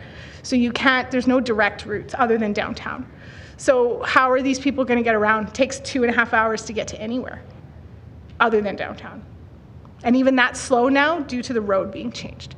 So these are things you have to think about, the impacts. I mean, to be fair, I've bumbled through life for most of it. I married an engineer, and he has spent a long time keeping me alive and telling me to have foresight and think about the consequences of my actions. And by 44, I would say I've kind of gotten there. You guys have a lot of foresight to do. There's a lot of unintended consequences. That this was an unintended consequence. But how many more are there going to be? I'm talking about controlling the worst of it, controlling the most of it, having a plan for the worst case scenario. Again, I've been married to an engineer too long, but have a plan for that. Because without a plan, we bumble along, these things prop up, and then the worst case scenario happens. Okay, so just to state a fact, would you consider like all these lots like RCJ are not equal? So no, definitely. I don't think they're all equal, but I don't think they should be 60%. I think that's the worst part of it, is the 60% allows them to be super invasive. There's no backyard to backyard of like to like of what there was there before. And there is no, the height requirements are vastly different, but there's also no green space left to the people who buy them. And they're gonna buy them because there's nothing else to buy. That's what they're gonna do. They're gonna be like, well, at least I have a house, at least I have a balcony. But kids like a yard, they have a dog, they wanna have somewhere to play, they wanna maybe grow some tomatoes, like something. It's very sterile. Those pictures are very sterile, and the whole thing will be cement. It's not gonna be good for rain capture. It's not gonna, in the end, it's a big cement lot is what it is. And that has its own consequence as well. Okay, thank you. And one more question. I'm going to ask you as a question. Are you aware that Bowness isn't part of any local area plan? I am not. I know lots of people in the community have been fighting to create a local area plan. I know the Bowness they had their own little group that was approving and kind of going through things. It sounds like it's been a mess for a long time, and that we really need the community to come together and kind of figure out who they are. But now it seems like we're developers' haven is what we are, and if that's what we're going to be, let's at least do it properly, do it right, and make a nice home for the new people to move into so they can come and hang out with us and volunteer at the school, but at least try to find a way to find something lovely in it rather than just make it for the sake of making it with no loveliness and no joy. Thank you for being here. You're doing a great job. I know there's some other counselors that might have some questions for you. Again, thanks for sharing your story. And I think it is really important. Thank you. And that's all I have to say. Thanks. Thank you. Let's go to Councillor Demong, please. Thank you. And yes, Ms. Popowich, I also am horrified by what you've gone through, and I'm so sorry that this has come through to you. Just following up what Councillor Sharp was talking about with the LAP process, are you familiar with what an LAP process might do? Yeah, I've been watching for 9 days, so I've had lots of people talk about it, so I have a hint of an So designate where something should be and where others shouldn't. So if an LAP process had gone through, and I'm sure as an active participant you probably would have gotten involved in it and seen and been involved, if it had still identified your next door neighbor as a location for an RCG, what do you think your next movement might have been? I would have asked the builder if he would buy my lot out. I'm actually saying before this guy even sold. If you had gone through the LAP process 5 years ago. I would have sold. That's what I would have done. Now, at the time when my neighbor was building, I thought it was just going to be a older style fourplex or executive duplexes, both of which I didn't have an issue with. Mm-hmm. And I never did get to see the plans. Yeah. Now, if I had been told an RCG was going to be lovely and it was going to be non-impactful and non-invasive, I probably would have been fine with it. I would say 5 years ago I would have sold knowing what I know now, okay? Because 5 years ago I was very into my community and very happy where I was. And again, I do think that people should develop their properties and their investments. So, but only knowing what I know now, would I have run. Okay. I would have sold my house and run, but I wouldn't have been able to see the future. Okay. The other line that really got my attention was the amount of sunlight that was taken away from your location. And that concerns me on a number of different veins, and I'm not really sure how to ask a question to you, but the idea that you can lose sunlight and have to basically take a loss on what you've put into your backyard strikes me in similarity to someone that may have actually had solar on their roof and would have lost half or so, whatever that energy might be. I'm not sure how to ask a question to you other than to say, what if you had had solar as well? What would your reaction have been? Solar would have just been the icing on the cake at this point for me, okay? A $35,000 investment that is subsidized over 15 to 25 years that you don't actually see a return on for a very long time. Like, I considered solar a few years ago, and I'm really glad I didn't spend the money. But how much is it worth? All the planters I've built and all the soil I have made and purchased, all the compost, all the tomatoes I can no longer grow, all of these things. Now, nobody's living there yet. So I don't even know. I'm not here to complain for the sake of complaining. Maybe it won't be as bad as I think it will. I am worried about 4 giant air conditioners that are half a foot above my patio and my fire pit. That, I have a feeling it's going to be loud. If we have a hot summer and they're all going at once, what does that sound like? In my mind, it sounds like a jet plane. Do I know what it's going to sound like in reality? I don't. But I worry, again, married to an engineer for too long, I worry about what it's going to be like. And lots of people have said, the sky is not falling with this up blanket rezoning. It'll be fine. Everybody, calm down. It's going to be okay. For me, what's here right now, before the air conditioners turn on, it's not okay. For me, so my house has windows on the front and the back. All of my sun used to come in from the south. I have big patio doors there, and I used to get sunlight from 8 in the morning until dusk. Now it's 2 p.m. before I get any sunlight in my house. Well, when winter happens and the sun goes down at 4, that's not a lot of time. And I'm a stay-at-home mom. I'm home a lot. I find it very draining and very exhausting on myself. And some people will say, well, maybe other people don't have any windows and they don't have a house to live in. We don't feel sympathy for you. And that's fair. Being homeless sounds terrible.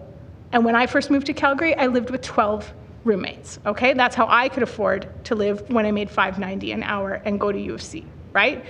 So it's more expensive now, but I feel the struggle. I lived it too. I understand. Understood. But I bought that window of sunlight, right? Yep. I replaced that patio door to get more sunlight.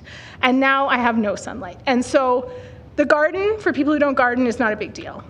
The mental health and the anxiety and the, winter depression, that's a real thing. It affects a lot of people.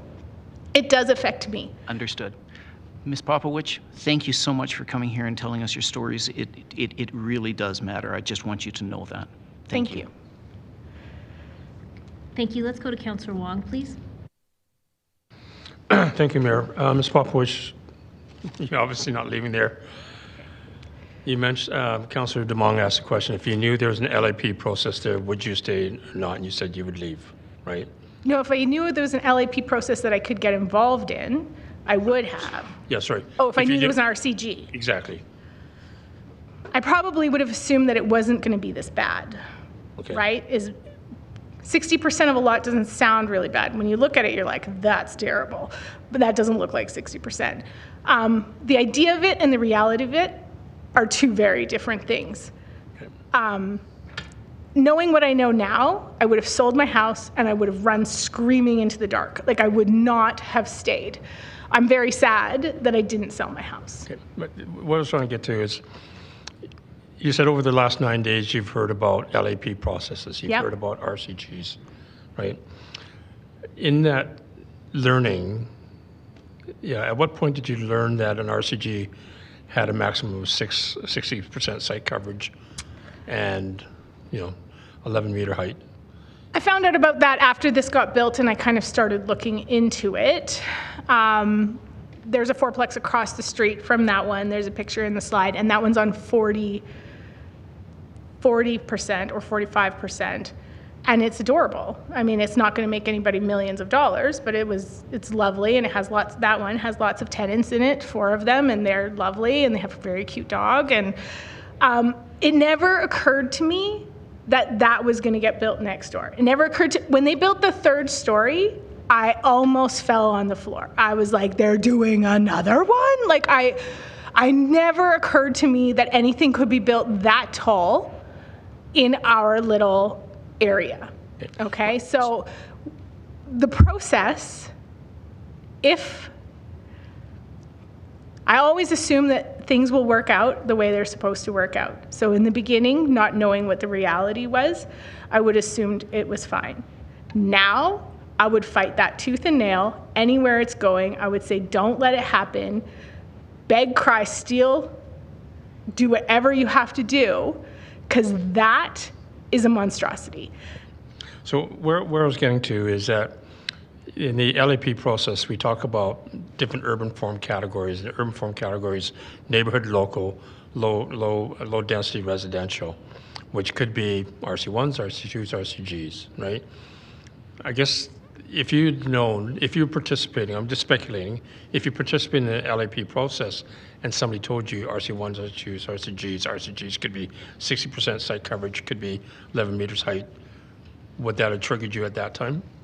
Yes. Okay, so you made reference to, Councillor Sharp, that if it was 50% site coverage, if we told you in the LAP process, RCGs are 50% site coverage, it's still 11 meters high. No. No what? Too tall. Still too tall. Yeah. Okay. That's a raised basement and 3 stories. That's insane. And I have mine's a 2-story. If you put that next to some little lady's bungalow, she'll never see the sun. Okay. Recognizing that RC1s today, you can go up to 10 meters, despite the fact that most houses are bungalows or 2 stories that are under 10 meters. But and they should have to buy the lot next door and build something next door of equal height. Yeah. This is the thing. I'm left holding the cost, okay? My house is now a tear down for developers. Nobody wants to live in the shadow of that. Yeah. Now, whatever they build, they could build 2 duplexes or 1 giant house of the same height. Maybe that will make it feel less terrible. The way it is now, it's not good. You should if you're going to build that, you're going to approve it. You tell the people next to them and say, we're going to build this. Sell your house if you can't live next to it. Give them the chance to run, because it's not fair to make them live with it. Thank you. So where I'm trying to get to is that we have a land use process. With blanket, we can get, we'll overcome that land use, no public hearing. We have a development permit process to which affected parties, yourself, would be circulated, should be notified that's a development permit. You should have access to the permits, right? That's, I guess what I'm trying to get to is that, do you feel when your neighbor built this, that the city could have done a better job, even though your neighbor didn't, the city could have done a better job to notify you of the development permit, provided you the information about the plans, the concept of what it's going to build height? Do you think the city should be doing more to tell you what's going on? To be fair, I wasn't horrified sooner by the city not notifying me. If you're going to notify me and I have no say in the situation, then for me the nightmare just starts that much earlier. Right. I was pretty happy while they were building, thinking it was going to be great, until it wasn't. If you're going to notify someone, give them the chance to speak. Give them the chance to say something. Give them the chance to look at the plans and go, okay, I have 97 objections. What can I object about? Can I object about the drainage pipes that are going to flood my house, or right? Do I have a chance to say, could your windows be frosted so that you're not looking in my bedroom? Like, there's no point in notifying somebody if they have no say. So in a lot of things we talk about are development permit sort of questions. And, again, you have the right to look at the plans, you have the right to comment on the plans, but you're saying by that time, it's a little too late. Well, I was told I had, it was automatically approved. The city never contacted me. Nobody ever asked for my opinion. And by the time I realized I was upset, it was built. Yeah, okay. So, there is a notification process. Okay, thank you for that. Mr. Kavanaugh, please. Thank you.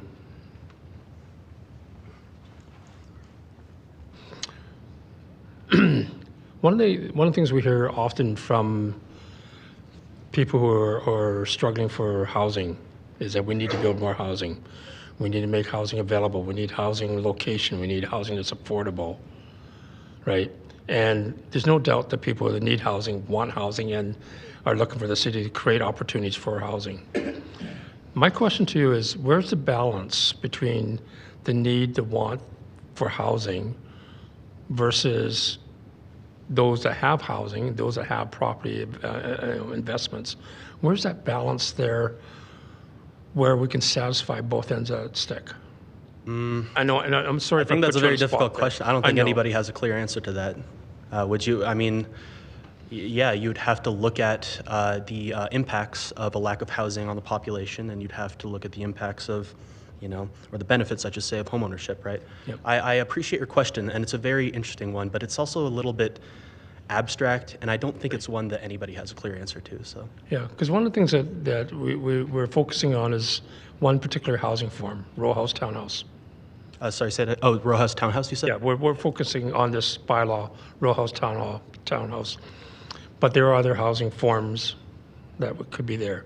Secondary suites, garage suites, apartments, condos, even co-op housing, that sort of thing. Yeah. And for those that are looking to get into the marketplace, and yourself, 21 years old, is an RCG type property what you're looking to get into, or could these other forms be just as available to you? Well, for me personally, I mean, there's two questions there. There's sort of what's good for the city at large. Yeah.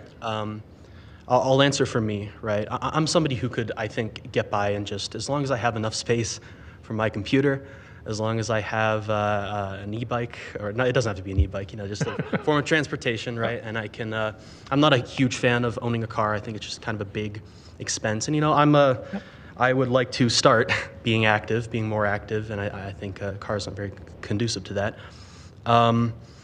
As for the answer for sort of what is the correct housing for us, right, for the city as a collective, I think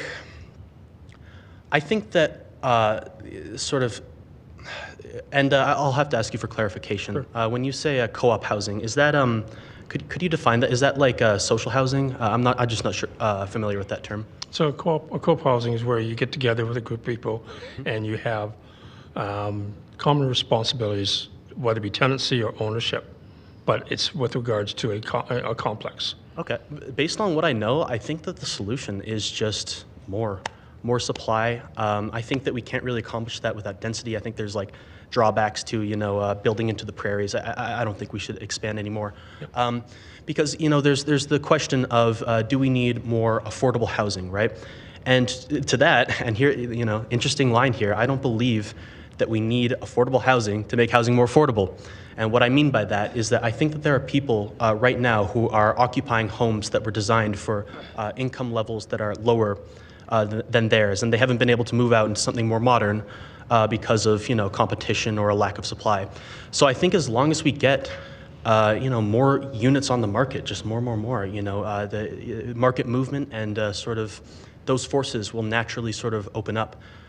So yeah, I hope that answered your question sufficiently. Yeah, I think you did, because again, the housing strategy had many different types of housing on that continuum for different needs, whether you're homeless or Could I add something? Sure, please. There probably is some nuance in terms of like, you know, how would I say it? Like getting the levels right. Like how much of this housing do we need? How much of this housing do we need? But I think right now in our crisis, it's just more. So just to clarify that. But No, yeah, that's appreciate. That's good because again, that's the, if I can say, that's the lever that we need to pull on the RCG type housing, you know, the apartment type housing, and so on and so forth. Right? Where do we pull the appropriate levers to find the right supply balance to be able to therefore provide supply, location, choice, and ultimately affordability? Right. Thank you. Yeah, thank you. All right, let's go to Councillor Chu, please. Thank you, Worship. Mrs. Popovich, please. So to start with, thank you for being here. And I got a couple of 3 questions for you. I'm sure that you might not know, and I'm just shooting in the dark. And I will tell you why I asked these questions. Is that, do you know, are those buildings beside you going to be condos? If not, do you know whether maintenance agreement or some other form have been registered on or between these units? Let me tell you the reason why I asked you that, because I believe these buildings may not be condos. If they're not condos, they might have no legal standing to address future repair and maintenance. So do you know that because you've been talking to the builders? They're not condos. They're not, eh? No. So I'm just curious. I'm genuinely curious. What happens to 4 people that live together if it's not a condo and they're not putting money away for maintenance? What happens in 20 years? Yeah. So my husband and I can barely agree to redo the roof when, you know, so how do you agree with your neighbors? But I thought you were the boss at home. But I'm going to step in for just a minute, and it's not that I want to interrupt the conversation you're having, but we're talking about a very specific address, and we're talking about a very specific tenure of housing, and that's not what's before us. So I appreciate the question you're posing, Councillor Chu, but I would recommend perhaps booking a time with Ms. Popovich to have a wider conversation if you want to. It's not before us at this hearing. What I believe it is one of the reasons is that very important, the legal standing. And I simply asked Mrs. Popovich if she knows, and she said no, but she wanted to further answer that question. And I think it's her right to answer the question the way she wanted. Councillor Chu, I'm not questioning how Ms. Popovich answered the question. And I let have her no answer issue that. with that. Please. I'm asking you to consider that the question you're posing is not appropriately put for this hearing. That's why I'm saying taking this offline, having a conversation with her, booking an appointment to chat with her, perhaps getting the ward councillor involved would be a better way to address her personal situation. I don't want her to have to take an example she's already brought us and have to get into the technical merits of it, please. Okay. First of all, I believe that's a very important issue. And you have led others to go on and on and on. And I only used about less than 2 minutes. I'm just saying that my questions are very short. And then we can make this faster if you just let me finish what I have to say and let the public to finish what she has to say. Please, Mayor. As the chair, in concert with legal, I'm advising you that the question is not appropriate for this hearing. It has nothing to do with me not giving you the same amount of time as other people. I'll give you your time back on the clock. I'm asking you to please go move to the next question. I already finished my asking. You're asking me to stop something I already stopped. I'm just waiting for her answer. If you don't mind, Mayor, can you please let the lady finish what she needs to say, please? Councillor Chu, I will tell you what. I have ruled on this as the chair, and I'll invite you to move on to the next question, please. You're asking a very specific question about a particular piece of property that is not part of the hearing right now. So please, carry on with your next questions. I'll give you your 2 minutes back. That's okay. Thank you, Worship. I already said, I finished my questioning. Okay. And just waiting for her answer. She wanted to elaborate a little bit, and I think it's personally, I think it's fine. Let the lady just say what she needs to say. It's fine. You okay? I'm okay. It's good. Okay. Thank you. Thank you. Thank you. Let's move on to Councillor Walcott, please. Sorry, Ms. Popovich, I'm calling you back up. It's less complex. Councillor Wong got most of the way there, and I wanted to just kind of put a bow on it for you. Is your description of the situation is a really significant one, because the difference between a permitted use and a discretionary use. So just your neighbor, when you had that conversation, they told you that, like, we're staying within the rules, we're making it easy, right? And then we're just building what's within the rules. Yep. By chance, did you know we changed the rules for this hearing so that doesn't happen anymore? I did not know that. I just know that I just had no say. And then one day it was there, and I was crying in the shadow is what was happening. Absolutely. So yeah. I'm glad you changed the rules, because that's a terrible, it's a terrible surprise. It was definitely one of the most important pieces of feedback, and as you can tell, your story caught a lot of people's attention. It was one of the changes to the process that came forward here that, and I have to form this as a question. Would you have been more comfortable with what you described as the ability to comment, knowing your very, very intimate, like, local knowledge of how that property interacts with yours, and actually have had a say in some of those very specific things about windows, frosting, drainage, and so on? I think if the property took up that much of the lot, and that all the trees were cut down, and that was that little green space, if it was as tall, would I have been happy for the wind to manipulate some small things to offer myself or whoever's going to live there, or whatever, some privacy? I would have taken whatever I could have gotten. But I think that more, for me to have been like, it's fine and I'm going to live here, I would have had to have a little bit more input, and or the set automatic approval rules need to be less invasive. That's my personal opinion. It is the opinion of our administration as well now. Right? Like, it's a huge change from a bungalow to a 3.5-story house, from a house over here to a house over here. Up here, windows, doors, everything. And you can hear everything that goes on in those units in my yard. When their doors open and I'm in my living room, it sounds like they're talking in my backyard. My dog's always running out to see who's in the backyard, and it's people next door. There's a lot of things I would have loved to have input on. The reality of how much input you have on your neighbor's yard is limited, and I'm aware of that. I would have taken any win that I could get to at least protect my property from damage.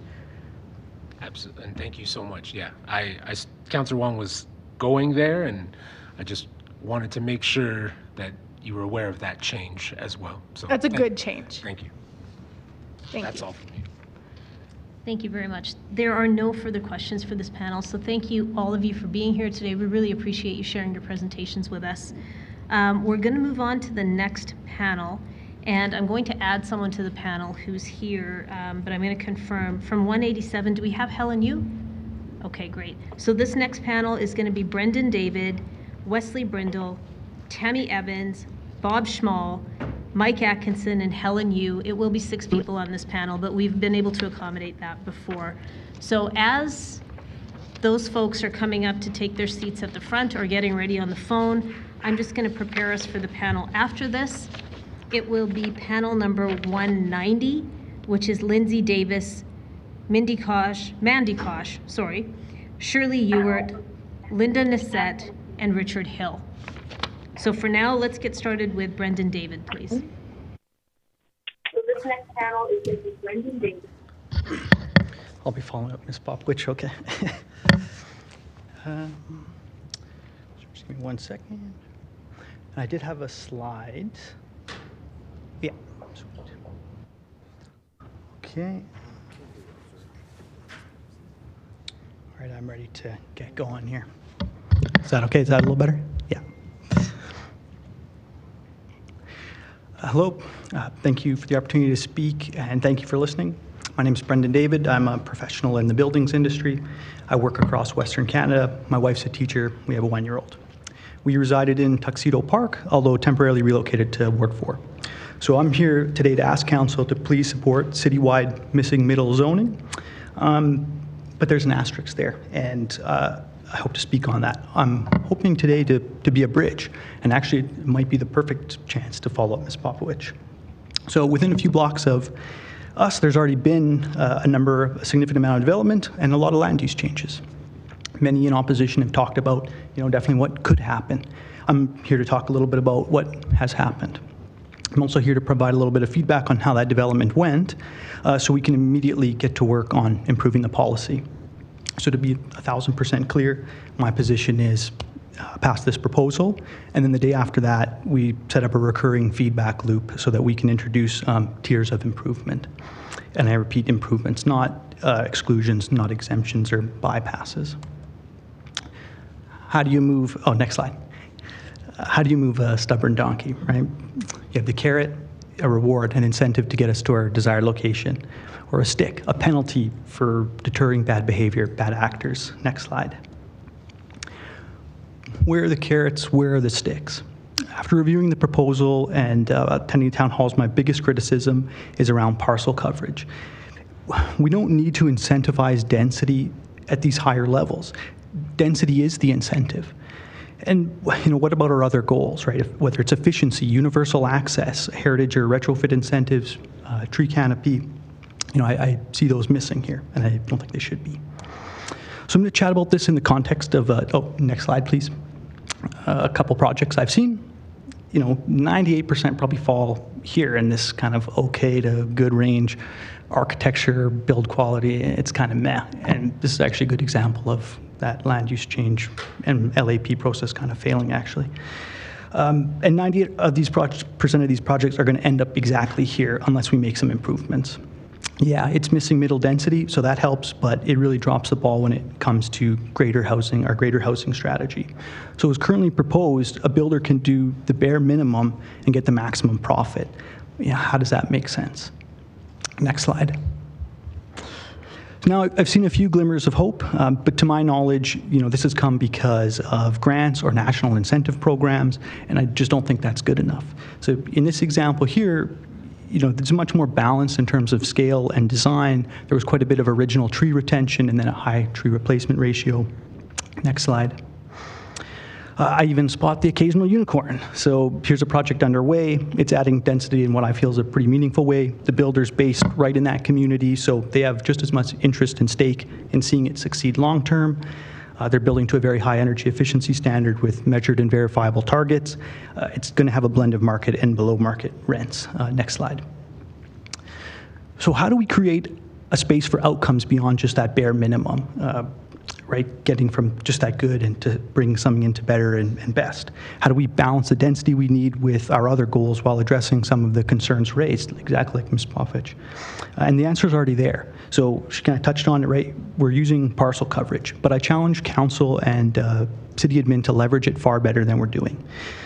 So kind of at a very high level, left to right, the idea is you get to unlock that highest parcel coverages of something like 60%, and those additional units and profit that come with it when you incorporate more of our goals. So for example, air tightness or barrier-free or maybe some contextual considerations.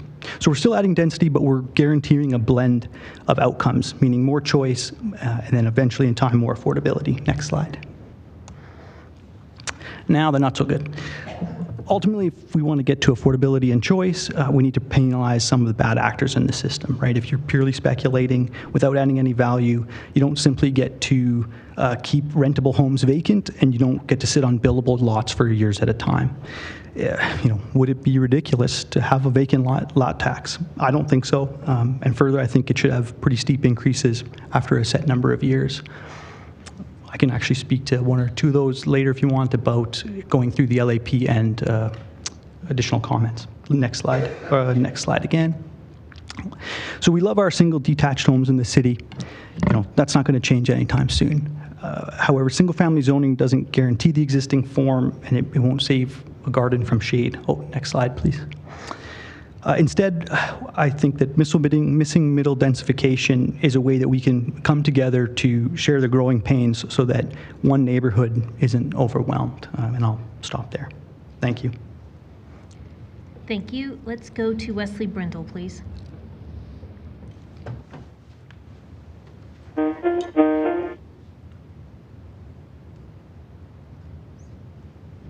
Hi, is this Wesley Brindle?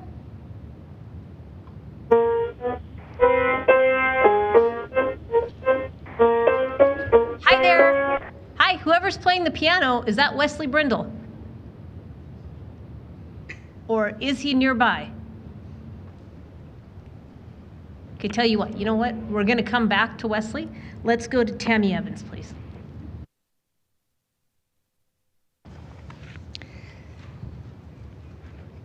Good evening, members of the council and Mayor Gondek. My name is Tammy Evans. I am here representing myself, a 34-year-old resident of Maple Ridge in Ward 11. I am what sociologists refer to as a boomerang child, having returned to my parents' house multiple times. Their support was my lifeline, preventing me from falling into the abyss of homelessness. Today, I stand on more stable ground, having built a career that provides a comfortable income. My next step is to secure a home of my own, a dream that seems increasingly distant in our current housing crisis. I recognize the lack of affordable housing and the inadequate rental market in our city. I am keenly aware of the urgent need for action. Throughout this process, I have listened to numerous speakers, many of whom oppose blanket rezoning, echo this statement. While I acknowledge the absence of a perfect solution, I firmly believe that blanket rezoning falls short, particularly in addressing affordability. Throughout my academic and professional journey, I have learned the critical importance of thorough analysis in selecting any strategic plan. I am skeptical that the current plan has undergone such scrutiny.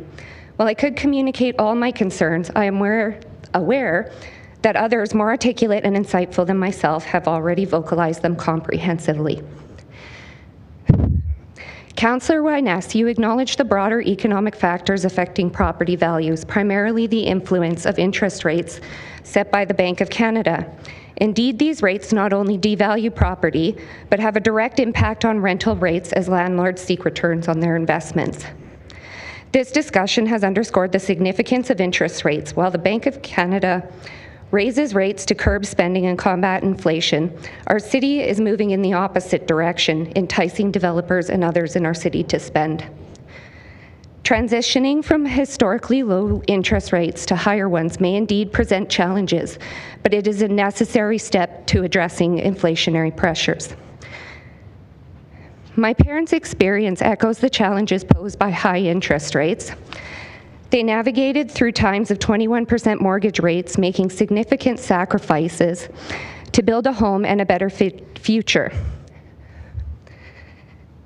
To dismiss their concerns as entitlement or fear of change is not only offensive, but fails to recognize Maslow's hierarchy of needs.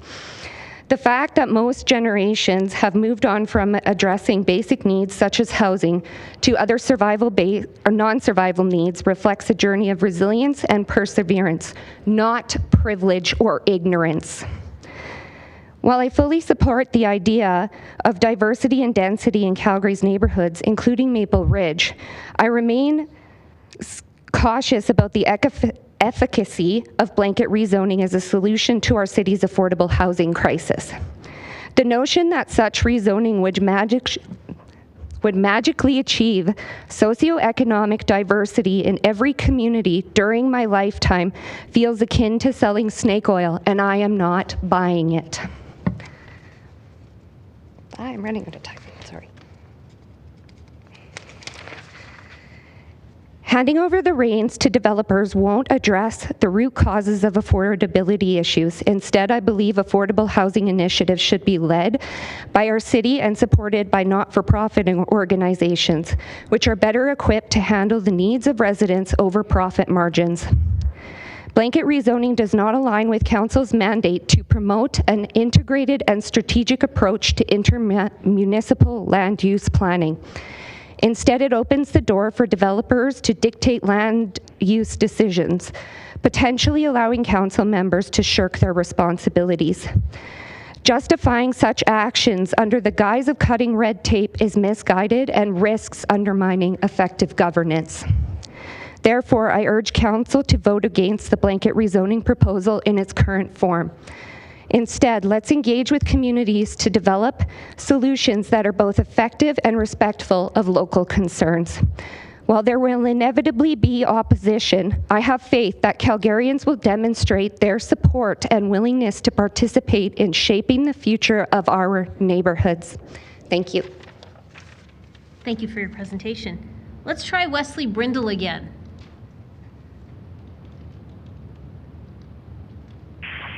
Good evening, Madam Mayor. My name is Janice Lowe, and I'm also on panel 187. I just wanted to let you know that I am here. Okay, thank you for that. Do we have Wesley Brindle? Okay, let's go with Bob Schmall, please. Okay, thank you. Good evening. My name is Bob Schmall, and I live in Ward 6. I am against rezoning because it will not benefit the residents. The city says that their objective is to provide more affordable housing by replacing single-family homes with multi-family homes. The city believes that higher density will result in more affordable housing for the average person. The city's objective is to reduce urban sprawl and increase the city's density. They want to build up and not out. The city has been pushing density for a long time. It starts with secondary suites and ends with slowly eroding our quality of life. Rezoning will increase the city's tax revenue and decrease their operating and capital costs. But what about the residents? The city says that we have a housing crisis and we need more affordable homes. Well, then, build more affordable homes. Residents have been loud and clear. Build more affordable housing. Sorry, my screen went off. Build more affordable housing in new communities and where it makes sense in existing communities. We've also heard from the younger generation. They cannot find an affordable place to live. The city currently operates 10,000 affordable housing units for 25,000 low and moderate income Calgarians in need of non-market rental housing. There are 7,000 people on the wait list. The city is planning on building 300 units per year, 300 affordable units per year. I suggest that we increase it to 600 units. This will provide 1,500 people with affordable living. If affordability is the issue, then affordability housing is the answer. Please vote no to rezoning and yes to increasing the budget for affordable housing. Thank you. Thank you very much for your presentation. Let's go to Mike Atkinson, please.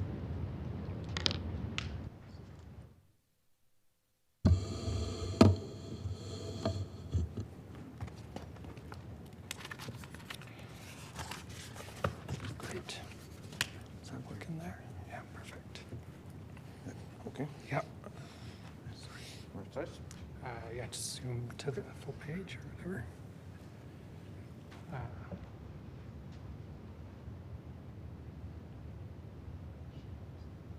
Great. Hello, Council. Thank you for having me. My name is Mike Atkinson, and I am a homeowner in Banff Trail here in Calgary. And I want to start my presentation today talking about the idea of like stopping people moving to Calgary. I'm born and raised here, and one of the things you get to know being born and raised in Calgary is that people move to Calgary. But that's a great thing.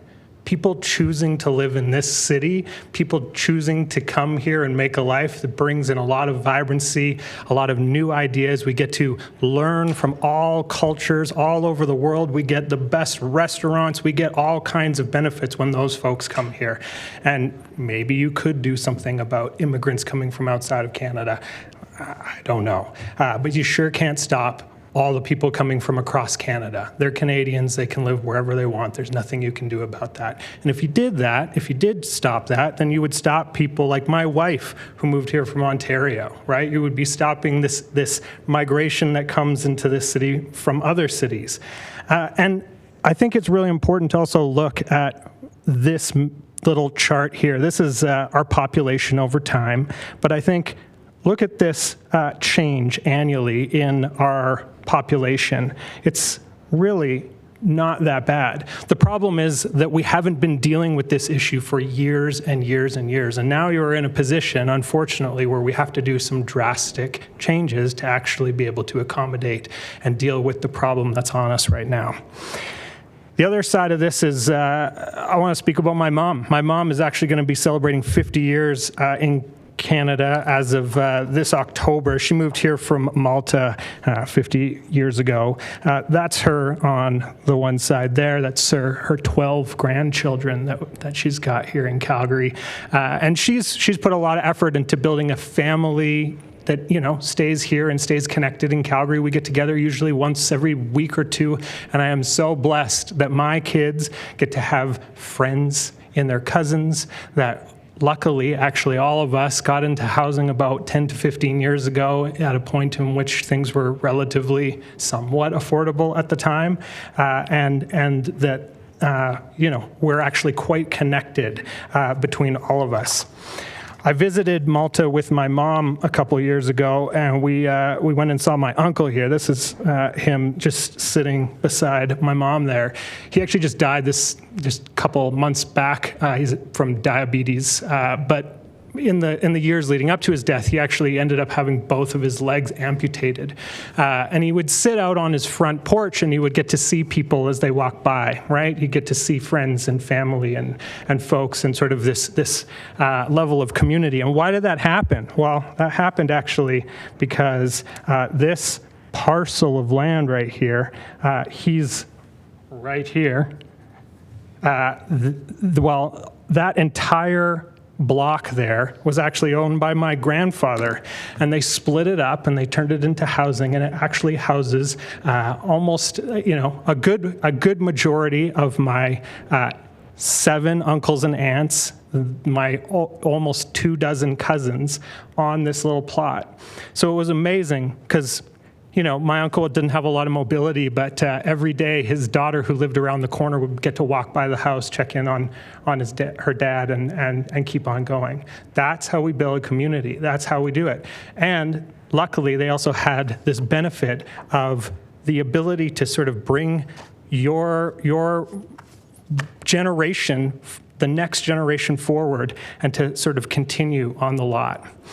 And so with that, I just want to sort of move into my asks of council here in this final minute. So first, encourage non-market housing. Very, very important. This is one of the proven ways to actually start combating affordability, is to start breaking out of being this corporate bid back and forth and whatever. You have to encourage, and I'm not talking about affordable housing, I'm talking about non-market housing like co-ops, different models for building housing that gets out of sort of the make as much money as you can. We need to evolve the engagement process. In Banff Trail, I was on the development committee over the last little bit for a little while, wasn't on it after a while, was on the board, wasn't on it after a while. You guys know many of the things that happen in Banff Trail, and we need to change the engagement process so that it starts looking at how we make our houses more green, how we can start bringing in different demographics into the building, how we get people to make their front yards something that is more conducive to a community. Thank you for your presentation. Yes. It's just at time. Yes. Thank you very much. Okay, let's go to Helen Yu, please. First, you're going to need this. Sorry. Yes. Okay. Yeah. I'll just give it to him. Yeah. Gotcha. Okay. Oh, sorry. Helen, you can come on up.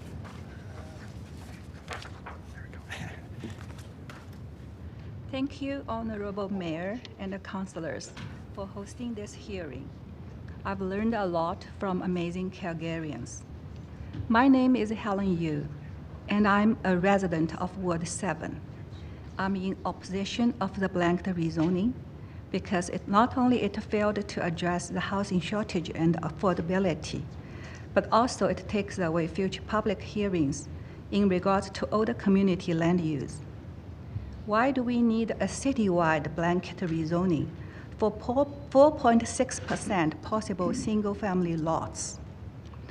In the last several years, almost every corner lot in my community has been turned into 4-unit or 8-unit buildings, or is currently under construction.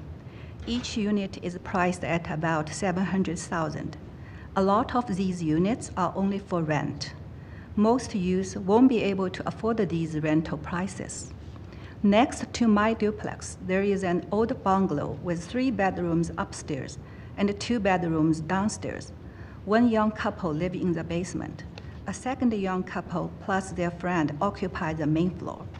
If this bungalow was converted into a new multi-unit development, none of them would be able to afford to keep living in this location.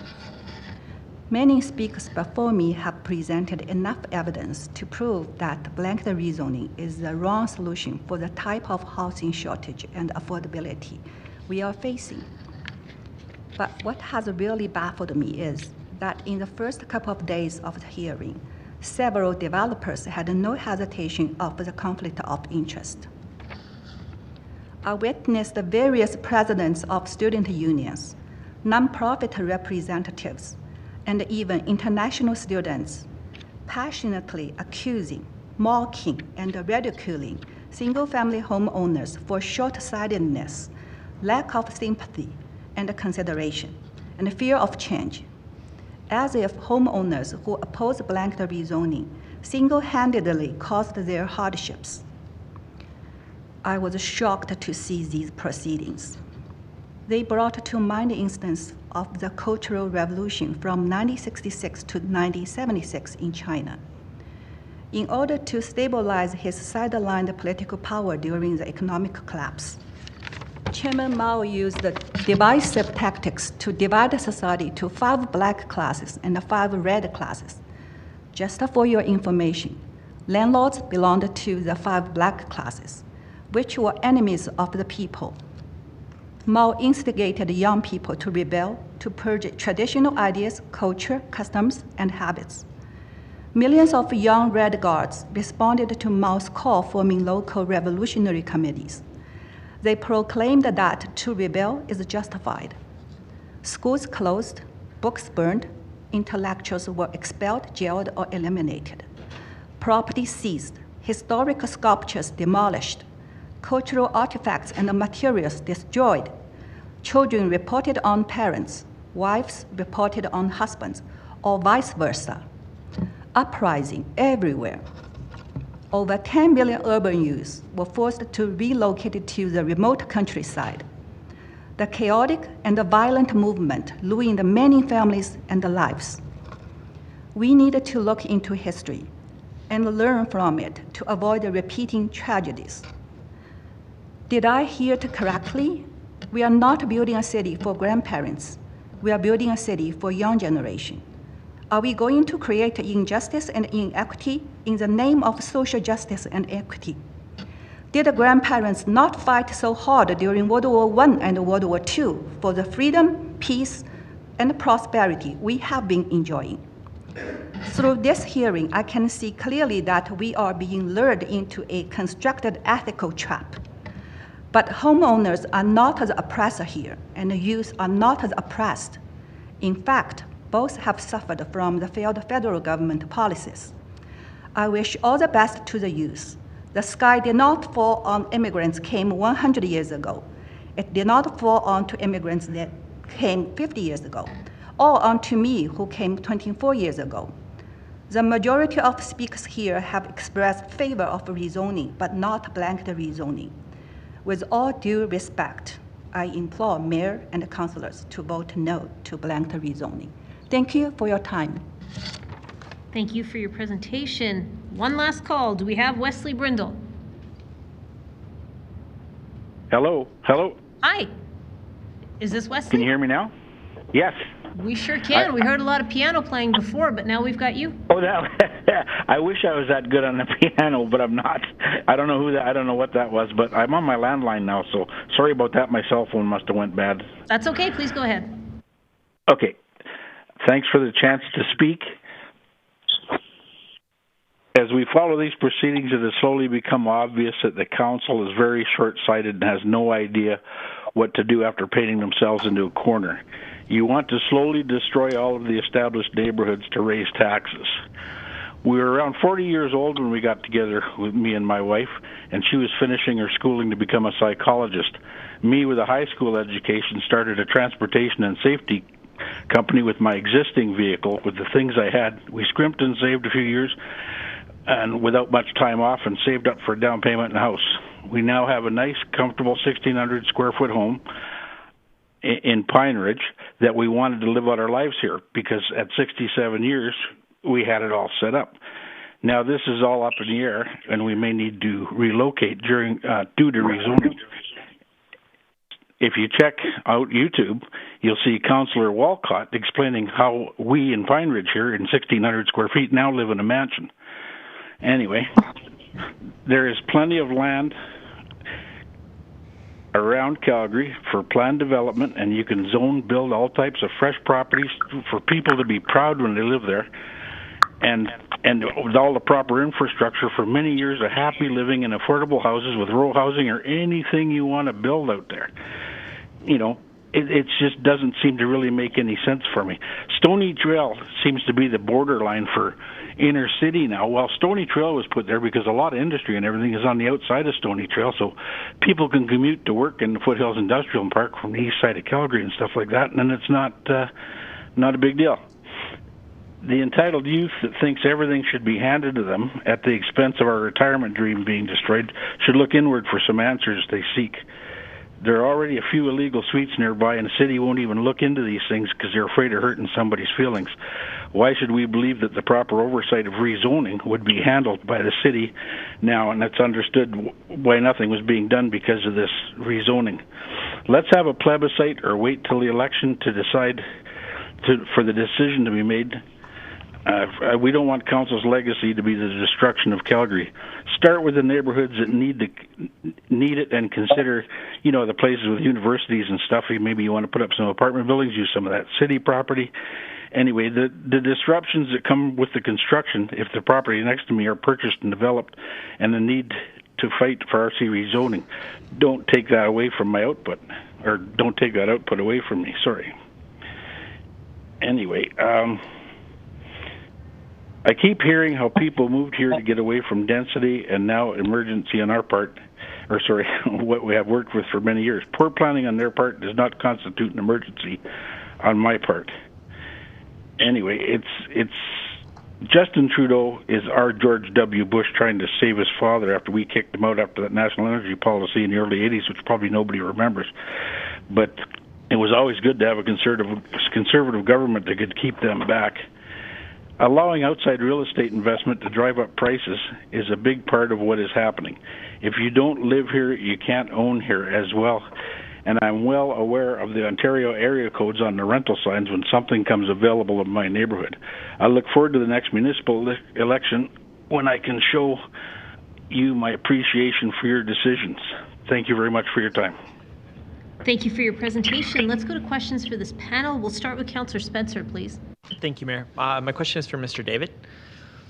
Mr. David, I just wanted to introduce you to this gentleman with the green tie and the great hair right here. This is General Manager Keane. I appreciated your conversation, your presentation. Can you just give us a sense of, you've obviously done a lot of research on this. Do you have a jurisdiction that you would look to that's getting that great balance between the carrots and sticks?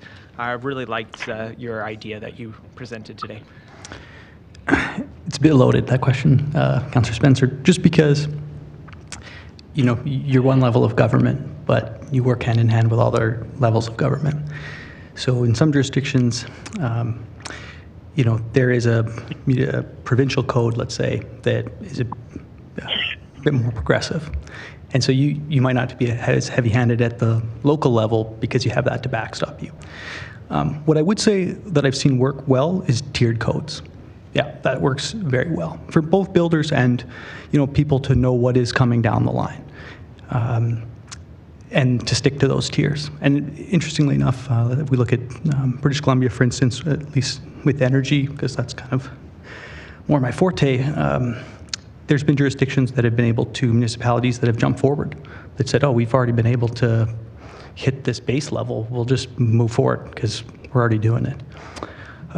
So I think that gives industry the bit more confidence to know what's coming down the line. Otherwise, they'll also come up here and then change tune and say, if you do this, it's going to drive up the cost. So I think tiered codes are certainly one way to implement things effectively. In the context of the conversation, obviously, the panel just before you, and you mentioned it, we want good outcomes. Yeah. But as you look at the proposal that's before us, you're identifying an opportunity with what we've presented to get better outcomes. I'm curious in terms of how confident you think that would operationalize if we were to make such a change. At the execution level? Yes. So one of the things I can talk to a little bit would have been about the LAP process and kind of submitting some changes during the process. Honestly, I didn't feel like that was a super effective. So that's kind of why I'm up here now saying, if I'd rather just have a better set of rules. So if the rules were better, then I think the outcomes could be better. Okay. So regardless of whatever direction this goes, the city is involved in a land use bylaw refresh. So if you haven't already, opened that portal and given some feedback. They could use voices like yours. So thank you very much for being here today, sir. Thanks. You bet. Thanks. Let's go to Councillor Walcott, please. And you can pretty much rescind mine. I had exactly the same questions for Mr. David as Mr. Spencer did, so please feel free to move on. Okay, let's go to Councillor Putmans, please. Thank you, Mayor. Mr. Small, please.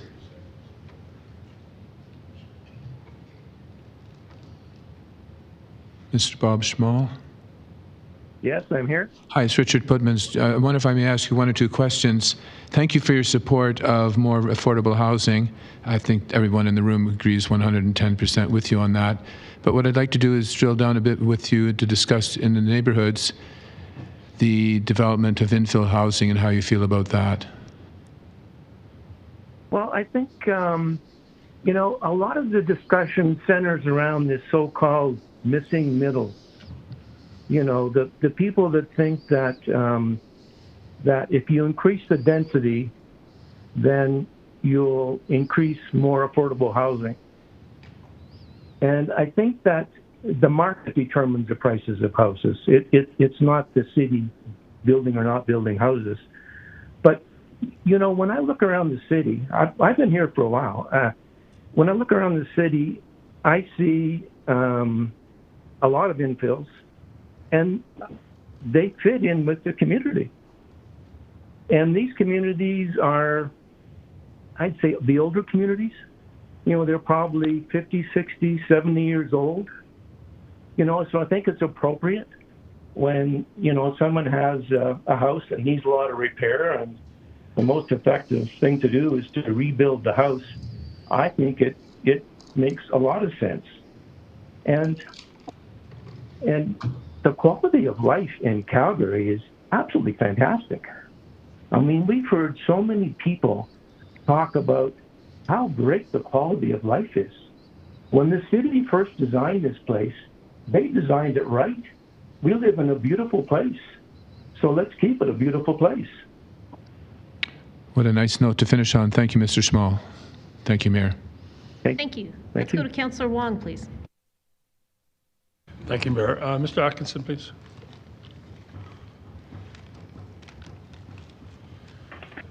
Thank you. I'm not sure if you fully finished your presentation. Did you have one more slide there or something like that? It was just basically to accept approve the citywide rezoning. I think it's really important. I've been to many of these council hearings for things in Banff Trail over the last number of years. Your time is important. It was really great tuning in accidentally on Wednesday morning and hear you talk about something else for a little bit. And we have a lot of really important issues for this city going forward, and I would really like your time to be focused on some of those matters. You got to get it right, for sure. We have to get it right, and so that's why I really appreciate you taking this time. We got to hear these stories. We have to make sure that we don't have these problems, but there also has to be a path forward where not every single time that a development goes up that's above one person or one family living in an area, or two if it happens to be developed in an RC2 area. It has to come through council. And then you have to find people from the community to come out and sort of say, like, is this a good thing? Is this not? There has to be some sort of better way forward. After just seeing there's been a lot of talk about the LAP process and that kind of sort of side of things. We do have an LAP in Banff Trail. It's been amended, but even that does not provide a path forward even for the RCG units in the area. As you know, restrictive covenants have been an issue within Banff Trail. There have been, I've literally seen it actually tear my community apart. I do hang that on the engagement process for the city. People don't know what they can talk about, right? They're asked whether they like something or whether they don't. Do you like it or do you not? And then you provide all the list of answers on why you think you should or why you think you shouldn't. We need to evolve that process. We need to start talking about how we get things to be more environmentally friendly, or to push sort of different ways of mobility within the city or whatever. So that was my final piece. Okay. You touched on where I was going to go, which is the engagement process. Sure. And your graphics showed different sort of considerations that went into the engagement process. And I know the history of where Banff Trail went. I guess the question I have is, given what you've done, your experience in Banff Trail, given what you've just said, what would be the single most thing that we could change on our engagement process?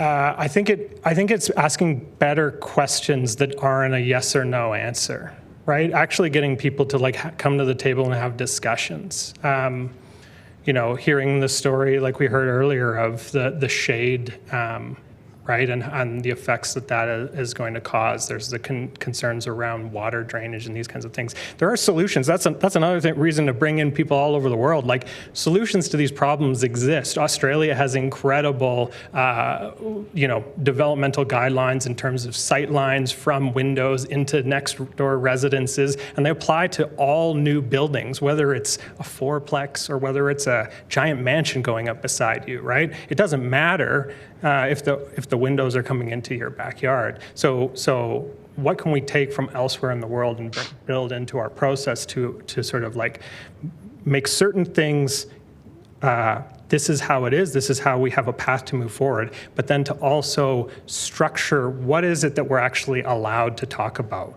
What are the concerns that we can actually address in the design and the development process?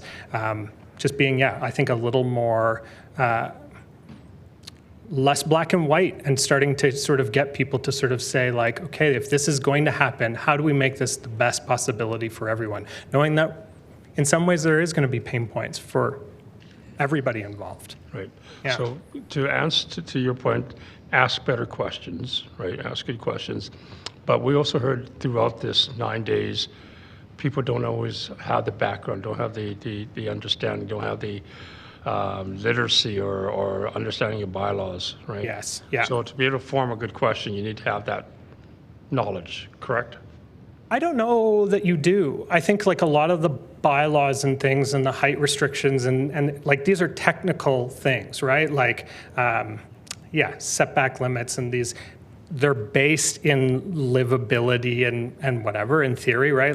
We've set these numbers in terms of livability, but I think you can have conversations about what it's like to live in a neighborhood that don't necessarily have to be you have to be totally informed.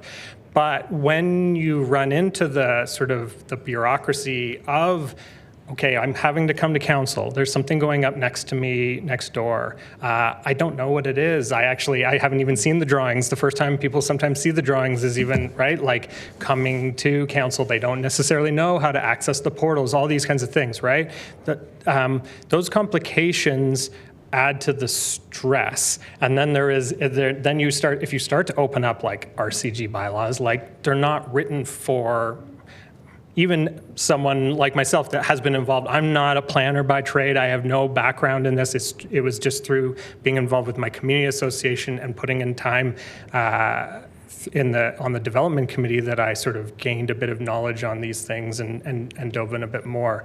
But I think those questions about livability, how sight lines, how we're doing water catchment on site, these kinds of things, like you don't need to know the bylaws to make a suggestion that, like, can we do something about the water catchment that not only doesn't dump it and ruin this person's foundation, but actually captures it and maybe even makes it available to her to water. Like there are ways in which this neighborliness can occur but you have to tell people what it is is it at play? Because when it's all at play, when it's at play from, it can be built in the exact way that is being put forward and it can just get put through as the developer put it, or it can get denied on the other side, well then that huge spectrum doesn't actually allow for a fruitful conversation to take place. Yeah, okay. My final question is just simply this. The previous panel, we heard a lot of what you just recited from Ms. Popovich and Mr. Kavanaugh, I believe it was. Yeah. I guess my concern is if we approve the blanket rezoning without improving the engagement, without improving the awareness, the risk that we run into is, I guess, the greatest question. Do you believe there's a risk in Banff Trail if we don't inform, educate before we implement this? Well, I think like in Banff Trail, where we need to be, it is not about the RCG housing. We have, there's been that stat, I think, 94% have been passed, whatever, right? Let's use a broader city context. Exactly. And I think for us, it's what we need people to come to the table about actually is not the RCG housing. What we need to be talking about are actually the 4-plex, 6-plexes that are going to be going up by the train stations, these kinds of things, right? But it needs to be conversations around like what's on the ground floor. Are we talking about only housing one kind of unit? Is there commercial? Do I get an ice cream store? Is there a daycare? Like, right, when you start to bring in the possibilities, that's how people start to imagine, oh, my neighborhood actually could be growing and getting better because now we're actually starting to have a conversation around those kinds of things. So I think the stability on some things might be able to then refocus that energy into the areas that we really need it, right? These larger developed in terms of Banff Trail, because we already have been seeing that development. And I think we're just at a point with the MDP and these kinds of things that like that has left the building, right? Like RCGs are getting approved at 94%. Yes, small changes are made and these kinds of things. I think that can be done through a smart and engaged planning process that doesn't necessarily have to come to this table. And then let's refocus those LAP efforts on this extra density. How does it work? Where does commercial come in to create more livable communities? Bringing in commercial. How are we trying to make it so that people can age in place? Where are the starter homes? Like those are the questions, right? When you look at how are we getting people to sit on their front porch and meet their neighbors? Where are the places that people are walking their dogs? How do we encourage places that allow renters to bring pets into those kinds of questions that are more about humans living in the space? That's where we need to refocus our attention and efforts. Thank you, because you just hit exactly what I was going to get to. That engagement is not just about, approving a land use, and for that matter, it's not even just about approving a DP. It's about building communities, building neighborhoods. Thank you. Yeah, great. Thank you. I think we've got Councillor Chabot now. Thank you, Ms. Evans. I want to start out by saying I was actually surprised to hear your presentation. I liked your presentation. It was good. Well done.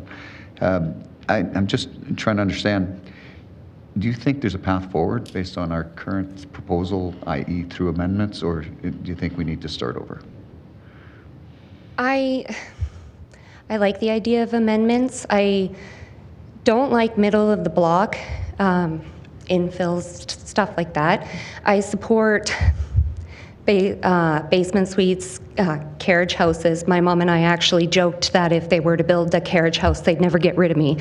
So I support those ideas. My reluctance in just passing this with amendments echoes something else I heard somebody say, in that the trust is kind of eroded in not informing the people accurately and comprehensively about what was going on. So I think you're going to have difficulties even passing it with amendments that are fair.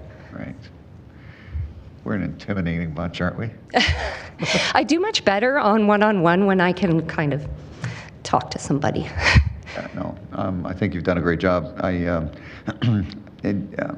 guess the other question is the engagement idea that's been discussed. Do you think there was one presenter, Miss Lisa Poole? She was talking about using our NPCers as at least that method, the neighborhood program or partnership coordinator, program coordinator, whatever they are.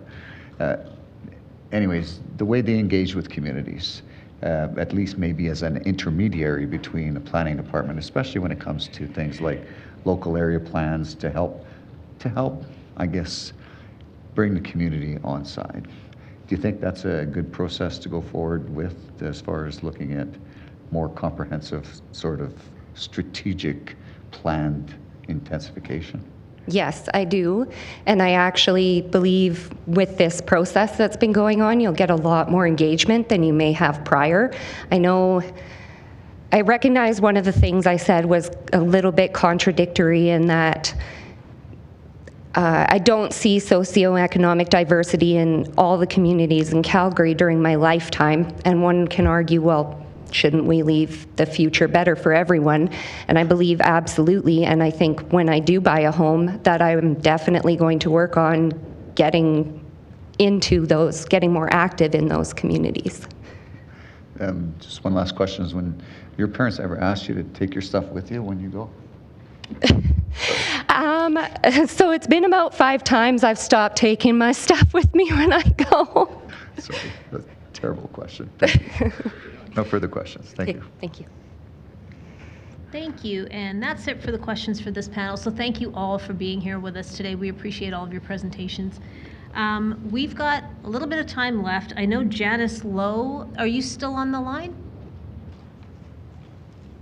Yes, I am. Okay, please stay there. I'm going to put you onto this next panel. I think we've got time for a couple of people. So is there anyone on the line that was on a panel prior to 190?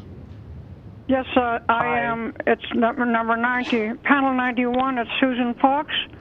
Oh, okay, you're back, Susan. Okay. Thank you. And hi, I was on 179. Hi, sorry, which one were you on? 129. Yeah. And your name? David Coote. Okay, thank you. And did I hear somebody else on the line as well? Yeah, this is Corbin Aridi for 177. Okay, do we have anybody else?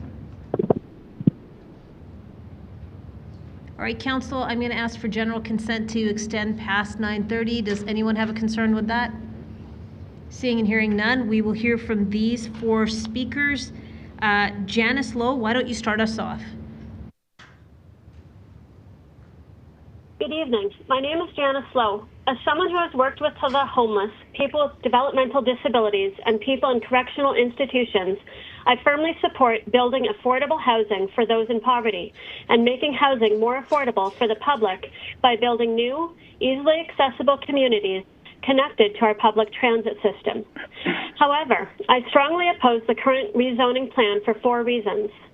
Rezoning would quadruple the population density of well-established communities, increase the amount of crime and safety issues in these communities, hurt housing affordability by increasing the cost of all property, and reduce the property values of detached homes which have fourplexes and row houses built beside them. This does not only affect those who are wealthy. Reduced property values also affects low-income retired couples, including one I care about who immigrated to Calgary over 40 years ago from Asia. Both individuals worked. The mother worked in 3 different jobs to cover their costs. They lost everything twice while living in Calgary and continue to use furniture that is falling apart and wear clothes with holes in them because they prefer to provide food for other people rather than spend money on themselves. Rezoning will negatively affect them since their only major asset is their home, which they purchased when they first moved here and is now located in a beautiful, well-established community. I sympathize with students. I was a university student for 8 years. I lived in basement suites and rented, and my husband lived with his parents until we bought our first home when we were in our 30s. Nevertheless, I question why so many students seem to think that they should be able to buy a home right out of university or when they were in their 20s.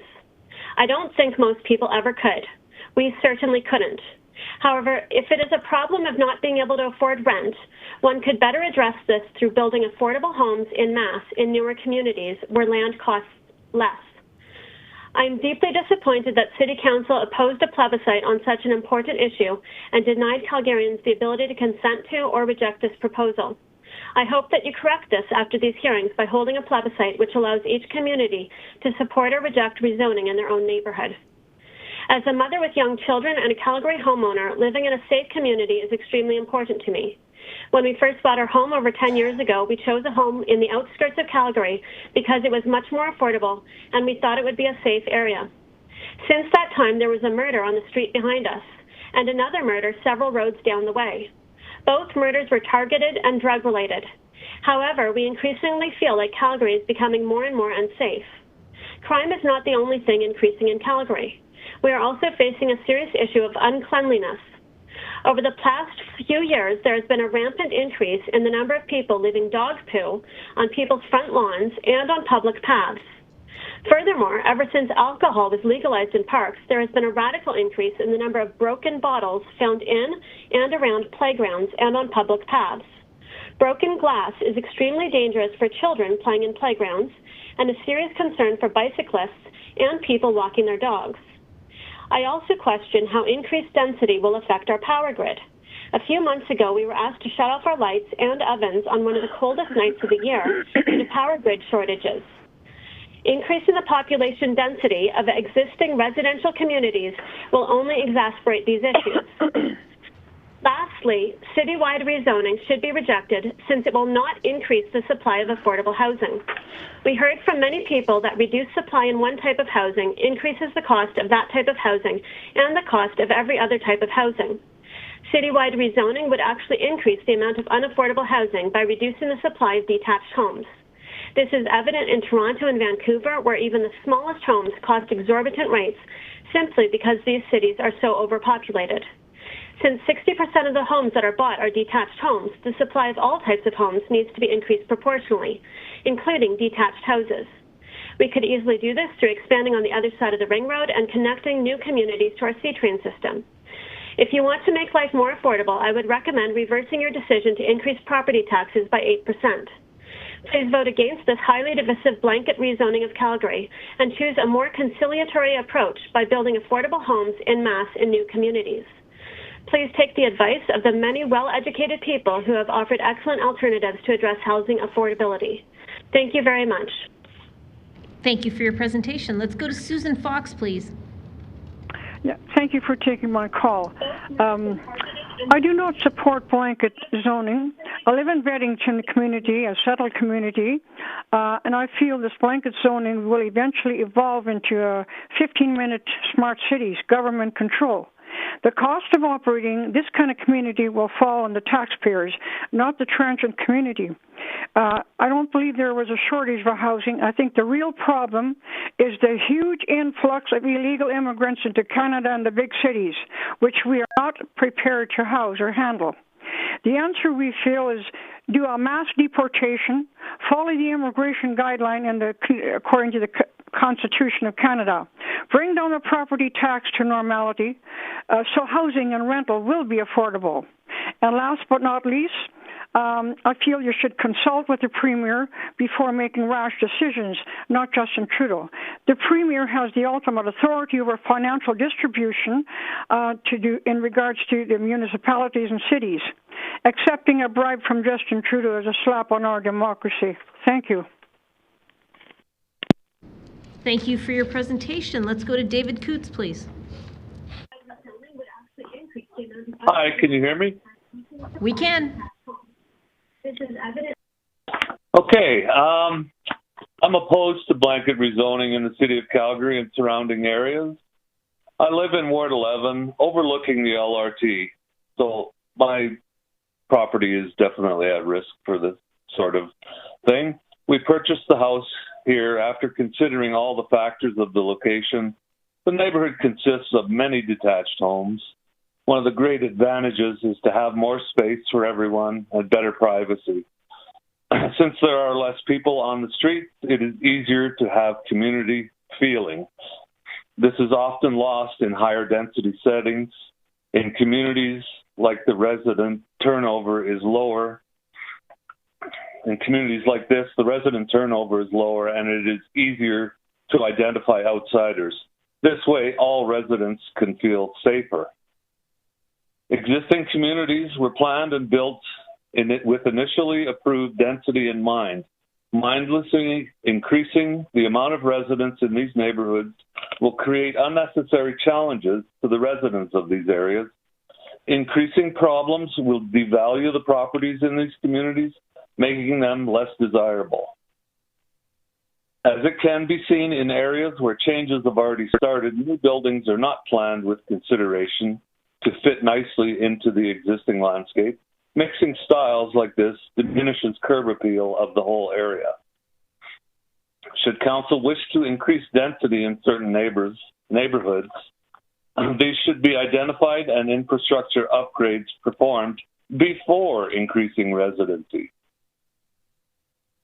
There are very costly upgrades to existing roads, parkings, amenities, and even utilities. Preparation should be done before changes are started, instead of an afterthought. Calgary Council should be more efficient with our tax dollars. If you want higher density, make it a goal in new properly planned areas. Do not blindly mess with the rest of the city. Now let's turn to climate emergency. This council approved at the beginning of this term.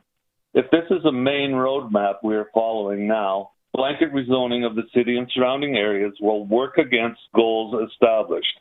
How? Let's start with temperature.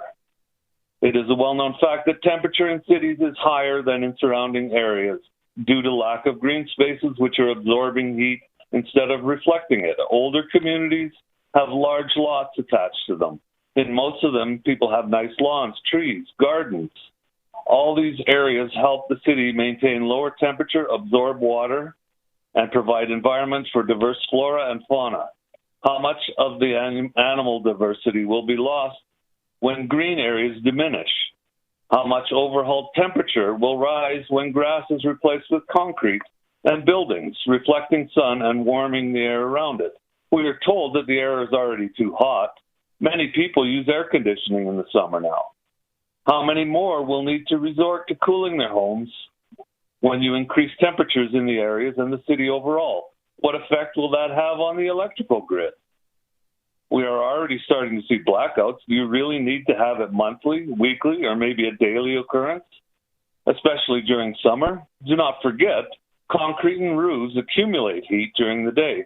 They return this heat during the night by heating the air around them. Our nightly breaks from the heat will become non-existent as neighborhoods are densified. We're told to prepare for summer with water shortages. And this issue will likely repeat in following years. Have you considered the effect of decreasing green spaces, increasing runoff? How will plants then be watered if they cannot suck enough water from the green areas around and need more water due to higher temperatures? Are we to expect to lose many of our beloved plants, including trees, just because our city council decided to put more concrete around them and lower our survival chances? Now let's talk about communication. You want to put way more people into the areas without improving roads and parking. Yes, we know your climate plan implies that we will ditch our cars and use public transit. But let's be realistic. Our transit is not a good option.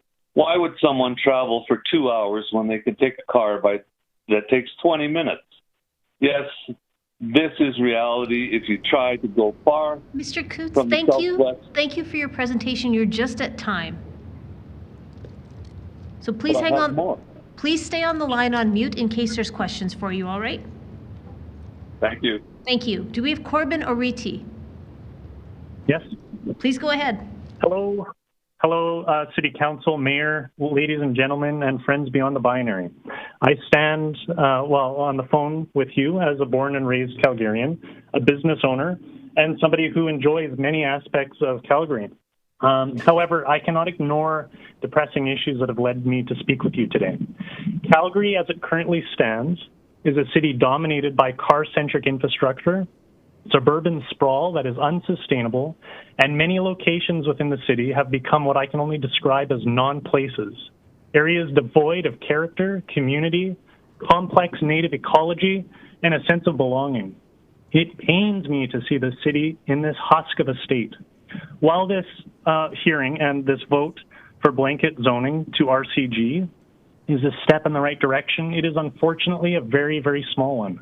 What Calgary truly needs is a more comprehensive approach, such as a blanket adoption of HGO and a focus on pedestrianization, active forms of transportation, and public transit that's actually high frequency and high quality, while encouraging the development of residential businesses in all neighborhoods and mixed-use areas. These are very important things as we face this climatological crisis.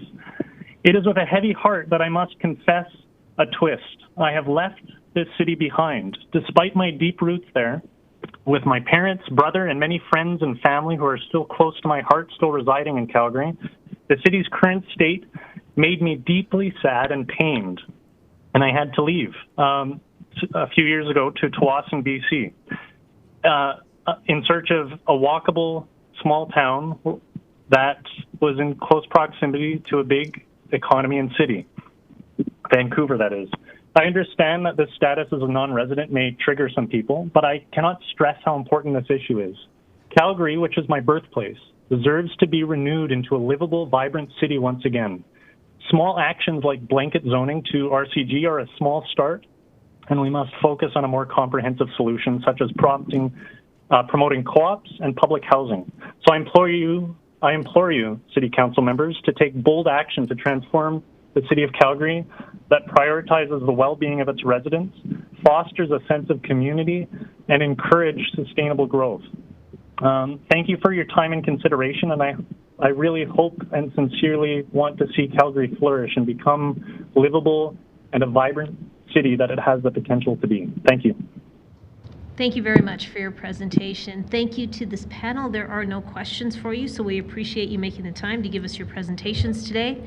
Now, before we wrap for the night, I'm just going to read out who was registered on panels 163 through to 187 that was unable to join us.